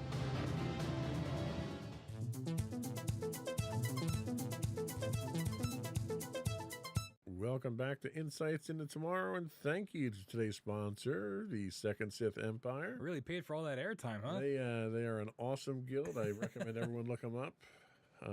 Anyway, moving right along. Hit it one more time. Anyway, so let's look at what the impact of AI on the world today. So some quick figures I dug up here from simplylearn.com. So the revenue from artificial intelligence software market worldwide is expected to reach $126 billion by 2025. That's significant. Not huge, but significant. Gartner predicts 37% of organizations have implemented AI in some form. I thought they'd be higher. I would have too. The percentage of enterprises employing AI grew 270% over the last 4 years. And according to Servion Global Solutions, by 2025, 95% of customer interactions will be powered by AI. So we got 2 years to figure that out. That's right. And a recent 2020 report from Statista reveals the global AI software market is expected to grow approximately 54% year over year and is expected to reach a forecast size of $22.6 billion. Which doesn't really make sense because the other one was 126. Sure does. Hey, man, data's weird. They all got different conclusions. It's numbers, right? Don't worry about it. I think the conclusion here is that AI is very much embedded in our lives now. Are we better off for that, or are we worse off for that? That's a good question. We've looked at like every aspect of AI, and I think it's good in some aspects, right? We're taking the load off of humans if we can run things with an AI just to make our lives a little bit easier. I think that's a good thing because at a certain point, when we're talking about things on a global scale, it's just not practical to expect humans to be able to run all that 24/7. But then when you get into the more dangerous aspects of social manipulation, we're about to get into the discussion of how it affects creative endeavors. I think that's when you start getting into the dangerous territory, and it's really going to be a question of where does this go in the next 5 to 10 years? Are we getting that full on AI integration in every day of our lives, or is it still like it is now, where it's more in the background? It's not necessarily as prominent. And I agree. I think we're very, very much on the cusp of something significant here. I think we're kind of nipping around the edges right now until we get deeper into it. Some of the special projects that I did want to talk about, one that's in the news now, is ChatGPT. Their tagline is optimizing language models for dialogue. And this is a chatbot that is human-like interactions. You can ask it things, it'll answer them. One of the things, this happens to actually be something that I had directed my developers at the office to dig into a little bit. One of the functions that I see with this is helping to automate and personalize communication for our sales force. So the concept that we had come up with a few years back, and the technology wasn't there yet, was our salespeople know their customers. So the salespeople can go in and drop in notes. Tom likes the Phillies. His wife's name is this. His kids' names are this, and they're going to these college. They can put in this metadata about the person. And eventually, the idea was to have this technology that could take this metadata and write a monthly email to each one of your customers that's personalized, that might have specific information as far as offers that we might have, but it looks like it's coming from you. And we want to write these, hand them off to the salesperson, let the salesperson read it and okay it, and then send it out. And we're literally within months of being able to have the system start writing emails like that. Is that, in your opinion, is that a viable, good way of using AI, or are we stealing some of the human element there? Are we muddying the waters? I mean, it depends on how much you care about these handwritten or emails, these personalized emails. If you're okay sacrificing the human element of it, then it's fine. It still has the human element, right? The salespeople still have to know their customers. They still have to know exactly the things that make it personal, and they still okay before it's sent off. I think that's fine. Yeah, I don't really have any issues with that. But if I have a salesperson who doesn't compose emails very well, is it ethical for them to use this system to compose their emails for them, or is it the same as having an assistant doing it for you, or is it different because it's AI? That's a good question. It's like cheating on homework, kind of. Right. But I mean, in the real world, you're not like, I don't know. It's cheating on homework in the real world isn't as big of a deal as it is in high school. Ultimately, at the end of the day, you got to make these sales, right? So if you're not good at writing emails, first off, I don't know how far you would have gotten as a salesperson. But second, it's like a tool. I think in this instance, it's like another tool to use. If emails aren't your thing, but when you're in one-on-one interactions, you can make the sale. Good for you. You can use this as a tool. If you are relying on this to do your job for you, that's a little bit different, right? If you're relying on it to make sales pitches for you and to reach out to customers, and you're kind of just sitting back and maybe putting in a few inputs, then you're relying on it too much, and it's becoming an issue because you're not doing the work. So it's just a matter of pacing how much you use the tool. Yeah, and implementation. So the next one I wanted to talk about was Canva. So Canva is a AI-based image generating software out there, and there's a number of them out there now. And you basically give it text input and say, give me a picture done up like Van Gogh of a horse in a rainbow.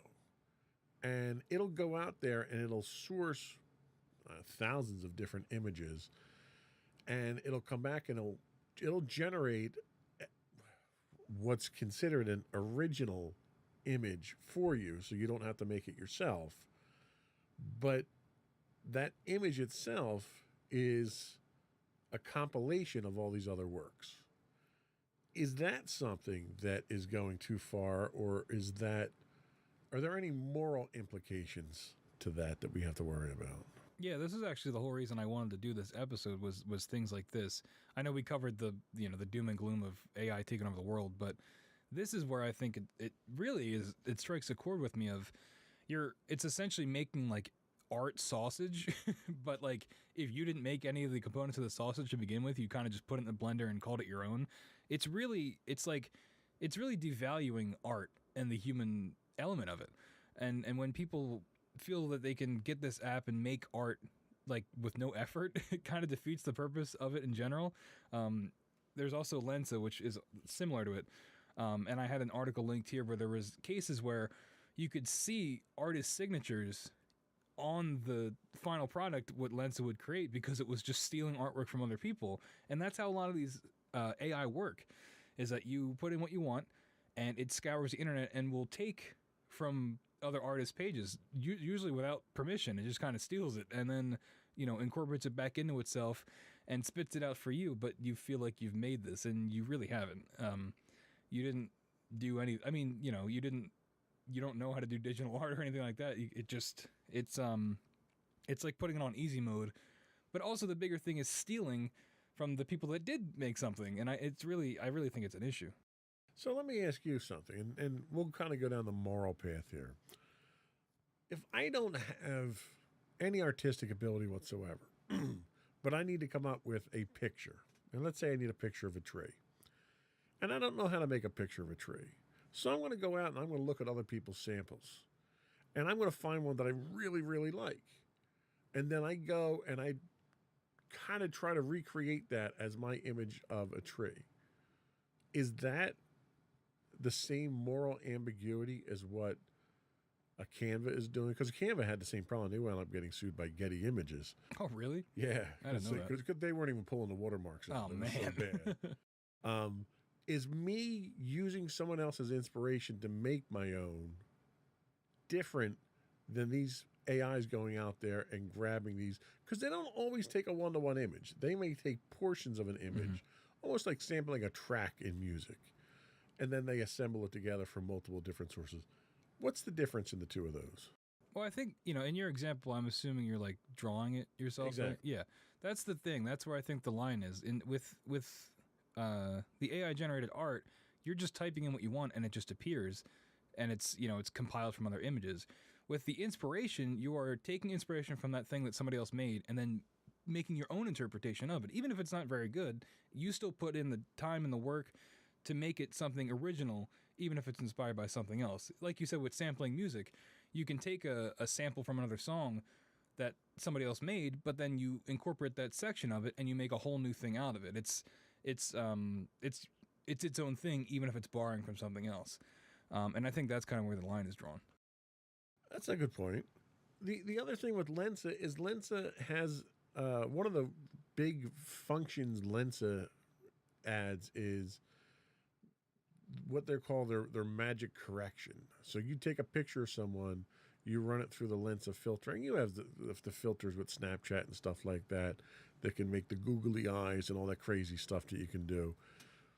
Is the AI that's doing that different, or do you take exception to that from a creative standpoint when it's taking your art and enhancing it because maybe you don't have the technical capabilities to do that? I mean, that's a good question. It's similar to, photoshopping an image, right? Or using a filter on Instagram, where it's not authentically the thing, but it's, I don't know. As long as you still made it from the beginning, I think it's a little bit better than just straight up stealing the art. But I still think it's messing with the authenticity of it, right? And it gets into our perception of what is made by humans and what is made by AI, and what does that mean for art if we can't tell the difference. And I think that's sort of the road we're going down at this point. When it gets into the enhancement, it's not as bad. It's still not great.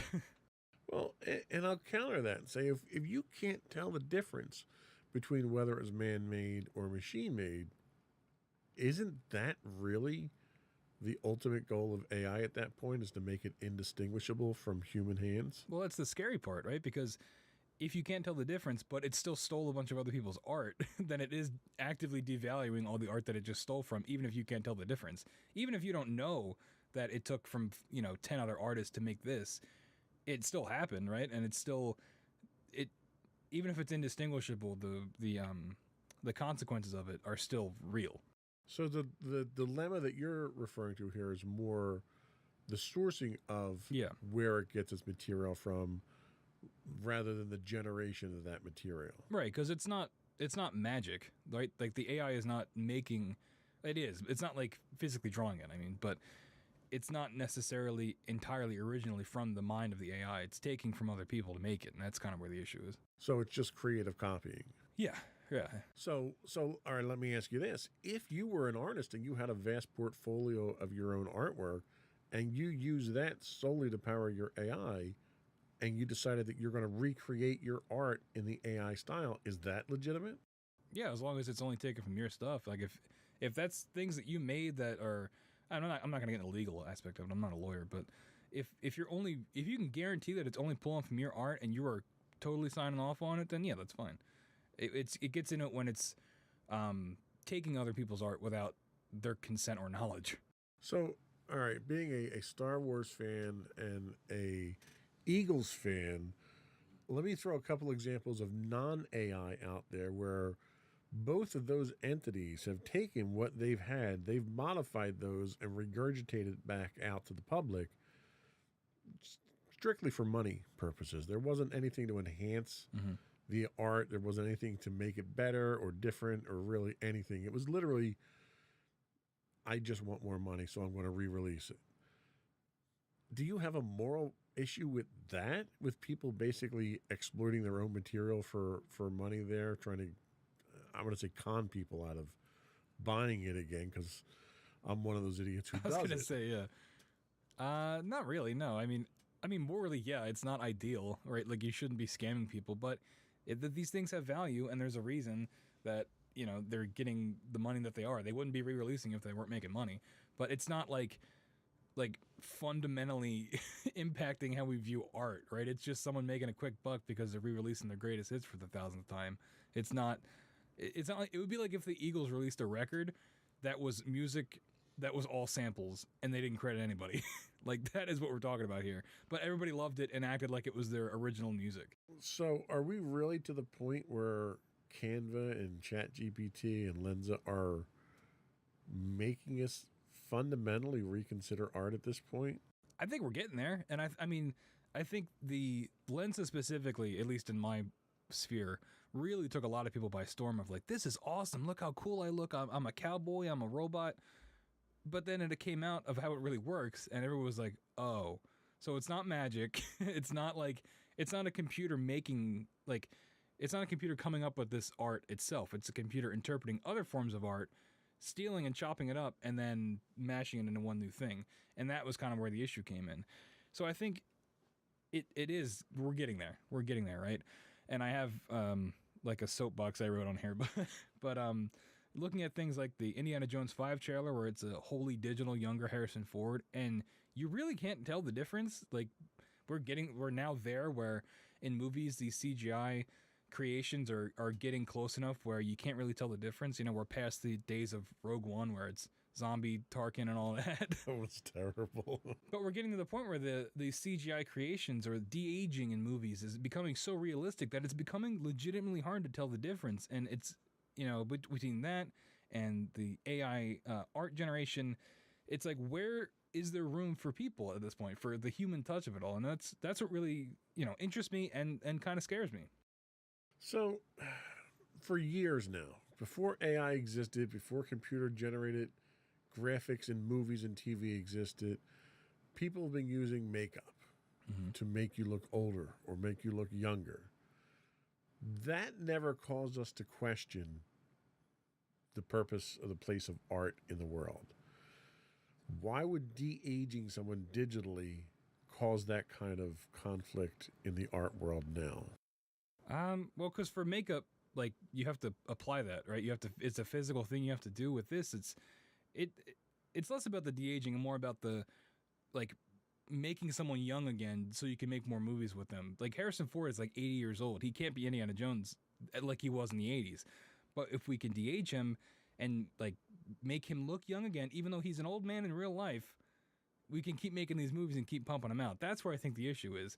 When you're doing old age makeup or trying to make someone look young with makeup, it's a little bit different because you still know underneath that makeup is still the person, right? Whereas with this, it's not. It's a robot. So, okay, I will counter that with Chris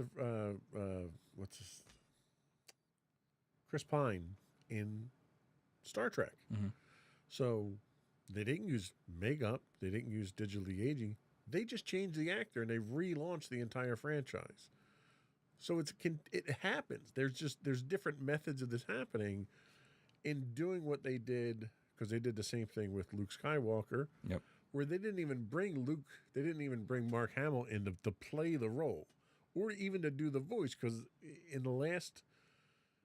Boba Fett, whatever, Book of Boba, or the Mando Mandalorian 2.5, Yeah. or, in that episode where he comes in, his voice is even digitally redone by an AI voice manipulating. And now Darth Vader, James Earl Jones, is no longer the voice. It's all Right. signed over to AI. So he signed it over, and they can generate James Earl Jones' voice through AI. I'm struggling to understand where the issue is with that. I think when it comes to, we'll use James Earl Jones as the example. When you get into like a vocal performance, when you get into the human element of it, there are things that he might do when he does a read for the fifth take that he does something different, and it's way better, right? And it was a fluke, but hey, he read it this way, and that's the line we're going to use.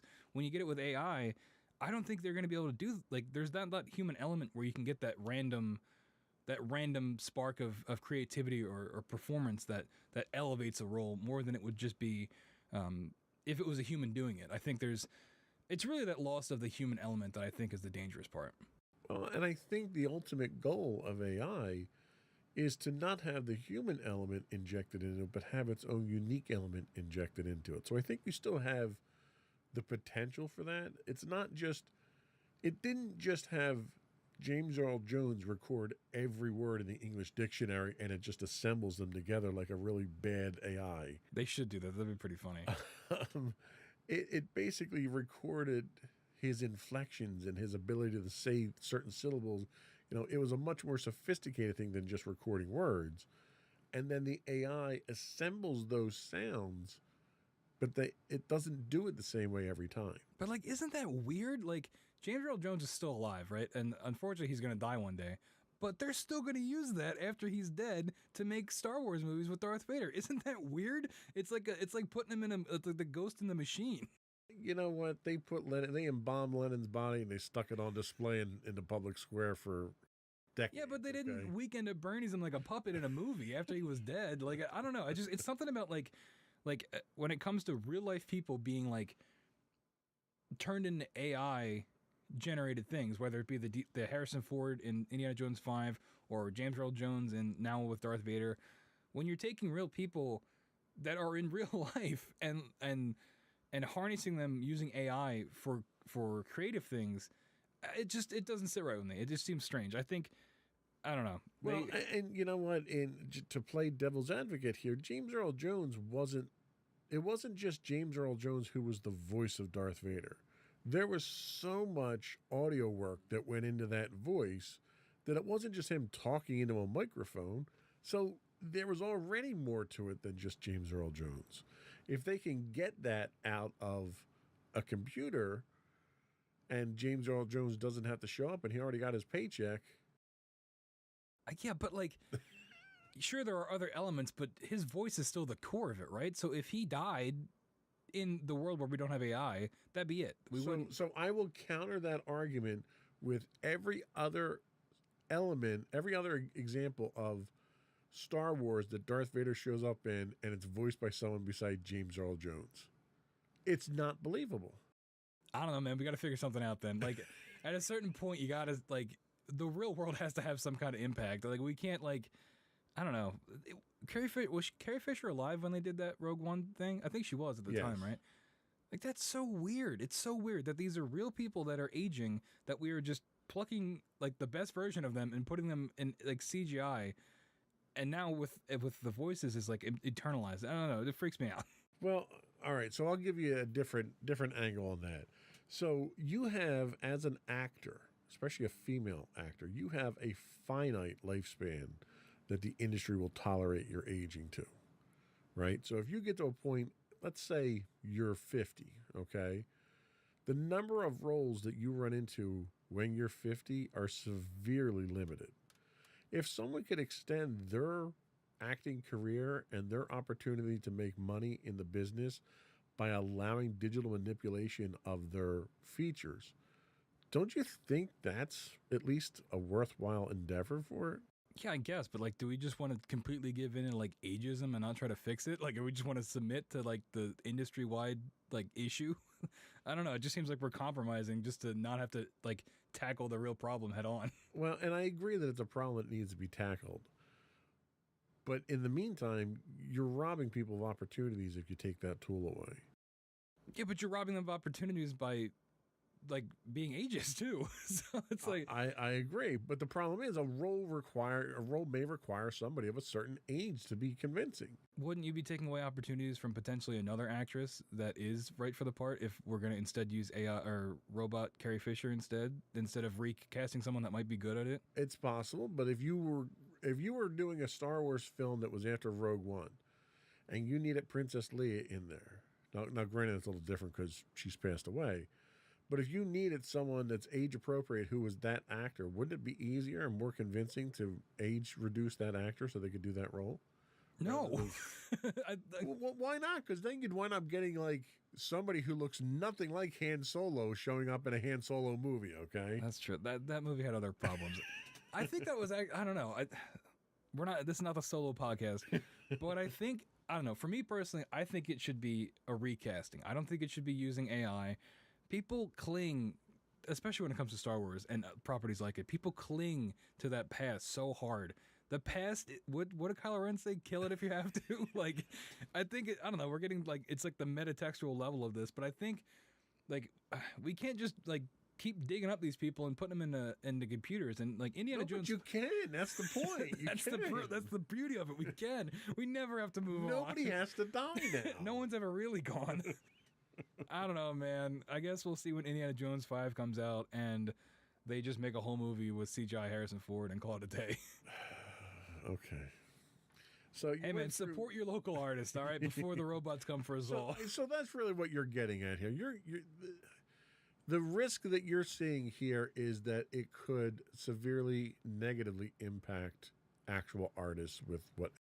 Yeah, it's like the old auto factories, right? Once they figured out how to automate all that stuff, all those people got fired. If we can automate writing a script for a movie, the people that are in the movie, their voices, the effects, if we can automate all that stuff, we don't even need people anymore. And at a certain point, so that's a twisted idea of what history is. When they automated factories, people, instead of doing menial, repetitive tasks, were trained to do better tasks. What killed auto factories were unions that kept trying to get more and more money for people. Okay, so let's just put history aside for a second there and not distort it that much. It would still be the same outcome, though. With if we found a way to automate all this stuff where people couldn't tell the difference, we wouldn't need people to do it anymore. And I think, but instead of being a makeup artist, you become a digital effects artist. what if they don't want to do that? What if they like makeup? They shouldn't be forced to change because of... So then you work in stage, okay? They go work at Walmart. They're not digitally enhancing anybody on the stage in a play, okay? Not yet. We have holograms. You're killing me. I'm just saying, it's something to think about. It's really important that we keep the human element in these things because that's where we get sparks of creativity that you couldn't get from a robot. There's things that they don't understand. There's ways to perform, ways to say things, ways to create that AI will never know. Until we get to the self-aware AI, and then you got to worry about other things. Yeah, then they're coming here and they're going to get me first. They're going to turn me into AI sausage. You picked over most of your soapbox here. Was there anything else that you wanted to sum up there? No, that's pretty much it. Watch out. Just be weary. Anything AI, I think you should be weary. Make sure you're making sure where this stuff is coming from. Don't just look at it like it's like science magic. It's not. All these things have to come from somewhere, real tangible things. I agree. And to be honest with you, the point of support your local artist, I absolutely agree with. That's why one of the things that I really enjoy when we go to these comic book shows and these pop culture shows is interacting with some of these artists, looking at what they're doing, watching what they're doing live, communicating with them, talking to them, what inspires them. I find that to be one of the most rewarding things of going to these shows and actually seeing the brilliance that's out there in a lot of the young artists today. Absolutely. I don't really have any artistic talent, so I have a lot of like admiration for people You have that a lot can, of like, pent-up frustration. yeah, On that. why couldn't it be me? I want to use a robot. No, but people that can just pick up a pen and just make something brilliant. Like it's incredible, and I just think that we need to make sure that sticks around. Also, when you're going to these shows, make sure that whoever you're buying from isn't using Lensa to just make this art and sell it to you, because that is for sure going to happen, because people will try to swindle you. So just think about it. All right. I think that was all we had today, unless you were... No, that was it. You still worked up? You get all off your chest? Hey, man, I think we fixed it. Okay. As with every show, we've solved all the problems. You know what? We didn't end with doom and gloom. That's true. We though. led with it, and then we worked our way back. There you go. A little reverse psychology there. All right, so that was it for the show today. Before we do go, I do want to once again ask that you subscribe to the podcast. Audio versions of this podcast can be found listed as Insights into Tomorrow. Audio and video versions of all the network's podcasts can be found listed as Insights into Things. We are available on Pandora, Castro, Stitcher, Amazon, anywhere you get a podcast. I would also ask you to write in, give us your feedback. You can email us at comments@insightsintothings.com. We do stream on Twitch 5 days a week at twitch.tv/insightsintothings. If you are an Amazon Prime subscriber, you do get a free monthly Twitch Prime subscription. We'd appreciate if you threw that our way. You can find us on Instagram at Insights Into Things, or you can find links to all that and more on our website at www.insightsintothings.com. That's it. Another one in the book. Stay safe out there, everybody. Bye.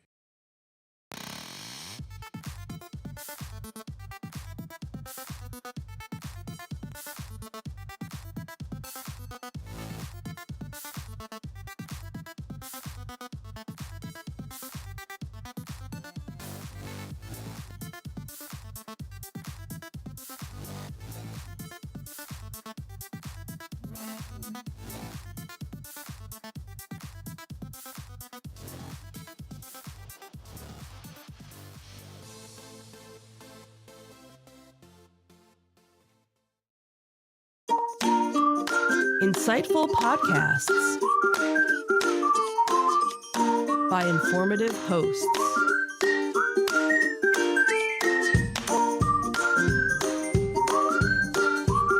Insights into Things, a podcast network.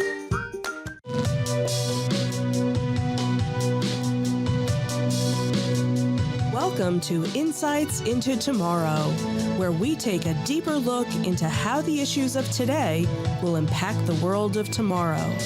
From politics and world news to media and technology, we discuss how today's headlines are becoming tomorrow's reality.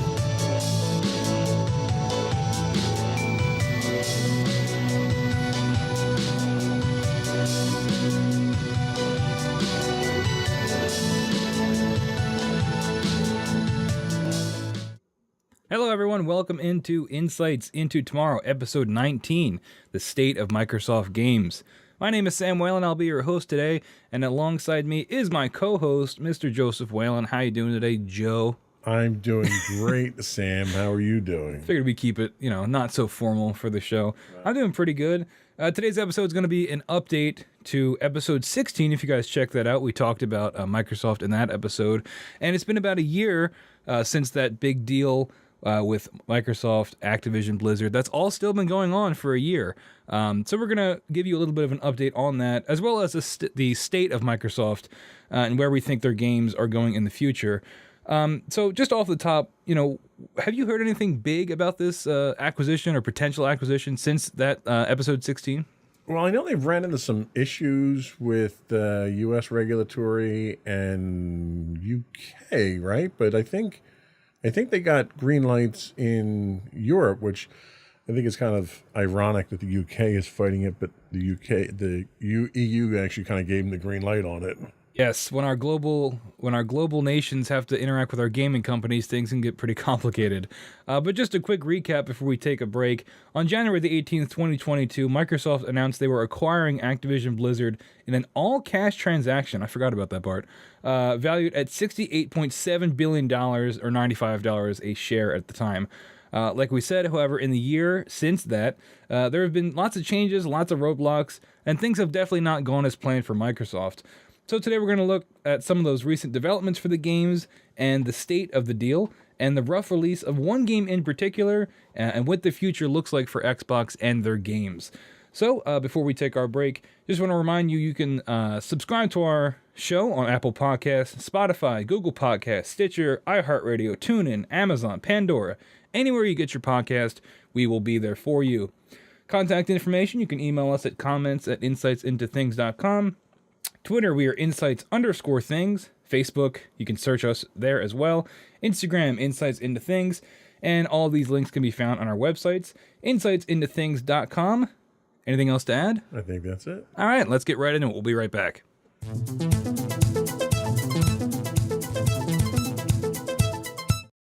And we're back. Welcome back, everybody. Insights Into Tomorrow, number 19, talking Microsoft, talking Blizzard, talking Activision. So, as I gave the recap in the beginning, this deal happened about a year ago for around $69 billion.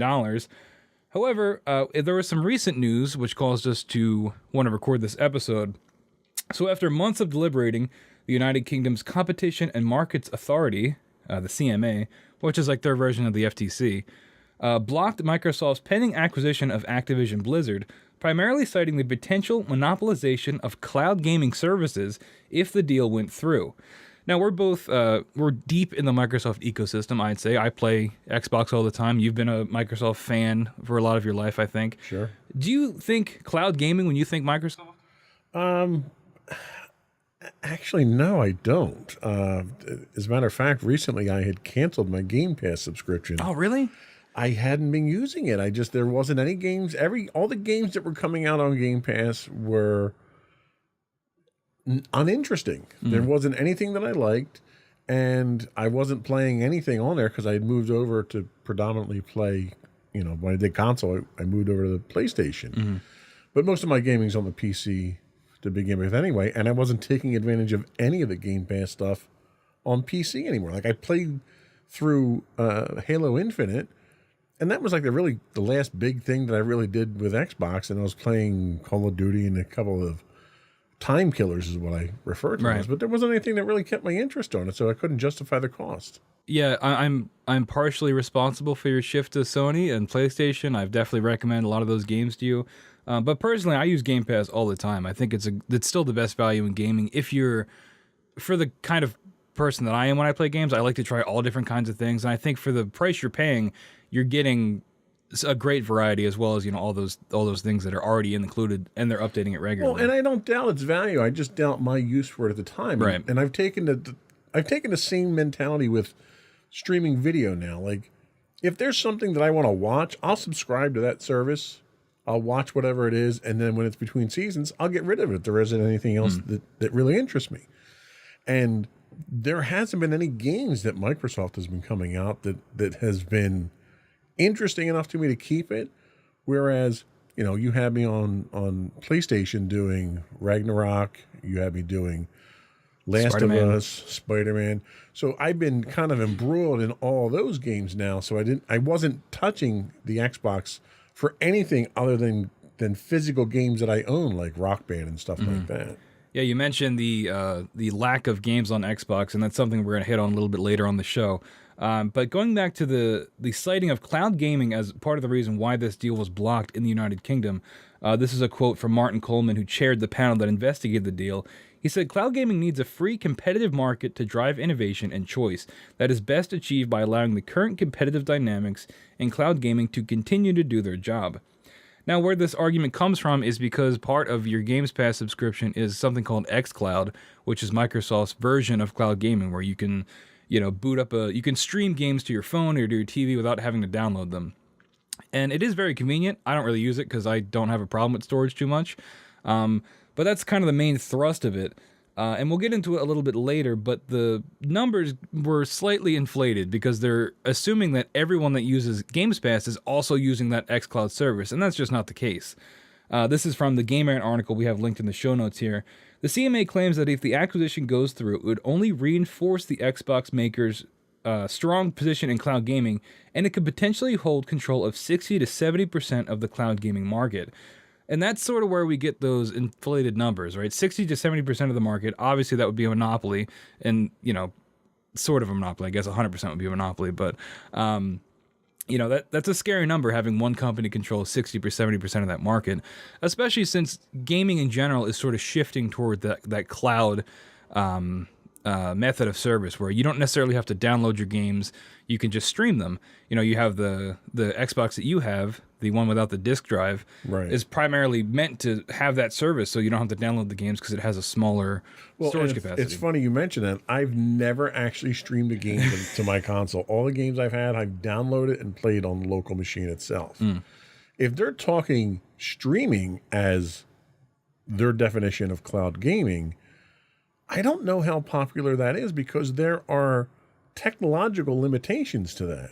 Yep. There's only, yes, it's great that I can burn somebody else's computer resources and graphics to generate the stuff and stream it down to me. But when you're playing stuff that's competitive, online gaming, like first-person shooters, there's latency from the time that you push a button on your controller to the time it gets to the server and gets back to you. You can't overcome. I mean, that latency is a limitation of the speed of light. You can't overcome that. We have no way to overcome that right now. So unless they're putting data centers in right around the corner from my house that I'm streaming from, there's a technological problem from running it locally to running it over there. And if that's what they're calling cloud-based gaming, I think you're limited in what you can offer as far as that. You want to play Words with Friends or the puzzle games and stuff like that, I think you're okay. But when you want to get into, the die-hard competitive games where people are running cheats to take advantage of that lag time, I don't think that's the right recipe for it. And I think that's a lot of the reason why Google got out of the streaming gaming too. Yeah, it's definitely the biggest barrier to entry, right? I mean, not everybody has top of the line internet all around the country, especially when you're getting into less populated areas. In some parts of in this country alone, it's just not going to work, right? Because you've got satellite based internet or something like that. Yeah. So you're already limiting your market there. Now latency has always been a problem with multiplayer games, especially in fighting games, and they've kind of found workarounds with it with rollback netcode, where the game is trying to anticipate and guess what you're going to do before you do it, and that can significantly help with that latency. But when you're looking at a company like Microsoft, whose predominant AAA games are all not first person shooters, but they're all competitive shooters like Halo, Gears of War, even Sea of Thieves, which is definitely not competitive, but it is still a multiplayer online experience. Latency is going to be a problem in all those games. So is cloud gaming the direction you really want to push this in if you're relying on that multiplayer ecosystem pretty much at all times? Well, and the other issue that you run into from a technological standpoint is when you're streaming games, you need a lot of bandwidth to stream the games. When you're playing on your local console to a server in the cloud, you're only sending telemetry at that point. So it's much less bandwidth requirements in order to handle that kind of data than if you're trying to stream the actual game back and forth. Yeah, you're upstreaming telemetry to it when you're streaming the game, but all that video is pre-processed, pre-rendered, and basically streamed down to you as if you're watching it at that point in time on a TV. So that takes a lot of bandwidth. And you've already got companies like Comcast and Verizon that are capping your bandwidth now because of the amount of usage you have. And as you move to a model where your model relies on enhancing the amount of bandwidth that you use, you're going to start getting pushback from your ISPs. You're going to start getting data caps. You've already got home internet from T-Mobile and Verizon and AT&T over their cellular networks where you only get that high-speed 5G for a certain amount of that month. And when you hit a certain cap, it drops it down to slower speeds, and that's going to have an impact on this type of gaming. Yeah, it's really interesting to think about. Like, if this is the push we're gonna go for, it seems like Sony has its own version of Games Pass where they've got a ever-changing catalog of games coming in that you pay a flat fee per month, and then you can download these games and play them as they come to the service. It's just like what they have with Games Pass, and Ubisoft has one. A lot of these companies, they're doing that Netflix of gaming approach, combined with the cloud gaming aspect as well.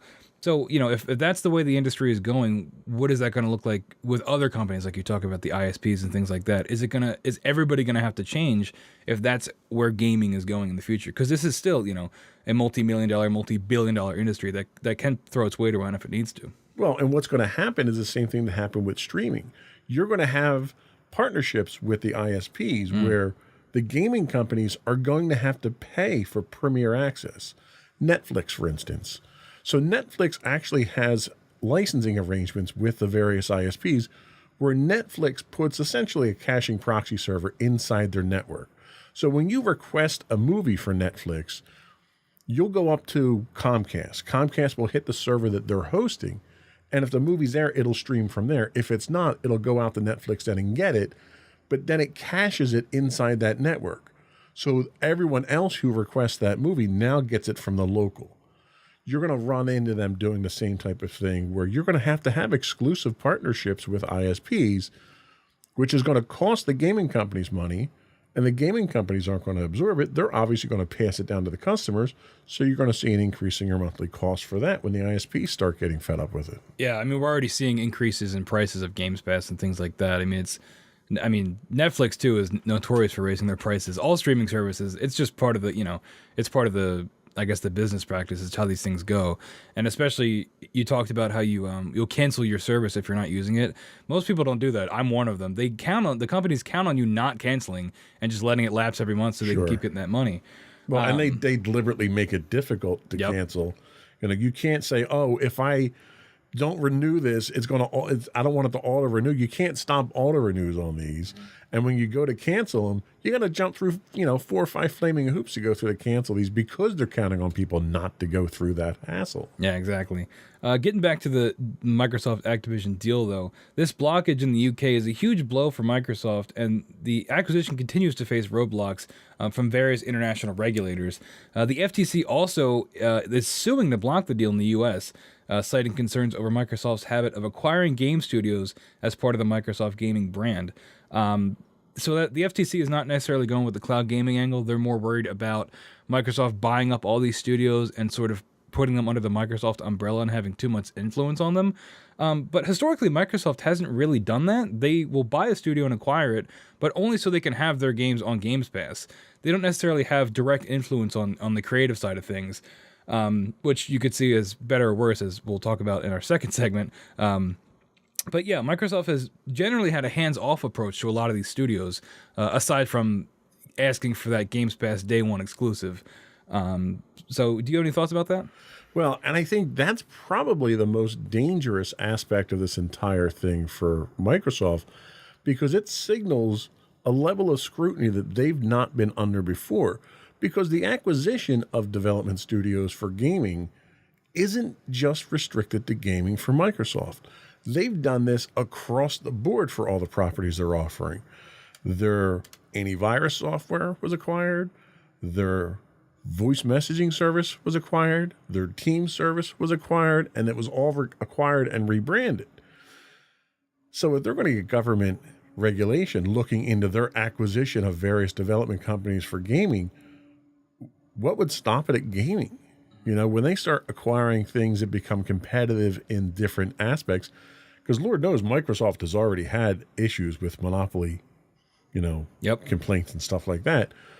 But this is a practice they do across the board, not just gaming. So if they're getting scrutiny for gaming now, that's going to open up the board for everything against them moving forward. Yeah, I think ultimately what a lot of this comes back to is it pro-consumer or anti-consumer? And I think when you even enter the monopoly word into the conversation, I think immediately it's going to turn a lot of people off. We don't want, myself included, we don't want one company owning everything, because then it stifles creativity, it stifles innovation, and especially when it comes to gaming, when one company is buying up all these studios, it can, and if those studios are poorly managed by the overhead company, it can negatively impact the kind of games we're getting.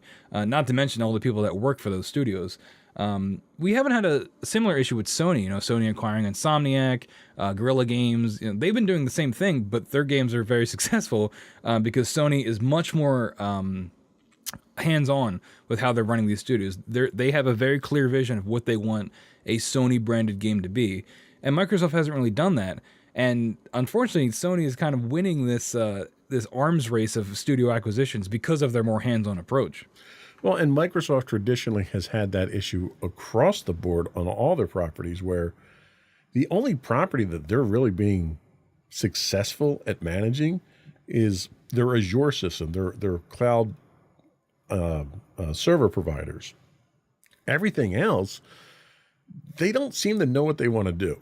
Like, it still puzzles a lot of people that Microsoft is even involved in gaming. Microsoft dipped their toe in the hardware, the computer hardware business back with the Surface Pro series line launch. And all that did was really anger all their OEMs because it's cutting into their business. So Microsoft seems to have this, I want to do everything, but I don't necessarily want to do everything good. And the lack of quality seems to show quite frequently in some of their offerings. Yeah. So despite the UK and US kind of combating the deal, the EU, European Union, has approved the deal despite those countries' hesitations. And again, like I mentioned before, EU officials claim that the estimation of Xbox cloud gaming dominance is being overstated, with all Xbox Games Pass users being counted as cloud gaming users, despite that not being the primary purpose of the service. So if the deal goes through, would Xbox truly hold a monopoly? If they are able to acquire Activision, Blizzard, and King. I don't know. I'd have to rewatch episode 16. It was a long time ago. But King is the mobile brand and side of that thing.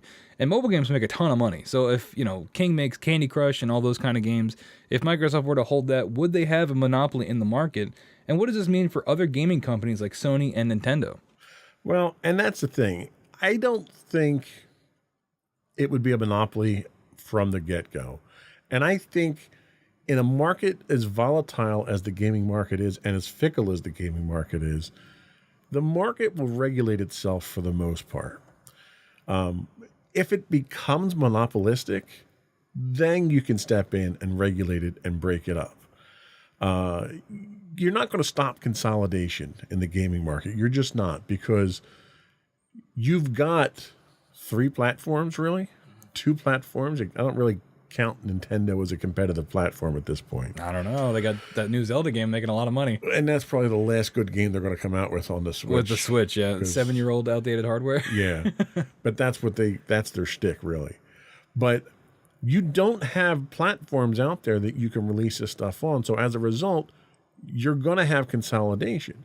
Remember way back when Sega decided that they were getting out of the console business and they had all their exclusives, and they basically, all the sharks that were circling around, Microsoft and Sony and everyone, swooped in to get these exclusives. Well, how many of those exclusives are exclusives that are exclusive moneymakers now? Sonic the Hedgehog. When was, aside from a really, I don't know, questionable choice on movies, since when has Sonic the Hedgehog been something that's been significant? Sonic Frontiers. That was like last year. Yeah. I don't think it's exclusive though. Is it? I don't know. I have to look. I don't think it is. But when that happened, everyone thought that you were going to have monopolies come out of that. And you're not. People are going to buy the game that's quality. And if you don't put out a quality game, it doesn't matter how many game studios you own. If it's not quality, they're not going to use it. And Microsoft has run into this numerous times. You know how many people have moved off of Microsoft Office because of how terrible it's become? Yeah. And they don't want to pay for the subscription for a service that they've never paid.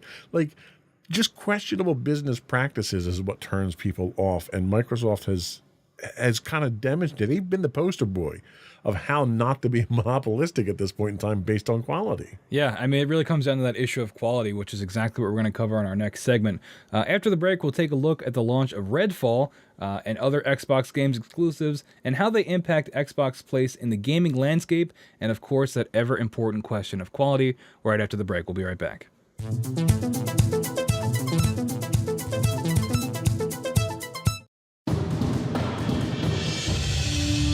For over 7 years, the Second Sith Empire has been the premier community guild in the online game Star Wars: The Old Republic.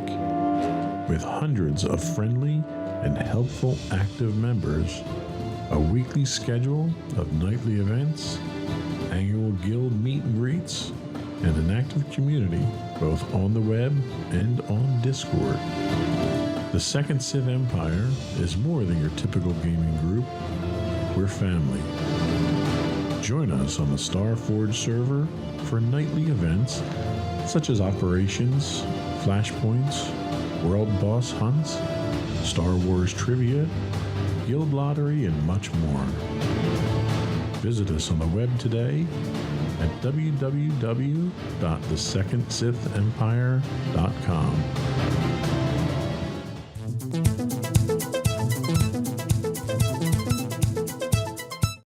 Welcome back, everyone, to episode 19 of Insights into Tomorrow, where we are talking the Microsoft acquisition of Blizzard and Activision and King.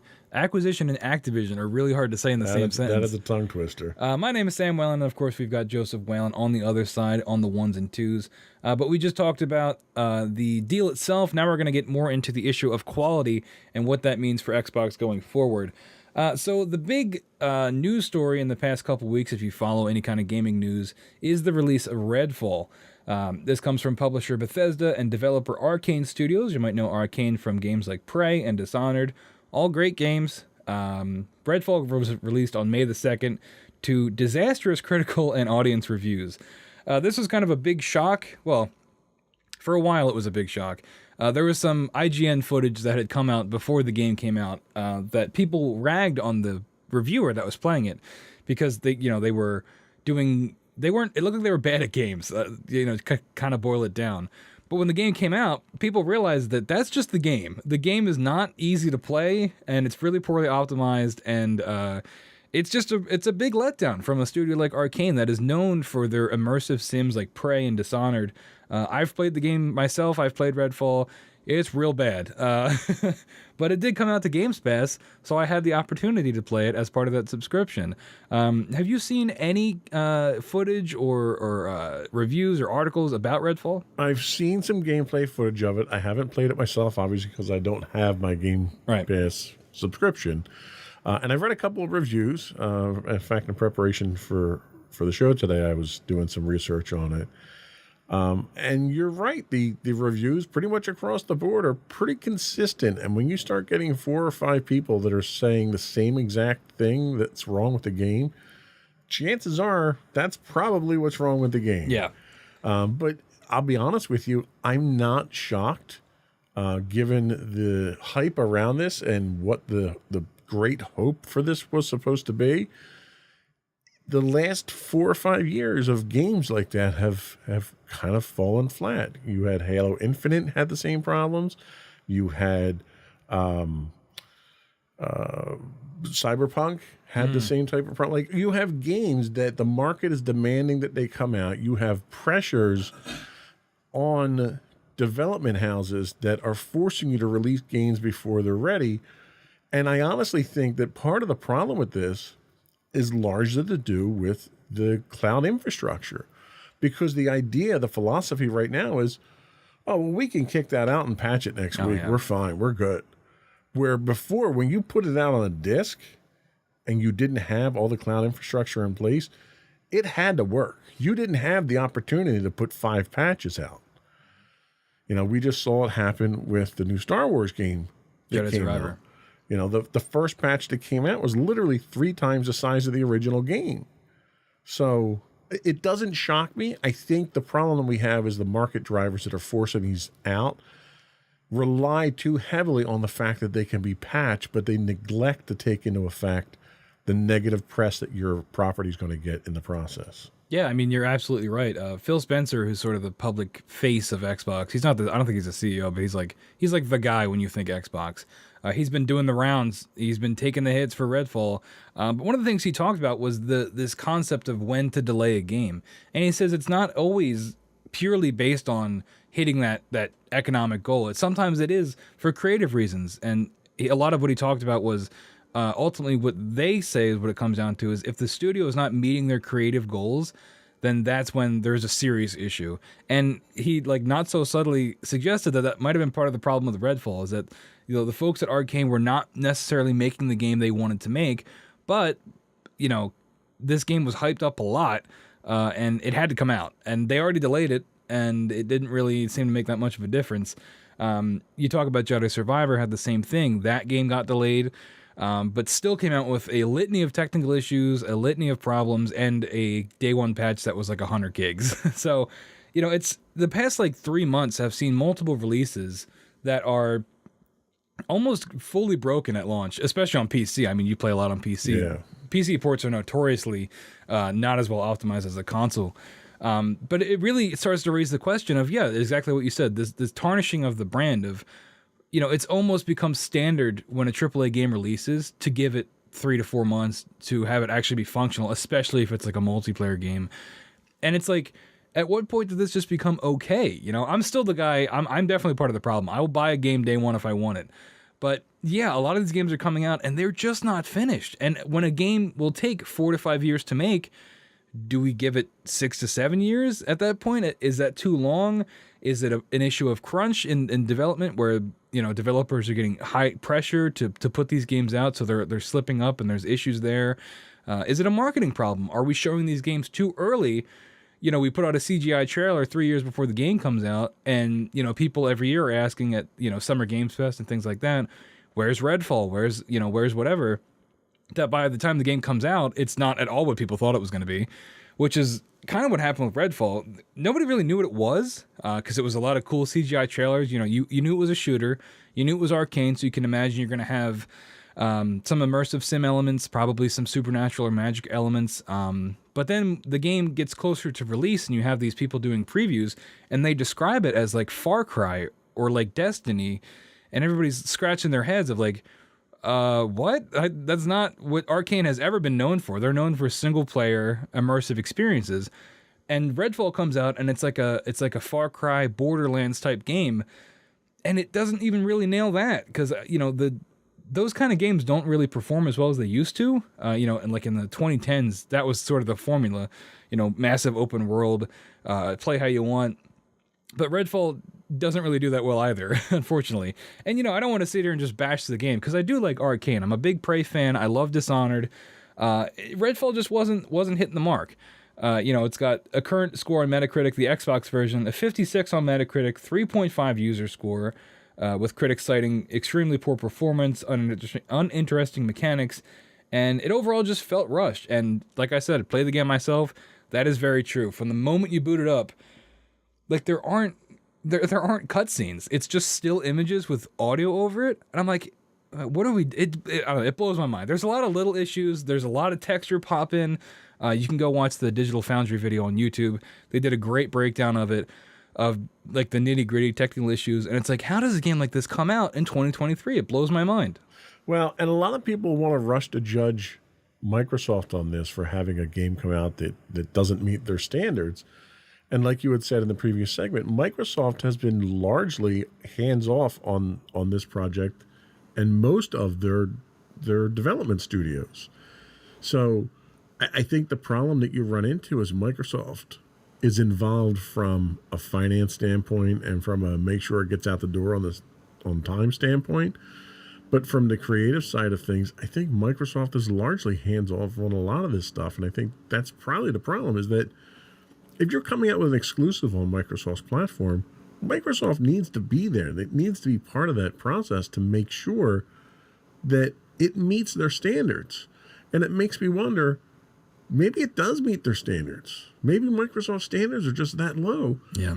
Because what this is a reflection of so many other things that Microsoft has released that is subpar and is one of those kick it out the door, we'll patch it later type things. Wow. So it very well might meet their standards is the problem. Yeah, and it's tough because when you own a studio and you have the ability to make sure that all the problems that modern day releases have don't happen, but you still do, right? Like we talk about Cyberpunk and how disastrous that was. That wasn't owned by anybody. That was CD Projekt Red. That was their game published on all platforms or released on all platforms, and it had all those issues. You look at a Sony game, you look at Ragnarok, you look at Horizon Forbidden West, you look at Spider-Man 2 whenever that comes out, or Spider-Man 1 even. There is a pedigree to a Sony game. When you boot it up, you know that it's probably going to be awesome, at the very least, or not have a lot of these problems that a lot of modern day games are facing. There aren't that many technical glitches. It runs well. It tells a good story. And, Sony's focusing on single player games while Microsoft is more on the multiplayer side of things. But there still has to be that pedigree when you are a big studio a big publisher like Microsoft or a big company like Sony. You've got to have a quality control level that sets the standard for your brand. I mean, it's just, I don't know how else to describe it.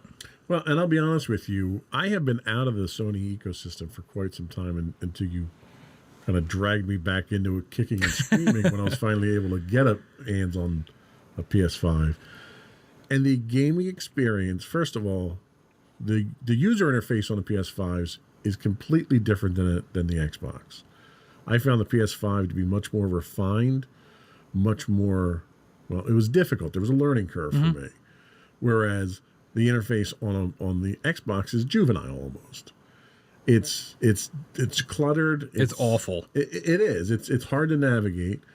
But the gaming experience itself, when I fired up the last two games that you had me play, the Last of Us? Last of Us and Ragnarok?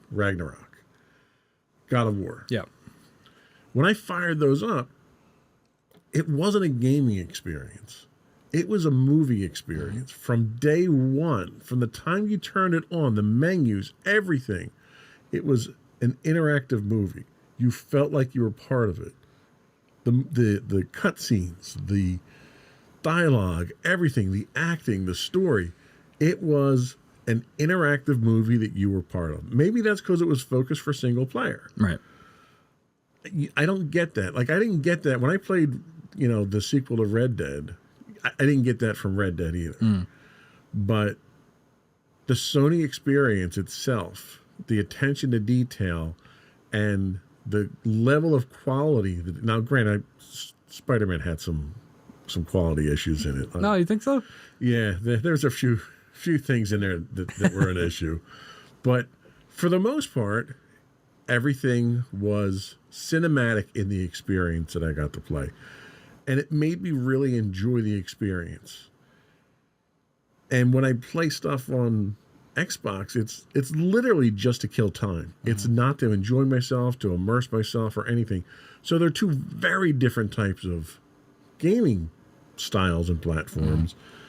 And they're managed very differently. That quality comes across, and it's just blatantly obvious in just starting the game up. Yep. And that's where the biggest contrast, I think, is to me. Yeah, and Redfall comes out at the time when Microsoft has been sorely lacking in those first-party AAA titles, which is exactly what you talk about. Off the top of your head, you can name 3 or 4 Sony games that you've played that hit a chord with you. Yeah. And Microsoft just doesn't have that, and they haven't for a very long time. Well, and I'll tell you, I'm a huge, huge Halo fan, Yep. okay? Not only have I loved every one of the games that came out, well, I've played every one of the games that came out. Halo Wars 2? I've read all the novels. I'm up to date. Yeah. I'm in the middle of reading the latest novel. We're now. both huge Halo fans. Love it, love it, love it. Halo Infinite just did not resonate with me, did not hit with me. It's ironic that the environment that you're in was so broken because it felt like the storyline and the character development and everything else was equally broken. Yep. Like you jump into this and you're completely disjointed. You have no idea what's going on. it was buggy. There was a number of glitches that crept up through the thing that prevented me from progressing until a patch came out. But it just didn't have that refined feel. And the fact that the terrain that you're on is literally a shattered world only reinforced. And to me, it was almost like, oh, well, they just didn't finish it. Then they decided to make it part of the storyline. Yeah, the ring is unfinished that you're on. Right. Yeah. And, like, it literally felt like they just didn't feel like finishing the game. And so much the game was missing when it came out. I played through it. I did all the side missions, and I haven't gone back to it in months, probably a year at this point. And there's no reason for me to. Right. Yeah. So Halo Infinite came out in 2021. Personally, I really enjoyed the campaign at launch. But, you know, Halo is always kind of a weird story to follow. If you go play all the games, like, the story is not always the forefront. It's always the gameplay. And the gameplay in Infinite was good, but a lot of where the issues come in is with the multiplayer of Infinite. It had little to no multiplayer support post-launch, and you know, it took forever to get the content updates going for that service. It took forever for that to start rolling out, and it ended up leading to Microsoft cleaning house at 343 months after the release, just because of how big of a failure it was. I still play Halo multiplayer every once in a while. I don't know why. I just really, it's still Halo at the end of the day, you know, and I still enjoy that. But it had so much potential, and everybody at the time was saying, Microsoft can't mess this up. And they kind of did. Like, the multiplayer at launch, everybody was on board. It's such an exciting announcement when they announced that the multiplayer was going to be free. They announced it day and date at, I forget where. Very exciting, very hype around that. But as time goes on, you know, the campaign comes out, and it's the semi-open world, you know, it still feels good, it still feels like Halo, but then there's just nothing after it, and it's almost like they just, like, this is Halo, this is, when you buy an Xbox, Master Chief is on the box, and it's like, how are we not dumping all of our resources into this? It blows my mind. You know, you had the thing with co-op didn't come out at launch, Forge was delayed, all these pieces, and I think Infinite was delayed like a year, like a long time. And again, it still comes out at launch, and it's missing all these pieces, and it's like, guys, how did you not nail this? Like, it's Halo, like, this is your one thing. Well, and the other problem that I had with this whole thing, one, you had two downloads, basically, two applications that you ran, two games you ran.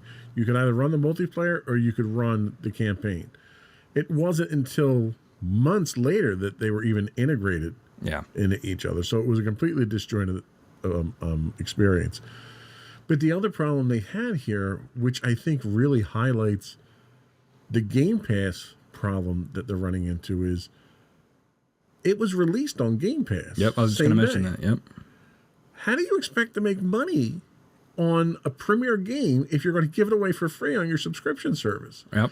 Like, even Disney Plus is smart enough not to put their movies on Disney Plus the day they come out in theaters. Now, granted, there's legal reasons for that, too. But, like, make them wait a month, 2 months, 3 months. Like, there was a point in time when you would get pre-orders so that you could get exclusive content. You would get pre-orders so you could get the higher-end versions of the games. You get a full on all that stuff. Nowadays, what's the point of a pre-order if you're going to release it at the same time on your subscription service? Pre-orders are also a way to project sales numbers, too. They are, but right now, I think the thing with pre-orders is I'm willing to pre-order a game if I'm guaranteed that it's going to work on day one. That's really what I'm shooting for. If I pre-order for you, maybe you can pay the developers more to finish the game. Yeah, which it probably isn't going to work on day one. But yeah, you bring up the issue of Games Pass, and this ties back into Redfall as well. Games Pass is still a good value, but it's worth noting that any game that comes out day one on Games Pass is already going to face tough sales numbers. Games Pass tends to cannibalize sales numbers in exchange for that wider access. And I think that's what Microsoft was banking on with Halo, is that, hey, it's on Games Pass. If you guys get Games Pass, you'll have Halo, our flagship title. You'll have it day one on your new console. And yeah, that might have worked in the short term, but in the long term, where's the money coming from, really? Yeah. So going back to Redfall, in just 2 weeks since its launch, Redfall has had a drastic reduction in players. And this is coming from Steam, so take it with a grain of salt. I know it's tough to compare, but Steam numbers are probably pretty accurate still. At its debut, Redfall was averaging around 6,000 players, and that figure has plummeted to around 200 players since May 16th. So that's like 2 to 3 weeks. You're losing, I don't know math, a lot of players. And it's overall, this has been a bad look for Microsoft. You know, we talked a lot about Halo, and that was another big one where it's just like, you know, Microsoft hypes up these first-party releases, and they're almost always disappointments. Especially in a time when games like Ragnarok, like we talked about, Zelda Tears of the Kingdom are dominating critically and financially for Sony and Nintendo. You know, what is Microsoft doing to make themselves stand out in, you know, I don't like console wars. I think that's stupid, but it is competitive business still. It's not, you know, we're not going to say Xbox is better than a PlayStation, but like, these are businesses that are selling products, and some businesses are selling their products, better products, and they're selling them better. Well, and I think the real funny thing here is in doing my research ahead of time, I read one article and they talked about, from a hardware perspective, the Xbox is better hardware. Yep. It's more powerful hardware. But they can't get the software right. So it doesn't matter how much horsepower you throw at the problem. If the game doesn't run, it doesn't run really fast on a good Right. system, right? So why they need to focus less on the hardware, right? Because you have a console there that's overly powerful for the type of gaming that you need right now, which is great for future-proofing it. If you've got a future, if you can't keep your premier product, I mean, Halo is the Xbox franchise. Yep. If you can't do that right, what are you going to do right? You own it. Yeah. You made it, you know? And like people are longing for the Bungie days now. Like 343 Studios was clever and it was neat and it had promise, and it hasn't delivered on that promise. And there, you know, I mentioned that story about Microsoft laying off a bunch of people at 343. We don't like to see people get laid off. Obviously, that's bad. But also, it blew my mind that 343 kept Halo. They didn't give it to another publisher or developer. Like, after all this, we're still going with 343. Nobody liked Halo 4 or 5. Right. And it's like, we're still staying with 343. Like, okay. I mean, I guess if they fired a lot of the people and able to bring new people in to give it a new voice or to make it better, I don't even know what's next for Halo. I have no idea what they're going to do. Do you think they do another mainline entry? Do you think we get I don't know. Do you have any ideas? From a storyline standpoint, I don't think you can go much further down. I mean, granted, you've got the whole TV show now with Master Chief. That's a completely different animal. Yeah. But I think from a storyline standpoint in Halo, you either have to reinvent the brand itself, or you have to move on to some other storyline. And that's what everybody thought Infinite was going to be. Yeah. It looked like it was going to be, we're in the age of the soft reboot sequel. That's what everybody thought Infinite was going to be. And in some ways it was, but we still kept the convoluted plot that everybody didn't like about Halo. Right. They should have just stripped it down to Halo 1, where it's very simple objectives, and they just didn't do that. And, you know, it was like they had the setting of Halo 1, a very basic ring, you know, but with with the still overly complicated space epic that nobody knows unless you read 10 novels. Well, and that's the problem even with the novels right now, not to get off topic too much, but even the novels now are still sticking to this whole, we're going to fire the rings. Get over it, guys. Yeah. That ship has sailed already, you know, pun intended.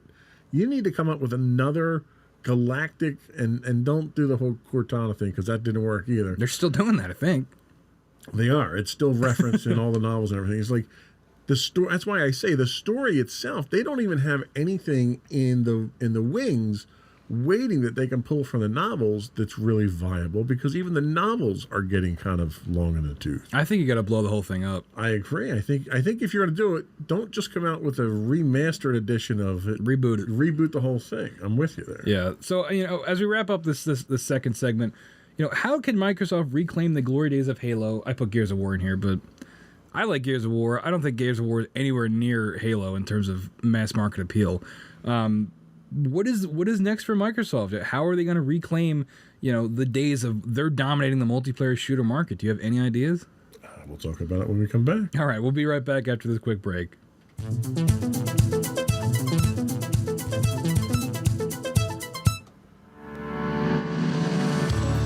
Inside Insights into Entertainment, a podcast series taking a deeper look into entertainment and media. Our husband and wife team of pop culture fanatics are exploring all things from music and movies to television and fandom. We'll look at the interesting and obscure entertainment news of the That could have week. been your audience vessel. Like I just. We'll talk about theme park and pop culture news. And the multiplayer is still. We'll give you the fun. There's just latest not that and much greatest on pop culture content. And it's conventions. like after. Can you dump out of this?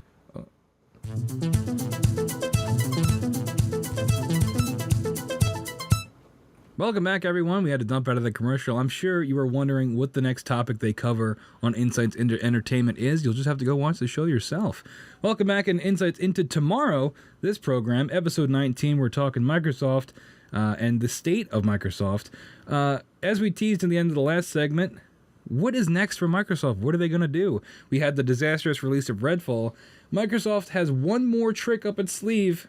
Xbox and Bethesda's Starfield, set to release on September 6th of this year, allegedly. Expectations are sky high for this title. From the same studio that made Fallout and Elder Scrolls, Starfield is set to be Bethesda's deep dive into the sci-fi genre. So I'll ask you the same thing I asked you about Redfall. Did you see anything about Starfield? Do you know anything about it? I have actually a lot of folks, because I still play Star Wars: The Old Republic. A lot of folks in there are really looking forward to this. This is supposed to be like the second coming of I know. Christ here, where it's going to be the savior to the entire game industry. And I'm like, Have we ever heard this narrative before with another sci-fi game? yeah, and it's like, okay, guys, let's wait and see. Give it 3 months once it's released, and we'll see where we wind up. Yeah, I pretty much feel the same way. I've kind of fallen off the Bethesda hype train ever since Fallout 4. I was a big Elder Scrolls. I mean, who didn't love Skyrim? Skyrim's like one of the best games ever I still made. play it. Yeah, me too. Fallout 4 comes out and it's not great. Fallout 76 comes out and is even worse. And it's like, okay. Now, the one thing I don't know, a lot of the reason those games feel old is because of the engine they're running on. Starfield might be on a new engine. I neglected to do the research on that. If it is, that's great, unless it's buggy and bad. But the game was recently rated 17 plus by the ESRB, with a potential ban coming in Australia for explicit drug use. But Australia bans, if there's like cigarettes in your game, they'll get it banned in Australia. But yeah, this is the big thing for Microsoft. When this was announced as an exclusive acquisition, you had Todd Howard come out. It was a big deal, and this game's been hyped for years. Do we have breaking news? So I just looked it up real quick. Starfield is using Creative Engine 2, which was a modified version of Creative Engine, which is what Skyrim, Fallout 4, Yeah. and Fallout 76 is on. So modified is doing a lot of heavy lifting in that sentence. Hopefully it's heavily modified. They've released gameplay footage of it, and it looks, I don't get it. I don't understand the hype behind this game at all. I really don't even have any interest in it. I mean, Honestly, I think everyone that I've talked to about it is looking forward to the immersion of it. It's the story, it's the size of the world that you're going to be in. I don't think anyone is looking at it for any kind of breakthrough technologically. Oh, no. It's just, hey, this is an escape for me, and it's going to be a big escape. everybody wants the Fallout 3, or Fallout New Vegas, that's my favorite, the Skyrim, where you can just walk and just get lost in this world. And hey, I hope they can do that. But personally, I have pretty much no faith in Bethesda to pull that off. And it's like, does Microsoft? Because clearly they do, right? If they decided to acquire when they acquired the studio, they make Starfield their one of their tentpole games coming out, and their only tentpole game coming out in like the next year. Do you think that this is where Microsoft should be putting their eggs in the basket? I think this is another example of Microsoft not really doing the due diligence on acquisitions and projects. I think they were sold a good bill of things here that they could use, but I don't think they ever dug deep enough. And again, it's one of those things like 3 years ago we saw a trailer for this and it looked really good. Okay, well that trailer was basically just a movie someone put together. Yeah. There was no gameplay in it whatsoever. There was no technology demonstration in it whatsoever. I almost think that's what Microsoft saw and decided that that's the direction they want to go. They got tricked too. And they got tricked too. And I'm sure this wouldn't be the first time it happened to them. Yeah. The gameplay that was released, it doesn't look that special to me personally. It looks a lot like No Man's Sky, if you ever played that game. another notoriously poorly received game on launch. However, credit to, I forget the name of the studio, but they fixed that game. That game is playable. Tons of new free content. They're updating it every couple months. No Man's Sky, check it out if you like, space adventuring. However, I don't think that's what people want from a Bethesda game. I think they want that element of action and immersion, like you talked about. And I don't know if Starfield's going to have that. I hope it does. I hope it does well. But I think it is a really, really big gamble for Microsoft. And I just don't know if it's going to pay off, even if it is successful. I don't know if it's going to repair all the ill will that's been done so far. Well, and that's a very good point. I don't know if Microsoft has a choice. Microsoft has dug a hole so deep for themselves that they can't get out themselves. So they're hoping for something like this to kind of propel them out of that hole and put them back into the mainstream to get them to the point of some level of respectability with gamers. I think a lot of people have just lost respect. Microsoft has lost that luster. And you're right, if this doesn't work, I don't know where they're going from there. Yeah. I mean, they've got Elder Scrolls 6, but God knows when that's coming out. 2025, maybe 2024. But, like, I think it goes back to this issue of accessibility, too. Not in terms of if you have a handicap or something like that, but I mean, like, if you're trying to get somebody into gaming. Like, you as an example, I was able to sell you on Ragnarok and Last of Us because they are relatively easy to pick up and play if you've played other games. Starfield as, like, an immersive first-person space thing, I don't know if that is as easy to sell to people as a emotional story between a father and a daughter or a father and a son that Sony can offer.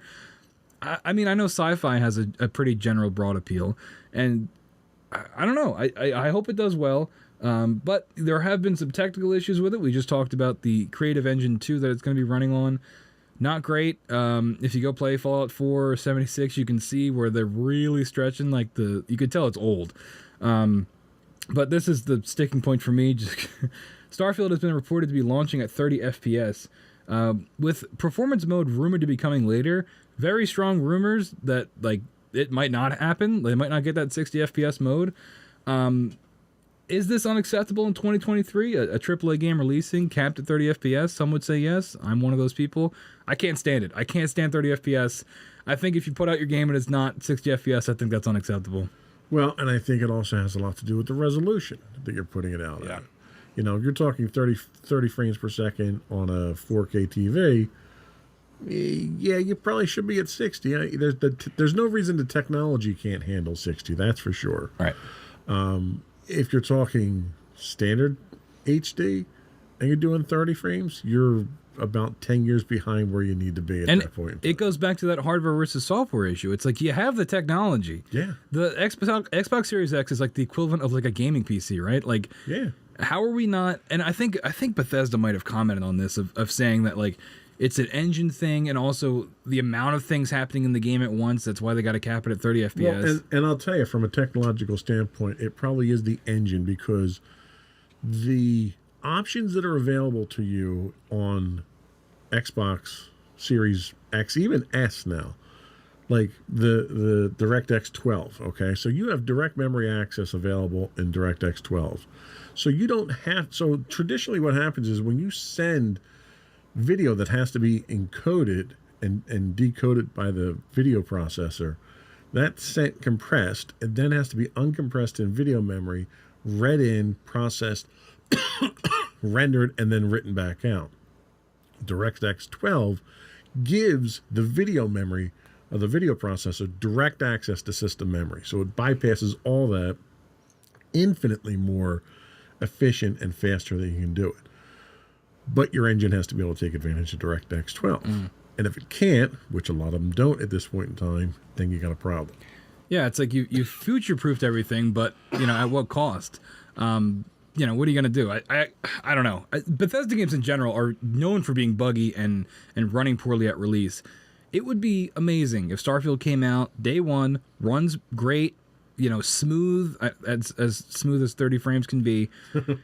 No buggy thing, because that was what sunk Fallout 4 and 76, was just the litany of internet videos of all the things wrong with it, and immediately you're dead in the water. It's just, I don't know, and it goes back to what is next for Microsoft if this doesn't work out. It's like, what do they have lined up? They've had some good AA games come out. Hi-Fi Rush, great game, highly recommend it. But it's these big tentpole games that Microsoft is just lacking, that I think overall is why they are, to the traditional gamer, why they are losing to Sony in these, in game to game, if we're going to compare it. Yeah, well, and I'll tell you, if 30 frames per second is considered acceptable in this case, don't expect a lot of action. Yeah. Because you're not going to see anything that requires high frame rate in there. If It's a first-person shooter. Good luck with that. I know, that's I don't get that.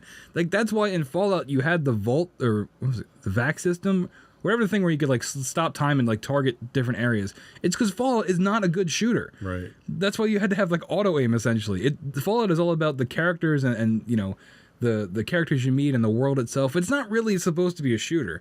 It just happens to have guns in it. They kind of did that a little better in Fallout 4 by making it more actiony because it was more updated. But Starfield, it looks like they're really trying to do that more of a shooter and make it a space epic where you can explore. I forget, there was a line they had said a couple months ago where there's 1 billion planets or something like that. Right. It's no, there's not. First off, that's not true. There's no way that's true. And it's I don't know. This feels very Cyberpunk to me, of a game that's been hyped up for years that is gonna people are gonna go into it and never want to come out. That they're gonna have to be drip fed, the feeding tube, so they don't have to come out of the game. And it's how are we still in 2023 making these grand assumptions about games when the only people that can pull that off is Sony? That's true. And unfortunately, what you're going to find is this is going to be a judgment time for Microsoft. If they can't meet expectations and they don't have anything else in the pipeline, you might start seeing those Game Pass subscriptions drop off. Yeah, especially if the price continues to raise. Or there's retro gaming. Everyone loves retro gaming, and that's, I think, the direction that Game Pass is going to go. Well, they just announced the last of the backwards compatible stuff they're putting up. Yeah. So I've bought so many 360 games again on Xbox. I'm not proud of it, but I did because they're all right there and they're easy to play. And you can get an FPS boost sometimes too, which is pretty nice. Right. But anyway, so that we're gonna get a Starfield Direct, I think in June or maybe sooner. Giving us more information on the game. So maybe we'll get something in that is a little bit more concrete, that gets my hopes back up, or maybe we'll get a delay. Who knows? Well, if I had to put money on it, I'd say you're looking at 3 to 6 month delay till the next delay. Yeah. I don't know. Who knows? That'd be bad because then they wouldn't only have Redfall this year, and that would be a real bad look. But anyway, we're going to take our last break, and when we come back, our final thoughts and a couple more words about Microsoft when we return. Or we'll be back immediately. Who's to say? And we're back. Welcome back, everybody. we had to dump that last commercial. We're having some technical difficulties here today. So what are we talking about in our last segment? Well, I had something positive down, but you had another angle you might want to go in. Nothing overly negative, I don't think. I kind of wanted to talk about what the future of cloud gaming looks like. I mean, we talked about kind of we played around what the definition of it is. But what are your thoughts on things like Google getting out of the market? Is that a sign that, Google has a reputation for testing the waters with things and kind of hooking people in and then backing out? Do you think that's a sign of where cloud gaming is going to go? I don't know. I think cloud gaming is a hard sell because when it comes to gaming, you got to have a box, right? You got to have a box to plug in your TV. It's been that way since gaming was a thing with the Nintendo Entertainment System and stuff like that. So I think the biggest barrier for this, well, the second biggest barrier, I'll get to the first in a second, is that how does this work? You're telling me it's just a USB stick I put into my TV, which Microsoft is testing that, by the way. They're working on that, or an app on your TV. Right. I think in practice it's very cool.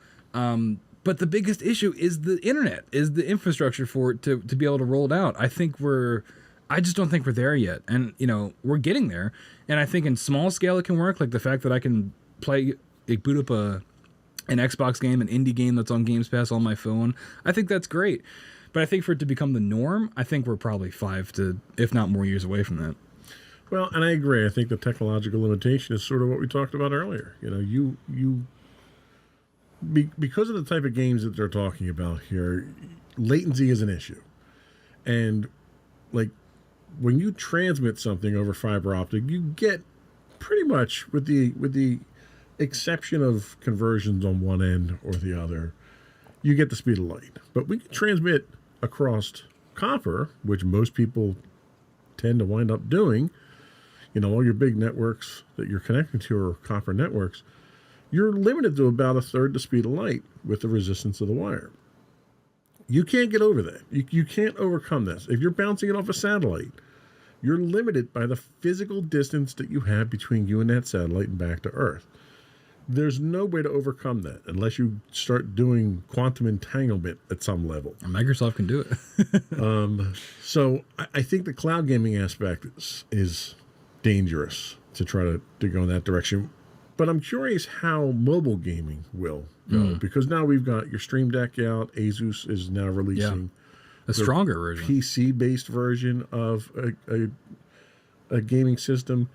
You have the Nintendo Switch that's a self-contained gaming system. All these things can hook up to a TV system. Yeah. Is that the interim until we can correct the shortcomings of the networking or for cloud gaming? Yeah, I mean, maybe. I mean, we're getting the Switch 2. People are thinking maybe 2024, 2025. The Steam Deck and what was the other one? Asus Ally? Yeah, it's like the stronger version of a Steam Deck, basically. Those things are cool. I had a Steam Deck for about a week before I returned it. It's just not for me. I think it depends on the kind of gamer that you are. If you're somebody that wants to boot up and play a couple matches of Call of Duty and then, you call it a night, I think cloud gaming might be able to work if they can figure out the latency. Otherwise, you're going to have the 165 gigs that Warzone takes up in your console. If you want to get that intense single-player experience, cloud gaming could work for that because it's, you don't have to worry about it as much. Sure, yeah. And handheld, I think, is good to, if you travel a lot. I think it depends on the consumer on base to base. But I just think overall, the box, plug it into your TV, I think that's going to have the most mass market appeal and accessibility based off internet.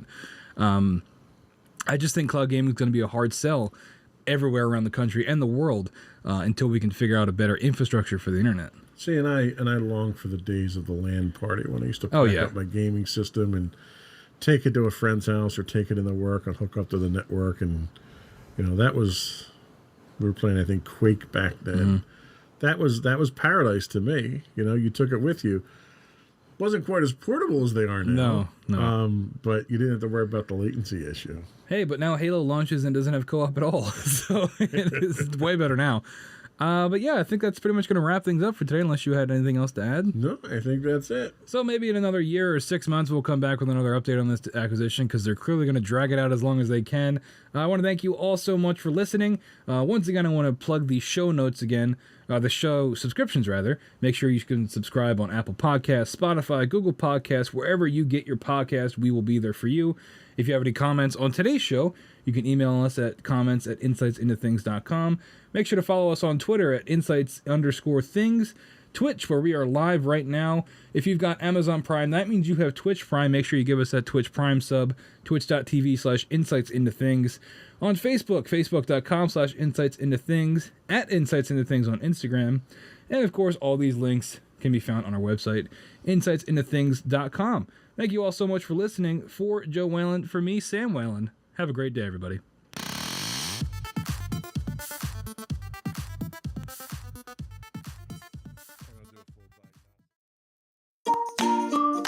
Insightful podcasts by informative hosts.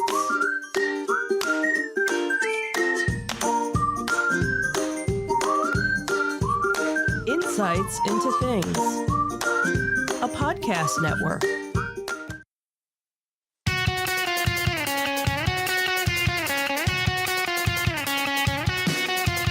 Welcome to Insights into Entertainment, a podcast series taking a deeper look into entertainment and media.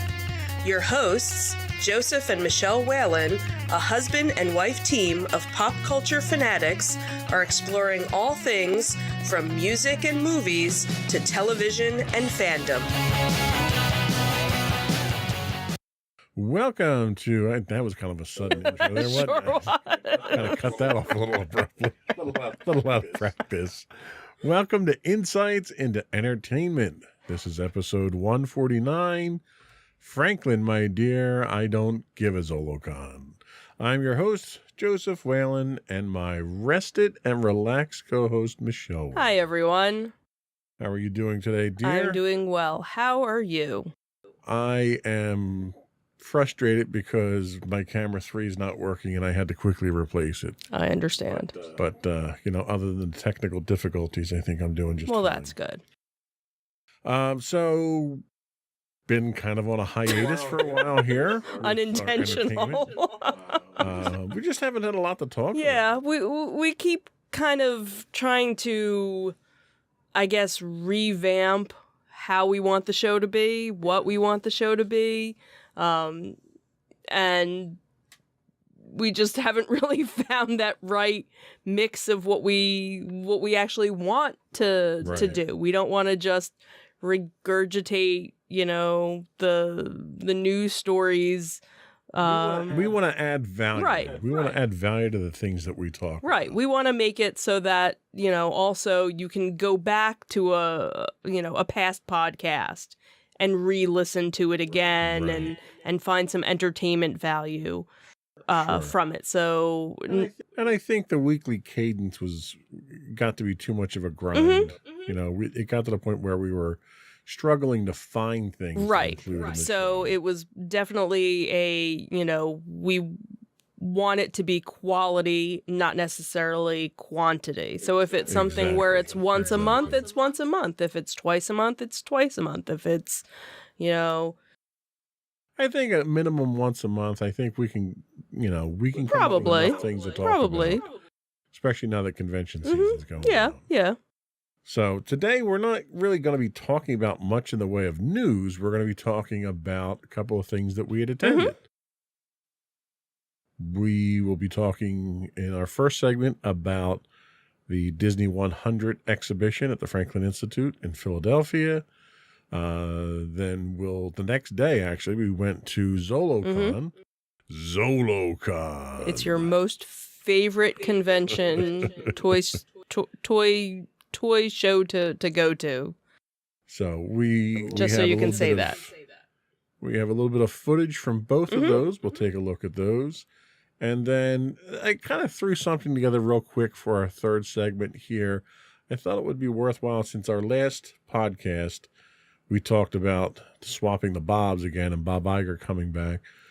Thought it'd be kind of interesting to kind of see where things are and what challenges Iger might be facing right now and just get your opinion on that and how things are going with Disney, since he's come back into the Sure. fold. But before we do that, though, I would like to invite our listening and viewing audience to subscribe to the podcast. You can get audio versions of this podcast listed as Insights into Entertainment, and you can get audio and video versions of all the network's podcasts listed as Insights into Things. You can find us pretty much anywhere you can get a podcast these days, Google, Apple, Spotify, and so forth. I would also invite you to write in, give us your feedback, tell us how we're doing, give us your suggestions on what you'd like us to talk about. You can email us at comments@insightsintothings.com. You can find us on Twitter at twitter.com/insights_things.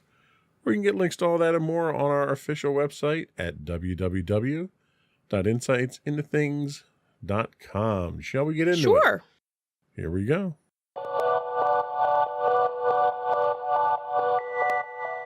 So, Disney 100, Franklin Institute, Philadelphia. We were there Last weekend. last weekend, which was that opening No, weekend? it was their second weekend. Second weekend. They Second opened weekend. the week before. Right. So we were there early in the morning. We got there. We did the museum. We had a 12:30 time for the exhibit. And they have it in the same exhibit hall they have all the other ones. We've done the Star Wars one. We've done the Marvel one. What are your thoughts? Walk us through it. So I have to say, if you are a fan of Disney, any aspect of Disney, being in this area, we're very fortunate because this is the only location within the United States that this is going to be. So there are people that are traveling from all over the country to come and see it because this is the only place. So that's kind of special to think that that we're kind of hosting it, even though we're not physically hosting it. And let's be fair. Since they always do the D23 in California, the least they could do is give the East right, Coast something. exactly. And that's when you think about all of the D23 events and everything else. It's usually always Florida or it's California. So to actually have it, in Philadelphia. So really for anybody that's within, a couple of hours, and you're a Disney fan, this is a look into, behind the scenes stuff that you don't normally get to see. Disney has been doing a lot of different, behind the scenes shows on Disney Plus, like Behind the Vault or all these different shows. There's a couple of different ones. You mean that show that you started watching again without me? That Disney show? No, the other one that we already watched. The other one that you're watching. No, we already watched it. Well, I thought you stopped at one point. That's the attraction one. That's the other one. I know there was one of them.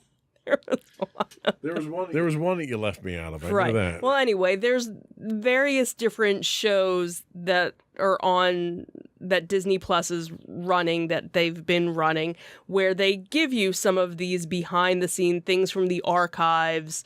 Look at stuff that, unless you work for the Disney Corporation, you've never seen. So this is such an opportunity to be able to see so many different things from so many different decades, going back 100 years really with the company when you think about it, and different aspects of it. So you have the animated part of it, you have the music part of it, you have the attractions, so they break down the whole exhibit into, I think they had it in 10, what did they call it? What did they call it? Why can't I think of the word? I don't know. What did they call it? The different themed galleries, the different galleries that, and each gallery had a different theme to it. One was costuming, one was the individual characters, one, like I said, was the music, technology even, showing some of the audio animatronic body parts, how they would manipulate a character to make it move. Obviously, then the drawing aspect of it, and even going from the original way that the movies and cartoons were drawn to now the computer animated. How do they make Rapunzel's hair move a certain way? And so they have all these little videos going on. Algorithms like Google, right? Exactly. So there's a lot to it and so much to really see. And unfortunately, there were so many people there that it's kind of hard to read everything and to look at everything. So fortunately, because we live so close by, it's definitely something that I want to get to again to be able to... So how long is it actually? It is actually in Philadelphia until August 27th. Okay. So you have quite a while, all of the summer, and all of the spring to get there. This isn't the only location that they're going to be doing. Right. So two other locations. So in April, it will actually open up in Munich. So it will be going simultaneously with so they're probably showing different things. And the one in Munich actually goes until September 3rd. So it goes a little bit beyond the Philadelphia one. And then the dates for London are actually fall of 2023. They actually don't even have their dates open yet. So I'm guessing maybe part of Munich's show and part of Philly's show might end up at the London show, I'm guessing.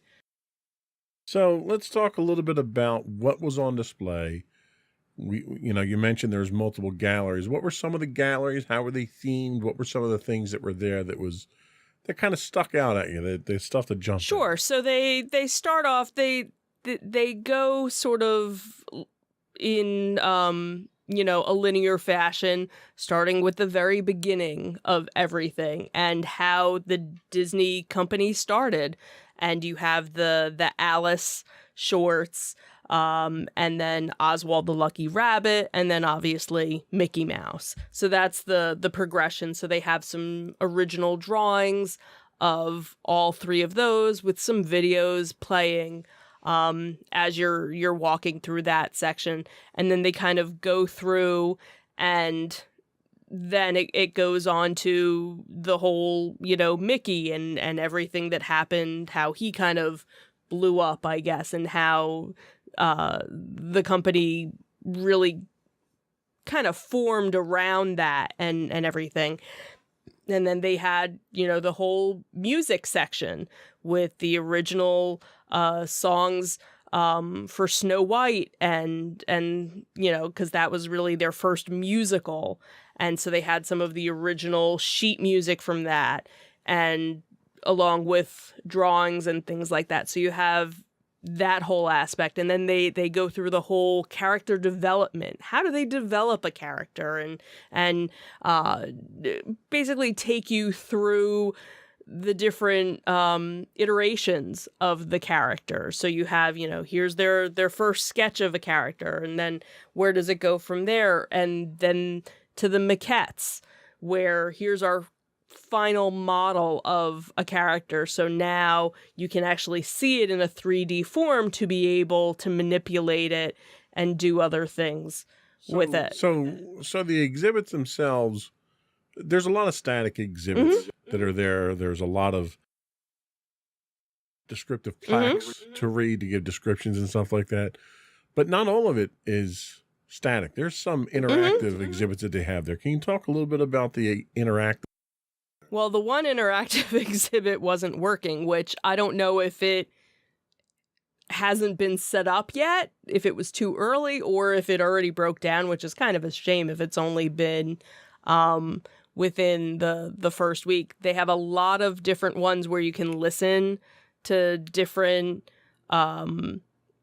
presentations, and then they have other ones again where they had one where it was different colors, and you could pick different color schemes, and when you picked certain colors it would show you which character was associated with that. I really didn't do much of the interactives. I don't know if you guys, because we weren't really walking around we together. kind of blew through a good portion of that, because most of the interactive, so the way the exhibit itself is arranged is you have small rooms that are then connected by hallways.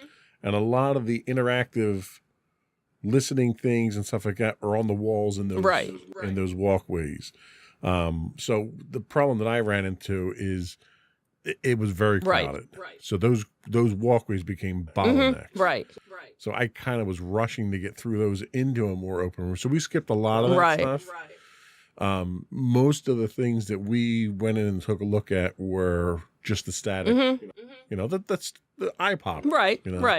But what I did notice is there's a lot of subtlety in there. There's a like when you walk into the first open room, the room itself is roughly round with large displays in the middle. Well, in the middle of these large projection displays are original novels like Grimm's fairy tales and stuff like that, which were they weren't just like library books. These were like the original novels that inspired the stories that Disney did, which if you didn't get up there and see those, you would have never realized. And that was one that I had missed. Whereas one of the things that I ended up seeing was a Winnie the Pooh that was from the live action movie. And then they had from the live action Beauty and the Beast movie, they had models of two of the characters from that. And that was kind of like back around a corner. So there were certain things where you had to kind of wait in line to see because, so many people were going to see. But if you went past it, you would have missed it because, they were kind of back in the corner in a certain area. So they did have a section there for one of the galleries was kind of dedicated to the parks and things that came out of the parks. Talk about that a little bit and what were some of the things that they had. Yeah, so one of the things was they had one of the original ride vehicles from Peter Pan. So that was really cool to see. And really, that hasn't changed much over the years. If you have gone to the park, recently, it pretty much looks the same. Then one of the bobsleds from the Matterhorn was there as well. One of the other things that was really cool, I don't think you had it in your video, but I know I took a picture of it, was they had the original name tags from when the Disneyland first opened. And I guess when they had first done them, they had numbers on them, and they had the number 1, which was Walt Disney's original name tag, from the park. So that was really kind of interesting. And then they had some other models. So they had one of the dolls from It's a Small World. They had one of the characters from Mr. Toad's Wild Ride, one of the little devils there. One of the other things that was kind of cool was it was a model from... all you Disney fans are gonna yell at me because I'm. Is it in the movie? I don't think it was in the movie, but it was the Inner Space ride. Oh. But the little model, it's the Doom Buggy. It's but it was blue because on that ride it was the Omna. I can't think of the ride vehicle, but it looks like it's a little Doom Buggy, except it's blue and there are people in it. Maddie did catch. Yeah, that. I was like, oh look, there's my Doom. Oh, it's not the Doom Buggy. But I knew what it was because I knew they used that same ride vehicle in other rides back in the day. So of everything that they had there, what was the biggest highlight for you of the entire thing? Oh, I don't know. What jumped out at you the most? I don't know. I don't know if there was any What was the most impressive thing? What was the most impressive? Well, I guess the castle, but that wasn't. Okay. Yeah, that was just a model of the castle. I think Walt's name badge. His name tag was probably. From a sentimental. Totally see that. The thing that jumped out at me the most was the model of the Nautilus. Like, it was the hero model that was 12 feet long. Right. It was monstrous. Right. That was just impressive to come around the corner and see that. Yeah, like everything was like, wow, cool. Like if they would have had something from the Haunted Mansion, that probably would have been like my. But they didn't, and that was kind of disappointing. Yeah, but that's the whole thing is I don't know if It's a shame because it was such a pet project of Walt's. Right. To do. Right. He was so involved in doing that. Like I would have liked to have seen more stuff with the audio animatronics and a little bit more of the history and the technology for that. But again, they had the different movies going on. In one of the movies, one of the clips they had was a behind the scenes of the Haunted Mansion. So they did have that. Let's run the video. Sure, you sure. Can kind of give us some commentary over the video and point out the things that catch your eye. Sure. So this was a cute little pre-show, I guess, when you first, walked in. And it was neatly done because when you're there, it's a hologram. It's a multi-screen 3-dimensional hologram. Yeah. So of course, being able to see, you know, Walt Disney like that was really kind of cool. You know, kind of creepy, but kind of cool all at the same time. We believe in it There we all go. the way. We have confidence in our ability to do it right, and we work hard to do the best possible job. There's really no secret about our approach. We keep moving forward, opening up new doors, doing new things, because we're curious. And curiosity keeps leading us down new paths. We're always exploring and experimenting. Everybody ready? Then on with the show! Then move along. Right. Yeah, so this is the first section that you kind of walk through, and it shows, you know, Oswald. Then this was an area where they had concepts of the different parks, different lands, and of course the Haunted Mansion right there. This was that book section that you were talking about. So this was talking about where they got the inspiration for their different movies and shorts and things like that.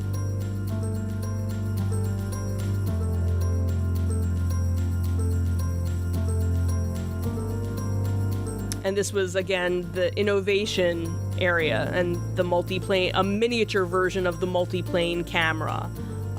Talking about, again, that the first animated musical and And that was the neat that original. they had the original scores there for Yeah. And the original, you know, record album. Yeah, like this is where you kind of start, you feel the history here. Pieces are there. Yeah. And then they had various different costumes from some of their live action. So this was from the Cruella movie. So that's one of the interactive ones where you can listen to the. Right. So they kind of had like a little history of Cruella. What's this? I don't know, some science fiction. some science fiction-y thing, and some dice from a guy that wants to be a pilot, and oh look, it's chicken. No, it's pork. Well, that's dinner. And of course BB-8, and these were screen-used props that were here. Right. So some, you know, they had a nice little Star Wars section, so it was kind of cool, obviously. It was little though. Yeah, it was kind of surprising that it was as small as it was. Here's those books again. Those books again. Yeah, and there were different interactive things with that Each of them had screens on there.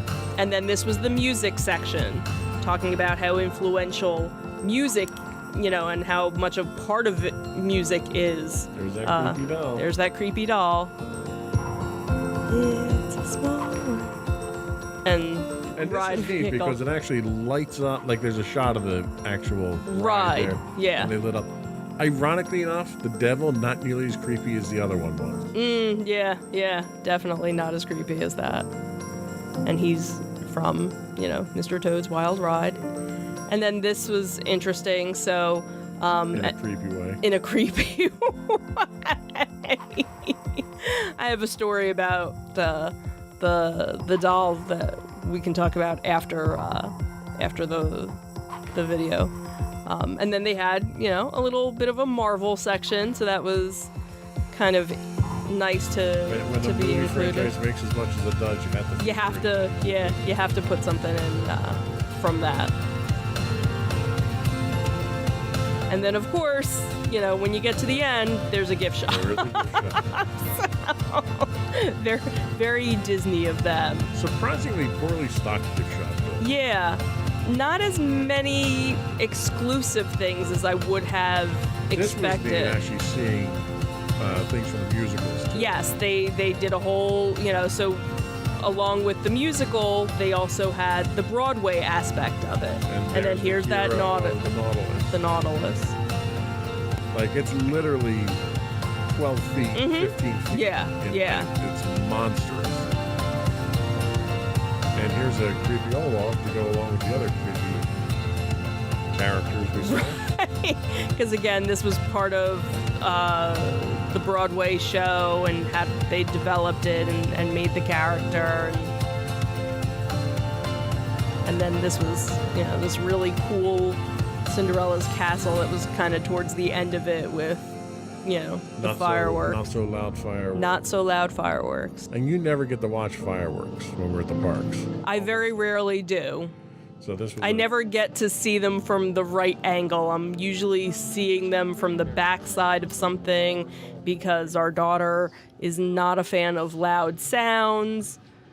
But now with, AirPods, she could. Right. And maybe I'll actually get to see fireworks the next time we go. So what was interesting about that Mickey doll was, again, one of the specials that's on Disney Plus where they kind of do a behind the scenes thing. And this is from one that was from a couple of years ago, so it's not new, but if you go on Disney Plus, you'll find it. They talk about that Mickey doll because when his shorts, became available, there was this woman who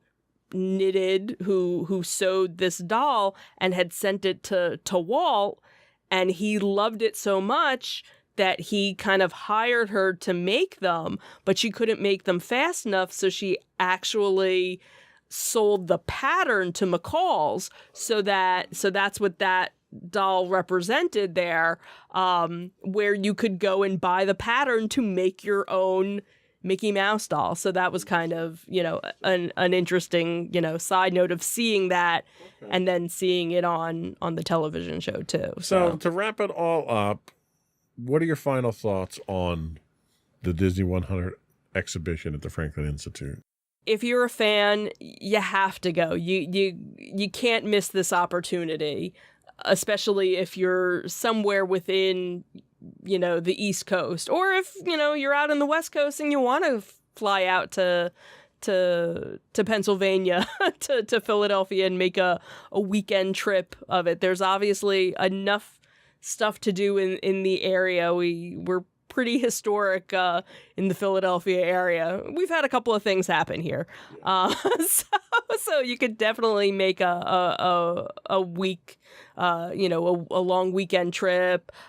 What's nice is that if it's something where you don't want to do the rest of the museum, because if you if you go during the day with the exhibit, you get the rest of the Franklin Institute included in it. But if it's something where you don't want to do that, they do evening hours Thursday through Saturday from 5 to 8 p.m. So it's a little bit less because you're just doing the exhibit. But if you want to have, a full day, then obviously you can do the museum as well as the exhibit. And again, up until August 27th in Philadelphia. Then, unless you're in Munich, then that one starts in April. And then this fall, it'll be in London. All right. And, like you said, we're going to probably go back again in the evening just for the exhibit. Right. Hopefully it won't be as crowded, but fortunately we have plenty of time to do it. Absolutely. All right. Well, we're going to take a quick break. And when we come back, we're going to talk about ZoloCon. We'll be right back.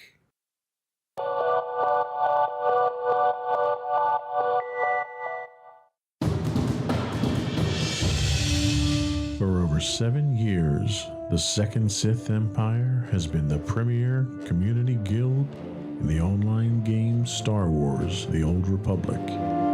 With hundreds of friendly and helpful active members, a weekly schedule of nightly events, annual guild meet and greets, and an active community both on the web and on Discord. The Second Sith Empire is more than your typical gaming group. We're family. Join us on the Starforge server for nightly events such as operations, flashpoints, world boss hunts, Star Wars trivia, guild lottery, and much more. Visit us on the web today at www.thesecondsithempire.com.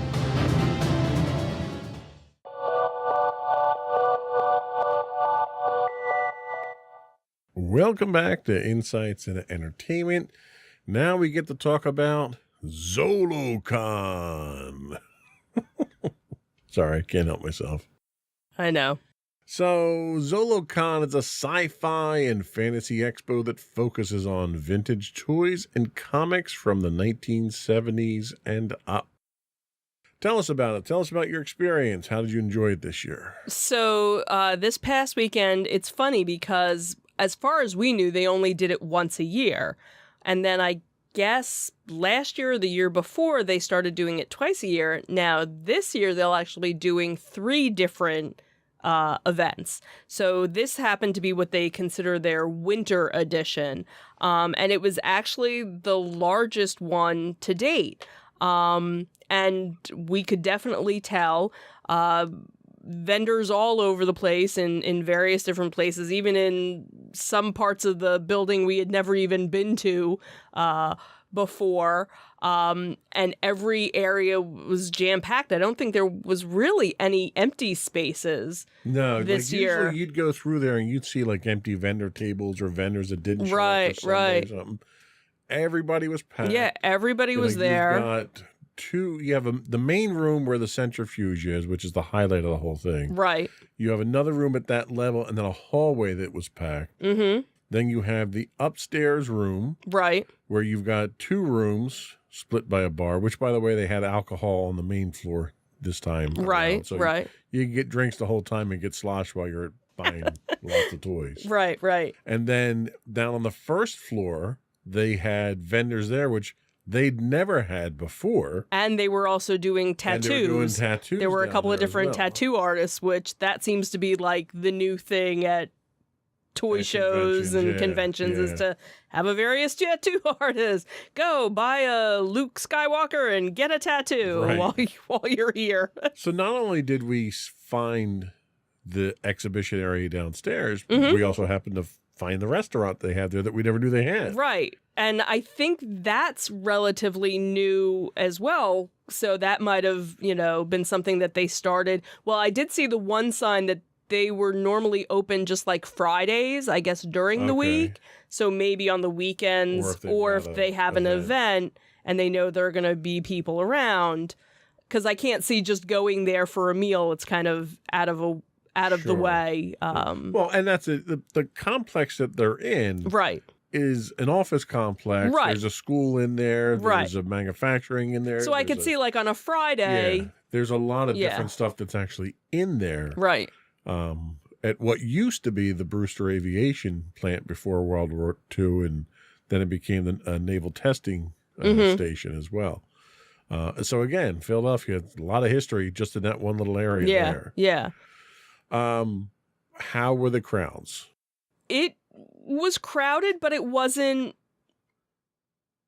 it wasn't unmanageable. It was because everybody kind of flowed through, and it's done in such a way in the main room because it's where the centrifuge is. It's a big circular room. They do 2 rows. So they have the inner circle and they have the outer circle. So it's like a dartboard. Yeah. And they leave enough room in between so you definitely don't feel like you're getting, claustrophobic. And usually what we end up doing, because there's so much on both sides, is we'll do each aisle, each circle twice. We'll do, the outside. So we look at just that, so you do the left side, then you do the right side, then you come to the inner circle. Right. And so that this way we get to see, everything, so that we're not, oh, did you see that? No, I was looking over here. And I never felt like there wasn't enough room to do that. They do have stairs to get to the upstairs area, but there's also elevators, which were very spacious because we ended up taking that. It was like a cargo elevator. Yeah. Which was themed, by the way. Yes, it was. It was space themed, so it was just so.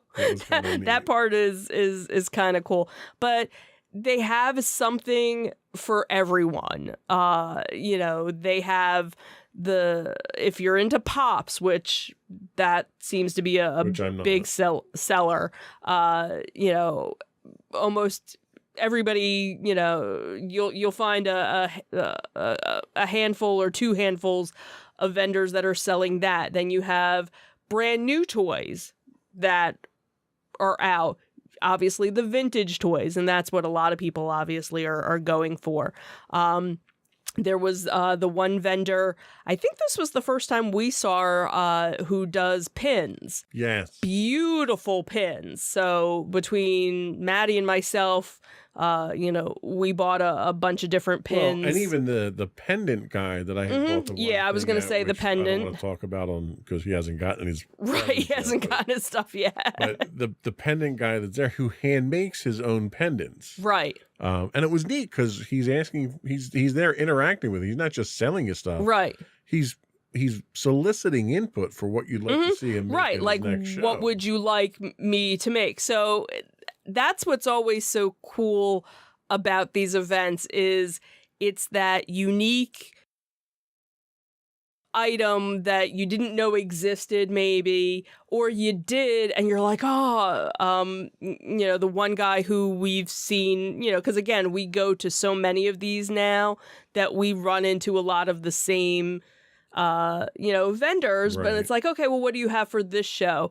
And the one guy, he sells Lego minifigures and he makes the Lego figures. This time around, I didn't buy a Lego figure from him. He was selling purses and wallets, and he had a Haunted Mansion purse, and I was like, all right, take my money. Yeah. So Yeah. it's, again, something you never know what you're going to find when you go. And like you said, part of the whole ZoloCon experience is the venue itself.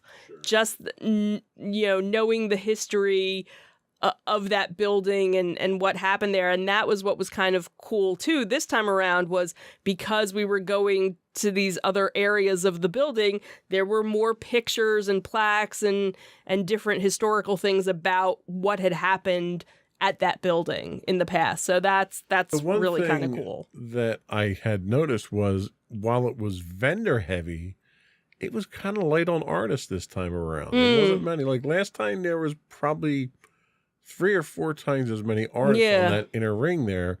Didn't get as many artists this time. So I don't know if it's really it's not a comic book show, Right, even though there are guys that are selling comics. right. So you don't get a lot of artists. They had the one author there who Maddie had bought her book last time. that Oh, we were okay. there. But not really a lot in the way of artwork, Right, which I don't have enough room on my walls right now as it is, but right. kind of noticed that was one of the big changes. They also changed the refreshment area up here this time because they put the alcohol down where the refreshments were, so you didn't have the seating area there. So Right. for someone like me who I can't stay on my feet that long, it was kind of difficult trying to find little nooks and so forth here. And in fact, when we left, I had to send you guys back up for Right. the last piece I wanted because I couldn't do all the walking. Right, right. So happy with what you got? Did you get anything that was good? Yeah, like I said, Maddie and I got a couple of pins. I ended up getting some Star Wars Pyrex, really for you, for Right. lunches. So, interesting, unique things that wouldn't have thought Well, let me find. And cue up the video. Sure. We can. This was video footage that we took while we were there. I had Maddie walk around with the camera for a little bit. Mhm. Just to see what some of the things were that they had.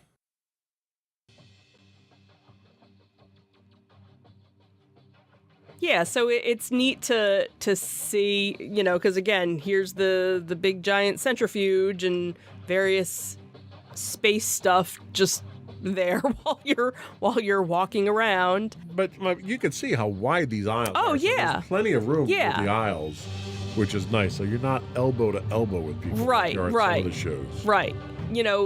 Some of the sections, with individual vendors, if they had like a little corner and you wanted to go into the corner to see, then it might have been tight. But other than that, for the most part,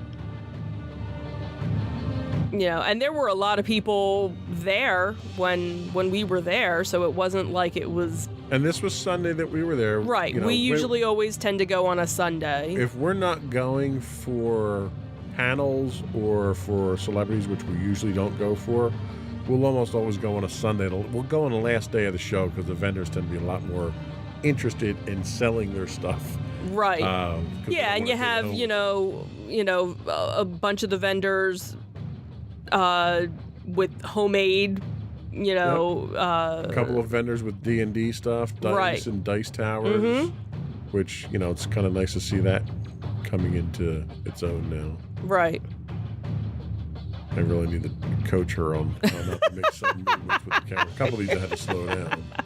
Go slow. Yeah, it's just such a nice because like the one vendor selling coffee, he wasn't there at Right. this one. So here was There's the your pin, Yeah. and Ton of pins. too. ton of different types of pins, and more on her website, which is nice. A couple of people dressed up, not a whole lot. Not a lot. But there were some. They were doing a custom toy. Well, they usually do a costume contest. Did they do that on Saturday? Is that why? I don't know, maybe, but they were doing a custom toy contest. Right, like a action figure. Right. toy. Yeah. Right. So again, lots of different pops. I was talking to that particular vendor. He said he's got 3,000 pops back at his shop Oh, I right bet. now. I bet. And then you have different video games. So if you play any, older systems, there's usually always a couple of different people selling that. Sometimes you get a t-shirt person Yep.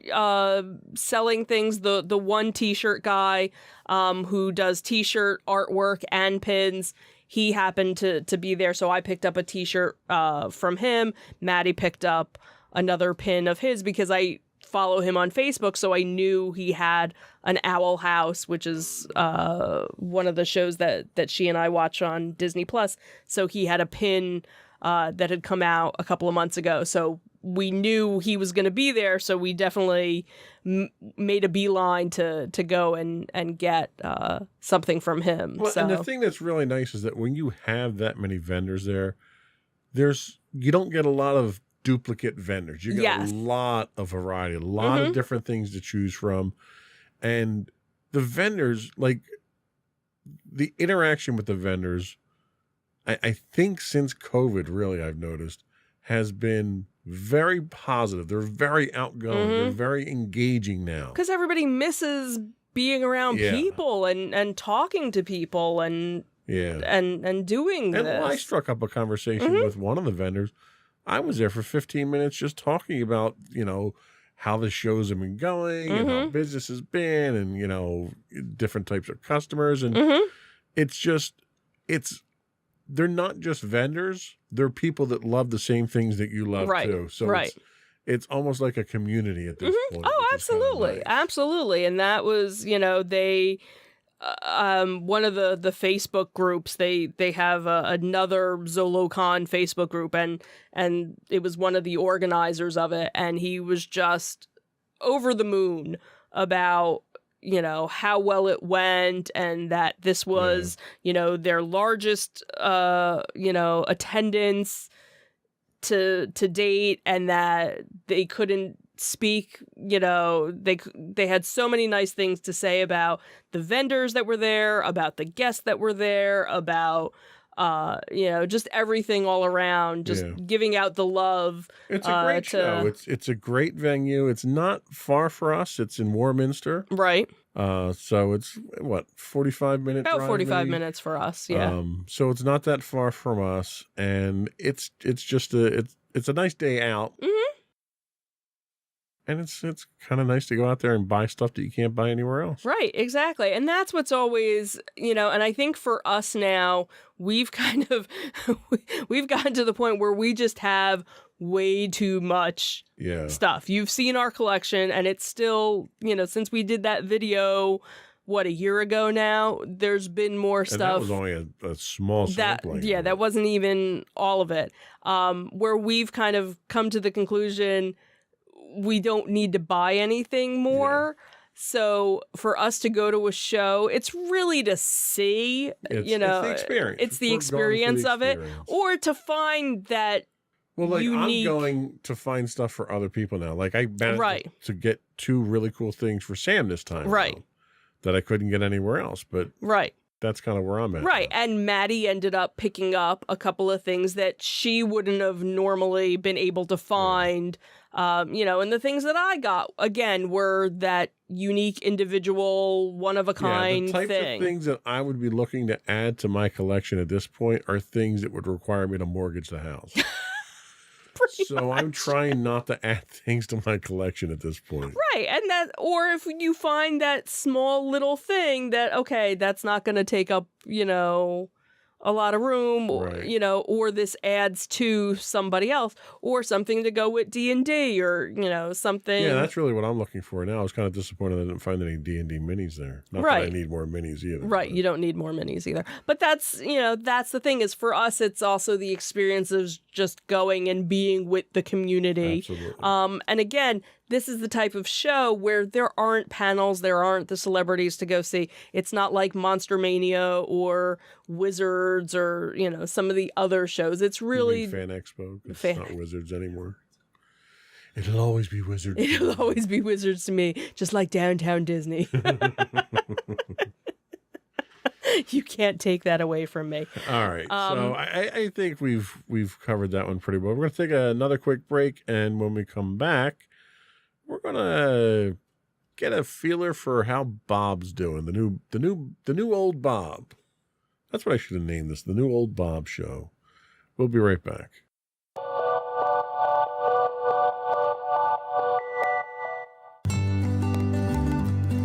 Insights into Teens, a podcast series exploring the issues and challenges of today's youth.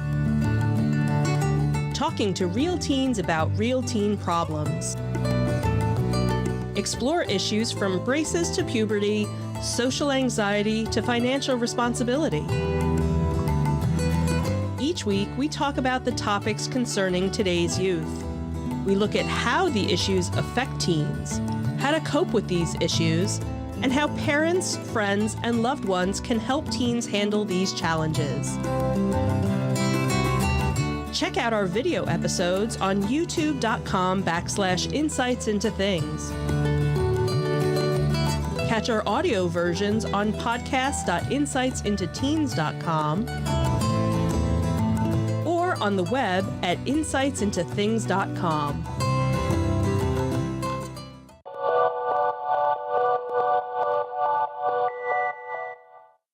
So Bob is back at Disney. Not that Bob, the other Bob. Right. So The original Bob. We've swapped Bob's back to the old Bob. And he's facing some challenges. He's only supposed to be there for 2 years, kind of a short time to turn things around. Chapek did a brilliant job of running things into the ground in the short amount of time that he was there.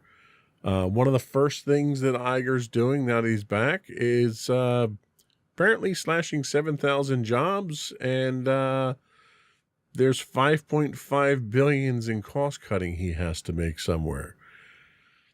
Should I feel bad that Disney's hard up for cash at this point in time? And that's the thing is, are they really? Because I haven't seen anything where... Not according to their stock price, they're not. Right. That's,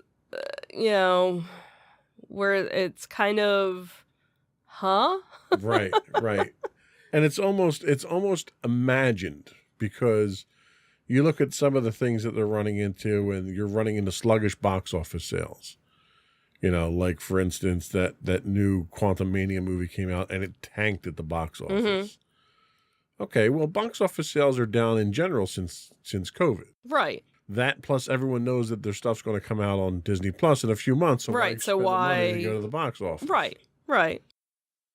The streaming business has been hit hard because they've completely flooded the market and turned people off with crap, really. I mean, they're literally just churning out stuff to put on there, Right. and it's not quality stuff. So Or the streaming's taking a stuff hit. that is good, they cancel after 2 seasons. yeah. There have been a number of shows that Maddie and I have started to watch, and it's like, oh, by the way, this is done now. Right. Like, oh, we couldn't even get like a second season or a third season. Like, okay, Right. thanks. So it almost makes you not want to watch something Right. until there's It's almost like 3 or 4 Google. seasons out. Like nobody wants to get Google comes out with really cool stuff, but as soon as you Right. get into it, they cancel it and it goes away. So Right. nobody wants to do that. And Disney's putting themselves into the same Mm-hmm. position as well. They're canceling shows that I'm not even watching. And- Usually I'm the one that kills shows when I watch them and start getting into them. Exactly. So I think that 5.5 billion they're talking about really is it's a fictitious number that they think they should be making that. I don't think Disney's losing money. Disney's got more money than God. Mm-hmm. You know, when God needs to put a new world in place, he goes to Disney for a loan. Is that what it does? So it's not that Disney's losing money. They're just not making it as fast as they want to. Okay. And part of the problem you run into is, yeah, you know what? You keep coming out with superhero movies just for the sake of coming out with superhero movies. They finally reached a point of saturation with Marvel, and nobody wants to go see it anymore. Mm-hmm. Okay? Well, they learned that lesson pretty fast with Star Wars. Right. You know, they flooded the market with Star Wars, trying to turn it into another Marvel, and that bit them in the butt really quick. Right. So I can't feel bad for Disney. Mm-hmm. So the real question comes down to, in 2 years, can they come up with a succession plan for Iger? And really what I have to ask is, do you need a succession plan for Iger? Is he really going to be gone in 2 years? Mm. Because given how much his incentive is for success, I don't see him going away anytime soon. Yeah, I could see him still staying on as a consultant Right. when he's still Right. So- doing things. But then again, you also have to look at everything that's kind of going on right now in the state of Florida. That's And true that's as a well. whole other kit and caboodle of that whole toxicness Well, that and let's be honest. What's going on in Florida is a temporary thing. hopefully. It's temporary because it's a pissing match between DeSantis and Disney. Right. And it really was a pissing match between DeSantis and Chapek. Right. And Chapek's out of the picture. And Right. DeSantis is going to be out of the picture in 2024 when he runs for president anyway. Hopefully. So it doesn't really, that's not that big a deal. In fact, Disney came out with a statement recently basically saying, you know, we're going to focus on what we do best. We're going to provide the best experience for people, blah, blah. They took the high ground. Mm-hmm. They didn't buy into the taunting and the stick poking that DeSantis was trying to draw them into. Mm-hmm. And they basically said, look, we operate under numerous jurisdictions and numerous regulations around the world, and we make it work, and we'll make it work here. Mm-hmm. So ultimately, I think what's going to happen with this little pissing match between DeSantis and Disney is the taxpayers are going to lose out. Mm-hmm. You know, they skirted around the idea of having to take on all that debt for Reedy Creek by just restructuring the zone itself, and now DeSantis has his hand-picked group of Right. He board picked all of members in his there. board members and everything. Well, the fact of the matter is, Disney's been supplementing Reedy Creek since it was created. Mm-hmm. Disney's not going to do that anymore. Right. So Reedy Creek, or whatever the Central Florida Tourism District, or whatever they call it now because they had to rename it, they're not going to have the same budget they had before, but they still have the same requirements. And it's ultimately the people of Florida that are going to have to pay for that. Mm-hmm. And I think when people look at their tax bill after this whole fiasco, this little vindictive fiasco that DeSantis put together, they're going to realize, well, maybe we shouldn't have reelected him for this. Maybe he's having a hard time keeping politics out of business and keeping it from being personal. And, you know, that's really what it was. It was his own little Oh, absolutely. crusade. Absolutely. And ultimately, when the Florida taxpayers get their bill, that's when you're going to start seeing things change. And I think what's going to happen is by the time he goes to run for president, those tax bills are going to be in. And it's going to seriously impact his ability to raise money for his campaign. That's just what I think. I'm not a fortune teller myself. So that state down there of flux is really not going to be that big of an impact. Disney's the number one job maker in the state. Absolutely. Do you really want to piss him off and have him leave the state? And that's the thing, because there are a lot of people who, don't forget, there were a lot of people from California where they, the Disney company was transferring a lot of jobs from California down to Florida. And now there are a lot of people that are like, I don't know if I want to go down here in this hostile environment right now, the way that things are. So now there's, some various talk going back and forth of, well, maybe we should wait 2 years before, making this change, that maybe California is the better idea. And of course there's, all the different people saying that, gee, I wonder what Florida would be like if Disney decided, you know what, we're going to just up and move Walt Disney World to a different part of the country, right? And see how quick. Yeah, I mean, you're gonna. It's Disney is such a huge part of the economy down there that all they have to do is move one division that they have down there, and you're talking thousands of jobs that move out of the state. Yeah, yeah. And it's the response. It's a direct response to DeSantis. He can't afford that bad press. No. And the only reason he's doing the things he's doing now, and the other stunts that he's doing, it's not just Disney centric. Yeah. The whole stunt with the flying migrants up to Democrat cities, and his whole stance. I love the fact that he's got this major stance against border security. Somebody really needs to tell the man he doesn't have a border with another country with his state. He doesn't. So you don't have border security. Right. So he's doing all this just for the publicity he needs to gain national attention so that he can make a run for 2024. After 2024, assuming he doesn't win, after 2024, he's going to be relegated to the crap pile of history at that point in time. He's going to be wishing he had a job at Disney. Yeah, because he's burning every bridge there. Because what's Disney going to do? They thought they bought him as a politician because they backed his original election.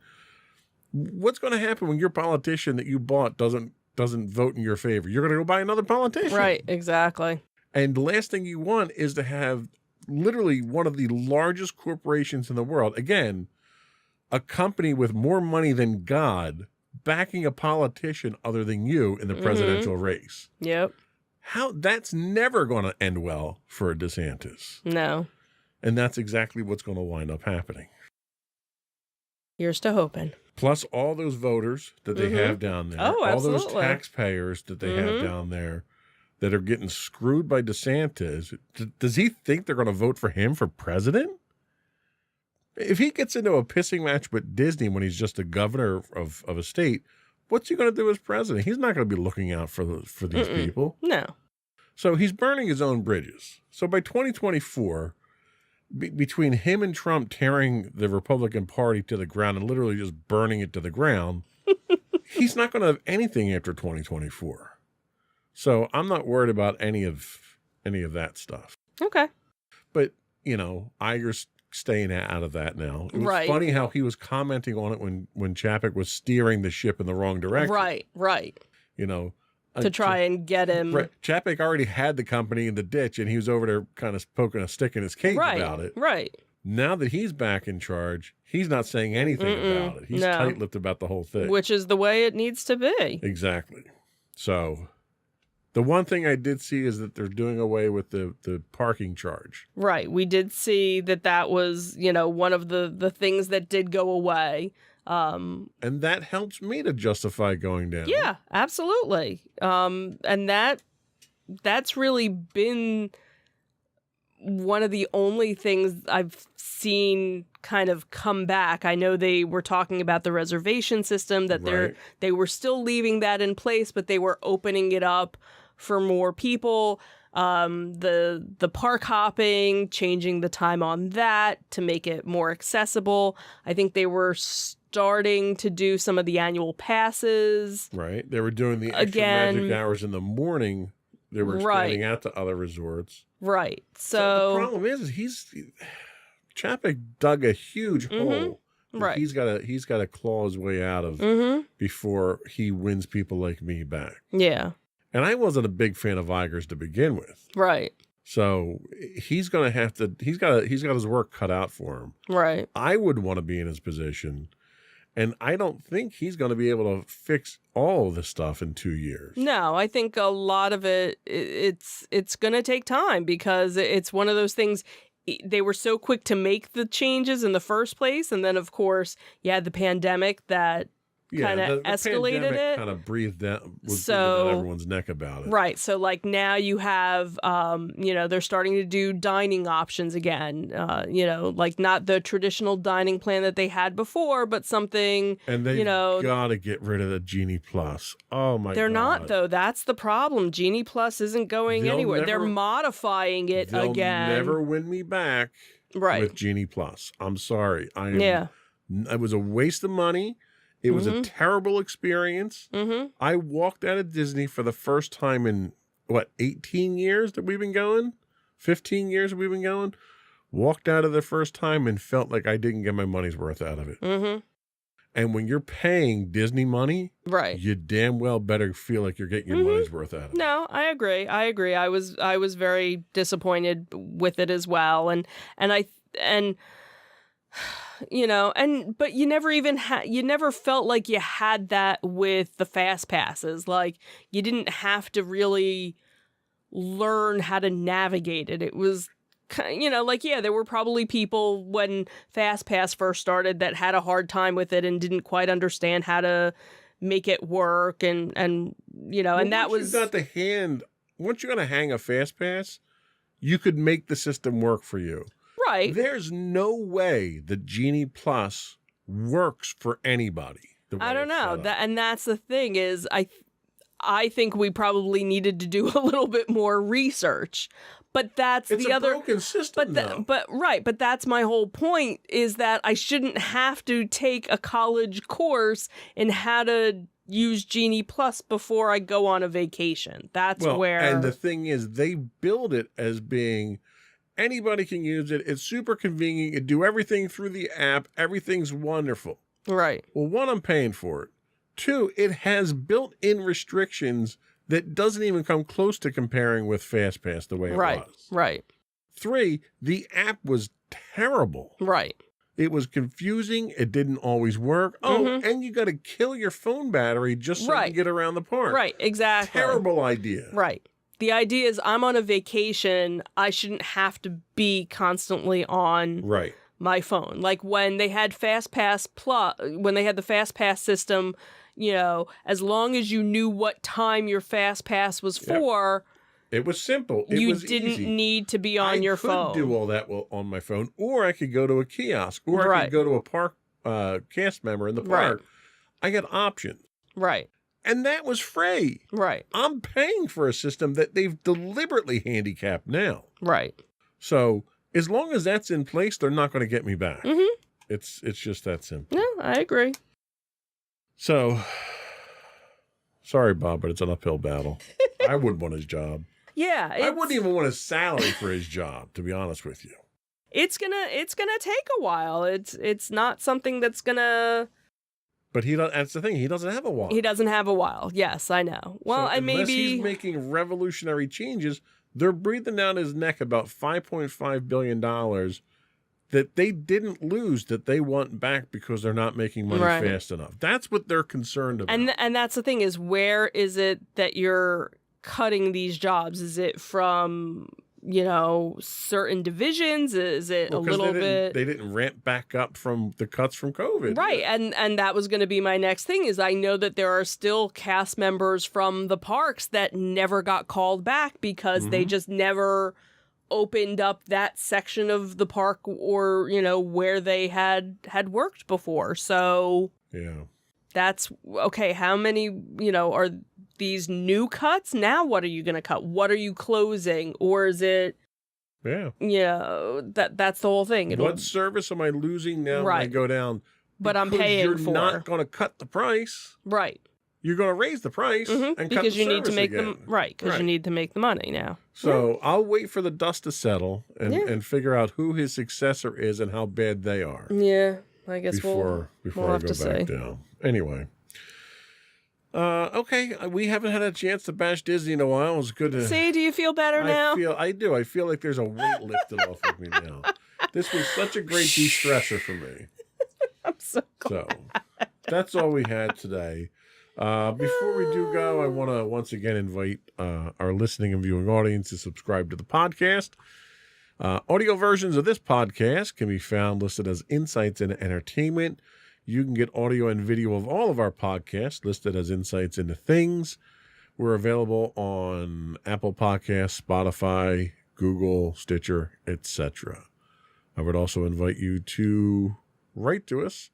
You can email us at comments@insightsintothings.com. You can find us on Twitter at twitter.com/insights_things. We do stream 5 days a week on Twitch at twitch.tv/insightsintothings. You can find us on Facebook at facebook.com/insightsintothingspodcast. You can find us streaming 6 days a week on YouTube, as well as all of our videos on YouTube at youtube.com/insightsintothings. You can find us on Instagram at instagram.com/insightsintothings. Or you can find all that and more on our official website at insightsintothings.com. That's it. Another one in the books. Have a good week, everyone. Bye. Bye.